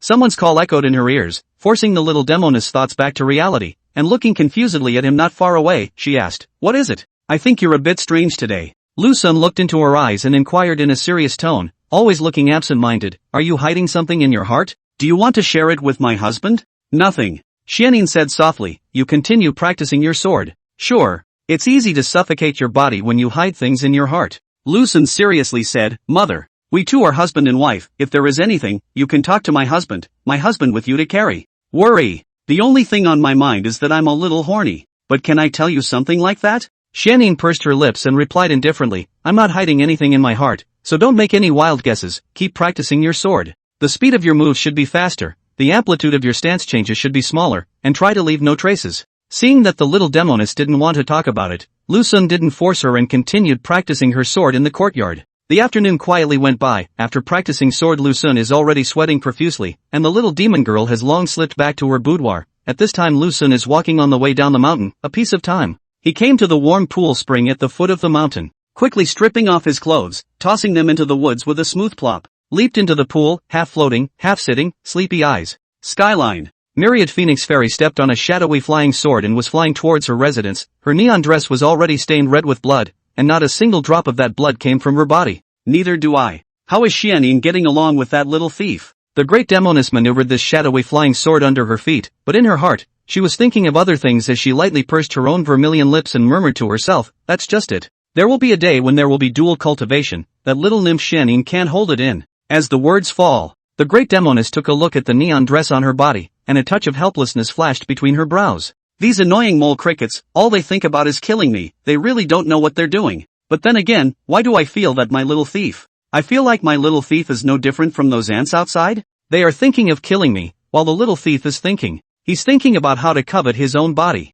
How am I comparing him to them? The great Demoness locked her brows tightly, feeling a little bit of minor remorse for what she had just thought. Even though the little thief of the one at home was a little bit ridiculous, he dared to crave for her own body, but no matter how one puts it, his position in her heart was second only to the two Xianyin Xianshi sisters. Hey! Miao Fengxian sighed and shook off those messy thoughts in her mind as she continued to fly along the edge of the sky. Soon seeing the mountain, Miao Fengxian did not rush back to the house. She flew directly to a warm pool spring at the foot of the mountain. The blood stains on her body made her feel bad. She wanted to clean herself before going back to the house. Rumble! Not far from the hot springs raised a large area of dust, from the dust out of a mature and charming woman, full and tall, although wearing a relatively loose neon dress, all wrapped her airtight, but the charming charm of the atmosphere, still from her body source emanates. Weekdays. Miao Fengxian will first go to the cabin to take off the clothes on the body, but today, she was really a bit hard to bear, and was too lazy to go to the cabin to take off her clothes, standing directly on the edge of the warm pool, her green onion jade fingers gently pulling down her waistband, and the neon dress stained with blood was not paying attention. Slowly slipped down from the fragrant shoulders. That slender jade legs and floating convex and delicate body, just like this show in this world, although there is a belly band but cannot cover the body of arrogance, moist red lips slightly up, eyes than peach blossom also hooked people's heartstrings. Slowly squatting down, stretching out his delicate hand, he gently paddled in the clear warm pool, the waves rippled, and the water was moderately warm. Vegetarian hand lightly lifted, stepped out of the jade leg, body slowly soaked into the warm pool, a warm feeling swept into the body, along every tiny pore into the body, sweeping away the exhaustion of these days. Miao Fengxian only feel comfortable all over the body. A dash! The great Demoness closed her eyes and leaned her body against the stone wall, enjoying this rare moment. Meanwhile, a pool on the side was bubbling, and Lu Sun was potentially holding his breath in the water. What to do? I can't hold it in any longer. Chapter 46, The Little Thief is So Strong. Miao Fengxian comfortably soaked in the warm pool, feeling the warmth wrapped around the whole body, so that its tendons and bones were able to stretch out. In fact, she and the little demonesses are quite fond of soaking in the bath, and will come here to soak for a while if they have nothing else to do, including the little demoness who has slipped out from under the mountain and has not yet returned home. And even sometimes the three demonesses will soak together. Gently lift their own jade arm, the luxuriant jade hand in the warm pool surface gently fiddling, ripples up bursts of waves, thoughts also with the waves. Started to fly south, a variety of whimsical ideas from the mind constantly sprouting. That little thief. Who on earth gave him the courage to crave even my body? Is he really not afraid of death? The great Demoness pursed her vermilion lips slightly, a touch of helplessness and bitterness flashed between her brows. In fact, if you think about it carefully, all this is not self-inflicted sins. In the beginning he saw himself, like a mouse to see a cat, as a result of their own time and time again to tolerate, slowly let him become colorful and bold. Just as Miao Fengxian was rambling, suddenly she heard a strange sound, seemingly as if the water was bubbling. And it was not far away, yet the great Demoness did not pay attention to it, in her opinion. Perhaps it was the heat of the ground that caused the bubbling. The great Demoness began to gently scrub herself, to wash away all the exhaustion of the past few days with the warm water. Out come. Just as she was in the middle of cleaning her body, suddenly not far away from the warm pool, a big living man actually drilled out. In the face of this unexpected scene, Miao Fengxian completely lost consciousness, dazedly looking at the little thief who drilled out of the pool, panic and anxiety accompanied by incomparable messy emotions, even forgetting what she looked like in a belly band. Almost suffocated me. Almost drowned. Lu Sun, who came out of the water from the heated pool, because of the long time of holding his breath, resulting in a face full of redness, was panting heavily, turned his head to look at the great Demoness who was already as dumb as a wooden chicken, and greeted her in an awkward but not impolite manner. How are you, sister? You finally returned. I've missed you to death these past few days. His sweet words echoed in her ears, inadvertently yanking her thoughts back to her mind. Miao Fengxian stared blankly at the dastardly thief, and a terrified cry floated out from between her red lips and white teeth, instantly tearing apart the silent atmosphere. Ah! Miao Fengxian subconsciously hugged her torso in the water, and questioned with a face full of dismay and gritted teeth. You. Why are you here? A bubble bath. Lu Sun replied frankly, and I came half an hour before you. You. I. Facing Lu Sun's words, blocking all the words that Miao Fengxian wanted to say, that mature and bewitching face contained a touch of panic, which was mixed with some helplessness and remorse. She made the same mistake as before, not sniffing the surrounding scent before taking off her clothes. Well. I've even taken a bath with Xianyin. It's not like it's a big deal for you to take a bath with your sister. Lu Sun waved his hand, leaning against the stone wall with a comfortable face, looking at Miao Fengxian not far away, only to see that the mature and plump great Demoness was shrinking in the warm pool, only revealing the part above her neck, and that bewitching and charming face, because of the temperature of the water and the shock, became flushed. Even though he could only see Miao Fengxian's face, in Lu Sun's mind, he couldn't help but outline that floating and exquisite body. You and Xianyin are husband and wife. It's naturally fine to take a bath together, me and you. With you. What kind of ridiculous thing is this? Myriad Phoenix Fairy was furious. Half an hour should be almost up. You get out of here right now. Hey goo. Let's soak for a while. Lu Sun deadpanned as he soaked in the pool, half floating, half sitting, and leaning there, smilingly saying, "Sister, you can just treat me as air, as if I don't exist." "You. Good, you shrewish scoundrel." Miao Fengxian stared at him angrily and coldly threatened, "You'll be in for it later." Okay. All day long you know how to threaten me. Xianin shouts for my head every day and you want to cut my body every now and then. I realized that you two are quite similar. If I didn't know how old you two are, I would have seriously thought that you and Xianin are sisters. Lu Sun said with a smile. Myriad Phoenix Fairy pursed her plump vermilion lips, coldly blanked this thief, and said blandly, "Your mother was met by me from the mountains. At that time, she had not yet transformed into a human being, but she already had a good spiritual root, and I saw that she was gifted and intelligent. So I brought her to myself, taught her to cultivate and taught her worldly truths. I am both her master and her mother, but I am nothing." The words. An imperceptible contradiction flashed between his eyebrows, and out of the corner of his eye, he glanced at him, this colorful, mercurial bad guy, and opened his mouth. But the words on the edge of his mouth hovered for a long time, but hesitated to speak out. "Lu Sun, you really don't mind Xianin being a demon anymore?" Myriad Phoenix Fairy asked gently, "In the eyes of the world, we demons are the ones who do no evil." The question. Jenin asked me the same thing. Lu Sun pursed his lips and replied softly, "If there were no bad luck, no disasters, and no demons in this world, how would the world still go to the temple to burn incense? If there were no more demons, there would be none of those self-proclaimed righteous people who were young and uninformed in the past, thinking of this world too simply. Actually, there is no absolute evil and good in this world, there is no absolute right and wrong, it's just that everyone is in a different position." When Lu Sun said this, he couldn't help but pause and continued, "I've seen the kindest demons, and I've also seen the ugliest people, and often underneath the bright and shiny exterior, there is a dirty and unpleasant heart hidden. Sister, both you and Xianin are the only ones in this world that I can trust unconditionally." Lu Sun looked straight at her, at the plump big Demoness not far away, and said seriously, "The two of you are important to me. Really important." Miao Fengxian, after hearing these words of Lu Sun, cannot help but froze in the pool, that clear and sincere gaze, that full of deep love confession, inadvertently by him toggled the deepest depths of the most fragile heartstrings, gusts of aftermath rippled all over the body.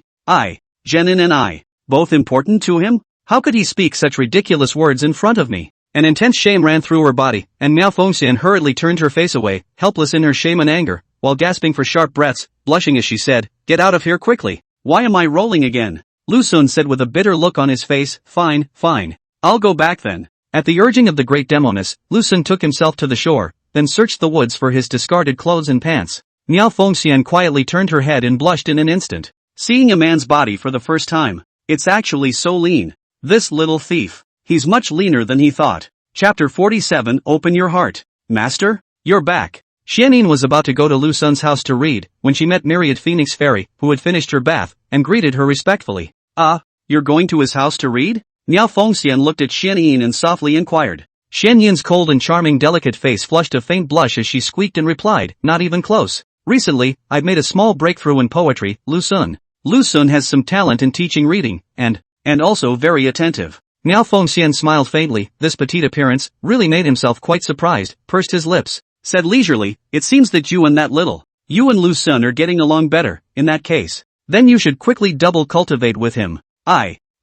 Seeing her master teacher bring up this matter again, Xianin lightly bit her moist lips and muttered in a small voice, "Master teacher, I have my own measure. You don't have to think about me. You ninny, having a husband and then treating me like a leather ball, casually kicking me off?" Myriad Phoenix Immortal almost didn't die of anger, rolled her eyes, and said in a good-natured manner, "Master's father has really loved you for nothing in the past few hundred years, teaching you to cultivate again and teaching you the truths of the world, but the result is this kind of treatment in return." "Master." Xianin hurriedly stepped forward to take hold of Miao Fengxian's arm, affectionately sticking to her body, her cold and charming face carrying a touch of shy moist red, and said in a glutinous manner, "How could I possibly be such and such? You don't think too much. Don't be sappy, I'm not going to eat that." Although his words were strong, ripples ran through his heart as he looked at Xianin, who was affixed to his side. Myriad Phoenix Immortal sighed and said emotionally, in the blink of an eye, "You're already that big. I remember when I first met you, it was a tiny golden snake, swift and powerful vectors in the ears, bright and sharp strings at times." Xianin raised her head and looked at her in a daze, asking curiously, "Master, what are you talking about?" "Master is lamenting the light of these 400 years. Miao Fengxian stroked her head and gently inquired, "How is the learning of that ancient secret art going?" What about?" Xianin blushed and hung her head, hastily letting go of Miao Fengxian's arm. "I'm going to read. You have an early night." After hurriedly dropping such a sentence, she ran towards Lu Sun's house without looking back, pushed open the door of the house, and then closed it tightly with a bang. It was shut tightly, leaving Miao Fengxian standing alone in the backyard, a faint arc hanging on her face. That's it for today. Mistress, I realize you're getting smarter and smarter, Lu Sun said with a smile on his face while organizing the table. In the past, it was a lot of work to learn 2 poems. Agu, it was a pain in the ass. I taught you the last line and forgot the first, but now, it seems that in less than 100 years, my wife will be able to take the scholarship examination. Hearing him praise her intelligence, the high and cold little Demoness was quite happy in her heart. She pursed her vermilion lips, with a hint of haughtiness and complacency between her brows, and said in a petulant manner, flowery words. You know how to say these words to coax me. Do you think I am a child outside? So easily fooled by you? It's all true. Lu Sun laughed nervously and put away the 4 treasures of literature before pouting and putting them under the bed. I don't believe it. Hey, I'll go back first. Xianyin stood up and glanced at his arse, murmuring, aha. Lu Sun casually responded and continued to busy himself. The little Demoness strolled to the door of the house, gently opened this door, and just as she stepped out, she couldn't help but look back at him and opened her mouth. Murmured in a low voice, ugh. Why don't you go sit on the roof for a while? Watch the stars with me? Lu Sun, who was in the process of packing up his things, could not help but freeze when he heard this invitation from the little Demoness, and turned his head to look at her with a slight confusion on his face. Just don't go. Xianyin turned her face away, biting her own lips tightly and muttering as thin as a mosquito, don't regret it when the time comes. Go. Must go. Lu Sun gently said, wait for me to finish cleaning up, okay? Oh. Jenin's face was a little red and a little hot, a wave of unspoken emotions raging through her body, and she herself didn't know why she had suddenly invited him to sit on the roof. Perhaps because she wanted to be alone with him for a little while longer. The night is quiet. Heaven and earth were so empty that only the lonely moon gazed at a silent earth. At the roof of the hall, Lu Sun and Xianyin sat on a main ridge. Although the two were quite close to each other, they did not stick together, each raising their heads to look at this night sky above their heads. The gentle breeze came to their faces, dispersing all the lethargy in their bodies. Have you ever had a lover before? Xianyin in legs, elbows propped up at the knees, palms gently resting on his chin, cold charming pretty face contains a little tenderness, eyes have so a trace of disorientation, gently inquired. What? Is this a test for me? Lu Sun heard this inexplicable question from the little Demoness and laughed softly. If I say no, you'll definitely think that I'm lying, and if I say yes, you'll probably get angry again, so do you think that I do or don't? Xianyin pouted and said unhappily, I'm obviously the one who's asking you, so why are you asking me the other way around? You. It's none of my business if you love to have it or not. The words. Moving towards the side, he deliberately put some distance between him and the others. My answer is no. Lu Sun said gently, in the past, I had been living a wandering and homeless life, and at that time, I only thought about how to live, and as for the person of my choice. What a luxury for me. Having said that, Lu Sun moved over to her, and the two seemed to stick together. The little Demoness noticed his movements, but let him be. Pursing her lips lightly, she murmured, Lu Sun, do you know that I have moved to spring? It's all your fault. Xianyin sidestepped herself and glared at him angrily, complaining furiously, it's all because you intruded into my life, it's all because you ruffled my feathers, it's all because you broke through my bottom line over and over again. I hate you. I hate you to death. I hate. Ouch. A sweet and crispy nasal sound drifted out from between Xianyin's red lips and white teeth. At this moment, Lu Sun tightly took the little Demoness into his arms, looking fondly at the pair of mesmerized phoenix eyes, the face that was so beautiful, the cheeks on both sides of the face were slightly flushed with a dubious scarlet, and the delicate lips were flashing with a crystalline luster, which was like a ruby under the pale moonlight. In the dark, on the roof, Lu Sun was hugging the high-flying little Demoness, and their eyes were gazing at each other. A woman's belt seems to be a little loose. Chapter 48, I'll drag you into the house. Jenin, who was held tightly in his arms, at this moment, her mind was already as confused as a numbness, her violent heartbeat was like a runaway wild horse, the blush on both sides of her cheeks was running down her neck to her heels, and she was burning all over her body, and her reason was telling her, this is not right, but in the face of raging lust, the few remaining senses, did not work. She raised her own head and looked at him with mesmerized eyes, looking at this man called Sangong or husband, her eyes revealing a hint of bewilderment, shyness, defiance, as well as a bit of infatuation, and this strange and complicated feeling appeared for the first time in 400 years. The moment it appeared, it was like a monstrous wave, wreaking havoc on that embankment in the heart. No. I can't do this anymore, my body is a little out of control. The little Demoness resisted his encroachment on her, but no matter how hard she tried, she couldn't make any changes, she could only be quietly held in his arms like this, and in the end, Xianyin had no choice but to follow her heart and lie in his arms. Feeling the comfortable experience brought about by his strong chest, her eyes moved away from his face, and her hot, petite cheeks couldn't help but press themselves to his chest, sniffing the masculine scent of his body while listening to the strong heartbeat. Meanwhile, Lu Sun hugged this exquisite delicate body, the burst of fragrance came to his nose, although not as rich as Miao Feng Xian intoxicating, but there is a feeling of freshness, of course, without losing the charm of light maturity, swallowed his saliva. Lowering his head to her ear, he tenderly said, "Mother, your body is so soft and fragrant." The gentle and low voice, along with the shameful words, word by word penetrated deep into the heart of the little Demoness, rattling those most fragile heartstrings. The flaccid body could not help but tremble slightly, trying to control her mind, squeaking and whimpering, "Don't tease me. I kind of can't stand those words of yours." "Hey, then do you like it?" Lu Xun smiled wickedly and continued to whisper in her ear, "If you don't like it, then my husband won't say anything from now on." I.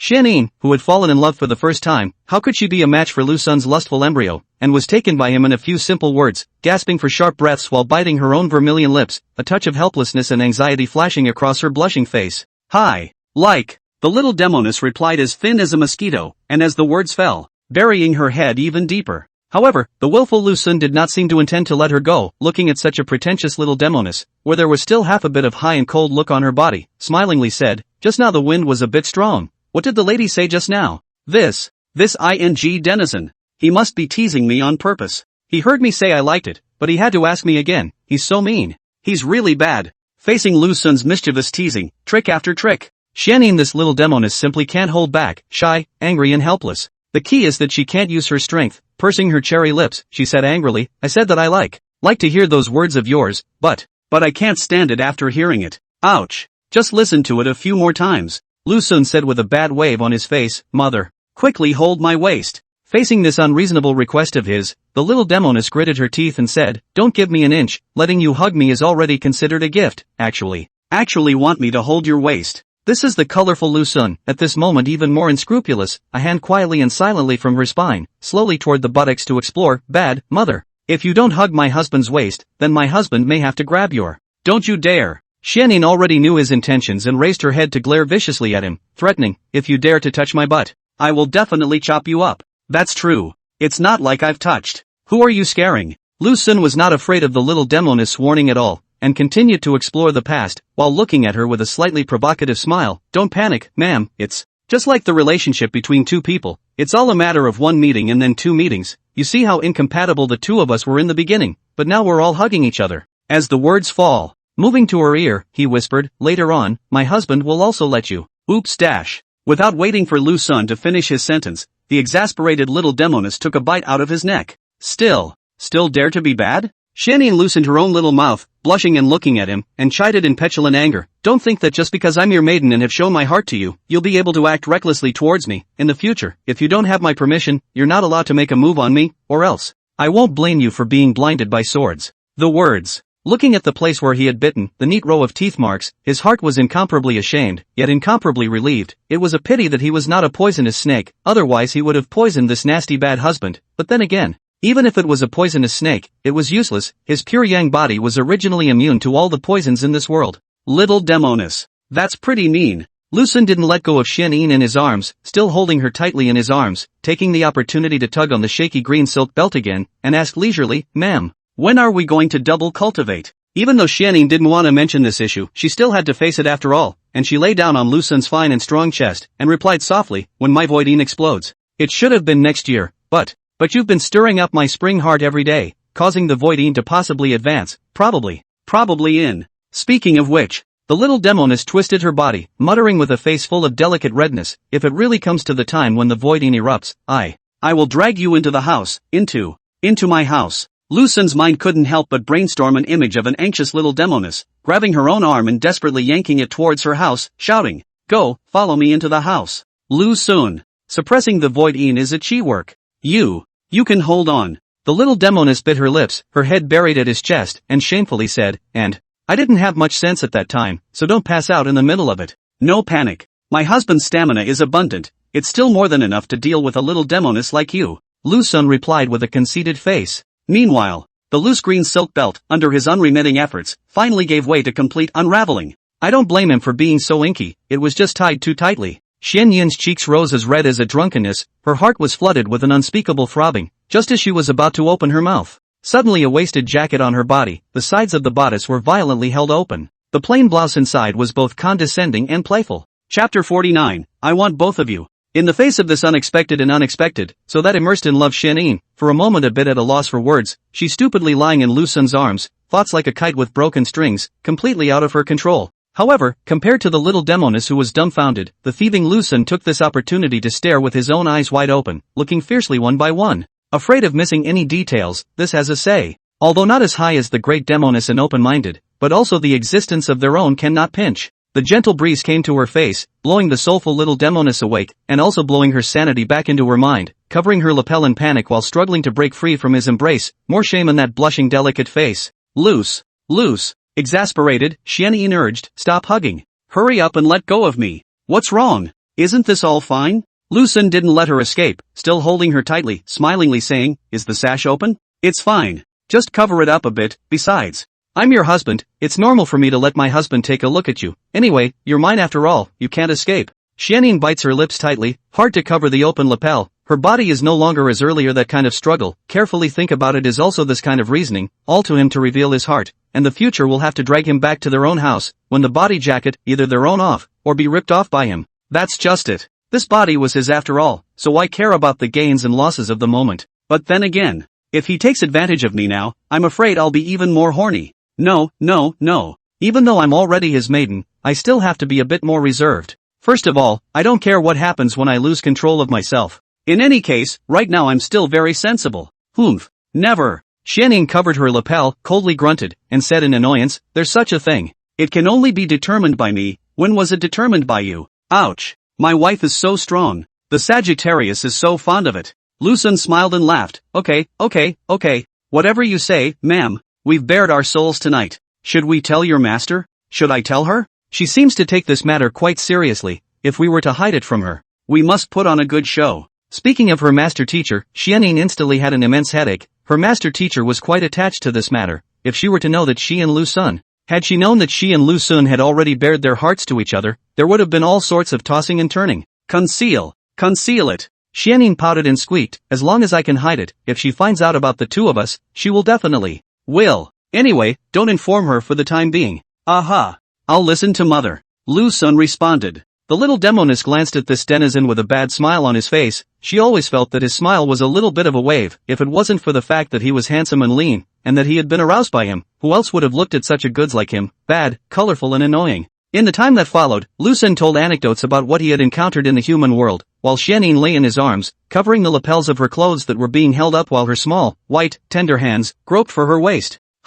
Where did my green silk belt go? It's tightly fastened. Why is it suddenly gone? Xianyin finally realized where the source of the problem was. It turned out to be that one of her own green silk belt was missing, which led to her breasts directly holding up the lapel. If she hadn't guessed wrongly, that green silk belt was in his hand. Come to think of it, Xianyin was so angry that she was shaking all over. This Sangang is not a normal bad guy, revealing his heart on the first day. On the first day of revealing his heart, he dared to tear off his belt. Then tomorrow night, will he not rip off his own clothes? Where's my belt? The little Demoness questioned coldly. How do I know? Did you forget to tie it? Lu Sun simply pretended to be a little cute. Ready to aba a bit. On the count of 3. If you don't give it back to me, you'll never want to touch my body again. Xianyin blushed her little face and spoke what she thought was the most effective threat against him. As it happens, Lu Sun obediently handed over the green silk belt and threatened, Mother, I'm innocent. It loosened itself. Xianyin was instantly furious after hearing this and wanted to beat him to death. Well, just keep on being naughty, and let's see how I'll fix you when I put on my belt. A show bed. Miao Fengxian tossed and turned, unable to sleep, and every time she closed her eyes, the words of someone would ring in her mind. You and Xianyin are both the most important in my life. This little thief. It really fires me up. The great Demoness opened her eyes, her eyebrows were filled with sorrow and helplessness. Obviously Xianyin's husband, or the two people he set up. As a result, that thief not only assisted Xianyin's body, but also he assisted his own body. It was simply ridiculous. Hey, how can this be? Miao Fengxian's mind was a bit messy, although she didn't really want to admit it, but vaguely she seemed to. There was a little indescribable and undefinable feeling towards that little thief, a feeling that was clearly dangerous, yet filled with a certain expectation of danger. The more she thought about it, the more she felt a pang of distraction. Miao Fengxian gently lifted the quilt, wrapped up a loose plain bedrobe, put on her own embroidered shoes again, and carelessly walked towards the door of the house, gently pushing open the door. Murder! Run! A mournful cry resounded through the backyard, and the great Demoness saw the little thief running all over the yard. with Xianin behind her carrying her sword and chasing all over the yard. Stop right there. I'll have to cut you today. Stop. Stand still. Still running? Xianin carried a long sword and swung it angrily towards Lu Sun, but it looked vicious. Yet none of the sword chi was directed towards him. As Miao Fengxian watched the scene of domestic violence, the corners of her mouth lifted slightly into a shallow smile, and she was just about to open her mouth to stop the playfulness, when the little thief ran headlong and hissed behind herself. She's going to cut me. Lu Sun shrank behind the great Demoness and panted, hurry up and educate yourself. Master, I have to cut him down today, Xianin said aggressively to Miao Fengxian. Not reading? Why the sudden fight? Miao Fengxian inquired playfully and softly.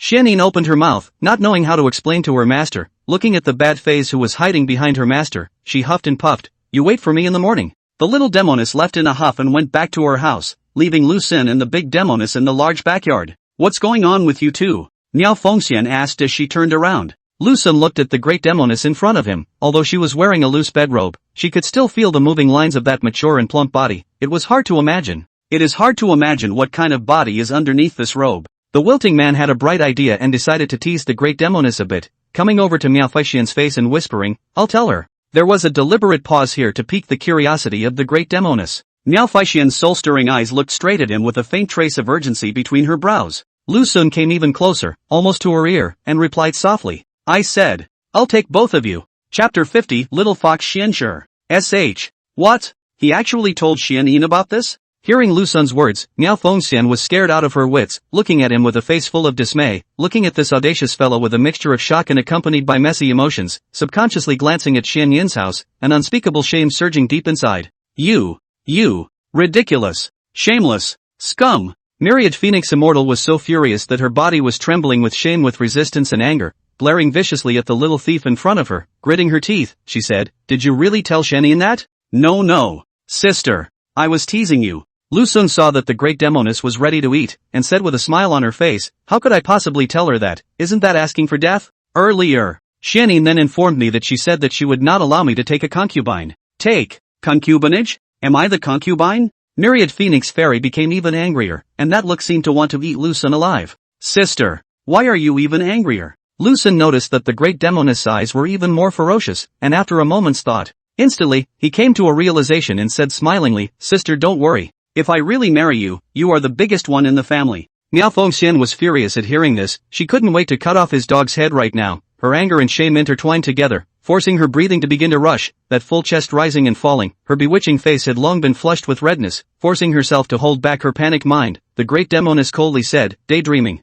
I, Myriad Phoenix Fairy, have long since cut off my lust and will not show affection to anyone. You little thief. Think anything else of me, and I'll. Myriad Phoenix Fairy pursed her cherry lips lightly, a faint complexity flashed between her brows, and she couldn't help but look towards Xianyin's house as she indifferently said, You know it in your own heart. The words. After giving him a cold grunt, he headed for his house. Although it is a loose plain robe, but because of the wonderful Fengxian's plump and convex body, outlined a picture of mature and wonderful lines, especially when she walks. The upturned and moist buttocks are even more dazzling, and I can't wait to go up and play hard. Sister. As Miao Fengxian stepped into the house, the little thief's voice rang in her ears. The great Demoness turned back to him, staring at him in a daze, annoyed with a little doubt, moving her own moist lips and asking gently, What is it? If you are moved, remember to leave me a chance. Lu Sun said seriously. No, stay. Miao Fengxian glared at this bold and presumptuous thief and silently closed the door of the house. Standing behind the door of the great Demoness, did not rush back to the bed. She quietly stood there, back tightly leaning against the door panel. Both sides of the cheeks floated a touch of light scarlet, heart beat a little fast, breathing is also a little short of breath. The eyes are more full of fascination, helplessness, resistance, as well as a little bit of not knowing what to do.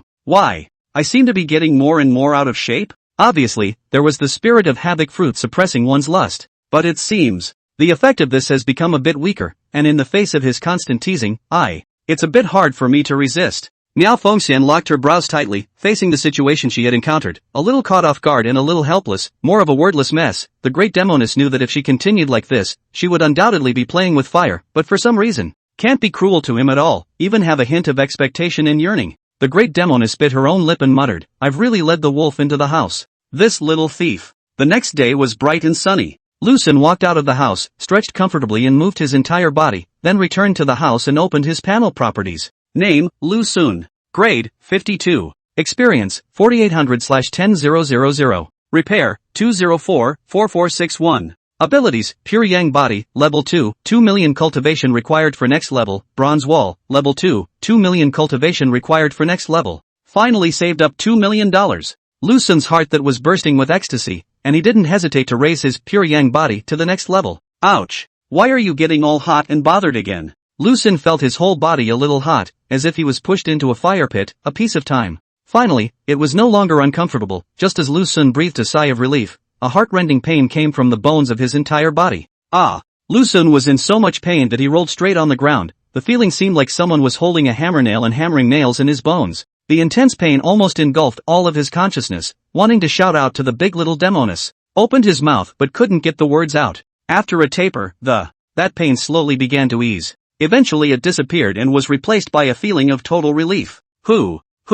Covered in sweat, Lu Xun lay on the ground, panting heavily, even though he felt much better. But when he thought of what he had just experienced, he still shuddered a little. It was too painful. It was as if the sinews of the whole body had been taken out and reinserted. If 2 to 3 is so painful, wouldn't 3 to 4 be? Lu Xun bristled, not wanting to think about such things for the time being. He silently opened the panel attributes and looked at the required cultivation for the next level of the Pure Yang Body. Pure Yang Body, Level 3, 10 million cultivation required for the next level. 10 million. That's not much. At the current rate of cultivation, it would take no more than 3 months to save up 10 million cultivation points. Lu Xun stood up and swung out 2 punches with a bang. It seemed that the speed of the punches was faster than in the past, but power-wise, it didn't feel like there was any change. Could it be that just increase my sensitivity? Forget it. Let's talk about it later. Let's go take a bath first. Dirty and filthy, Lu Xun took his new clothes and pants with him and hurriedly ran out of the house towards the warm pool spring at the foot of the mountain. When he came to a short distance from the warm pool spring, he suddenly heard a sweet and delicate song, and stopped himself at once, and immediately hid in the shrubs at the side, carefully poking out half of his head, and looking in the direction of the warm pool spring. La la la. A petite girl, sitting on the bank of the warm pool spring, gently raised their 2 slender jade arms, while holding the hand of the warm water splashed on the body, while the white face imprinted with a touch of faint redness, more shy and lovely, that cherry mouth slightly toot, more show a naughty look. She's the little fox Xianxue? Lu Xun, who was hiding in the shrubs, looked at the little girl wearing a belly band and profane pants by the side of the warm pool, and couldn't say that she was featureless, but could only say that she was mediocre. At the same time a scene is conjured up. A metaphysical poem with only 3 cards, a pair of aces. Lu Xun, holding 4 twos and a king bomb, I can't afford it. While Lu Xun was rambling on, a large little Demoness of his kind swam to Lu Xun's feet and sniffed his feet before revealing its sharp fangs and biting his ankle. Ouch! An exclamation of surprise followed. A large man rolled out of the shrubbery. Chapter 51, Sharing a Husband? Xianxue, who had just returned from outside, first soaked in a hot spring, wearing blasphemous pants and a bib, she sat on the edge of the warm pool. Her hands gently cupped the warm water and then slowly poured it on her petite body, although she was already more than 200 years old, but this body maintained the appearance of a beanpole. Hey, why can't I grow up? Xianxue pouted her cherry-like mouth and pulled open her little belly band. Looking at it with a face full of pain, the more she looked at it, the more upset she became. Master and sister's bodies are both of the type with a convex front and curvy back, but as a result, they themselves. She is flat in front and deflated in the back, even if she doesn't have breasts, even her butt is like that. Boring. It's just that I have no boobs and no ass. Master and sister are both so big and perky. The little Demoness sighed with a despondent expression and murmured, can't you share me a little? Master and sister don't give birth to children. What's the use of being that big? The little Demoness flattened her mouth, those 2 slender and short jade legs, gently kicking and hitting the surface of the pool, splashing the water while stirring up a layer of waves. That cute and delicate little face was full of worry. I don't know how the master will punish me this time. I've been gone for half a month, so she'll definitely do something when she sees her later. I hope that my sister will be able to persuade the master. I'm pretty happy out there anyway, so if you beat me up too hard, I'll come back later next time. Xianxue beamed her little mouth, her face all stubborn. The words. Suddenly a voice of alarm sounded not far away. Ouch! Faced with this sudden sound, Xianxue didn't react for a moment. Twisting his head to look straight up, he saw that a big man actually rolled out of a bush somewhere, while a small snake was biting his ankle with a deadly grip. Why is there someone here? And still, or a big man? Xianxue stared at this big man with her own eyes wide open, staring unseeingly, her eyes full of dismay and disbelief, and even a bit at a loss for words. Meanwhile, Lu Xun grabbed the body of that small snake, then forcefully yanked away from his ankle. Originally wanted to directly drop it to death, but he thought that halfway up the mountainside there were still 2 seniors living in it, so he threw it into the forest, and after he got up from the ground, he looked at the small little Demoness sitting by the warm pool and smiled awkwardly. You are Xianxue, right? Lu Xun said politely, first time meeting. A bit of a mess, but don't worry, I'm not a bad person, I. Without waiting to finish her sentence, Xianxue snapped back to her senses and dug into the pool in a panic, shouting in anger and shame, I don't care who you are.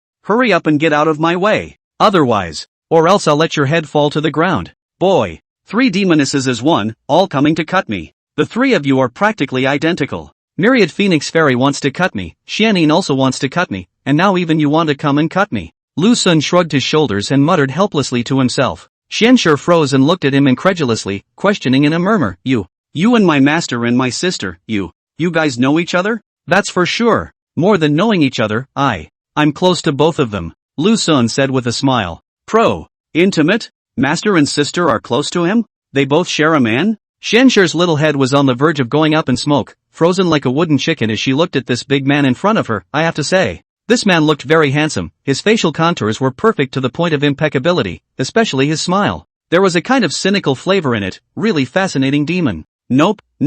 He must be lying to me, how could master and sister look at him and share him together? In any case, let's chop it up first. Hey, look at that. Xianxue pointed to the sky. Lu Sun raised his head towards the direction pointed out by the small little Demoness, and as a result there was nothing, pursed his lips. Yo-Yo said, nothing you just saw what? Ha? It's gone? Before Lu Sun reacted, the side of the hut scurried out a sword-wielding girl, wearing a plain bedrobe. Compared to the floating convexity of Miao Fengxian and Xianyin, the sword-wielding girl highlights a flat word, like a short matchstick, but the little fox wins in the playfulness and cuteness, and the myriad Phoenix Fairy and Xianyin are completely 2 styles. Don't go. I'm gonna get you. Xianxue held a sharp sword and stabbed Lu Sun's chest in a lightning-fast manner. In the face of the shocking stab, Lu Sun did not panic at all. He knew that the little Demoness was not his opponent. When the sword was less than half a foot away from his body, his buttocks twisted, his body tilted, and he smoothly dodged the sword. Ugh! It didn't sting. Lu Sun looked at the little Demoness who had missed with a smile on her face all beat up.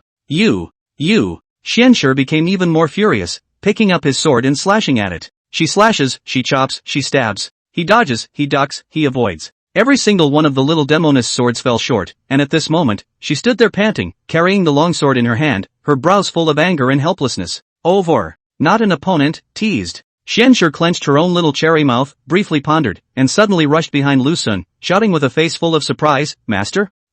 Lu Sun looked back and realized that the back was empty. Ha ha. Fooled by me. Look at the sword. Without hesitation, Xianxue stabbed over with his sword. Lu Sun didn't dodge and stood there straight. When the sword touched his body, instead of the picture that the little Demoness had fantasized about, where the sharp sword ran through his chest, it was hardened and snapped, actually breaking into 3 pieces. Ouch! The matchstick body of the little Demoness slammed hard into Lu Sun's arms, tackling him to the ground in the process. Ouch! It hurts! Xianxue was lying on Lu Sun's body, her brain was a bit dazed, only feeling a bit of pain all over her body, pouting her moist red cherry mouth, her eyes covered with crystal tears, as if she had been greatly wronged. And lying on the ground was used as a cushion Lu Sun, gently holding her small waist, although the body of the little Demoness is not as big as the big little Demoness, but hold in the arms to realize. The key is that the fragrance on her body. The key is that the fragrance on her body is even stronger than that of the big little Demoness, and after smelling it, it makes people think about it. Ugh! You're lying on top of me, Xianyin will get jealous if she sees you.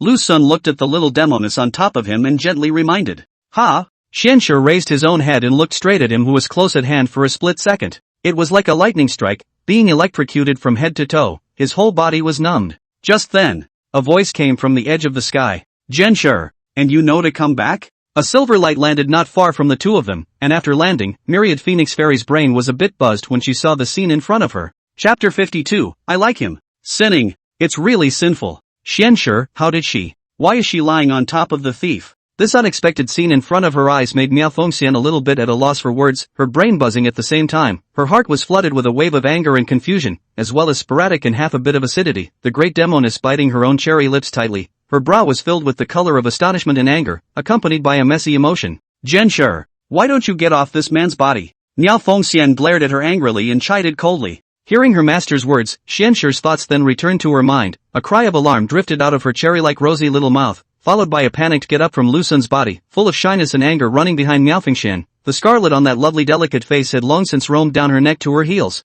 Master! He bullied me. I can't beat him. Xianxue pouted her own little mouth and pitifully complained, saying, you hurry up and kill him. Avenge me. Myriad Phoenix Fairy rolled her eyes, lightly pursed her vermilion lips, and leisurely replied, he cannot be killed. If he dies, Xianyin will be sad, he is Xianyin's husband. What? He. Hearing these words from Miao Fengxian, Xianshi's eyes were filled with shock, as well as an expression of disbelief, and he was even a bit caught off guard, his eyes staring straight at Lu Sun, and he opened his mouth. The words hovering on the edge of his mouth, but how could he not say them? He's Sister Xianyin's husband? How is this possible? Myriad Phoenix Fairy looked back at the little fox hiding behind her, seeing her face full of panic, she said helplessly, this matter is a bit complicated. It's hard to explain in a few words, in short, Xianyin has already moved her spring heart towards him, so don't fool around in the future. It's, Sister Xianyin even moved her spring heart towards him? The little fox's brain is almost smoking, that cold Xianyin's sister, actually moved to a man, although this person is indeed very handsome, his body is also quite strong, but in the whole world there are many handsome and strong men, why do you favor him? I don't believe it. The little Demoness pouted and puffed, Master you must be lying to me. I'm going to find Sister Xianyin to seek proof. The words. Xianshi scattered his master, wiggled his deflated little butt, and ran up the mountain in a panic, leaving Lu Sun and Miao Fengxian by the warm pool. Sister. She pounced on me. It has nothing to do with me. Lu Sun looked at Miao Fengxian, who was not far away, with eyes that wanted to eat people alive, and shuddered a little. Then he said, don't worry sister, you and Xianyin. You two will always be the most important in my heart. In the face of his blunt and audacious words of love, the great Demoness was a little hard to resist for a moment. That mature and voluptuous face instantly flushed a weird red color, and an intense shame mixed with a hint of being a thief almost ran through her entire body. Humph. I don't care about the position in your heart, it's enough that you have Xianyin in your heart, don't put me in it. Miao Fengxian glared at this house thief in front of her, only for the next second. She then discovered the clues from Lu Sun's body, and her original irritated expression gradually became a bit dismayed. You've actually reached the Great Hotian realm? Miao Fengxian asked in surprise. Ha! Anan! Breakthrough! Lu Sun thumped 2 punches into the air and said softly, I just broke through this morning, I feel that there is not much change in terms of strength, but my body's perception is strengthened quite a lot. Xianshi just took a sword to cut me, and froze without being cut by her. If I were to do the same yesterday, I guess I was cut. Miao Fengxian knew that he was more talented than Xianyin, after all, he had the help of the pure yang body, but never thought that. This height has reached such a point, in the blink of an eye, from the middle Hotian to the great Hotian, if he has been able to maintain this speed of cultivation, in less than 10 years, he would be able to cross into the 7th realm, and in 100 years, he is expected to reach the 8th realm. Sister. A call from someone yanked the great Demoness' thoughts back to reality. What is it? Miao Fengxian asked casually. I've realized that since I've been living with you and Xianyin, this cultivation speed is much faster than in the past. Lu Sun pursed his lips and said with emotion, in the past, I was wandering around without a place to live and alone. And now that I have a place to stay, and I even have you and Xianyin by my side, what I mean is that in this restless world, having you guys around always makes me feel extra at ease.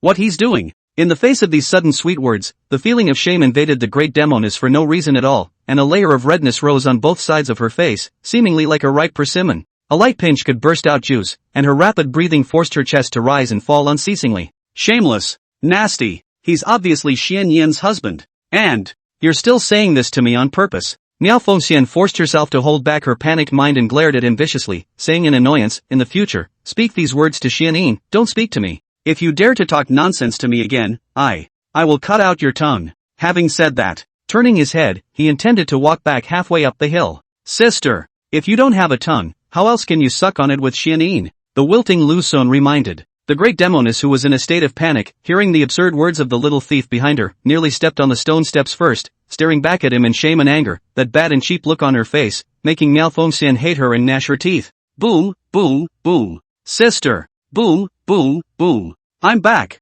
Are you in there? Janushi stood in front of a certain house, knocking urgently on the door for a few moments. The door of the house slowly opened from the inside. The little Demoness Xianyin, who was wearing a plain and elegant bedrobe, looked at the little fox in front of her, her cold and charming pretty face showing a slight hint of love, and said without any good humor, you still know to come back. How long has this been out? Sister. Let's talk about this matter later. I have one thing to seek confirmation from you. The little Demoness pursed her little lips lightly, looking at Xianyin with a complex face, and asked cautiously, Master said that you've moved on to a man? I. Standing at a loss for words, hesitant and accompanied by panic, Zhenin replied in a squeaky voice, this matter is it's more complicated, not something that can be explained so easily. The little fox frowned and said seriously, Sister, do you have something in his hands? And then he used it to blackmail you? Sister, don't panic, I'll go find help right now, then get that man killed and return your freedom. With that, he was about to leave. Just then, Xianyin didn't let the little fox walk away as she tugged on her arm. Hyun sure. I like him. Chapter 53, To Have a Baby or Not to Have a Baby? The little fox turned back with a face full of dismay, looking at Xianyin incredulously, even doubting his ears a little. Sister. What did you just say? The little fox looked at her in a daze, a look of disbelief between her brows, lightly pursing her own little mouth, saying, You like that man? You're not teasing me, right? I. Xianyin nodded her head with a complicated face, that cold and charming pretty face flushed with a faint blush, shy and a little bit helpless as she replied softly, I do like him. After receiving confirmation again, the little fox stared in shock, fixed there like a log, opening her mouth. But she didn't know what to say, she really couldn't understand. That the cold Xianyin's sister would have her heart set on a man. Come in and talk. Xianyin dragged the dumbfounded little fox into the house and led her to her own boudoir, so the two of them sat facing each other. Looking at the muddled little fox, Xianyin sighed helplessly and said silently, his name is Lu Sun. It's the one that Master Teacher met by chance outside and then captured here. As for Master Teacher's purpose, is to let me double cultivate with him. Xianxue froze and looked at her suspiciously, asking, why? Why did Master Teacher do this? You should know that my virtualine physique, every 100 years will break out once, if you get through it okay, if not get through it, light as a body of cultivation is exhausted, heavy will perish in this, the first few times relying on the help of the master, barely cope with the past, but from this time onwards, master can't do anything about it. Xianyin pursed her lips lightly and continued, but he possesses a pure yang body. If I were to dual cultivate with him, he would be able to suppress the void in my body, and it was for this purpose that Master Zun let me marry him, and then, that. Speaking of which, the little Demoness blushed a bit and squeaked, that's probably what happened. Sister, do you truly like him, or are you forced to like him out of falseine? The little fox inquired seriously.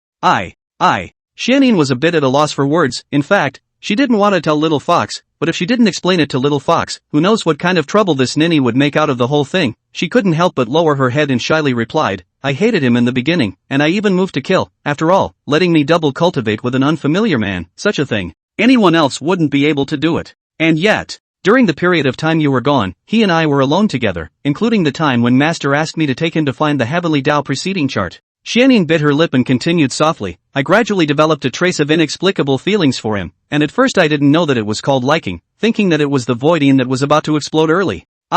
It's that or something. This Lu Sun person. A little bit bad and a little bit horny, and also very. Xianyin raised her head to look at the little fox across from her and continued, anyway, there are a lot of shortcomings in his body, but sometimes fate is just this amazing, favoring me to be attracted to him. Right. And he taught me to read. Xianyin hurriedly rushed at the little Demoness, I've recently learned quite a bit of poetry, and I've also learned how to write brushstrokes well. The little fox flattened her mouth, she was a bit convinced that Sister Xianyin liked that man, she could feel that love from her words and behavior. Thinking about it is also quite speechless, Xianyin's sister spent nearly 400 years, but actually like that kind of man. Sister, did you fall in love with him over time, or were you lonely yourself and then went into heat for him? The little fox pouted her little mouth, and asked without any good humor, I just met him, and didn't think there was anything good about it, this universal sky. There are so many similar men, why did you pick him? It's just day to day. Xianyin blushed her little face, glared at her angrily, and said softly, don't be in a flirtatious mood. It's hard to hear, as for you asking me why.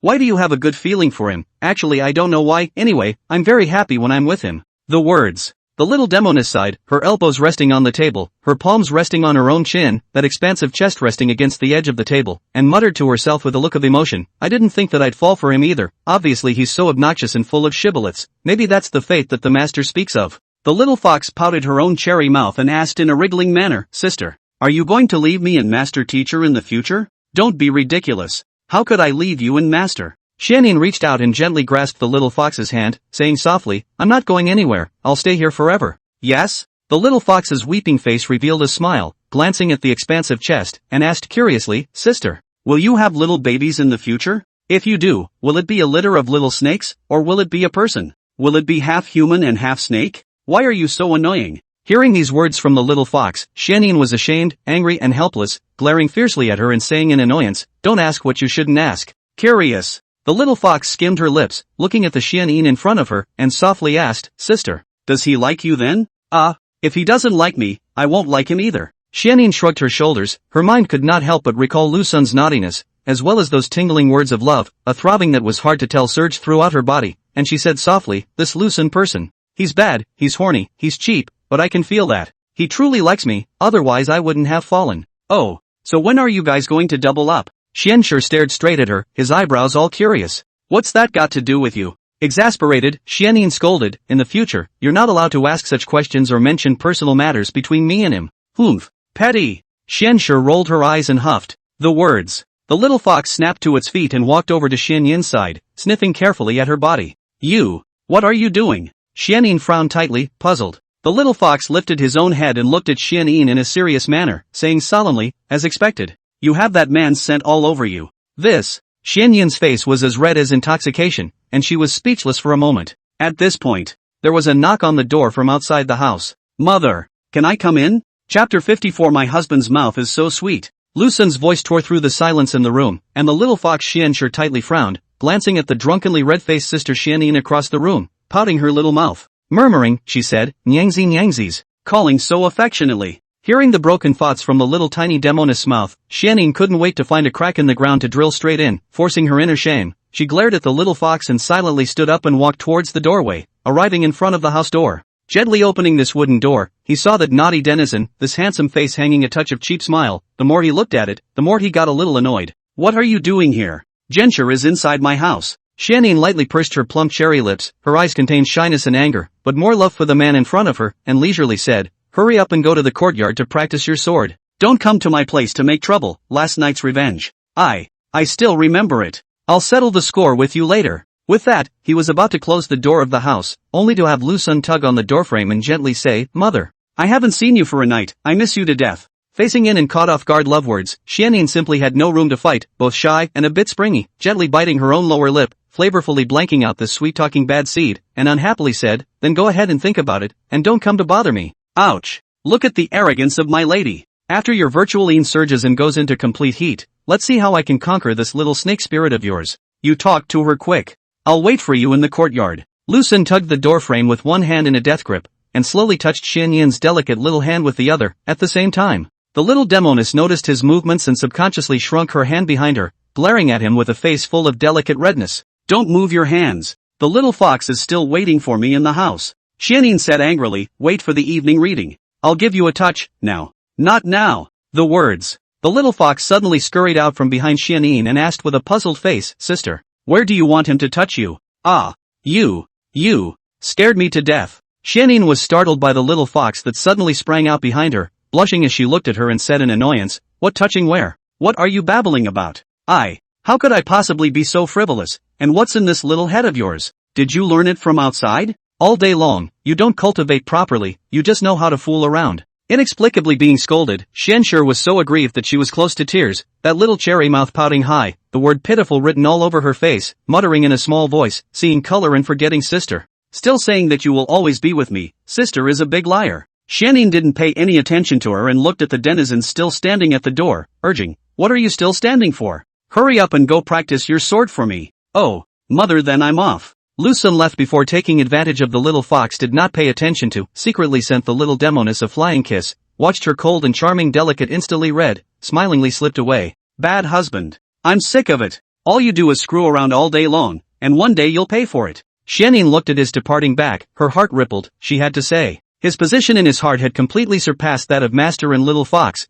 and was even on the verge of squeezing Master and Little Fox out. Sister. He's gone. The little fox stood on the side, looking at Xianyin who was gazing with a deep emotion, and reminded helplessly. I know. Just now was thinking about things. Xianyin flattened her mouth, looked at Xianshi beside her, and softly inquired, what have you been doing outside during this period of time? To the extent that you don't even want to go back home, do you know how much Master Teacher and I are worried about you? Walking around eating and drinking. It's too boring to stay here all the time. You and Master Teacher don't go out all day, and it's boring for me to be alone again. Xianshi pouted and complained. Xianyin sighed, thinking carefully. It wasn't all her fault that the little fox liked going down the mountain so much, her nature was already naughty, she simply couldn't stay. And myself and Master sometimes also neglected her feelings, but her current cultivation level is too shallow, going down the mountain alone is ultimately dangerous, and if she meets with anything good or bad, the consequences are unimaginable. In the future, if you're bored, go find Lu Sun, he's a person similar to you, I think the two of you will be able to get together. Xianyin said softly. Humph. He snatched you away from me, I don't want to play with him. Xianshi rolled her eyes and huffed, I can't wait to hack him to death. As the words fall, the little fox raised its head and stared straight at Xianyin, asking curiously, Sister, aren't you afraid that I'll seduce him away? Xianing looked at the little fox's short stature, flat chest, and deflated buttocks. Her cold and charming face revealed a shallow smile, and she said softly, if he can like you, it doesn't matter to me. In the future, you and I will not be divided into wives and concubines, and we will all be his maidens. That's very generous of you. Then why don't you just have your family Sagittarius take in the master as well, and the three of us will be his maidens together? The little fox said without a trace of humor. What nonsense, you ninny! Xianing gently nudged the little fox's head and murmured, alright. Quickly go back to your house and rest, I'm going to teach him sword practice. The sisters parted on this, one returning to the house, the other heading to the courtyard. When Xianing arrived at the hall, from afar, she saw the bad pharaoh juggling his sword in the courtyard, a move that was even more skillful and smooth than it was yesterday. Her heart was slightly sour. Maiden? When did you come? Lu Sun put away the meteor sword and hurried to her side. Just got here. Have you broken through the realm? Xianing tightened her brows and sized him up in a daze. She hadn't noticed it at the entrance of the house just now, but only now did she realize that her sangha was different. Anan. I broke through this morning, and then your master said that I reached the great Hotian realm. Lu Sen nodded his head and said gently, Mother, I've realized that since I've been living with you, this cultivation speed is much faster than in the past. When he said this, he paused for a while and then said, in the past, I was wandering around without a home and alone, but now I have a place to stay, and I have you by my side. Mother, I want to say to you, this restless world, because you are there, always able to let me extraordinarily at ease. Although these words had been said to the big Demoness, it didn't prevent them from being said to the little Demoness, and Master of Equilibrium Lu Sun precisely controlled the balance of the two bowls of water, trying his best to make them indistinguishable from each other. Shasta. The little demon girl's face was red, and her body couldn't help but start to crisp up. Your husband's mouth is so sweet. Chapter 55, The Great Demoness is coming for a bad reason. Xianing in the face of Lu Sun's sweet words at all no resistance, words deep into the heart of those heartstrings, gently provoke the most fragile and sensitive emotions, and this feeling seems to be like a monstrous wave like a surge, instantly submerged all the rationality. The little Demoness lightly bit her own cherry lips, her eyes containing a touch of shallow tenderness and touching, and said angrily, told you many times, don't speak these sweet words to me. I can't stand it, but as a result, you still say. It's annoying. What sweet words, it's obviously true love. Lu Sun laughed nervously, moved a chair to sit beside his lady, and said softly, don't worry, my lady.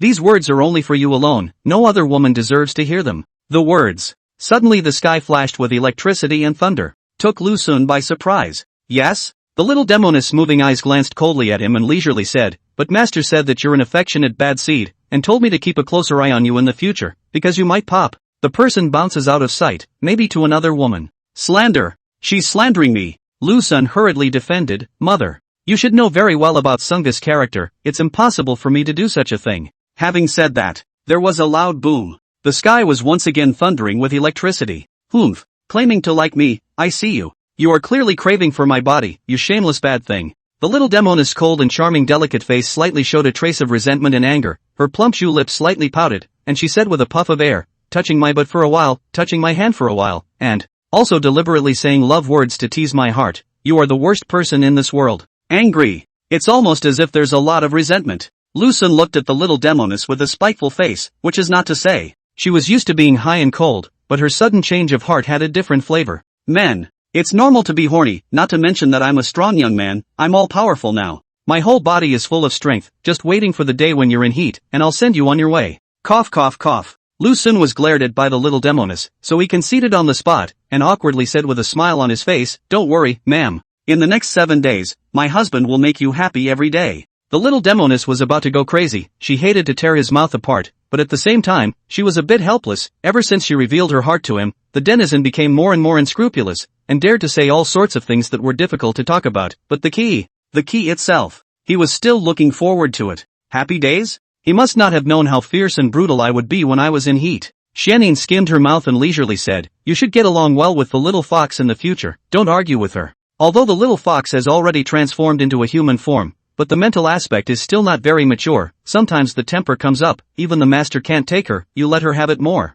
Oh, that little peahen is quite interesting, that said. Does the little fox have 2 brothers? Where did her 2 older brothers go? Lu Sun asked curiously. Brother? I don't ever remember her having any older brothers. Xianing didn't understand the other layer of meaning in his words and replied with a confused face. Lu Sun laughed nervously and came to the little Demoness' ear, quietly whispering a sentence. In a moment. Xianing blushed and glared at him in annoyance, gritting her teeth, believe it or not, I'll cut you. Just fooling around. It's just rather strange, you and your master are both the plump type. How come the little fox is this stick type? Lu Xun's face was filled with curiosity as he looked straight at the little Demoness. How do I know? Perhaps Master and I are both snakes and pythons, and are naturally plump after transforming into forms, while Xianxue is a fox. That's how it is when a fox transforms. Xianing blankly eyed this bad man, then gently pushed away his head that wanted to do something wrong, directly stood up and said, I'm going back to the house. I'll come back to you in the evening. Saying that, he walked away on his own, leaving Lu Xun sitting there alone. Lu Xun didn't stay. Picking up this meteor sword in his hand, he came to the courtyard to continue practicing his sword. Just after raising the pure yang body to the 3rd level, he found that the smoothness of his sword strokes were getting higher and higher, the key control over the sword chi was getting stronger and stronger, and a kind of invincible illusion was erupting in his heart. The Underworld Mountains. Located in the westernmost part of the land, no one dared to go deeper into this place. It was rumored that in this deep forest, there were countless terrifying demonic beasts that were able to swallow several innate realm powerhouses in a single bite, while on the top of one of the mountains, there stood a mature and plump woman. This woman was Myriad Phoenix Fairy, standing there proudly, between heaven and earth, her white neon dress fluttering with the wind, as if she was waiting for someone. Just then, a golden flash appeared at the edge of the sky and instantly landed in front of Miao Fengxian, raising a cloud of dust. When the dust cleared, a beautiful woman wearing a blue plain dress, vaguely visible that full bodice and rounded and perky buttocks, with an incomparably exquisite figure, appeared in front of Myriad Phoenix Immortals, and that exquisite figure did not lose out to the great Demoness in the slightest. What is it that you want from me?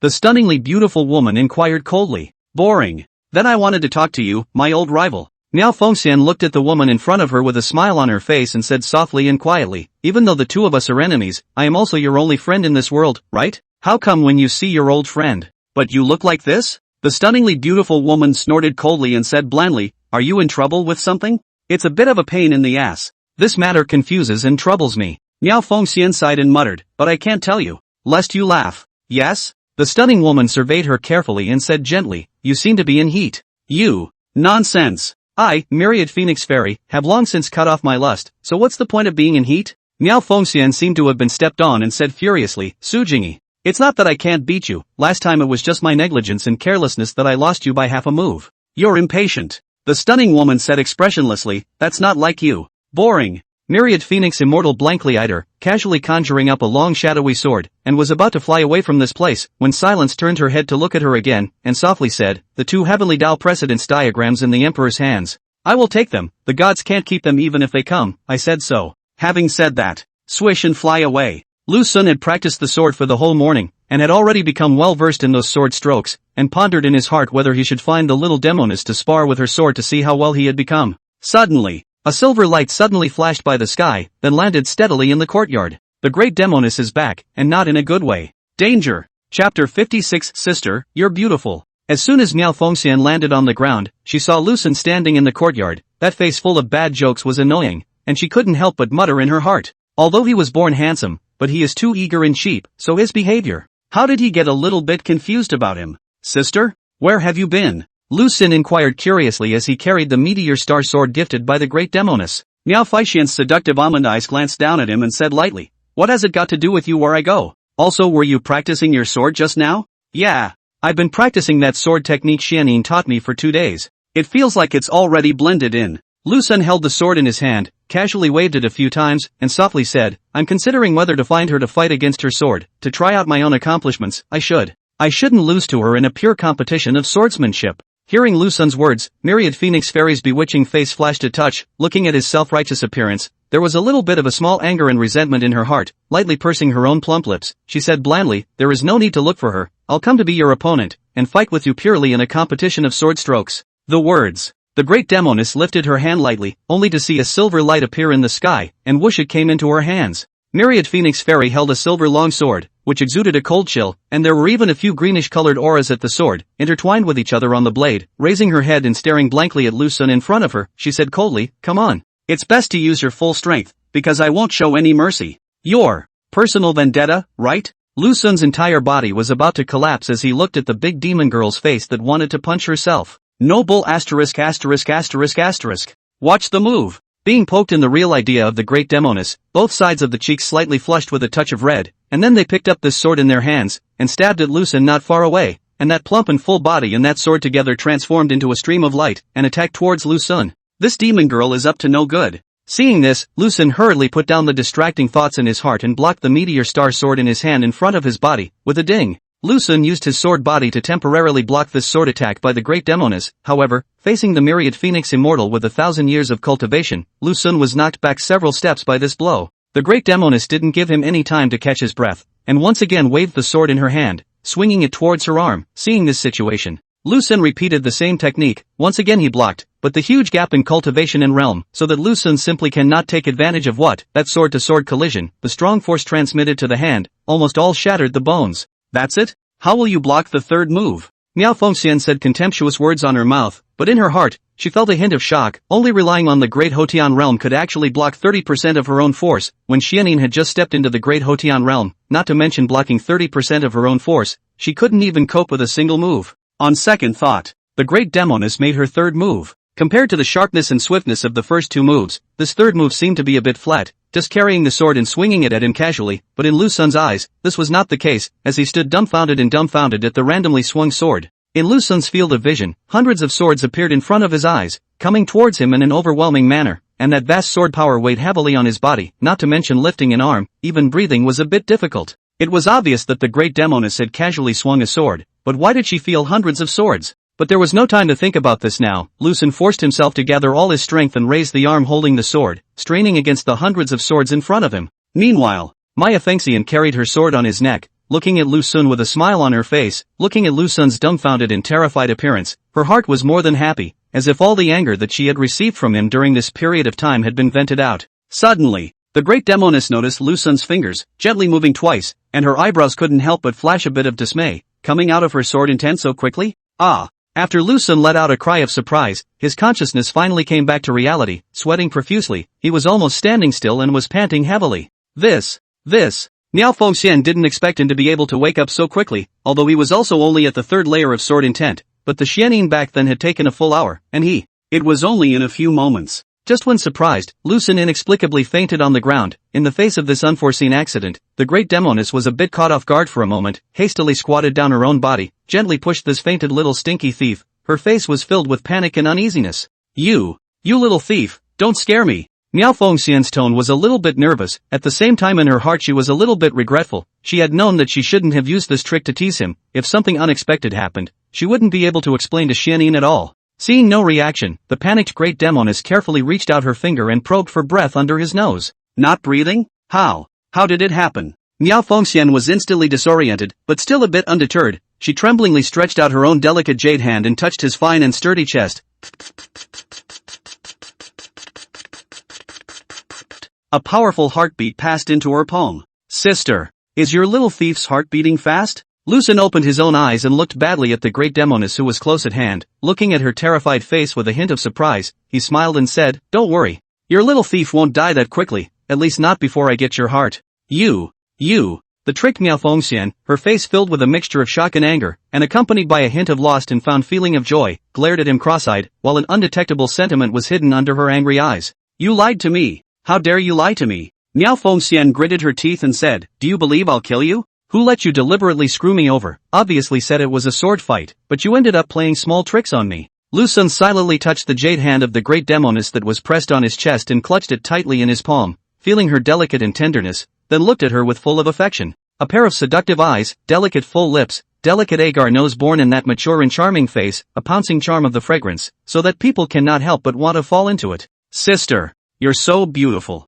Chapter 57, The Little Fox on the Sidelines. In the face of these sudden sweet words, the Great Demoness' heart trembled violently, and unspeakable throbbing surged throughout her body. It was as if each of his words was the nimble hand that dug deep into his inner world, lightly tugging at some fragile heartstring, and the shame was like a giant wave, destroying the bank built with reason. This damn little thief. Again. Teasing me again. The Great Demoness squatted by Lu Xun's side, her mature and bewitching face was burning with fire, gushing gusts of shame from deep within, even forgetting that she was still being clutched by him in her jade hand. Hastily turning her head away, gritting her teeth, she said, "I am not Xianin. These words are useless to me. Is that right? Goo. This face is like a monkey's ass." Lu Xun laughed nervously, not tearing off the false mask of the Great Demoness, and gently traced his middle finger at the center of her hand. "Ah. You. When did you grab my hand?" A frightened and sweet snorting sound floated out from between the red lips and white teeth of the Great Demoness, and then immediately yanked her jade hand out of his hand, standing up and retreating a few steps back in a row, her cheeks as red as a drunkenness, glaring at him fiercely and angrily. "If you dare to touch me indiscriminately again, I'll chop you to death. It's not like I haven't touched it before. Besides, touching twice won't make you pregnant with my child. Lu Xun sat up and muttered as thin as a mosquito in the face of Miao Fengxian's murderous gaze. You! What did you say? The great Demoness carried that sword, the blade of which was pointed straight at him, and said with a murderous air, say it again if you have the ability. Well. Saying a couple sentences and then messing with me, why are you in the same mold as Xianin? Lu Xun stood up from the ground, his fingers gently peeling away the blade of the sword that was pointed at him, and said in a serious tone, Sister, I know that this matter may be absurd, and it may be unacceptable to you. Myriad Phoenix Fairy snorted coldly and said in an unfriendly manner, you also know that this matter is absurd? Then how dare you still think about it? You taught me so many marvelous things in this world, shouldn't one try to experiment more? Lu Xun patted the dust on his body and leisurely said, a person's life is very short in the light of day, the kind of people and things he encounters are all destined, and me. All I have to do is not to let myself regret, and live the present while cherish everything in front of me. You. Miao Fengxian opened her mouth, hovering on the edge of the mouth words delayed to say, and deeply buried in the bottom of the heart of the layers of shackles, appeared a little loose. The great Demoness does not know how to explain this strange emotions. There is so a trace of anticipation, and there is so a trace of resistance, but more is fear and uneasiness. Ridiculous. Shameless. Nasty. Miao Fengxian took a deep breath, looked at the shameless little thief in front of her, and said coldly, even if you think of breaking your head, you will never want me. The words. The great Demoness turned to leave with her sword in hand, her rounded and perky buttocks looking particularly enticing under her brisk steps. Ridiculous little thief. Shameless little thief. Nasty little thief. Damn. I really want to cut him with a sword. On the way back to her house, Miao Fengxian's brows were filled with panic, and her heart kept cursing at him in all kinds of ways. However, the more she cursed in her heart, the more ridiculous the images in her mind became, such as the three of them sleeping together under the same blanket, arguing with Xianin about their jealousy, as well as, no way.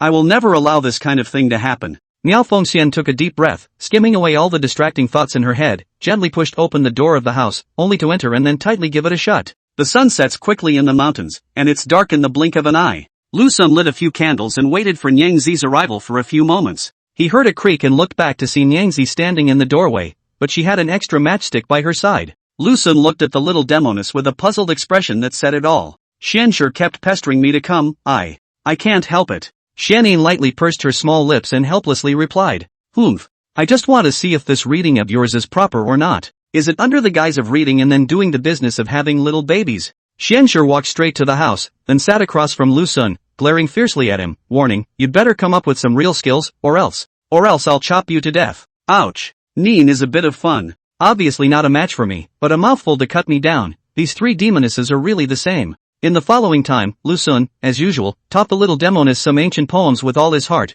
careful to the construction of each word used, explaining it to the little Demoness inside and out, and the little Demoness listened to the whole thing in a muddled manner, practicing her brushwork in a state of confusion and dumbfoundedness. On the contrary, the little Demoness who came over to listen and supervise the work was listening with great interest, although in cultivation, Xianxue was not as good as half of Xianin, but in the piece of reading, 10 Xianin can't compare to Xianxue. As if. Seems to have some talent. The little fox peeked across the room at the smelly man, his senses changing a bit, but still not reversing the idea of hacking him to death. What are you looking at me for? Lu Xun caught the little fox off guard and asked. Who's looking at you? Don't flatter yourself. The little fox who was caught in the act didn't blush in the slightest, rolled her eyes at Lu Xun and said in an unfriendly manner, I thought there was a lot of learning, but it turns out to be just like this. Not even as good as me. As the words fall. To Xianin, who was copying ancient poems at the side, she said, Sister, how about letting me teach you? My learning is much deeper than his. Xianin blankly eyed this little doujinshi and continued to copy the ancient poem in silence. Silly girl, how much do you think I want to study? It's still not about staying with him in a positive way. Seeing that she didn't take care of herself, the small little Demoness who had made a fool of herself, tooted her cherry mouth, rested her elbow on the table, rested her palm on her cheeks, those two short legs kept swaying, and watched Xianin copying the poem with a lonely face. Ugh, have you ever heard of Journey to the West? Lu Xun smiled and asked at the little Demoness. Journey to the West? What the hell? The little Demoness was filled with confusion. The story circulated in the folklore about the 4 masters and disciples plus a white horse traveling west to fetch the scriptures, and then going through hardships and dangers along the way, subduing the demons and removing the devils, experiencing 981 difficulties, and finally the 5 saints becoming true. Lu Xun said with a smiling face, if you want to hear it, I can tell it. The little fox's curiosity was aroused, and there was a hint of hesitation in her anticipation, before she finally ruthlessly and coldly said, I don't want to hear it. Having said that, Deliberately, he put his head aside and looked at a corner of the house, that cute face slightly stubborn. I want to hear it, you tell it. Xianyin raised her head and blinked at Lu Sun. Meanwhile, a flash of joy flashed across the little fox's face, and he immediately pricked up his ears. Chapter 58 A Shy Squire. The little fox listened to Lu Sun's story of the journey to the west with great interest. At this moment, she completely forgot how arrogant and stubborn she was earlier, and gradually lost herself in the audible story, including Xianyin beside her. She had long since put down her quill and listened to her own Sunga's storytelling. Grandmaster Bodhi knocked on the Monkey King's head 3 times, just like this. Lu Sun picked up a brush that had not yet been used, and gently knocked 3 times on the little fox's head, who was sitting across from him with an attentive face, and continued. Ancestor Bodhi did not tell Wukong the meaning of it, and then whisked his sleeve away, leaving Wukong to stand there in deep thought. Shakti. Son Wukong seems to understand what master means, so. Lu Sun said here, deliberately paused, only to see the opposite side of the little fox eyebrows are full of anticipation, eyes full of urgency. Wilting Lu Sun slightly smiled, softly said, want to know how the aftermath, and listen to the next decomposition. What? The little fox fiercely stood up and glared angrily at the smelly man in front of her, furiously saying, You. To actually break at the most critical moment, it must be on purpose, deliberately making me unhappy. No, I must hear why Grandmaster Bodhi knocked the Monkey King's head 3 times today. Xianyin was also quite dissatisfied with this approach of Lu Sun and had a little bit of resentment in her heart as she looked at him with an annoyed face, but she didn't show it because of the presence of the little fox. She just kicked him gently under the table. Oops. That's the way it is with storytelling. If you don't leave some suspense, no one will listen to it in the future. Tomorrow at the usual time, let's pick up where we left off. Lu Sun said with a smile on his face, and not only do I have Journey to the West here, there are many more stories. No water margin? Ever heard of Journey to the East? Don't panic. I'll tell you all about it later. The little fox was simply furious, but there wasn't much she could do about him. Her cultivation and realm were not enough, she simply couldn't beat him. She hurriedly turned her head to look at Xianyin. Her cute little face was full of grievances. She muttered softly, Sister, your man is deliberately being bad. You also didn't say a few words, just let him bully me. Xianyin's cold and charming pretty face flushed a blush. Don't turn your face away, and said softly, this is between you and him, don't come to me for theories. I can't control him either. Humph. What can't you control? It's clearly towards him. The little fox pouted her own little mouth, puffing out, Sister, you've been overwhelmed by lust. I advise you to turn back to the shore and be a good demon. Xianyin raised her head and glared fiercely, scolding angrily, you little fox actually dared to lecture me? What for? No? Xianxue lifted up her flat chest and said seriously, just now, I saw it all in my eyes, when he taught you poetry. It was as if he was about to strip him of his clothes and pants. Don't think that I'm still young. Only 200 years old, but I'm not blind, you're just craving his body. You. Reverse. Against. Shamed, angry and irritated, Xianyin stared at her cross-eyed and said coldly, if you dare to talk nonsense again, don't blame me for being impolite, being mean to me again. Every time. Xianxue hung his head and stared at his short legs, muttering pitifully to himself. Xianyin sighed helplessly, in the face of this mischievous and capricious little fox, not to mention himself. Even the master sometimes can't help her, lightly pursed his lips, said softly, you first go back to your own house, I'll come find you later. The little fox looked at Xianyin, then at Lu Sun across the room, and shrunk his neck. Cautiously, he asked, are you guys planning to make out? The words. Sensing a murderous aura coming towards him, he immediately slapped his butt and slipped away, leaving Lu Sun and the little snake demon in the room. Hey, what an annoyance. Xianyin skimmed her mouth, looked at the bad smiling Sungat at the side, and said in a good-natured manner, it's indistinguishable from you. It's not because of the lack of attention you and your master teacher pay to her on a regular basis, otherwise how could she be like this? Lu Sun said softly, but it's quite cute, she's not bad by nature, she's just a little bit capricious, which is understandable. All 3 of you are capricious. As the words fall, under the little Demoness eyes, slowly stretching out his hand, tenderly clutching her jade hand into the palm of his hand, he badgered, ma'am, if you are greedy for my husband's body, no need to hold it in your heart. In fact, I have long been greedy for your body. We both belong to the mutual desire. Or, pick a lucky day, together in the nest research study? Not forgetting to use her fingers when she finished, she gently traced the palm of her hand. The burst of tingling sensation from the palm of her hand instantly dyed her entire face red. Even her neck and ears were not spared, tugging at her own jade hand, finding that it could not be tugged at all, and then her breathing became rapid, biting tightly at her vermilion moist lips, murmuring in a low voice, you listen to her nonsense. How did I crave your body? It's clearly you. Yeah. Red lips and white teeth drifted out a sweet snorting sound, and Lang Mei's face became even hotter as she snapped, don't be bad. Hey. Lu Sun laughed nervously, no longer teasing her palm, and gently said, are you going to the roof later? There are a lot of stars tonight, I want to hold you. Look at the stars in the sky with you, and whisper something to you in the meantime.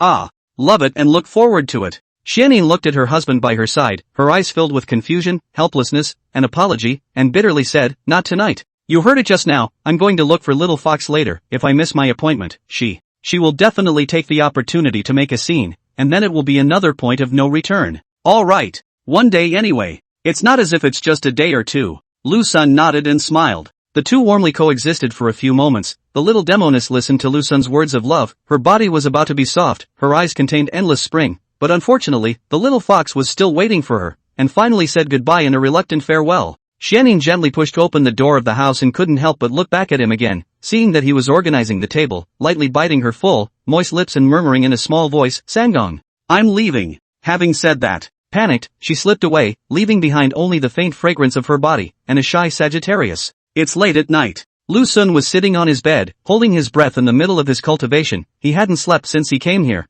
and was frantically acquiring valuable cultivation and experience by meditating. Squeak dash. The door of the house was quietly opened from the outside, and a figure flashed in, sneaking towards Lu Sun. Chapter 59, The Lady Comes Late at Night. The little fox lay on her bed tossing and turning, her mind full of stories about the journey to the west, due to someone telling it so vividly that she had been immersed in the story and couldn't get out of it, especially the button left at the end, which was a fatal blow to her. Grandmaster Bodhi knocked the Monkey King on the head 3 times. What does it mean? Could this be a bit of divine power for the Monkey King? Oops dash. The little fox violently lifted the covers and sat up from the bed, puffing herself up. That damn stinky man deliberately stopped talking here, causing me to not even be able to sleep well. The more the little Demoness thought about it, the more angry she got. She couldn't wait to peel Lu Sun's skin and then whip his tendons, knowing that she was looking forward to this story, but as a result, she intentionally played tricks on me, making herself dry and anxious. Simply infuriating. If it wasn't for the fact that I couldn't beat him, I'd want to kill him right now. Ugh. Wait, if he's gone, I won't be able to listen to the journey to the west. Ouch. Pissed off. Sister Xianyin is also really. There are so many handsome and talented men under the heavens, why did she find such a thing? The little fox pouted, her brows filled with sorrow as she muttered, "Is he that good? Why can't I tell?" Silently lay back on the bed again, eyes staring straight at the bed curtains, distracting thoughts in the mind like a mountain of attack, a time. This is a sober little fox. This is even more sleepless, thinking about a bold idea. No. If I can't hear the follow-up to this, I won't be able to sleep at all. The little fox hurriedly sat up again, with a touch of determination in her eyes, and with a clatter, she lifted the quilt on her body. That petite body was wearing a green-colored plain belly band and blasphemous pants, which, although flat as a matchstick, was an unspeakable feature. Finding a bedrobe from the closet, she put it on her body, then quickly stepped to the door of the house, carefully pushed open the wooden door, then poked out her little head, looked around the backyard for a few moments, and saw that no one was around. He tiptoed out, closed the door again furtively, and quickly ran towards Lu Sun's house. When you get to the door. The little fox gasped slightly. At this moment she had the feeling of being a thief, subconsciously looking towards Xianyin's room. An inexplicable shame erupted from her heart. Lightly pursing her own little mouth, she muttered in a small voice, would it be too dangerous for me to go in alone like this? What if he treats me as Sister Xianyin? A brief thought, a calm analysis. Xianxue ruled out the idea. After all, there was a huge difference between herself and Xianyin's sister. Xianyin's sister was so tall and plump while she was so short and flat, it was a bit difficult to recognize her mistake. But then again, I'm a little yellow flower Demoness, going to a man's house in the middle of the night, and still, in my sister's husband's house, isn't that a bit wrong? Furthermore, what if I go in and find Lu Sun and Sister Xianyin hugging each other, both in a disheveled state of undress? Wouldn't that be even more embarrassing? What to do? Going in or not? The little fox stood at the door almost worried. On the one hand is the moral bottom line of all kinds of restrictions, on the other hand is the journey to the west follow-up story of the urgent thirst, and ultimately the journey to the west overcame all kinds of moral limitations. The small hand gently lifted to try to push the door of the house, and found that the door was not locked. Squeak dash. A small head poked in first, and was instantly reassured to see the smelly man sitting cross-legged on the bed. Immediately afterward, he hissed and leapt in, cautiously closing the door to the house. Xianxue tiptoed towards Lu Sun's bedside, came alone in front of him, the slender and delicate fingers gently poked Lu Sun's body, once two did not wake up, and then poked several times in a row, and finally, under her efforts, Lu Sun was woken up by the little fox. Ugh! Grandmaster Bodhi knocked the Monkey King on the head 3 times. What exactly is the meaning? The little fox saw Lu Sun waking up and inquired urgently. Lu Sun, who had just woken up from holding his breath, couldn't help but be scared out of his soul when he looked at the petite and cute Demoness in front of him, her white and tender little face overflowing with anxiety and her eyes filled with longing. Why are you in my house? Lu Sun was so scared that his face turned white, and said with palpitations, I thought I saw a female ghost. It scared me to death. What's this sneaking around for? No female ghost is as cute and good-looking as me. Xianxue pouted and puffed, and the reason why I sneaked in here is not because you deliberately didn't say what followed, causing me to toss and turn in my bed and not be able to sleep. Wanted to come over to hear the results of the follow-up. What exactly is the meaning of these 3 strokes of the brain? My God. Lu Xun looked at the stubborn little fox in front of him, had so much to cry and laugh about, and bitterly said, "You little pea. Your small body even pretends to have big guts, daring to come to my house alone, and not afraid of what I will do to you. Sister Xian and Master are right here, do you dare to do anything to me?" The little fox was full of disdain and said, "Borrow you 10 guts, forgive you, you wouldn't dare, well, don't talk nonsense, quickly tell me the follow-up story. What exactly is the meaning of these 3 strokes of the brain? What the hell is the point? Haven't you already melted through it?" Lu Xun skimmed his lips and casually said, "Ha, I melted?" Confused, the little fox looked at him, at the smelly man sitting on the bed, and asked suspiciously, "What do you mean?" "It means coming to me in the middle of the night." Lu Xun shrugged and replied lightly,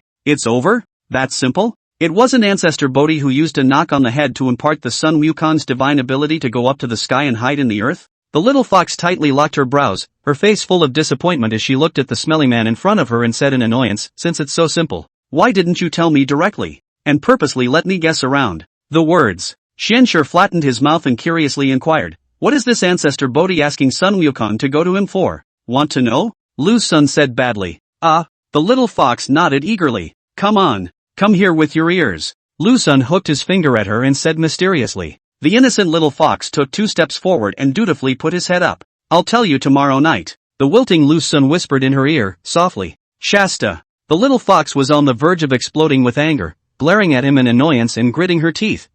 You. Just then, suddenly there was a soft yet sharp knock on the door. "Sagittarius. Sage. I'm having a little trouble sleeping. Can I come in and talk to you?" Chapter 60 Bed, 1 Man, 2 Demons. In the face of the sudden little Demoness, Lu Xun in the house suddenly panicked, a wave of tension of catching adultery swept through his body, so scared that his scalp was about to crack. That terrified face was more of a fear, but on the contrary, little Demoness did not have any sense of crisis about this, with a fearless look on her face. Done and done. Xianin came to find me. Sitting on the bed, Lu Xun's entire body was a bit muddled, looking at the innocent and cute little fox. He was instantly so angry that his face was almost crooked, saying, "What do you think you're doing coming to my house for no reason?" "This is good." Caught by Xianin for her. "It's not like I'm doing anything with you, my sister won't misunderstand, and you purposely hid the back of it from me, making me toss and turn in bed. Now you actually have the face to talk about me." The little fox rolled her eyes, then stared at the smelly man in front of her, realizing that his face was all shocked, and moments later clear wisdom emanated from his large soulful eyes.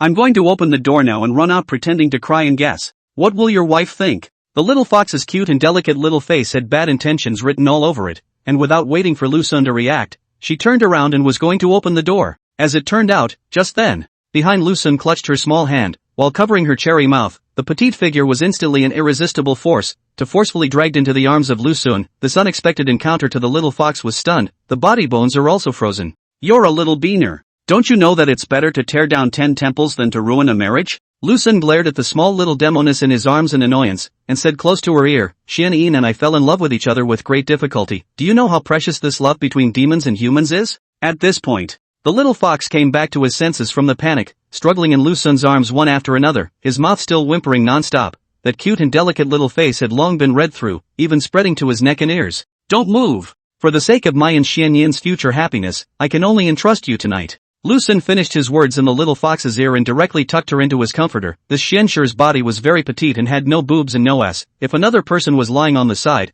he wouldn't be able to spot her at all. Meanwhile, standing in the doorway of the little Demoness, Xianin is anxiously and expectantly waiting for someone's reply. She is wearing a white plain robe, and underneath the robe there is a knot inferior to the wonderful Phoenix Fairy's convex body. At this moment Xianin is a bit anxious, impatient kind of anxious, would like to rush in right now, but also feel that this way is not too reserved. "Sagittarius. Sage. Are you asleep?" Xianin clenched her moist lips and squeaked, If you won't answer me again, I'm going to go back." "Mother. The Sagittarius is already waiting for you in bed." His voice came from the room, 3 parts lustful, 3 parts laughing, as well as 1 part loving. Listening to the little Demoness full of shyness, even her breath began to rush, difficult to tell the throbbing and the heart scurrying surging. "This bad Sunga. It's not like I'm here to you." Xianin gasped a faintly thick breath, muttering as thin as a mosquito, then her veiled hand lightly lifted, and with a creak she pushed open the door. In the claustrophobic house, The little Demoness closed the door of the house and turned to look towards the bed to see him lying under the covers staring straight at himself, that dirty smile on his face, not to mention how bad it was, and yet this badness of his was so bad that he was bad to his own heart. Suddenly at this point, the Xianyin smelled a faint fragrance in the air, as if it was the same as the odor on the little fox, slightly froze, but didn't have much suspicion. After all, the little fox had followed herself here for 2 hours, plus the body fragrance on her body was already strong, and now it hadn't dissipated. It is also reasonable, then again. Anyway, it's impossible for that to happen. Why are you asleep? Don't I remember meditating on weekdays? With light steps, Xianyin walked towards the bedside, and after arriving at the bedside, she lightly lifted her rounded and aroused buttocks and sat down at the edge of the bed, looking sideways at this bad man, who was also her own bad husband. A little tired, Lu Xun carefully sat up, and then with a swift, he fiercely took the little Demoness into his arms, and then he heard a sweet exclamation drifting out from that plump, vermilion mouth. You're going to die. Xianyin was given into his arms without any warning. For a moment she was shy, angry, and helpless, but her mouth was stubborn, but her body couldn't help but stick to it, her head resting on his shoulder. Lu Xun laughed nervously, and sidled his head to look at the little Demoness who was close at hand. Despite the lack of candlelight in the room, he was vaguely able to see its appearance clearly, especially in this dark environment, which added a touch of mystery to Xianyin.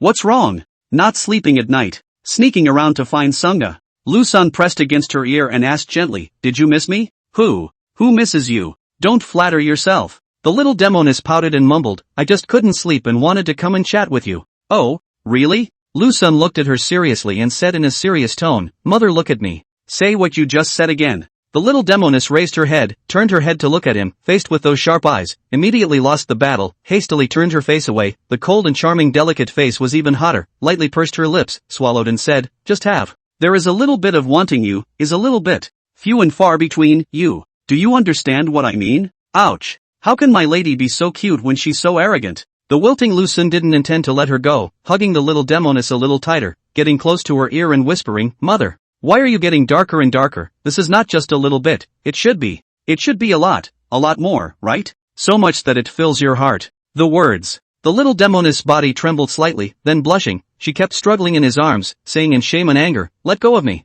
I'm going back. Just as the two were sitting on the edge of the bed, pulling at each other, half a small head came out from under the covers, revealing a showy brain and a pair of resentful eyes. Hurry up! I'm smothered to death. Hiding in the quilt of the little fox, at the moment there are bitter to say, they just come over to listen to a journey to the west follow-up content, the result being Stinky Man to be stuffed into the nest, but also with him to have a short experience of sleeping together, and even witnessed him and Xianyin's sister love picture. While the little fox was still rambling, she suddenly noticed the situation in front of her. There seemed to be something wrong. Chapter 61, both demonesses are crispy. Hiding in the quilt of the little fox, looking at a demon and a person sitting on the edge of the bed, originally each other still pulling, Xianyin's sister sulking, and that Stinky Man hard to coax her, the result of a sudden turn in the picture, Xianyin's sister head arched into the arms of that Stinky Man, the key that Stinky Man is still touching the Xianyin's sister's buttocks. This is for kids? Shenshur, who was hiding under the quilt with only a small half of her head exposed, was stunned by the scene in front of her, having never been exposed to the affairs of men and women before.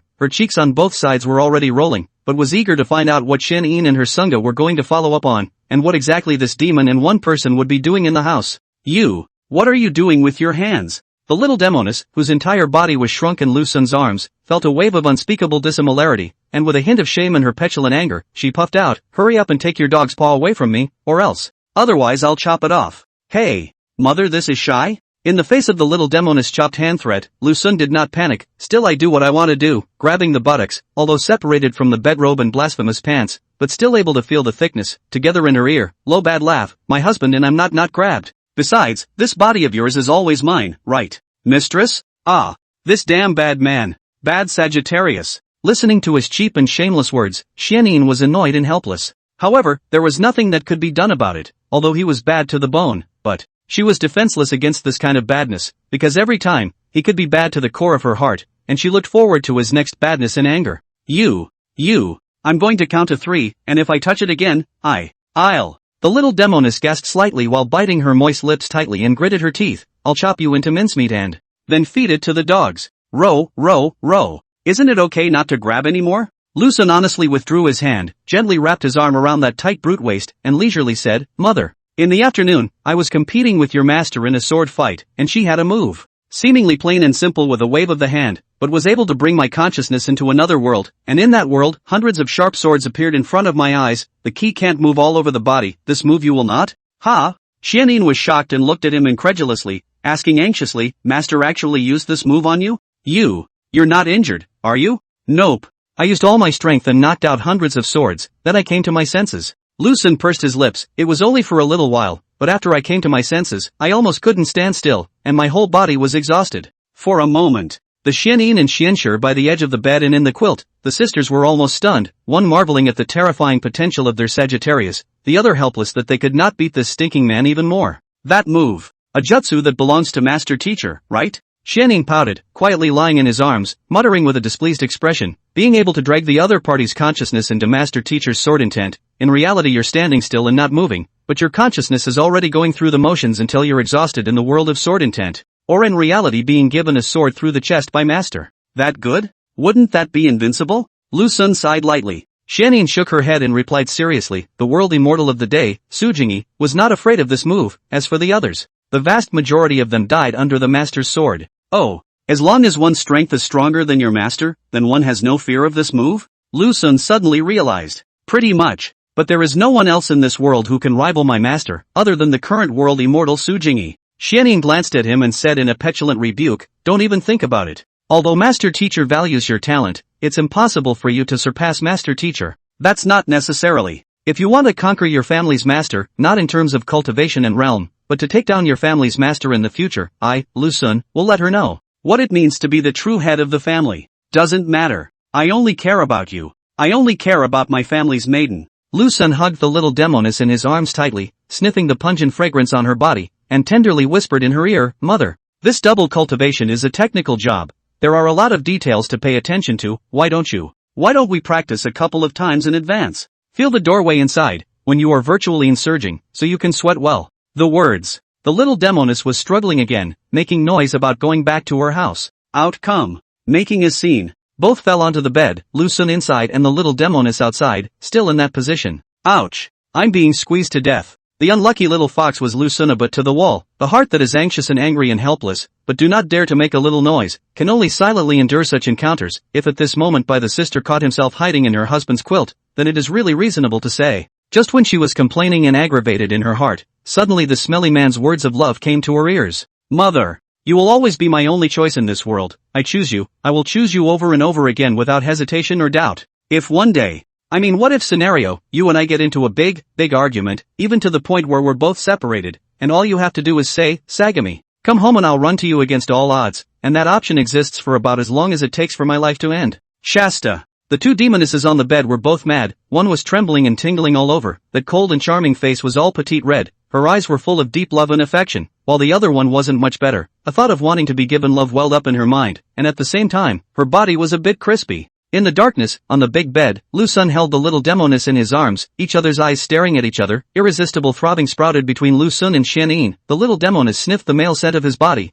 as well as the faint fox in the air, and gradually began to lose her mind, and her gaze became more and more mesmerized. Mother, why do you look so good? Lu Xun gently ruffled a few strands of green silk in front of the little Demoness' forehead and looked at her tenderly, looking at Xianyin who was full of spring in her face, and slowly brought her head over. Watching him get closer and closer, Xianyin didn't know what he wanted to do and instinctively closed her eyes, nervous with a hint of anticipation and excitement. Meanwhile, the little fox burrowed half his head out of the comforter, desperate to find out just what this man and demon were doing. Oops. It's unbearable to watch. Chapter 62. Your wife can't hold it in any longer. The little Demoness who was held tightly in Lu Xun's arms was waiting with anticipation for him to do something bad to her, and the panic was almost filling her whole body. Slowly and slowly, the little Demoness sensed that the male is getting closer and closer, that a warm breath sprayed on the face, instantly both sides of the cheeks more and more hot, at the same time out of instinctive reaction, cannot help but pouting that sexy plump jus lips. Tentative touch, gentle rubbing. The little demon girl's demon heart that had been lonely for 400 years, instantly turned into a pool of warm water, surging to every corner of the body, and the reserved reasoning was also along with the throbbing emotions, which had long been washed away by a strand of tenderness.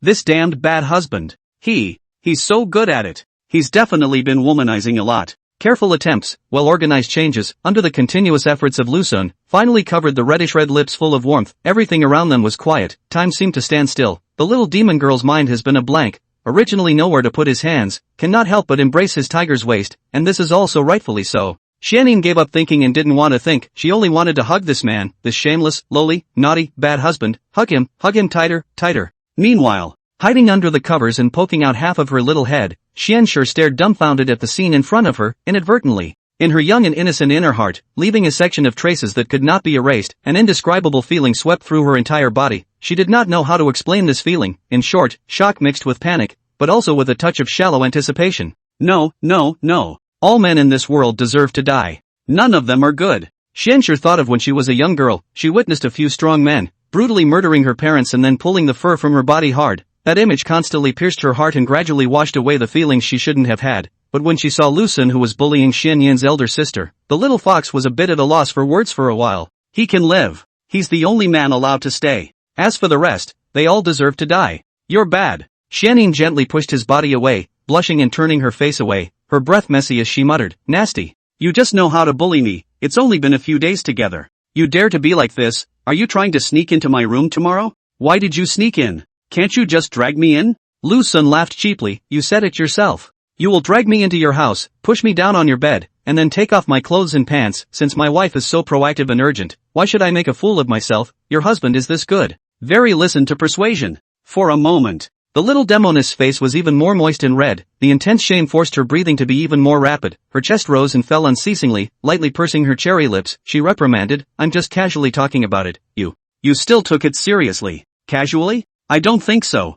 It's clearly words from the heart. Lu Xun paused and carefully explained, it's the sincere words that are hidden in the heart and easily not spoken. I know. Xianyin slightly turned her head sideways and gave him a fierce blank look, then turned around and tried to break free in his arms, only to be still held tightly in Lu Xun's arms, puffing, don't hug. I'm dying of heat. That won't work. What if you slip away if I let go? Lu Xun deadpanned and didn't let go of her, sniffing the faint fragrance of the little Demoness body, his lean and strong chest pressed against his gelatinous back. He said with a smile, why don't we go soak in a warm pool together? Not going. Xianning beamed her little mouth and said leisurely, you definitely don't have a good heart. I admit to wanting to be mean to you, but this is also a compulsion. Lu Xun sighed and said helplessly, saying that it makes my lady look so good, it always feels like this underworld. There is an irresistible force that forces me to do these things. Xianning turned over and looked at the bad husband who was near her eyes were full of spring, and she said softly, Lu Xun, if you meet good-looking women in the future, will you like them, maiden? I remember that concubinage is not against the law, right?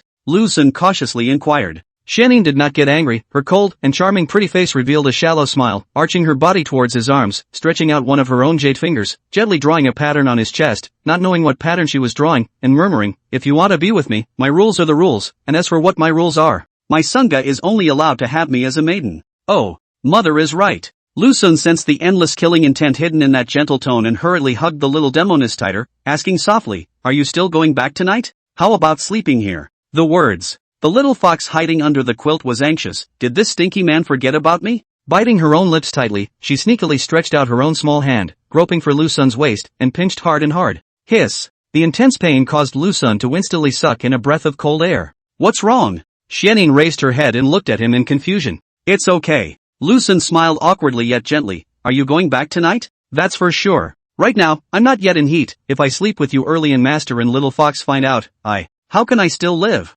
Xianning skimmed her mouth and said in a glutinous manner, I'll go back later. What happened tonight? Don't let Master and Little Fox know. Lu Xun pursed his lips and nodded at her, secretly slandering in his heart. My lady doesn't know. Everything we did tonight, the little fox has already seen it in her eyes. Lu Xun, why does your bed cover smell so heavily of fox? Xianning asked in confusion as she grabbed a corner of the quilt and sniffed it gently. In a moment, Lu Xun in the open and Xianxue in the dark both panicked, especially the little fox. Scared to the point of not daring to breathe a single breath. Do you think there's a possibility? Xianxue is lying under the covers? Lu Xun calmed down, looked at the little Demoness in his arms, and said badly. Having said that, hiding under the covers, the little fox shivered, trepidation accompanied by confusion. The little Demoness bared her teeth and said without a trace, I still don't know your habits, although the little fox is delicate and cute, but with no breasts and no buttocks, would you want her? The one who knows me, is also my lady. Lu Xun said with a smiling face, so what? Don't dwell on the bed quilt, I don't know why it's like that. Anyway, I'll send you back to the house first.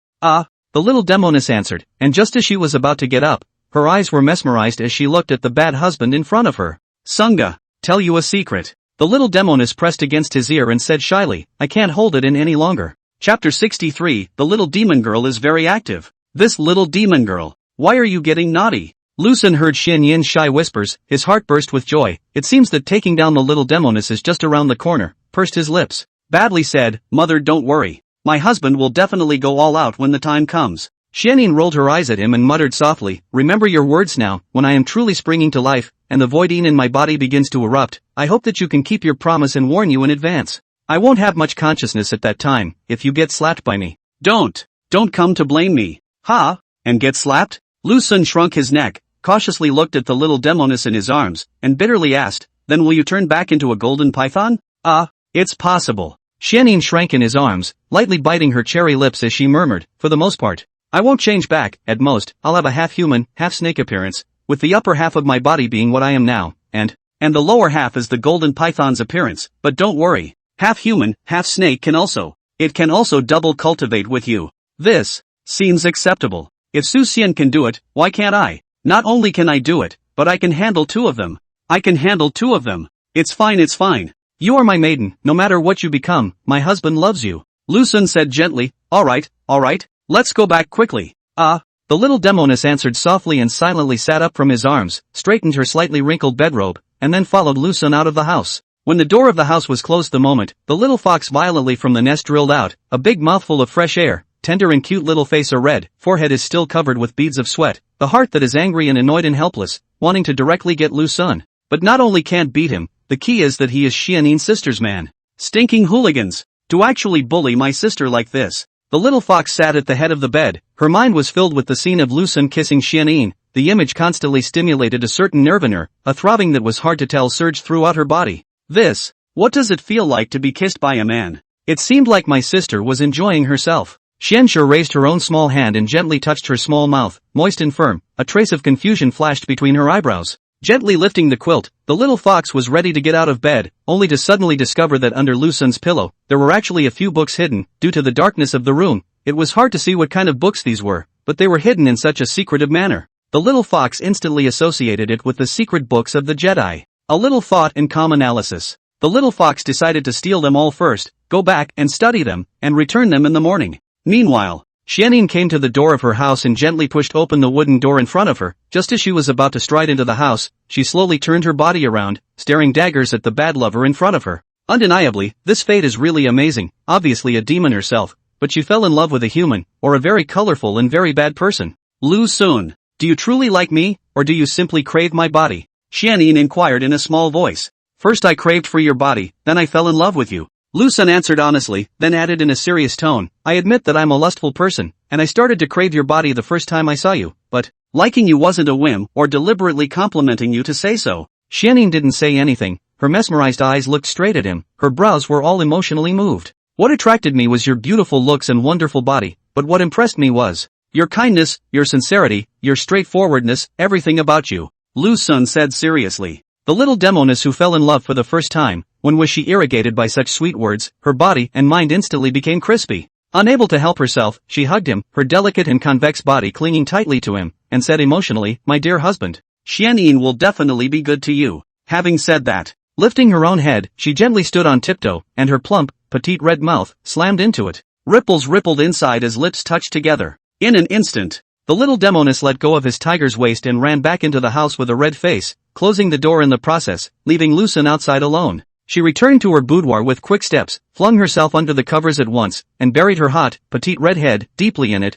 her plump body writhing continuously on the bed. At this moment, she remembered that she was a beautiful snake. Lu Sun returned to his house and found that the little fox was still there, facing her murderous gaze. He smiled awkwardly, I've wronged you tonight, but your sacrifice was worthwhile, this favor. I will remember it for the rest of my life. Humph. The little fox let out a cold snort, glaring at him angrily as she puffed out, if it wasn't for Sister Xian Yin's face, I would have definitely told Master Teacher that you bullied me, forcibly dragged me to the bed and attempted to do shy things. Don't worry about that. I'm not interested in children. Lu Sun said in a serious tone. Little kids? The little fox instantly exploded, that cute and delicate little face was twisted and deformed, gritting her teeth. I'm over 200 years old, you actually treat me as a child. Big boy. No, my lord. Lu Sun was too lazy to dwell on this matter with her and then said, hurry back. It's already late. You think I want to stay here? If you hadn't forced me under the covers, I would have gone back a long time ago. The little fox rose to his feet in exasperation, and then slipped away in a panic, and when back in his house, hastily took the 3 stolen books out of his bedrobe, and lighting the wick of a candle, sat down at the table and looked at the 3 books in his hand. Those things that happen between a scholar and a $1,000 girl, monk versus female ghost, and jade shocker. Are these all idle books? Filled with questions, the little fox casually picked up the thickest of the books, those things of the bookman and the 1,000-year-old lady, and proceeded to turn to the first page. She was surprised to find that it was actually little people's drawings. I can't believe it's a villain painting. With a satisfied smile, the little fox took the book and the candle, and returned to the showbed, turning over what she thought was a picture of the little man with great interest. As the story gets deeper and deeper, the little fox gradually realizes, there's something wrong with this villain painting. Oops. The little fox slammed the book shut and blushed as she muttered to herself, damn stinky man. Actually sneaking around and reading this kind of stuff. The words. Can't help but turn that page again. Chapter 64, Did the little fox wet the bed? The following morning was drizzly. The little Demoness who had fallen in love woke up from her sleep, but she hesitated to get out of bed under the blanket, those 2 slender jade legs clamped tightly to the blanket. Her mind was full of images from last night with someone, and as the images continued to go deeper and deeper, inside the calm lake rippled with a wave. Oops. Shame on me. I can't believe I was so forward last night. The little Demoness buried her head deeply into the comforter, her body began to wriggle again without being able to help it, and intense shame swept through her entire body. At this moment, where was her usual high spirits, only a small woman's appearance remained. Phew! Xianyin lifted the quilt on her body, panting heavily, blushing she stared at the bed curtain in a daze, a slightly complicated look between her eyebrows. If it continues like this is the spring of their own. It is estimated that immediately will not be able to top. Last night he kissed himself. If he goes a little too far, I'll have to take off his pants. Hey, bad husband. With a sigh, Jenin accepted the situation at hand and had to admit that she had fallen in love with him. No.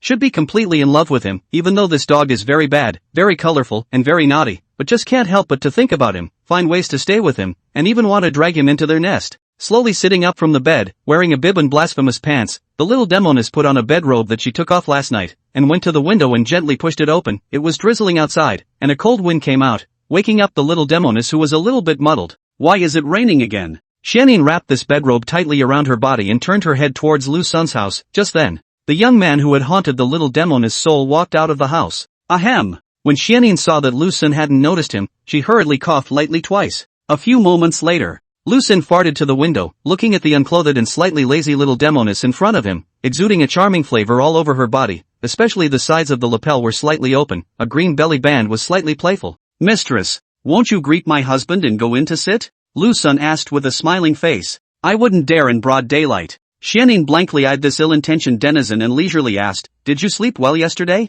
Did you dream about me? Dream on. I dreamed that you gave birth to 2 little babies, a boy and a girl dragon in Phoenix, the boy as handsome as me and the girl as beautiful as you. Lu Sun was babbling nonsense while quietly probing his hand, taking advantage of the little Demoness' inattention to clutch the tender white jade hand tightly in his own. Who wants to have little babies with you? Xianyin's pretty face flushed a delicate red, glaring at him in shame and anger, muttering softly, I'm a demon. And you are a human, the 2 of us being together is already treasonous. If I were to give birth to your child, it would be a complete violation of the laws of heaven. Is our child a demon or a human? Of course it's human. Remember the Su Xian I told you about earlier? Lu Sun replied in a serious manner, his maiden is a thick white snake, and that white snake gave birth to a son for him. This son is the descendant of the heavenly star, Wenxiu, who has been smart and clever since he was a child, and when he grew up he was handsome, and finally won the scholarship, and became successful and famous. Nonsense. I knew it was a fake the moment I heard it. Xianyin rolled her eyes and muttered, I'm not as simple as a little fox who can be casually fooled by you.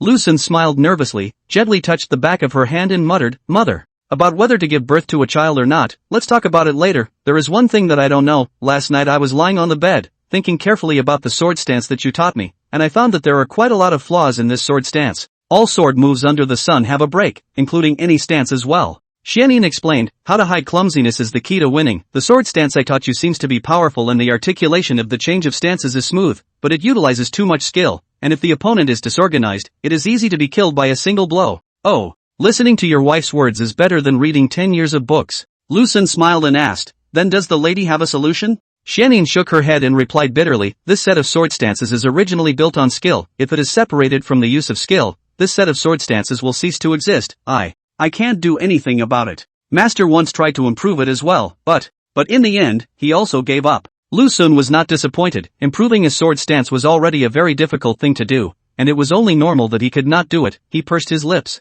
Emotionally, he said, I would love to learn your master's move, the one that can drag people into the sword intent. Your current cultivation and realm is not enough. When you wait until the great innate realm, you will be able to learn this move from my master. She will definitely teach. Oops dash. The little Demoness suddenly floated out of her mouth with a sweet exclamation of shock, glaring at him with a blush of shame, chastising him. You, still pinching? Believe it or not, I'll chop you up? Ha. The way you're lying by the window, pouting, is just, it's really too charming. Lu Xun said badly, and it's not like you don't know that sage I belong to the type of a lustful embryo. How dare you seduce me like this? You got a point? The little Demoness drew back her own jade hand, looked at him angrily, and snapped, stinky man. Ignore you. The words. Shut the window straight away. After a few moments, another slit slowly opened. Go wait for me in the hall. Wearing a pink and white dress, with her black hair stuck with one of her favorite hairpins, Xianyin walked out of her house, only to take no more than 2 steps. Suddenly the little fox's voice came to her ears.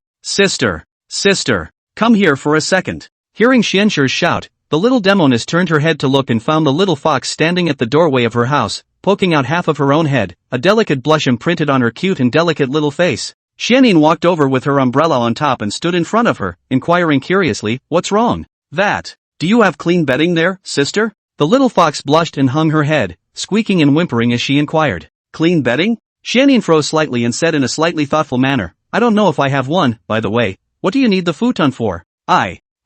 The little fox clenched her own lips, her eyes filled with shame, as well as an expression of being at a loss for words. Looking at Xianxu's squirming appearance, Xianyin couldn't help but stare with wide eyes and asked incredulously. You're not wetting the bed, are you? Chapter 65, Riding the Little Fox. When the wriggling little fox heard Xianyin's words, that petite body couldn't help but tremble as she lowered her head and retorted. I'm over 200 years old, how could I still wet the bed, sister? Don't treat me as a child. I'm already considered an adult. I'm even older than your Sagittarius. If it's not bedwetting, then why are you asking me about the bedding? Jenin inquired curiously, frowning. The little fox opened its mouth, the words hovered for a long time, and then hard to hold back into the stomach, squeaking and whimpering. I don't like the bedding nowadays, the flowers and greenery. It's too conspicuous and childish. I like the plainer ones now, similar to yours. Tell the truth. Xianyin looked at the still squirming little fox and said without any good humor, still covering up with me. Facing the aggressive Xianyin, the little fox was a bit at a loss for words for a while, clenching her cherry mouth and muttering as thin as a mosquito. Last night, I had a very strange dream last night, and then when I woke up in the morning, the bedding was soaked, but I definitely didn't wet the bed, and if I wet the bed again at over 200 years old, my face. Don't even want your face. Dreams? Wet bedding? No bedwetting? Several keywords combined together, froze Xianyin to the whole confused, pondering for a few moments. Said leisurely, will it be too tightly covered, covering you with sweat? But, maybe. The little fox pouted and replied shyly, I'm about to change my bedding anyway. By the way sister, you can help me wash it. I'm not available. When you wet the bed as a child, it was me who helped wash it, and now you're still asking me to wash it? Xianyin rolled her eyes, and said in a good-natured manner, I'll go back to the house and help you look for new bedding, if there isn't any. Then we can only go buy it. Going to buy? With a twinkle in his big, soulful eyes, the little fox hastily raised his own little head and said urgently, better go buy it. I'll go buy it alone. Xianyin revealed a cold smile and said faintly, you think I'm a little cutie? Don't know the little scheme in your heart? Still letting you go shopping alone. If I really let you go down the mountain, I'm afraid you won't have to disappear for another half a month. Humph. You stay well at home, Lu Xun, and I will go down the mountain to help you go buy it. No. You chose the bedding. I don't like it. I'm going to buy it myself. The little fox beamed its little mouth, displeasure and stubbornness written all over its face, and huffed, if you don't let me go buy it, I'll. The words. Xianxu's big, soulful eyes were instantly covered in tears, her cute and delicate little face was full of grievances, followed by, Wow cried out. You. Looking at the crying little fox, Xianyin's head instantly exploded in pain as she said, alright, don't sing in front of me, can't I promise you? Ha. I knew my sister would say yes. The little fox wiped his tears while playfully hugging her arm and said softly, don't worry sister, I'll be back soon, and we'll never play around outside. Don't you get too happy. Xianyin blankly eyed her and said lightly, I'll have Lu Xun follow you, and the two of you will go down the mountain together. Ha, I'm going with him? The little fox was 10,000 times unwilling in her heart, carving the word resist almost on her brain, pouting her little mouth and saying, no way. I don't want to go down the mountain with him, I'm just doing it because. Speaking of which, it came to an abrupt end. Because of what? Jenin asked suspiciously. It's nothing. I hate him and don't want to go down the mountain with him. The little fox huffed. I don't want to go down the mountain with you either. If you won't let me go, and you won't let Lucen accompany you, then you can only let Master Teacher travel with you. In short, I definitely won't agree if you want to go down the mountain alone, and even less so will Master Teacher. Xianyin said coldly. Master is even. That vision of hers is overly old-fashioned, and I can't refuse her proposal. The little fox raised its head, sneaking a look at Xianyin, and said in a small, petulant voice, Sister, just let me go alone. I will definitely go early and return early, just trust me one more time. In the face of the little fox's tender attack, Xianyin's cold face revealed a smile, stroked her little head, and said gently, no. I don't want it. I don't want it. Behind Xianshir's but, two fluffy tails suddenly appeared, furiously playing a rascal. Just then, Lucen carried his sword to the backyard, and saw the little fox splashing around, with its two fluffy tails constantly wagging behind it. It was quite interesting to look at. What's wrong with her? Lucen came to Xianyin's side and asked suspiciously. Wanted to go down the mountain alone, and I refused. Then it started like this. The little Demoness sighed and said bitterly, to think that it's been almost 200 years, I don't know how I managed to get through it. Cough cough. Xianyin coughed softly a few times and said seriously, I advise you to stop. If you wake up the master, let's see how you end up. The little fox instantly put away his mischief and looked towards Meowfeixian's house in fear, shrunk his head and asked softly, Sister, there's no room for discussion? No. Xianyin shook her head and said faintly, then I. Seeing that things had come to this, the little fox could only compromise in the end, muttering with her crimson mouth, I'd better go down the mountain with your family's prime minister, you and master are both too annoying, always babbling nonsense in my ears, so much so that my ears are almost rubbed out of their calluses.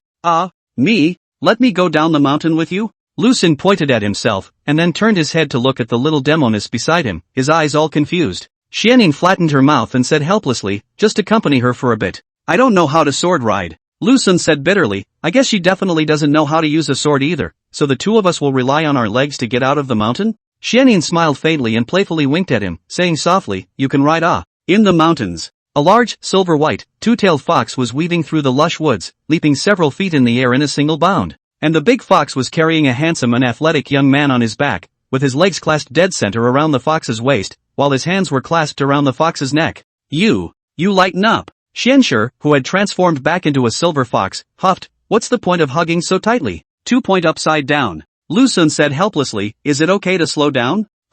Upside down. Speaking. The little fox picked up the pace of his run. Chapter 66, holding her all night. Deep in the woods. Lucen grabbed 3 big fat rabbits and returned to a dilapidated temple, and just after entering the broken temple, he was complained by the little fox. Why did you go for so long? Xianshir sat on a pile of withered grass and complained with a small puffy mouth, when suddenly, she saw a few rabbits in Lucen's hand, and a flash of light flashed in her eyes, saying, little bunny rabbits, where did you catch them from? Caught in the mountains. Lucen weighed the 3 rabbits in his hand and said leisurely, I'll roast them later.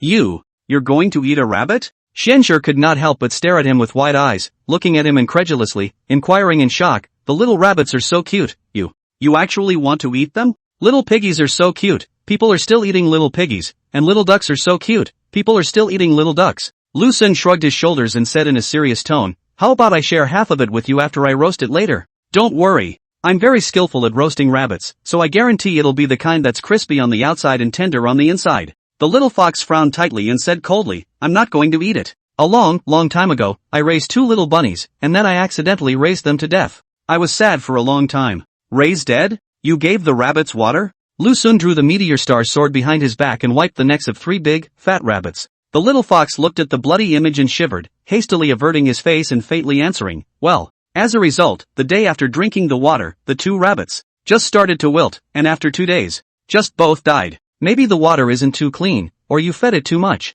Lucen casually replied, and was about to skin these 3 rabbits, when he suddenly remembered the little fox's body, and silently walked outside, where she couldn't see it, and quickly gave the skin off his body. Subsequent times. Lucen found some dry branches from the neighborhood and built a small fire in the broken temple, sitting on the edge and slowly roasting 3 rabbits. As night fell, the mountains became quieter, with only the sound of the breeze blowing through the leaves, while in a dilapidated temple, a small fire in the center illuminated everything around it, dispelling the darkness while providing a hint of warmth. Xianxue was sitting right next to the fire, opposite to Lu Xun who was roasting a rabbit. She was bored and playing with the withered grass under her buttocks. At the same time a tantalizing smell came to her nose. It was very fragrant, very gluttonous and tormenting. Ugh! Do you really like Sister Xianyin? The little fox grabbed a few withered grasses and raised her head to stare straight at him, asking in a small voice. Of course. We are true love. Lu Xun said softly. At first, your sister Xianyin and I were quite resistant. After all, we were forced together by your master, but as we got along longer, we slowly fell in love with each other over time. Maybe it's fate, although it's a treacherous thing for a human and a demon to become a husband and wife. But it doesn't matter to me and your sister Xianyin. Oh. The little fox seized a piece of withered grass, lightly pursed her cherry lips, and muttered, you must be nicer to Sister Xianyin in the future. You can't bully her. If you dare to bully her, I definitely won't let you go. I will definitely break you into pieces. Got it. Lu Xun smiled helplessly and said softly, I realize that all three of you are exactly the same. Xianyin yells about chopping my head off all day long. Your master keeps thinking about chopping me to death, and you want to break me into pieces. I don't feel like I'm enough for you guys to share. Why did master cut you? The little fox asked suspiciously. You guess? Lu Xun said with a smiling face, as far as your master's temper is concerned, why do you think that is? Also, I'm going to get my ass kicked by her every other day. There's clearly nothing wrong, forcing a charge. Xianxue beamed her little mouth and complained in an exasperated manner, master is the worst. All day long, he always makes me cultivate and doesn't let me go down the mountain to play. Lu Xun just smiled and didn't say anything more. After some more time, the three big, fat rabbits were finally roasted, and Lu Xun picked up one of the roasted rabbits and was about to feast on it when he noticed the little fox across the street, staring straight at himself, to be precise. She should be staring at the roasted rabbit. Here, eat. Lu Xun handed Xianxue a roasted rabbit and said softly, Humph. I'm not eating it. The little fox turned her face away and refused with a stubborn face, but the image of her subconsciously swallowing her saliva was caught in Lu Xun's eyes. Ouch. Why are you two sisters like this? Lu Xun smiled bitterly and said helplessly, alright, don't be stubborn with me, eat it quickly, it won't taste good if it gets cold later. Since you're so sincere, then I'll grudgingly have some. The little fox snatched the roasted rabbit handed in front of her, slightly opened her plump vermilion little mouth, and tore off a bit of meat from the rabbit's leg, only to be instantly. It was conquered by Lu Xun's exquisite roasted rabbit technique. Why does it smell so good? The little fox took a big bite of the rabbit meat, with a pleasant and satisfied frown on his face. Lu Xun looked at Xianxue who was wolfing down his food. I didn't realize that even goblins couldn't escape the true scent theorem. A few moments later, Xianxue's tiny stomach was filled with two big, fat rabbits, and at this moment, she was lying on a pile of withered grass, staring at the beams above her head with a cozy face, murmuring to herself, this is too delicious. If you still want to eat it, I'll bake it for you later. Lu Xun said. Really? The little fox turned her head and looked at him excitedly, urgently saying, then it's a deal. Lu Xun answered and added some firewood to the fire. It's late at night. The little fox was lying on the pile of withered grass and was huffing and puffing, while Lu Xun was gazing at his breath and recuperating. Suddenly, the wind blew furiously, the lightning flashed and thunder roared, and in no time at all it started to rain heavily. Lu Xun opened his eyes, looked at the broken roof, then at the little fox lying on the ground, and pondered. Standing up and coming to Xianxue's side, he bent down and gently picked her up horizontally from the ground, then carefully carried her to the corner of the wall, bending down again to put her down. Don't. I had just put the little fox down, and had not yet taken her hands off, when she began to talk in her sleep, and pain filled her sweet, delicate little face. Just when Lu Xun was confused, the little fox violently opened her arms and tightly encircled his neck, while her slender little short legs clamped down on his tiger's waist. Don't go. Sister, don't go. Xianxue is afraid. Xianxue wants you to carry her to sleep. At this point, Lu Xun was a bit overwhelmed. What do we do with this? Am I supposed to hold her all night? Chapter 67, The Hook. Lu Xun bent over while holding the petite and soft-bodied little fox in his arms, the key to this little fox also holding him, two slender jade arms tightly wrapped around his neck, two little short legs deadlocked on his waist, like a wombat hanging on Lu Xun's body. In the face of this overwhelming situation, Lu Xun thought about it and decided to wake up the little fox. If he really hugged her and slept for the night, then the next day would be a picture of chickens flying. But then again, the smell on the little duding is indeed much stronger than that on the big little Demoness, and the key to this is that the smell. Lu Xun sniffed hard at the body fragrance of the little fox, instantly rippling deep inside. An irresistible impulse began to sprout. Gradually his body began to get hot. Hiss! This body odor is not simple. It seems to carry some sort of magical effect. Lu Xun locked his brows tightly, throwing away those distracting thoughts in his mind that he shouldn't have. He came to the little fox's ear and softly shouted, Hey! Wake up, I can't stand my waist anymore, it's going to break if I hang on like this. The sleeping little fox didn't move at all, still wrapped around him with a deadly grip, and even wrapped tighter. A moment's hesitation. Lucen gently patted Xianxu's little buttocks. As a result, the little fox just twisted its body and barred its mouth twice, and still didn't wake up, so the helpless Lucen. Once again, he patted the tight little buttocks. Aha! Sleeping little fox, cherry lips and white teeth between the floated out a sweet snorting sound, but the effect is very little. Lucen then hit twice more, finally waking up the little fox in her arms. Xianxu slowly opened her eyes, and what came into her eyes was the face that made her both hate and angry, handsome with a touch of evil, but at the same time not losing her rigidity. You. The little fox, sleepy-eyed, muttered softly, why are you in my dream? This isn't a dream. We're in reality. Lucen hugged the petite and delicate Xianxu and said helplessly, hurry up and get off me. My waist is about to break. Ha! Reality. Reality? The little fox was still a bit muddled, staring straight at him close at hand, the thoughts in her mind not yet all activated, and at that moment, when she smelled a male scent, and felt that burning breath he spewed out, she suddenly trembled violently. A look of shock filled her eyes, as well as a look of disbelief, and even a bit of surprise. Ah! A shriek rang out from the broken temple, and the little fox finally realized her embarrassing situation, hastily letting go of her arms and legs and struggling continuously in his arms. Both sides of her cheeks had long been taken over by scarlet, even extending from her neck all the way to her heels. Oops. Don't move around. Don't move. Lucen couldn't stand the little fox's tossing and turning, and hurriedly placed her on the ground, helplessly explaining, it was raining. Where you were sleeping, the roof above was leaking, so I carried you to the corner. Who knew that you suddenly hung onto my body and refused to let go? Sitting up from the ground, the little fox tightly hugged his flat chest, staring at him with a red face. When listening to this explanation from Lucen, the little fox looked at the roof and found that the place where he was originally lying was really leaking. The vigilant heart was eased a little. Really? It wasn't a case of the beast getting horny and then craving. Greedy for my body? The little fox pouted and muttered softly.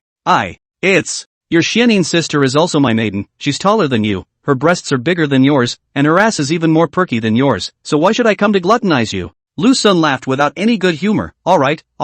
Don't think nonsense, take an early rest. Tomorrow when we enter the town, I'll accompany you for a good stroll. Humph. Xianxu pouted, despite being a bit angry in her heart, but what he said was the truth, and huffed, I'm much cuter than your mother. Yes. You are the cutest little fox in this world, hurry up and go to sleep. Lucen returned to his original position, closed his eyes and sat down on the ground, and said gently. The little fox flattened his mouth, turned his side and back to him, quietly pulled open his own lapel, hung his head down and looked inside for a couple of seconds, then his eyebrows were all lost, it seems. There is no salvation here, and then touched his own little butt. The probability is that this place will not be able to buck up. Forget it. There has to be colorful beauty in this world, and it won't do to have it all be like Sister Xianyin and Master Teacher. There still needs to be some cute types like me. In the fairgrounds of a small town, the long street was filled with the yells of vendors, and the little fox was as if she had unshackled her body and was excitedly wandering in front of the various vendors. As for Lucen, he was closely following her around. Well, am I scary? The little fox picked up a ghost face mask and put it on her face, rushing Lucen at her side.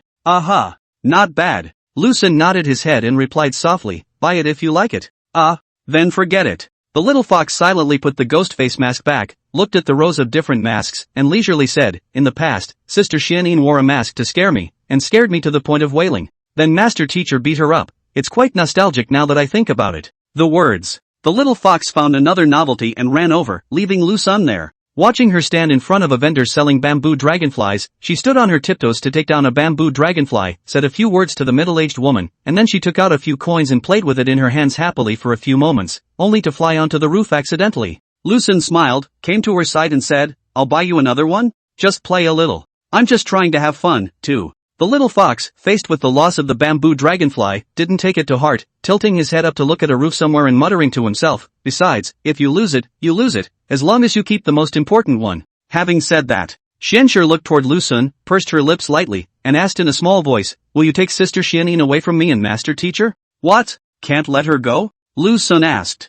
The little fox bit her vermilion lips and murmured, I don't want to lose Sister Xianyin, but if you forcefully take her away, it's not like I can keep her. Lucen smiled and said gently, I won't take her away. Pull the hook. The little fox looked at him seriously, raised her jade hand and stretched out her little thumb, and said in a serious manner, otherwise I don't believe it. Okay, pull the hook. Lucen followed and raised his hand, extending his little thumb and gently hooking it around the little fox. He. The little fox instantly revealed a smile, and suddenly, she grabbed Lucen's hand tightly and desperately yanked it somewhere. Ouch! There's a candy man for sale over there. Chapter 68, Your Tongue Can Split. Lu Xun never thought that the little fox would suddenly grab his hand, instinctively wanted to draw it back, found that she was clutching it a bit tightly, and gave up struggling for a while, being dragged by her all the way to the front of the candy vendor. The little fox excitedly looked at the different shapes of candy figures. There are birds and beasts, there are opera characters, there are also auspicious flowers and fruits. Thinking about it, the little fox pointed to a nine-tailed fairy fox-shaped candy man, said to the white-haired old man, "I want this." "Okay." The old man took down the stick of candy man and handed it to Genshur. Lu Xun then paid the money and then followed the little fox, walking aimlessly. Little fox held up the hand of the little sugar man, the fishy red tongue gently licked the yellow-orange sugar, cute delicate little face is full of happiness, completely unaware of what they have just done. At this moment to the little fox to say, the most important thing is to slowly enjoy this sweet taste. The hustle and bustle of the streets. Lu Xun and Xianshur were walking side by side, the vendors along the street were yelling their stuff. The little fox would stop from time to carefully observe the items being sold. Those who were interested would stay for a little while, those who weren't interested would just shake their heads and leave. "Hungry?" Lu Xun inquired softly. "Ah." The little fox stopped in her tracks, her big soulful eyes staring straight at him, her cherry-like mouth still dripping with crystallized sugar juice, and asked curiously, "Is there anything delicious?" "Here, lamb in a water bowl," Lu Xun said with a smiling face. "I'm sure you've never eaten it before, have you?" The little fox shook its head and turned its head towards the stores on the side. Its dexterous agaric nose sniffed the smell of mutton in the air, and in an instant, its appetite was aroused, and it hurriedly said, "I want to eat.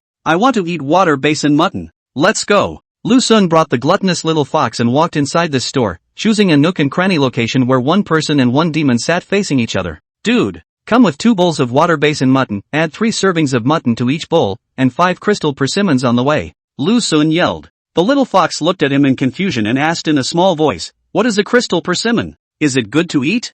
"I won't tell you for now, we'll know how delicious this is when we eat it." Lu Xun purposely sold a secret and said mysteriously at the little fox, "Humph, definitely not good." The little fox rolled her eyes and bit this bamboo stick in her hand, muttering under her breath. Just then, a small fellow carrying a basin of persimmons of dazzling red color hurriedly walked to Lu Xun's side and yelled, "Authentic fire crystal, a nest of honey, 2 guests please enjoy." After that little fellow left, Xianshur carefully measured up the persimmons in front of him, and couldn't help but frown, saying in a good-natured manner, "It's not just ordinary persimmons, I thought it was something, what's so delicious about it?" Lu Xun smiled, picked up a persimmon, picked up a straw made of bamboo, barfed into the persimmon, hissed and sucked the juicy and refreshing pulp inside. In a few moments, the persimmon, which was still full, was left with a dried and shriveled skin. Ouch! What a delicacy on earth! Lu Xun looked at the dumbfounded little fox across the room and said smilingly, "Have one, just eat it like I just did." The little fox skimmed his lips, picked up a persimmon, then a bamboo straw, and modeled how Lu Xun ate it, bearing the straw into the persimmon and then sucking hard. In a flash, he raised his little head and looked at him incredulously. "Well, is it good?" Lu Xun asked with a smiling face. The little fox nodded repeatedly, the dexterous and delicate little hand cupped the persimmon, joyfully sucking the pulp inside, soon finished eating the persimmon in his hand, the scarlet tongue licked his moist lips, his eyes were already fixated on the remaining 3 persimmons. "You eat. But don't eat too much, you won't be able to eat it later when the water basin lamb comes over." Lu Xun pushed 3 persimmons in front of the little fox and said softly. The little fox reached out and grabbed at the persimmons while gently saying, "Then you underestimate me, I can eat 10 cows. "Excuse me." Lu Xun smiled awkwardly and impolitely, thinking about it. The way she carried herself, she could indeed eat 10 cows, that said. How many cows can this big little Demoness eat? Ugh! How many cows can my lady eat? Lu Xun lowered his voice and asked carefully, "It should be quite a few, right?" About 100 or so." After the little fox finished sucking her second persimmon, she looked up to find a terrified Lu Xun, and was instantly aroused to her inner mischievousness. Her slender little short legs kicked him, and she asked in a serious tone, "Have you ever seen Sister Xian Yin's real body?" Seeing Lu Xun shaking his head, the little fox started her performance, opened her arms and simply gestured, and leisurely said, "Your family's mother's body is that thick. As for how much longer? You can imagine for yourself, to have such a thick body, how long does this need to be? Well, what about your master?" Lu Xun shrunk his neck and asked about the great Demoness again. "Master? Probably. The body is as big as this room." The little fox replied, "A single flick of the master's tail comes down. The sky collapses to the extent of the earth. Sister Xianyin isn't weak either. One of her tails comes down. This house collapses. Ouch. It feels like my little body, kind of out of shape." That said, how on earth did Su Xian do it back then? The little fox sucked on the refreshing persimmons while looking at Lu Xun with a face full of mischief. His soulful eyes turned around again and said softly, "Lu Xun, when you kissed Sister Xianyin, did you feel that her tongue was different?" "Huh? What do you mean?" Lu Xun looked at her suspiciously. "Stupid. Your mother, she's. The little fox put down the persimmon, her jade hand flexibly twisted a few times, and squeezed her eyebrows. When Sister Xianyin is excited, I mean especially excited, her tongue will spit out. Of course that's not the point. The point is that her tongue can fork out like this. The small hands were together, the two fingers slightly separated and forked, and deliberately moved a few times at Lu Sun. Scared? Roll you when the time comes. The little fox laughed badly. Lu Sun froze dumbfounded and did not speak for a long time. Ha. This stinking man is terrified. Face is turning blue. The little fox proudly picked up the last of the fire crystal persimmons, barreled into the straw made of bamboo, and hissed at the sweet, refreshing pulp inside. Meanwhile, after a little thought and calm analysis by Lu Sun. Wonderful. Chapter 69, Sharing a Guest Room. Who can say no to a maiden with a forked tongue? Sushian thought the same way back then, didn't he? Lu Sun put away his mind and looked at the little fox with a bad face, although he knew that she was exaggerating a bit, but the overall words would not be wrong. Once this big little Demoness reveals her real body, with his own small body, mostly can't withstand it, but then again, without revealing the real body of the big and small Demoness, one can withstand it? This little Demoness should be fine, but as for the big Demoness, we can only look to our own destiny. Here comes the lamb in the water bowl. 2 guests. Please enjoy your meal. The fellow brought up 2 bowls of water basin mutton, and at the same time presented 2 pieces of cake, placed in front of Lu Sun and the little fox. Xianxu's sensitive nose sniffed the fragrance that came to her face, instantly aroused her appetite, picked up the chopsticks and began to eat the mutton in large mouthfuls, completely without the lovely and delicate appearance, living a woman of the world. Lu Sun, who had come back to his senses, looked at the little Demoness who was rambling in front of him and helplessly picked up his own bowl, came over to her, gently plucked the lamb in the bowl with his chopsticks, and said, I don't really like lamb. The little fox raised its head slightly and looked at Lu Sun across the table, without speaking. Horizontally, it kept on picking into its mouth, crowing and spitting on the delicious mutton. Lu Sun picked up a piece of cake, soaked it into the goat soup, then took a small bite. This drinking hot goat soup while eating the cake in his hand is also considered an ultimate enjoyment, of course. It couldn't be compared to the little fox, she belonged to the emperor-like enjoyment. For a few moments, the little fox ate all the mutton in the bowl and also drank up the broth at the same time, pulled out a handkerchief from somewhere, gently wiped the corners of his mouth, and immediately afterward shouted at the store's fellows, 2 more bowls of mutton in water pots, and put 5 portions of mutton in each bowl. This yell from the little Demoness startled quite a few diners in the store, staring daggers at the little girl in the corner, unable to imagine. Such a petite and beautiful girl could actually have such a big appetite. It seemed like she had just eaten a bowl. As a result, she asked for 2 more bowls, and the key amount was even bigger. Lu Sun was not surprised at all, slowly and methodically eating the lamb soup and cakes. After all, the little fox in front of him could eat 10 cows, not to mention eating 2 more bowls of water basin lamb. Another 20 bowls would not be a problem. Is the pie good? The little fox sniffed the piece of cake and asked Lu Sun suspiciously. It's just a normal cake that can be soaked and eaten, or sandwiched between mutton. Lu Sun explained. Oh, then forget it. I like meat. The little fox rejected the plain and unadorned pie on the spot, choosing the fresh and tender lamb, lightly raising her own arm, her palm resting on her cheeks, quietly looking at Lu Sun in front of her, her short legs wiggling non-stop, and said softly, actually, you do like eating lamb, right? Why ask if you know? Lu Sun said blandly. I'll just ask casually. Xianxu pursed her lips and murmured, Lu Sun, I hated you at first, because you stole my Xianyin sister, but now, my feelings towards you have changed. Of course, I still hate you a bit, but, speaking of which, the little fox bit her lip lightly and said languidly, don't be complacent, keep up the good work. Lu Sun didn't pay any attention to him, eating the cake and drinking the soup by himself, until the fellow served 2 bowls of water basin mutton, and the little Demoness took the mutton from one of the bowls, and pinched out half of it and put it into his bowl. Give it back, the little fox muttered before crowing and eating the lamb. Ugh, the 3 books under my pillow, were they stolen by you? Lu Sun suddenly opened his mouth and asked. The words. The little fox trembled, an intense shame sweeping through her body, blushing and hanging her head, squeaking, I thought that it was some kind of worldly secret book, so I stole the 3 books from you. Who knows that it's all some unpleasant things. Having said that, snapping her little head up, she glared angrily at the smelly man in front of her and huffed, I haven't even asked you yet, what are you doing sneaking around reading this kind of book? Learning, of course. What do you think I use it for? Lu Sun said with a bad smile, if you don't study hard now, how will you deal with your Xianyin sister in the future? Ha! Learning? Against Sister Xianyin? The little fox recalled the various contents of that little man's painting, and for a moment, both cheeks were on fire. Oops. This stinking man. How dare. I can't believe I dared to bully Sister Karinai like that. Xianxu looked at the bad guy in front of her angrily and gritted her teeth. You dare to bully Sister Xianyin?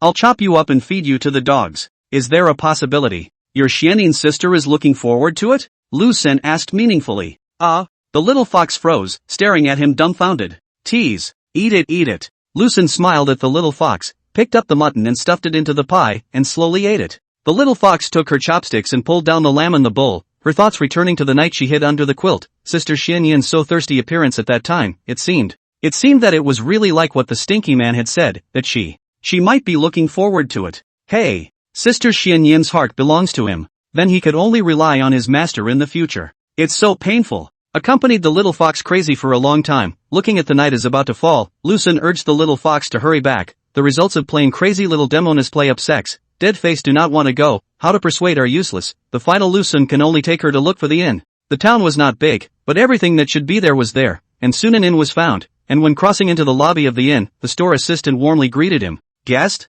Taking a break or staying in a store? This shopkeeper asked. Stay. Give me 2 guest rooms. Lu Sen said. The store assistant said with an apologetic face, this customer is sorry, there is only 1 guest room left in this store. Let's just find someone else. The little fox gently tugged on Lu Sen's sleeve a few times and whispered at him. There are a few inns nearby, but their specifications are not as good as our store, which provides hot water bathing service for only 1 silver coin. The store assistant hurriedly said, then I will be able to carry the boiled hot water to the guest room. Hearing that he could take a hot bath, the little fox was instantly moved, but the problem was that there was only 1 guest room, and this being alone in a room was not much of a problem to the extent that he had even drilled through his comforter. But you can't take a bath in front of him, right? After this thought, the little fox's teeth clenched. It's not like he hasn't seen me in the shower before. Chapter 70, The Little Fox's Widow's Best Friend. Lu Sen and Little Fox, led by the store assistant, came to the guest room on the 2nd floor, and then gave 3 coins of silver to the innkeeper to prepare 2 big buckets of hot water, and this extra silver was the reward money, and the fellow who got the reward money thanked Lu Sen profusely.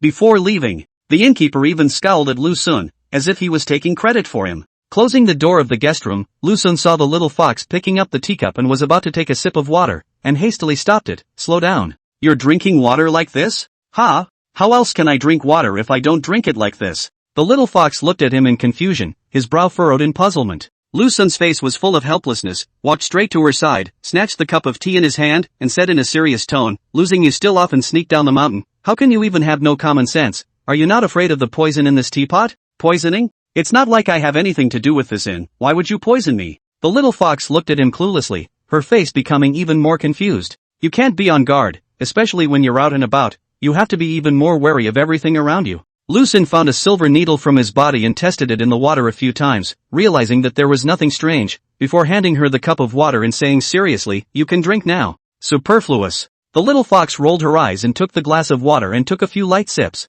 The human world is mostly a mix of fish and dragons, and it's hard to tell the difference between humans and ghosts. The most dangerous thing to do outside is to be gullible. Lu Sen sat across from the little fox and said gently, if you sneak down the mountain alone again in the future, you must take every step and be on guard everywhere, especially not to show your wealth. Got it. Long-winded. You're even more annoying than master. In the face of Lu Sen's admonition, the little fox pouted her plump vermilion lips and grumbled in exasperation. Lu Sen laughed without a good mood. You heartless little fox, I cared so much about you for the sake of Xianin, but in the end it was the result of paying for it. Line. Then from now on let's sever our relationship. You walk your sunny path, I walk my one-tree bridge. Humph. I don't have anything to do with you. Knowing that she was wrong, but refusing to admit her mistake, the little fox stiffly and stubbornly said, don't bother me in the future. Just looking at you is annoying. Lu Sen knew that the little fox was angry, and did not take care of her, pouring himself a cup of tea, and put down the teacup after drinking it, and said softly, who will wash first later? Me first. No.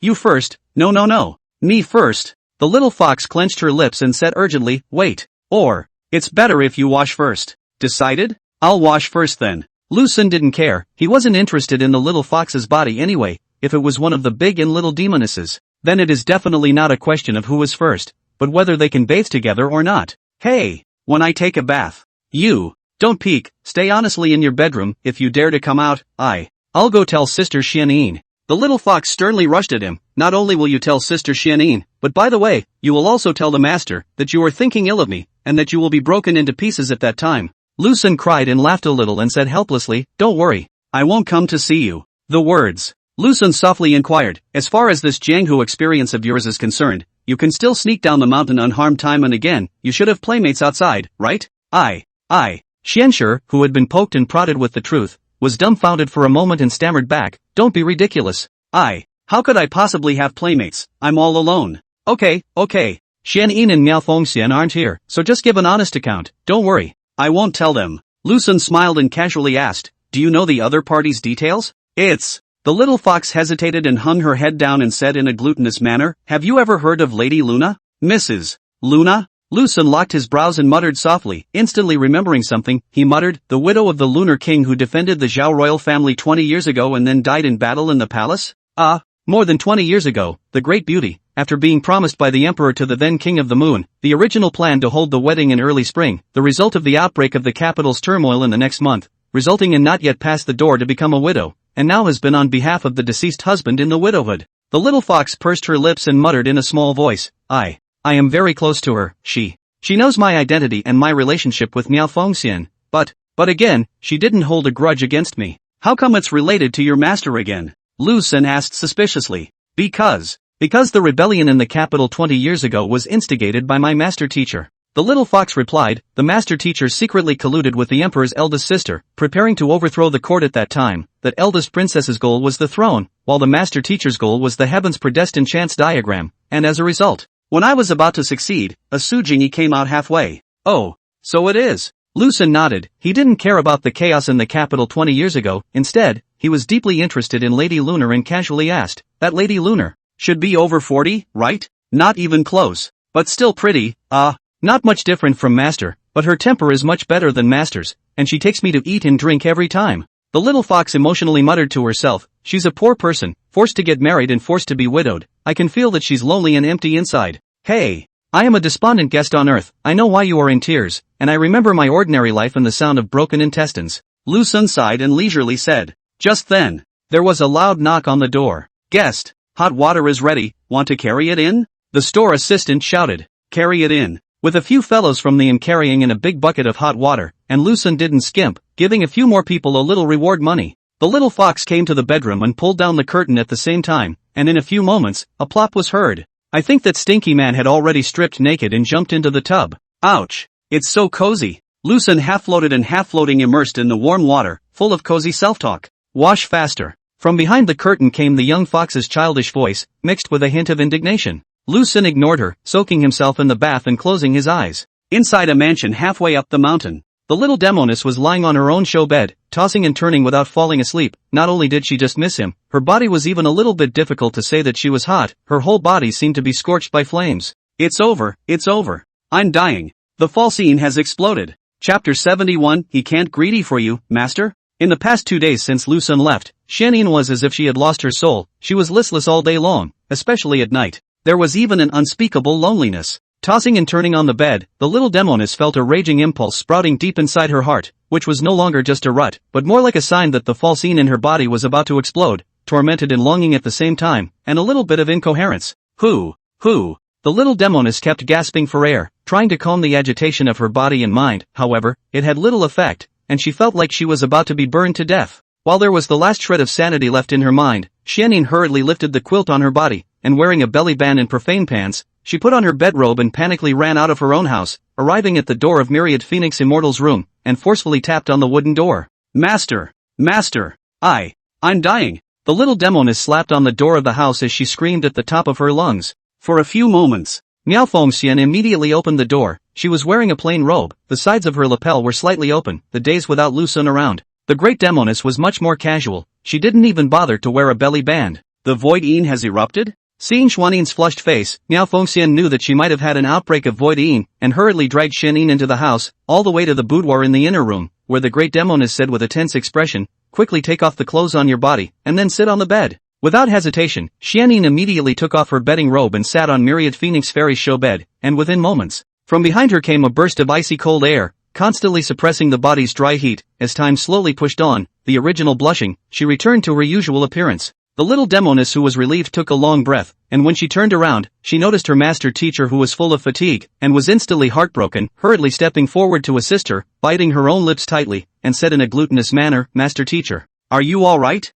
Hey, just a little tired, no need to worry about me. Miao Fengxian sighed, looking at Xianyin who was already unharmed. A smile appeared on her mature and bewitching face. She said softly, it's best if you can be fine, but don't put off this dual cultivation matter any longer. When Lu Xun comes back, you immediately double cultivation with him. Can't wait a moment. Master's cultivation can't be suppressed for a long time, in case it breaks through again. Your life will be in danger. Oh. Xianyin nodded, no longer defying myriad Phoenix Fairy's wishes. After all, she herself was already at a very dangerous point, and secondly, also completely fell in love with that bad and colorful denizen. Since that night when she bared her heart with him, she had made the intention to give him her body. She just didn't know if he could carry it for 7 days? You, be honest with your master, do you like him or not? Miao Fengxian asked in a serious tone. It's, I. Xianyin hung her head, looking at her towering belly band, and replied in a wriggling manner, if you don't like it, how could I agree to it? Looking at Xuanin's shy appearance, Miao Fengxian revealed a touch of pleased smile, but at the same time, a complex emotion flooded within her heart. Xianyin was able to become a loving couple with the little thief. It was reasonable to say that she should be happy, but why would she be? There will be a trace of overwhelm? Master. Xianyin slowly laid down her body, her head leaning on the great Demoness jade leg, and said softly, do you think this is my fate? A man inexplicably appeared, and inexplicably fell in love with him, and in the past 2 days he wasn't there. I always feel like I've lost something, and I can't lift my spirits to do anything. Maybe it was meant to be. Miao Fengxian gently rubbed her head and said in a gentle tone, you were able to find your own home. Master is very happy for you. The key, and he was able to suppress the fall scene in your body, that is. This person was born with countless peach blossom robberies, and I don't know if you can control him.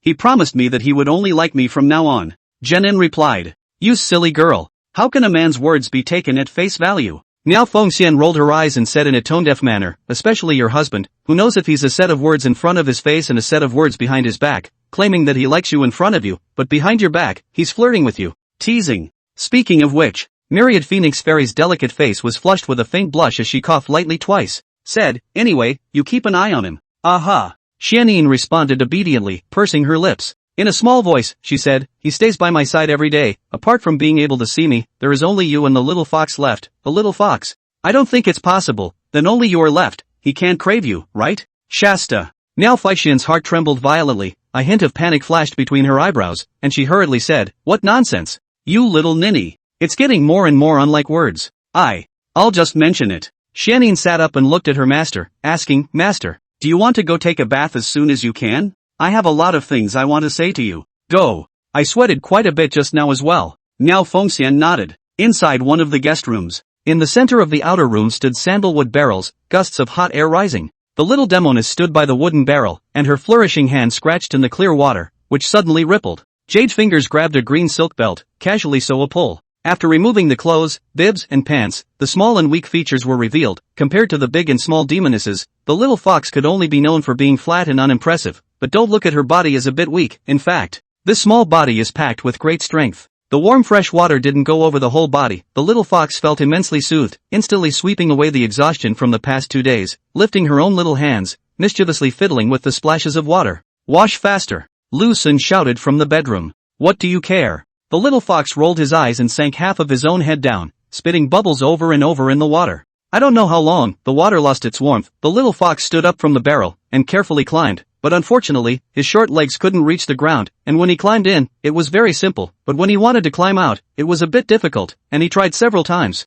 It's just a little bit farther. The little fox thought about it and instantly gathered her courage, then one of her little short legs lightly stepped on the ground, only to be surprised. Hissing a bit, she accidentally slipped her foot. Oops dash. The little fox fell right out. Lu Xun, who heard a cry of alarm, hurriedly came out from the bedroom. What's wrong? What's wrong? What happened? Room. One person and one demon, 4 eyes facing each other, the atmosphere was scorching. Chapter 72, The Heart Thumps. The spacious outhouse, by the sandalwood barrels, a few candles on the table dispelled the darkness. The little fox was lying on the ground in an extremely wretched state, while looking up at Lu Xun in front of him, and while he was extremely devastated inside, accompanied by a messy mind, Xianxue knew how humiliated he looked at the moment, and as a result, he saw the most thorough side of himself, even more thorough than the first time they met.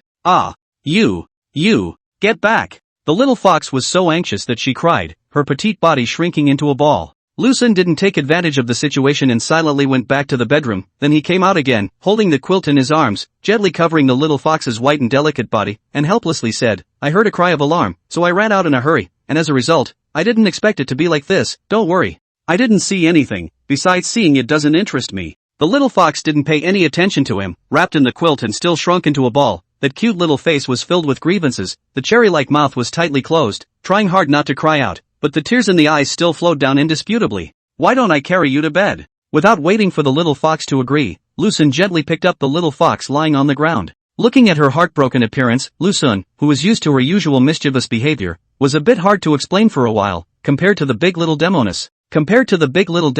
Lu-sun couldn't decide what kind of way to get along with her. Taking gentle steps and carrying the little fox to the bed, Lu-sun didn't leave, but sat by the edge of the bed and gently inquired, "Did you fall and hurt?" The little fox didn't say anything, turning her sideways and her back to him, but the slight sobbing showed that she was still crying. "And you really are. How did you fall out for good reason?" Lu-sun said bitterly, "Is it because the two short legs can't reach the ground?" Knowingly, the little fox puckered his own lips and sobbed, "The tub was so high, I'm already short, and when I got out, barfed and slipped." The words. The little fox wrapped the quilt around her body tightly and continued to cry and cry. "When we go back, I will definitely complain to Sister Xianin, saying that you used force on me." Lu-sun has long been able to understand the character of the little fox. The three of them belong to the type of hard-mouthed and soft-hearted demonesses, and laughed. "Okay. At that time you also married, so you sisters will be together forever." Hearing these words of his, saying something about marrying himself as well, made the little fox, who was shrinking under the quilt, inwardly shudder, an intense shame running through her entire body, biting her own lips tightly and saying in annoyance, You still dare to say that you didn't crave my body? Ha! I'm just going along with what you're saying." Lu-sun said helplessly, Alright, let's just pretend that it was just an accident, okay? Don't go telling Xianin about it either. She and I fell in love with each other with great difficulty. Moreover, your sister Xianin is now in the stage of void eruption. She might be about to lose her life to this. The little fox opened his mouth, the words he wanted to say hovered around his mouth for a long time, and was hardened back into his stomach, muttering, I was just speaking in anger. But you can't leave it like that when you see my body. The little fox pursed her little lips lightly and squeaked, In the future, if I want to go down the mountain to play, you must accompany me. You're afraid of being scolded by Xianin and Miao Fengxian, right? So you forcefully dragged me along. Lu-sun smiled faintly and said softly, Alright, if you want to go down the mountain to have fun, then I'll accompany you, but you don't want to go out every now and then, your master's character. You understand. The little fox beamed and said indignantly, I know. No need for you to tell me. Lu-sun raised his own hand and gently patted her little head, then he got up and left the bedroom, and as he was about to pull back the curtain, he turned back and said to the little fox on the bed, I'll be in the outer room. Call out to me if something happens. Having said that, then he left the place, leaving the little fox lying alone on the bed. Xianxue rolled over and looked towards the outer room, then silently stared at the bed curtain, her dexterous little mouth tightly pursed, with a hint of crystalline tears still in her eyes. Her mind had long since gone blank, and gusts of aggrievement were like waves of the sea, constantly lapping at the inner embankment. What do I do? Accidentally letting him see his most complete self, even though it was on the ground. But it's already humiliating. Master said that if a man looks at your body, you can only have two choices, one is to kill him directly, the other is to fall in love with him and kill him. Not to mention whether or not he has the strength. If he dies, Sister Xianin will be in danger. Once the voiding erupts it will take her life at any time. As for liking, complexity was written all over the little fox's delicate little face. In fact, Xianxue has an ulterior secret, even Xianin and Miao Fengxian don't know about it. That night, she stole the 3 books from Lu-sun's house. She saw them very, very late. Until she fell asleep, and ended up having an unbelievable dream, in which she became the woman inside the villain's painting, and the man was none other than Lu-sun. Suddenly, the curtain of the bedroom was lifted and Lu-sun walked in from outside. What are you doing here? The little fox wrapped the covers around her body and eyed him warily. Do you want to listen to the journey to the west? Lu-sun asked. When the little fox heard that he was going to tell the journey to the west, his eyebrows were full of longing and anticipation, but he couldn't let go of his face, and he squeaked and replied, You can tell it if you want to, it doesn't matter if you don't. Yes, how could you not? Facing the little fox in front of him, Lu-sun completely relied on his coaxing. As for facing the big and small Demoness, it is another 2 ways. For example, the big Demoness need to use shamelessness and cheap waves to pry open her heart that has been closed for thousands of years, while the words of the little Demoness, then it's all about gentleness and prodigality, slowly melting her heart. Poof! The little fox snorted coldly and flipped over to turn her back to him while perking up her ears. Ahem! Let's pick up where we left off. Lu-sun sat on a chair and told the story of the journey to the west. Silent night. Candle-lit bedroom. Lu-sun was telling the journey to the west, a wonderful, interlocking story. The little fox on the bed listened with great interest, even accidentally revealing that white and smooth fragrant back. This time, Lu-sun did not leave the buttons until the little fox fell asleep, and only then stopped to pick up the cup of tea, moistened his throat. Gently tucking her in and blowing out the candles in the bedroom, Lucen carefully walked out. Just then, the little fox peeked her eyes open and looked at his blurry back in the gloom. Shasta. There was a hint of thumping. Chapter 73, I Am Not a Child. The following morning was bright and sunny. The little fox awoke from his sleep, the first time he checked the quilt and found that it was still tightly wrapped around his body. His hanging heart was finally put into his stomach, but he soon encountered another problem. How could he get back his belly band and blasphemous pants? If I remember correctly, should still be left in the outer room. Lucen? Lucen? The little fox called out twice tentatively, and when no one in the room responded, his little mind came to life. Wrapping the quilt tightly around her body, she carefully got out of bed, her body twisting and turning as she moved towards the outer room, lifting the curtain. Probing out half of his head, found that there is no figure of him at all, lightly pursed his lips. Muttered, where is he? Has he gone outside? Never mind. I don't care where he went. Just get the bibs and blasphemy pants. The little fox moved to the outer room with a twist, carefully searching for the clothes and pants left here, but the result was that he searched and searched. There was no sign of the bibs and pants, for a while. The little fox was a little confused, obviously last night. He threw himself on the side of the bathtub last night. How come he disappeared this morning? Just when the little fox did not know what to do, the sound of unlocking sounded behind her, frightening her so much that she hurriedly tumbled into the bathtub, revealing half of her little head, vigilantly looking at the wooden door that would be opened at any moment, and even ready to change back to her white fox appearance. Oops, why are you hiding in the bathtub? Lucen entered and saw the sandalwood tub in the corner. The little fox was showing half of its head, staring at itself warily, and asked curiously, what are you doing? Where did it go? Xianxue frowned tightly and asked in a murmur, no one is seen early in the morning. Gone for breakfast. I heard that the oil cakes here are very good, as well as soy milk, buns, soup noodles, and wontons. Lucen smiled and said, I know you like sweets, so I specially brought you sugar cookies, there are 20 of them. Hearing that he went to buy food for himself, the little fox bit her lips tightly and turned her little face away, murmuring, if it's not delicious, I'll get you killed. You three have the exact same temperament. Sometimes I don't even know who I'm talking to, your Xianyin sister and your master teacher, they are also moving to get me, cut me, kill me. Lucen walked to the table, put down the 20 sugar cookies in his hand, turned his head towards the little fox in the bucket and asked, still not coming out? Planning to stay until when? I have short legs. Can't get out. The little fox hung her little head and muttered with a red face, you quickly carry me out. Lucen walked to the edge of the tub, looked at the little fox who was wrapped tightly in the quilt, and laughed, I thought you were wearing nothing again, just like last night. Speaking of that embarrassing incident last night, the little fox instantly blushed, intense shame once again running through her entire body, even her breathing began to rush, biting her own lower lip tightly, she said in annoyance, you all said that it's over, and as a result, still mentioning it in front of me. It's not like there are any outsiders. Come on. I'll carry you out. Lucen bent his own waist, passed one hand through her bent leg and one hand through her back, and carried the petite and tender Xianxue out horizontally. This was already the third time he held her in his arms, the first time in the broken temple, the second time last night, and the third time.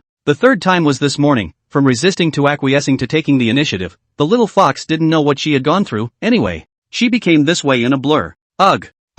Where are my clothes and pants? The little fox that was held in her arms like a caterpillar, shyly reddening her little face, squeaked and whimpered as she asked, It's the clothes and pants that I was wearing inside, how? How can I not find it? Put it on the bed for you and didn't notice? Lucen hugged the petite and soft little Demoness, slowly and leisurely walked into the bedroom, gently placed her on the bed, pointed to the tender green plain bibs and blasphemous pants, and said in a leisurely voice, look, isn't this your bib and blasphemous pants? There are also your clothes. Ha? Oh, I didn't see that. The little fox glanced at her own shirt, bibs, and blasphemous pants, and urged in slight embarrassment, hurry up and get out. I need to get dressed. If it was a big little Demoness on the bed, Lucen would definitely be a bit naughty, but when faced with a small little Demoness, he was more inclined to go along with her and silently walked out of the bedroom, leaving her alone on the bed. The little fox breathed a sigh of relief, drew out one of her own jade arm, quickly grabbed a bib, followed by, hissing a bit into the quilt, began to violently toss. A piece of time, from the quilt poked out a small hand, constantly groping for something, when grabbed the dirty pants, and then hissed a bit shrunk in.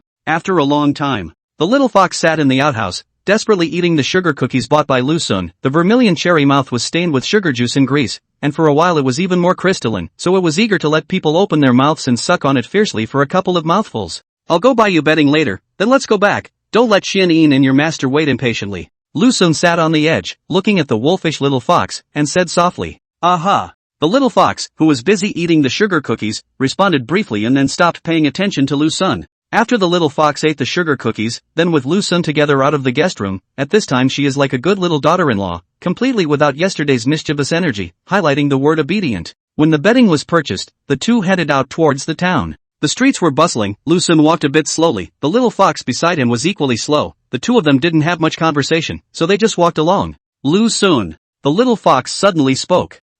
What's wrong? Lu Sun asked casually. I. The little fox opened his mouth, but as a result, the words seemed to be stuck in his throat and he couldn't get them out. If you don't want to say it or don't know what to say, then don't say it. Lu Sun said gently, when you want to say it someday or are ready to say it, then come back and say it to me. The little fox pursed her own little mouth and asked in a murmur, are you treating me like a child? The words. Suddenly grabbing his sleeve, he stood still and stared straight at Lu Sun. Tell you what, I'm not a kid. I'm over 200 years old. The little fox said in a serious voice. Lu Sun looked at the little fox beside him, that cute and delicate little face was full of seriousness, he couldn't help but reveal a faint smile and lifted his hand to gently touch her little head. Got it. Let's go. Lu Sun silently walked away, following this street all the way. The little fox frowned at his departing back and muttered to herself with a small mouth, you don't know anything at all. P.S. Please ask for monthly votes and recommendations. Chapter 74, My Lady Needs Me Tonight. Finally returning to the mansion halfway up the mountain, this bumpy ride made Lu Sun feel like his body was going to fall apart. At this time he sat paralyzed in a chair with a lifeless look on his face. It's obvious that I'm the one carrying you, but you end up with a tired face. The little fox looked at the already paralyzed smelly man and said without a trace of anger, can you blame me? Who made your waist so good at upside down? I'm going to be upside down by you. Lu Sun held his waist and said bitterly, I can't do it no more. I have to go back for some treatment. You. Feel free to do it yourself, the bedding is put here for you. The words. Lu Sun left the hall crookedly, leaving the little fox alone. Passing through a corridor and arriving at the large backyard, Lu Sun looked back and realized that the little fox did not follow him, instantly straightened his back and ran his ass towards Xian Yin's house, gently tapping on the door and shouting in a low voice. Mother! I'm back. Lu Sun lay down in front of the door and called out to Xian Yin through a narrow doorway. For a few moments, the door of the house was slowly opened, the little demon girl's cold and charming face, reflected in Lu Sun's eyes, leaving for a few days. Seeing his wife again, that kind of joy of reunion after a long time, it is difficult to use words to describe, in short, would like to kiss a few mouths, otherwise it is difficult to stop. Meanwhile, seeing that he had returned, Xian Yin's brows revealed a touch of conspicuous excitement and joy, and she just wanted to open her mouth. Suddenly, she was hugged into his arms in one go, and in the face of this move that caught her off guard, the little demon girl's heart was both happy and nervous. You, what are you doing in broad daylight? The little Demoness pretended to struggle a few times in Lu Sun's arms, but soon lost her resistance, her cheeks on both sides flushed with a delicate red, her eyes looking at him in a dazed manner, looking at the bad husband who had made her a little bit soulful, and snapped, You still know to come back. Ouch. It's none of my business, you have to ask the little fox. Lu Sun carried Xian Yin into the house, at the same time stretching his leg to close the door. Without scruples he held the little Demoness in his arms even tighter, a faint ethereal fragrance came to his nose, sniffing Lu Sun a little bit drifting. The little Demoness felt his attachment to herself, and while her heart was slightly proud, an unspeakable impulse erupted in her heart, and gradually her breathing began to rush, the delicate blush on both sides of her cheeks extended to her neck and ears, and there was even that little bit of burning. As a result, when he came, his body began to be out of sorts, and if he didn't double cultivate, I'm afraid it would be fatal. Maiden? Why are you a little hot all over? Lu Sun asked with a puzzled expression as he felt the little Demoness' body temperature was rising sharply. Sometimes it's like this, it's not like you don't know. Xian Yin squeaked and replied, she didn't want her husband to know yet that his wife was no longer able to do so, and was on the verge of rotting and collapsing. If he knew about this guy must not jump up and down. Or, it's better to let master tell him, and then let him come to me on his own. I don't want to take the initiative to beg him for dual cultivation, that would be too humiliating. The little Demoness who was held in her arms was thinking about double cultivation in her mind, thus ignoring that naughty bad husband, who was secretly poking and prodding at a certain nasty thing, with one hand silently exploring towards her buttocks. You denizen! Just came back and you just start bullying me like this? Xian Yin was ashamed, angry, and helpless as she raised her head and glared at him viciously, saying in annoyance, Lu Sun. You're getting more and more wanton, if you keep this up, you'll never want to get my body. Yes? Actually, I'm not panicking, but you, mama. Lu Sun came to her ear and said badly, I don't know if you, my lady, still remember, you told me. Shasta. The little Demoness' face reddened even more, itching to find a crack in the ground. Loose. The little Demoness bit her moist lips and said furiously, get out of my house, today. I don't want to see you again today. However, Lu Sun didn't know the seriousness of the matter, nor did he know that the little Demoness was facing the situation of voiding scorching, and the final result was predictable, being pushed out of her house by the little Demoness. Roll on, all day long. Boring. After kicking this handsy bad husband out of the house, Xianyin was about to close the door when Lu Sun suddenly pulled out a fine necklace and handed it to her. Bought it especially for you. Lu Sun said softly, I think you'll look great when you wear it. Although Xianyin was a snake demon while practicing cultivation, it was logical that she should be detached from the lowly tastes of the human world, yet the truth was diametrically opposite. In the face of this exquisite necklace, especially the necklace he had given her, the little Demoness didn't even have the heart to resist. Taking the necklace, the little Demoness looked at it carefully and fell a little in love with it, although it was mediocre and cheap compared to so much jewelry she had in her stash. Because it was from him, it had surpassed all of them in terms of significance. The little Demoness raised her head and looked at the denizen bad phallus in front of her, and snapped, spending my silver and buying me necklaces, the cheapness is all for you to take advantage of. Ha. It's not like you don't know that Sunbae is poor. Lu Sun laughed nervously, I'll go back first, remember to come and read at night. Having said that, then he walked straight to his house. The little Demoness stood in the doorway, staring at him with unblinking eyes, lightly pursing her plump vermilion lips and silently closing the door to the house. It's nightfall. Lu Sun in his own house, waiting for the little Demoness to come to read the results of the left and right waiting. The delay did not see her figure, in the cultivation of people's children scrupulously abide by the duties of Lu Sun, directly came to the door of the little demon girl's house, patted the door, and softly shouted, reading.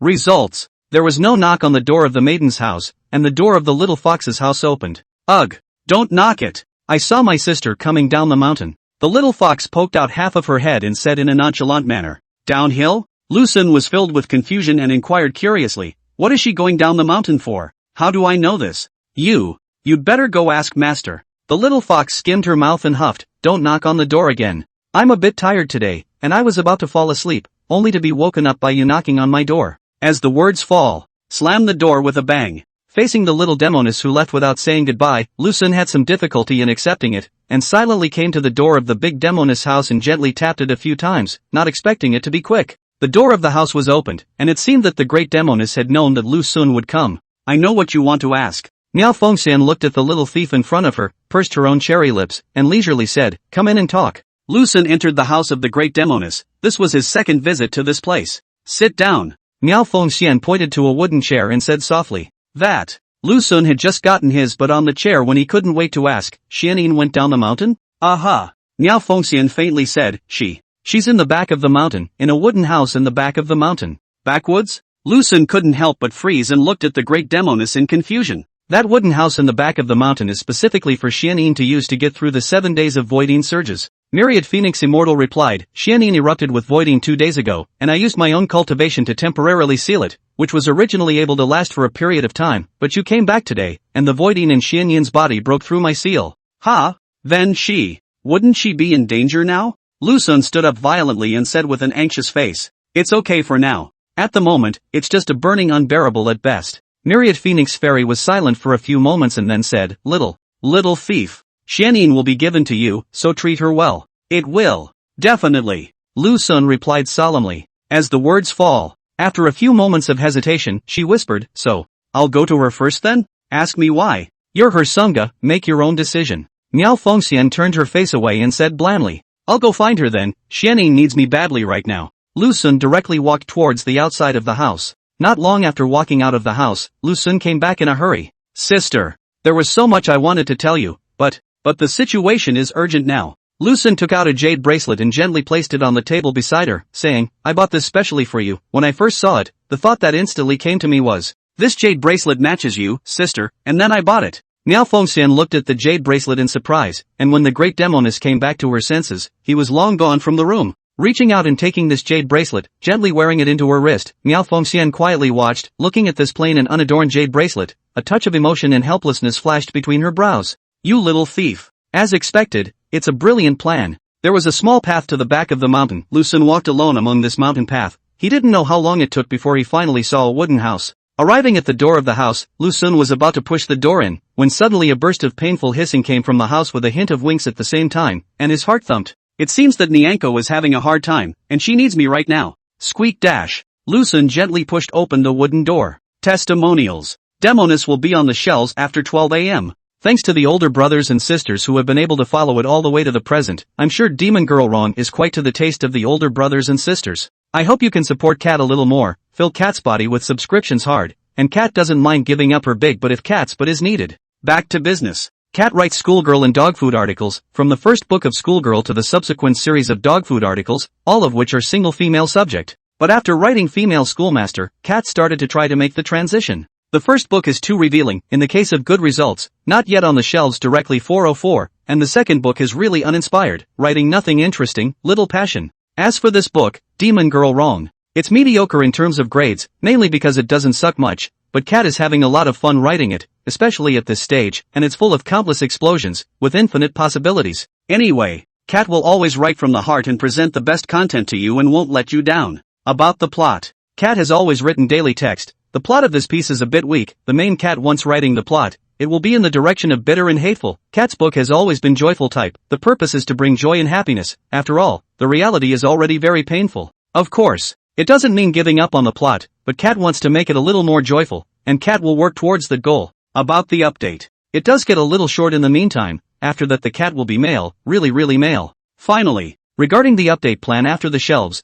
2 chapters of 6,000 to 8,000 words per day guaranteed. As for the extra work, the old books before that add up, and Cat still owes about 400 or so chapters, right? That's the number of a book anyway, but still, I'll shamelessly talk about the plan to add more. New book first booking full 500, each additional 100 plus 1 more chapter, monthly votes every 200 plus 1 more chapter, 10,000 reward plus 1 more chapter, allies plus 11 more chapters. The end of the end. I implore you all to support Cat. Ors, I'm pouting. Chapter 75 Love Burns for Each Other, request for subscription. Lucen easily pushed open the door of the wooden house, and what came to his face was a fragrance, and he sniffed carefully. He found that this is the body fragrance of the little Demoness, but compared to the usual flavor, today it is even more intense, and at the same time, it contains a touch of love and charm. The wooden house was lit with 2 candles, the weak flame dispersed the darkness of the house, and the orange environment had more than a trace of mystery. The furniture was not a lot, there were only a few wooden chairs and a wooden table, as well as the corner of the not too big, not too small, wooden bed.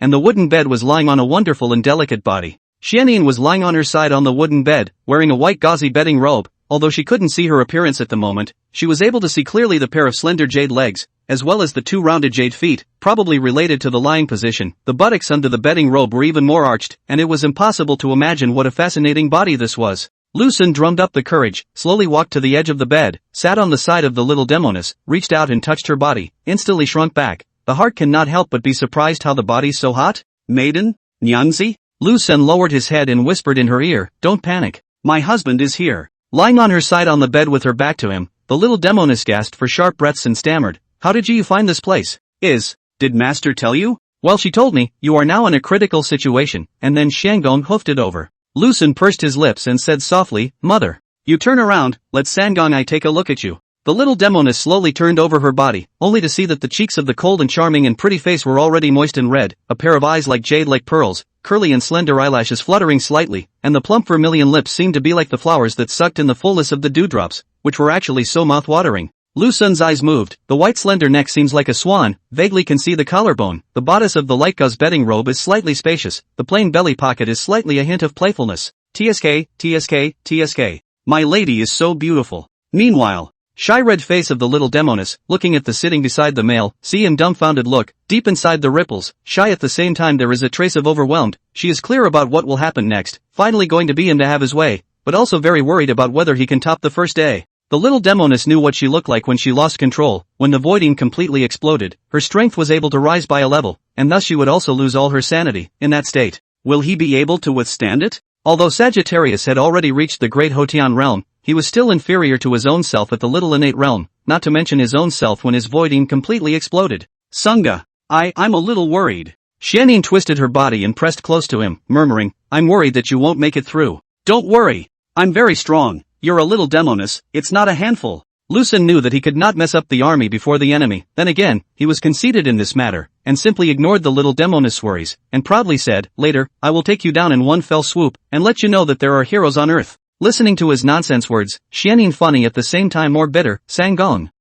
seems to not know what he is going to face, also, let him be complacent for a while, wait for tomorrow morning to say it, I hope he can do what he said. Slowly propping herself up, she zipped into his arms immediately afterward, sniffing the male scent of her lover's body. Gradually her thoughts became more disoriented, and her seductive almond eyes were covered with misty flowers. Is it hard? Lu-sun hugged this hot body of the little Demoness and softly inquired. Aha! Xianyin softly answered, gluttonously replying, it's like being thrown into a fire and being scorched by the flames, but it's still possible to survive. Now is not the hardest time, when it fully explodes, is when I suffer the most. It's fine. Everything is wrapped up in the Sagittarius. Lu-sun smiled and said, in the past, I always felt that I was here to save the living, now well. The little Demoness raised her head, looked at him with a flare, and said in a playful voice, now that you have come together with me and are in the company of demonesses, isn't it a little saddening in your heart? Lu-sun shook his head and leisurely said, the lady is wrong, so far I still feel that it is saving the life of the world. I married you this little Demoness, then I can let you no longer plague the earth. I heard from the little fox that the appearance of your real body, that snake waist is so thick. Nonsense! How can it be this thick? Ming is this thick? The little Demoness looked at Lu-sun and compared the width. She was suddenly annoyed and said, that ninny likes to talk nonsense, you don't listen to her words. The words. Xianyin shrank in Lu-sun's embrace and said softly and glutonously, if you want to save the living world, just marrying me alone won't work. My cultivation of 400 years is not worth mentioning in the face of a truly powerful expert. But Master Teacher is different, even if she faces the current world's immortals, that's not weak at all, Master Teacher. Master Elder is the biggest scourge in the world. What do you mean? Is the lady getting the hang of it? Or has she found something? Mother *********. What do you mean by that? Lu-sun asked cautiously, do you want me to marry your master? Make the two of you sisters? Humph. The little Demoness hummed softly and playfully provoked, if you have this kind of ability and can make Master Teacher fall in love, I don't care, I'm afraid that you don't have this ability. I'm not capable. Lu-sun laughed nervously, saying that. Looking fondly at the little Demoness in his arms, that high and cold face contained a touch of tenderness. A thought could not help but flash through his mind, just what kind of ghostly craftsmanship could carve out such an exquisite little Demoness, simply beautiful. Nyoko, it's late at night, we should go to bed. Lu-sun said gently. I'm coming. It's finally here. Although the little Demoness knew how the night would end, there was so much trepidation and unease inside when it came time to face it. I'm a little scared. The little Demoness bit her lips tightly and squeaked as she buried her head deep into his arms. No fear. My husband accompanies you. Lu-sun badgered. The little Demoness gasped for sharp breaths and murmured, I was afraid you wouldn't be able to hold it. You little demon girl. Lu-sun pushed the little Demoness in his arms down onto the bed as soon as he could, and then pressed on. In the claustrophobic wooden house, on a spacious bed, two people maintained an up and down position, each other's eyes looking at the other. The faint candlelight flickered and dimmed, and an agitated sentiment began to sprout between one person and one demon.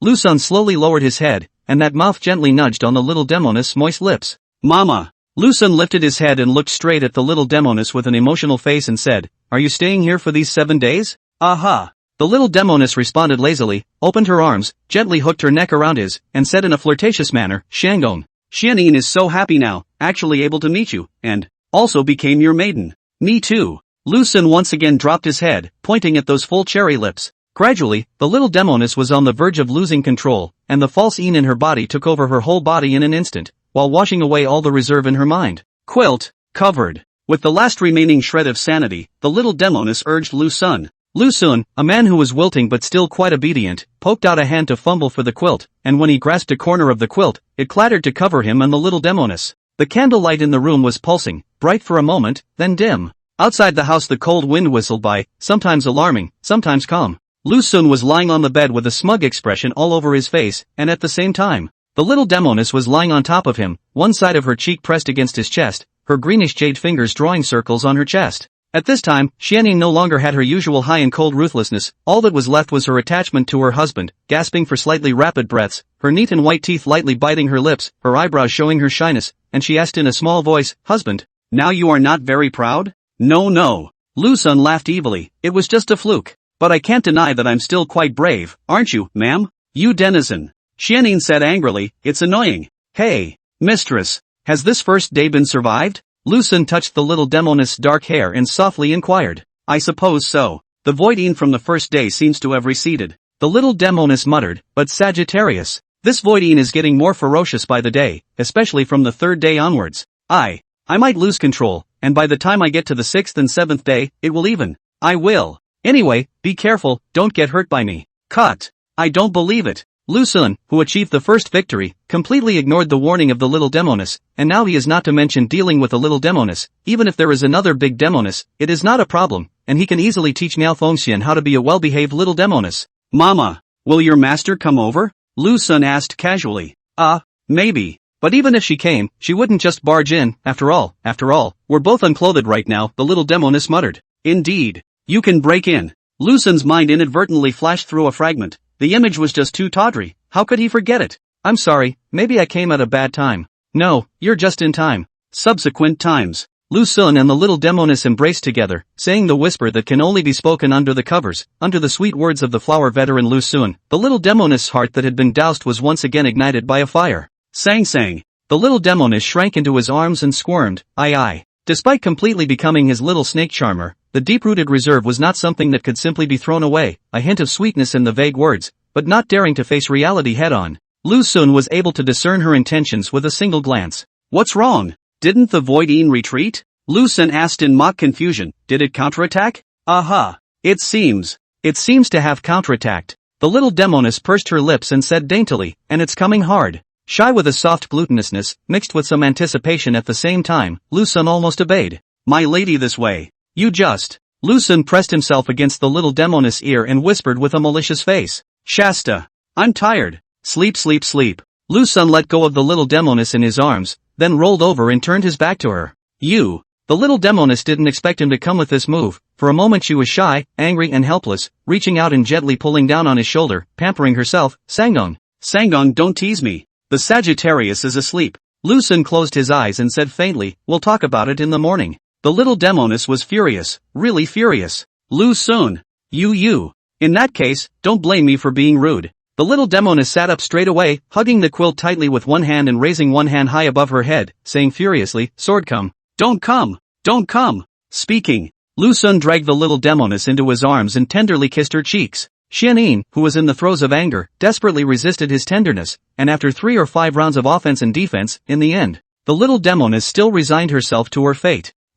This ing bad husband. End of chapter. Chapter 76. My sister is also my mother. Requesting subscription. Early the following morning. Painful half-night little Demoness, body wrapped in a plain bedrobe, gently pushed open the door of the house, just as she was ready to go out, back to look at the eyes of the still sleeping him. Suddenly the cold and charming pretty face flooded with a touch of delicate red, in the heart of the heart that is shy and angry. The little Demoness left the cabin alone. She didn't close the door, but left it open with a false crack to let the air flow in and out of the house. Coming to a cliff, Xianyin stood at the edge of the cliff, quietly looking at the mountains and forests in front of her. Her mind was so messy. From now on she was his little snake spirit, according to the rules of the human world. He became his wife, the real wife, and the beginning of all this is only after half a month. Hey, I never thought I would actually fall in love. Xianyin pursed her lips lightly and murmured, it feels like I'm dreaming. Just then, a light footstep sounded in her ears, and Xianyin turned her head to look and realized that she didn't know when. Master Teacher had come to his side. The first day's voiding faded? Myriad Phoenix Fairy softly inquired. Aha. Xianyin answered and softly inquired, how did you know I was here, Master? Whenever you were unhappy or had something on your mind, you would come here alone, and although you didn't mention it to me, I knew all about it. Myriad Phoenix Fairy tenderly said, seeing that you are safe and sound, my hanging heart can be put down. Xianxue stepped forward and gently held Myriad Phoenix Fairy's arm, affectionately pressing against her body, and said in a playful voice, Master, do you think that if I were to carry his child, would I give birth to a human or a demon? That I don't know. But there is one thing that Master is sure of, the child of the two of you is destined to be a world wonder. Myriad Phoenix Immortal said with a smile, inheriting Lu Sun's pure yang body, coupled with the serpent blood in you, I'm afraid that you're going to be invincible in this world but the odds are that you won't be able to conceive his child. After all, this belongs to going against the heavens, and the laws of heaven won't allow it. But that's not necessarily true. The laws of heaven are all made up by others, and the world says that man and demon must not love each other, while Lu Sun and it's just enmity. The little Demoness muttered, it doesn't feel like anything, on the contrary I'm still very happy. Myriad Phoenix Immortal laughed, stretching out her green jade finger, gently poking her head, softly saying, this niece is certainly happy, look at this face full of springtime, the master for the first time in 400 years to see you like this so, it seems. Last night was quite satisfying. It's not bad. The little Demoness replied with a blush, I originally thought that he couldn't top the first day, but I didn't expect it to go quite well. Let's just see if he can continue to be divine tonight. I'm looking at tonight mostly. Forget it, I'm too lazy to care about what's going on between you and him. Miao Fengxian looked at Xianyin who was next to her. In the past her face was expressionless and full of coldness and ruthlessness, then look at the current Liv as a little woman who fell in love. I have to say that this little thief is quite capable. Come to think of it. Miao Fengxian's heart rippled. He certainly has the ability, even dare to crave my body. That ability is great to the sky. Right. May I use an ancient secret technique on him? Myriad Phoenix Fairy inquired. No. Xianyin flattened her mouth and said in a small voice, I was already terrifying when the voiding erupted. If I put more pressure on him, he might fall flat on his face. The words. The little Demoness squirmed and said, Master, you stop asking. Just now you were saying that you don't care about what's going on between me and him, but then you turn around and ask about the contents of the bed mantle. You ninny. Myriad Phoenix Fairy's bewitching face revealed a faint scarlet, pretending to be annoyed, caring about you but also being complained about, not remembering my goodness at all, a virtue with the little fox. Me. You always get to the bottom of the key. You didn't used to be like this. Since Lu Sun arrived I think you've changed a bit. Little Demoness whispered. Hearing these words from Xianyin, Myriad Phoenix Fairy's heart immediately trembled as panic swept over her. Xianyin. What does Xianyin mean by this? Could it be that she knows about the relationship between me and the little thief? That unclear relationship between me and the little thief? Master? Seeing Myriad Phoenix Fairy's silence, Xianyin looked up at her curiously and asked, Why are you silent? Thinking about things. Miao Fengxian pursed her lips and said lightly, Just now you said I've changed. How have I changed? It just feels. Or it could be me. Xianyin's head leaned against the great Demoness' fragrant shoulder and said softly, Master. In the future, you should not beat him up again. Heartbroken? Miao Fengxian laughed slightly. Yes. There is that little bit. Xianyin's bedrobe was simply draped over her body, and the sides of her bodice had long been open, and she said in a glutinous manner, After all, he is my Sangong, and I have become one with him, and to watch him get beaten, I will feel bad. Master? Am I being a little selfish? Zhenin asked. Miao Fengxian stroked her head, tenderness written between her brows, and said, No, this is normal. You can rest assured that I won't make a move against him in the future. Speaking. The great Demoness' heart was a bit cluttered, more of a hysterical helplessness, facing the raging amorous little thief. Where should she go from here? That's it. We'll talk about it later, but it was fortunate that Xianxue hadn't fallen into this, or what a mess it would have been. Meanwhile, Lu Sun awoke from his sleep, and the moment he got up, he almost broke his back. Lu Sun realized that the little demon girl beside him had disappeared, and it was no surprise that the little demon girl was probably outside blowing off steam, and must have been scared by last night's me. Humming a light tune, Lu Sun crossed his legs while opening his attribute panel, took a look at the cultivation and experience he had accumulated over the past few days, and found that there was no change, and was a bit disappointed, so it turned out that double cultivation does not raise one's cultivation and experience. Lu Sun did not lie on the bed for a long time. The little Demoness wrapped in her bedrobe back to the cabin, looking at his bad smile, cannot help but frown. How to get more and wavy? Maiden? When will we have our meal today? Lu Sun asked with a smile. I don't eat. The little Demoness wrapped her bedrobe around her body with one hand, bent down to pick up her belly band and blasphemous pants with the other, and said softly, Are you staying here, or are you going back? I'd like to take a hot bath. This night and day. Not only sweaty, but also sore waist.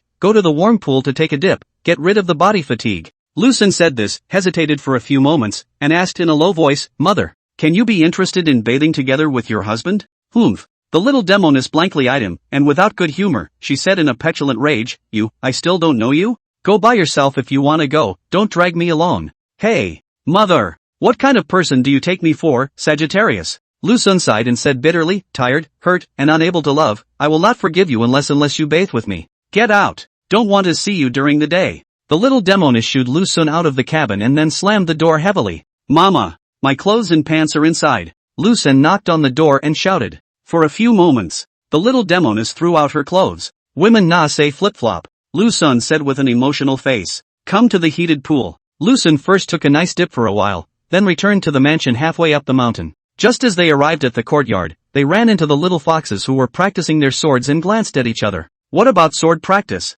Lu Sun asked with a smile. Aha! The little fox bristled and continued to wield the sword in her hand. Practice slowly. Lu Sun walked towards the backyard. At this point, the little fox stopped and stared straight at his back, an imperceptible loss flashing across her face. Hey, are you going to accompany Sister Xianyin for the next few days? Xianxue asked coldly. Lu Sun stopped and looked back at the little fox, saying softly, yeah. Oh. The little fox pursed her lips, no longer bothering with this smelly man, and continued practicing her sword. If you are free in the afternoon, you can come to my house to listen to the journey to the west. Lu Sun stood there and said softly. The little fox froze and turned her head to look at him, an inexplicable throb surging through her petite and tender body, lightly biting her own cherry-moist lips, as thin as a mosquito. I want to listen to the journey to the west and eat roasted rabbit at the same time. Okay, arrange it. Lu Xun smiled at her and then headed towards the backyard. To the backyard. After a few moments of hesitation, he walked up to the door of the great Demoness house, raised his hand and knocked gently twice. Sister. It's me, little thief. Long after the words have been spoken, the door in front of me just opened slowly. What is it? Myriad Phoenix Fairy's bewitching face put on an icy expression and asked lightly. Xianxue is practicing his sword in the courtyard, let's we go in and talk. Ignoring the great Demoness' objections, Lu Xun directly barged in, and by the time Myriad Phoenix Fairy reacted, it was already too late. Shameless little thief. Miao Fengxian cursed in her heart and shut the door of the house in a panic. Do you have anything to say to me? Miao Fengxian sat on a wooden chair, looking at him from the corner of her eye as she looked at the side and inquired. This. Not much to say really. Just want to spend more time with my sister. Lu Xun said. Myriad Phoenix Immortal locked her brows together and said in an ill-mannered manner, last night Xianyin had just handed over her body to you, and then you say these words to me this morning. Do you think it's appropriate? What do you take Xianyin for? And what do you take me for? The words. Miao Fengxian deeply regretted the words, which felt like an impotent rage filled with jealousy. She is my mother, and you will be too in the future. Lu Xun replied. For a moment, the atmosphere in the room was unusually silent, even as time stood still. You. Returning to her senses, Miao Fengxian violently stood up, pointing at the colorful and daring little thief. Her delicate face had long been blushing, her rapid breathing forcing her chest to rise and fall unceasingly. Get out! Get out! You get thee out! Scram! Get out! The great Demoness pulled and dragged, forcing Lu Xun out of her house, and then closed the door with force. At this moment, Miao Fengxian stood behind the door, trying to calm her inner anger and helplessness. Her cheeks on both sides were on fire and even a little hot. I'm his wife too. This bold little thief. End of chapter. Chapter 77. Tonight, Your Highness's fears. Please subscribe. The little fox nibbled on the delicious roasted rabbit while listening to Lu Xun's talk about the journey to the west with great interest. Finally the Monkey King took out his weapon, rushed to the crowd of small demons in front of him, loudly drinking. Lu Xun picked up the cup of tea, lightly sip a small mouth, continued. The Monkey King said to a crowd of small demons, to know how the details, and listen to the next decomposition. Ha? No? The little fox stared at him with wide eyes, staring incredulously, so angry that her scalp was about to crack, and said in annoyance, you're bullying me again, saying that you're going to finish telling every part of the story, but it turns out that you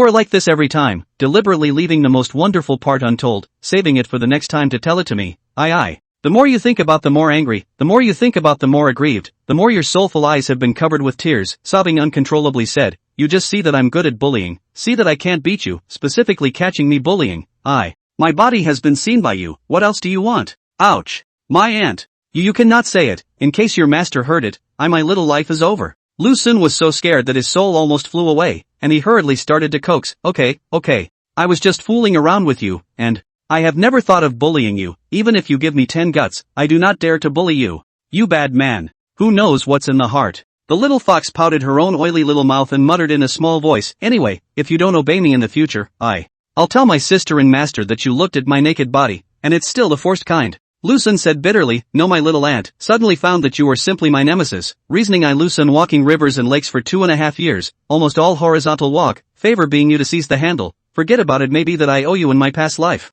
Humph. The little fox grunted before tearing off the rabbit meat in one bite and softly tweaked, you will never be able to run away from me, obediently obeying my orders is the way to go in your life. What about Jenin? I'm her husband. You're hogging your sister's husband like this, do you think it's good? Lu Xun asked with a smile. She hogs your flesh, I hog your thoughts, and again they don't relate to each other. The little fox skimmed her mouth, and glutinously chirped, besides I am just you let accompany me down the mountain, and then listen to you tell me a story, that's alright. Row.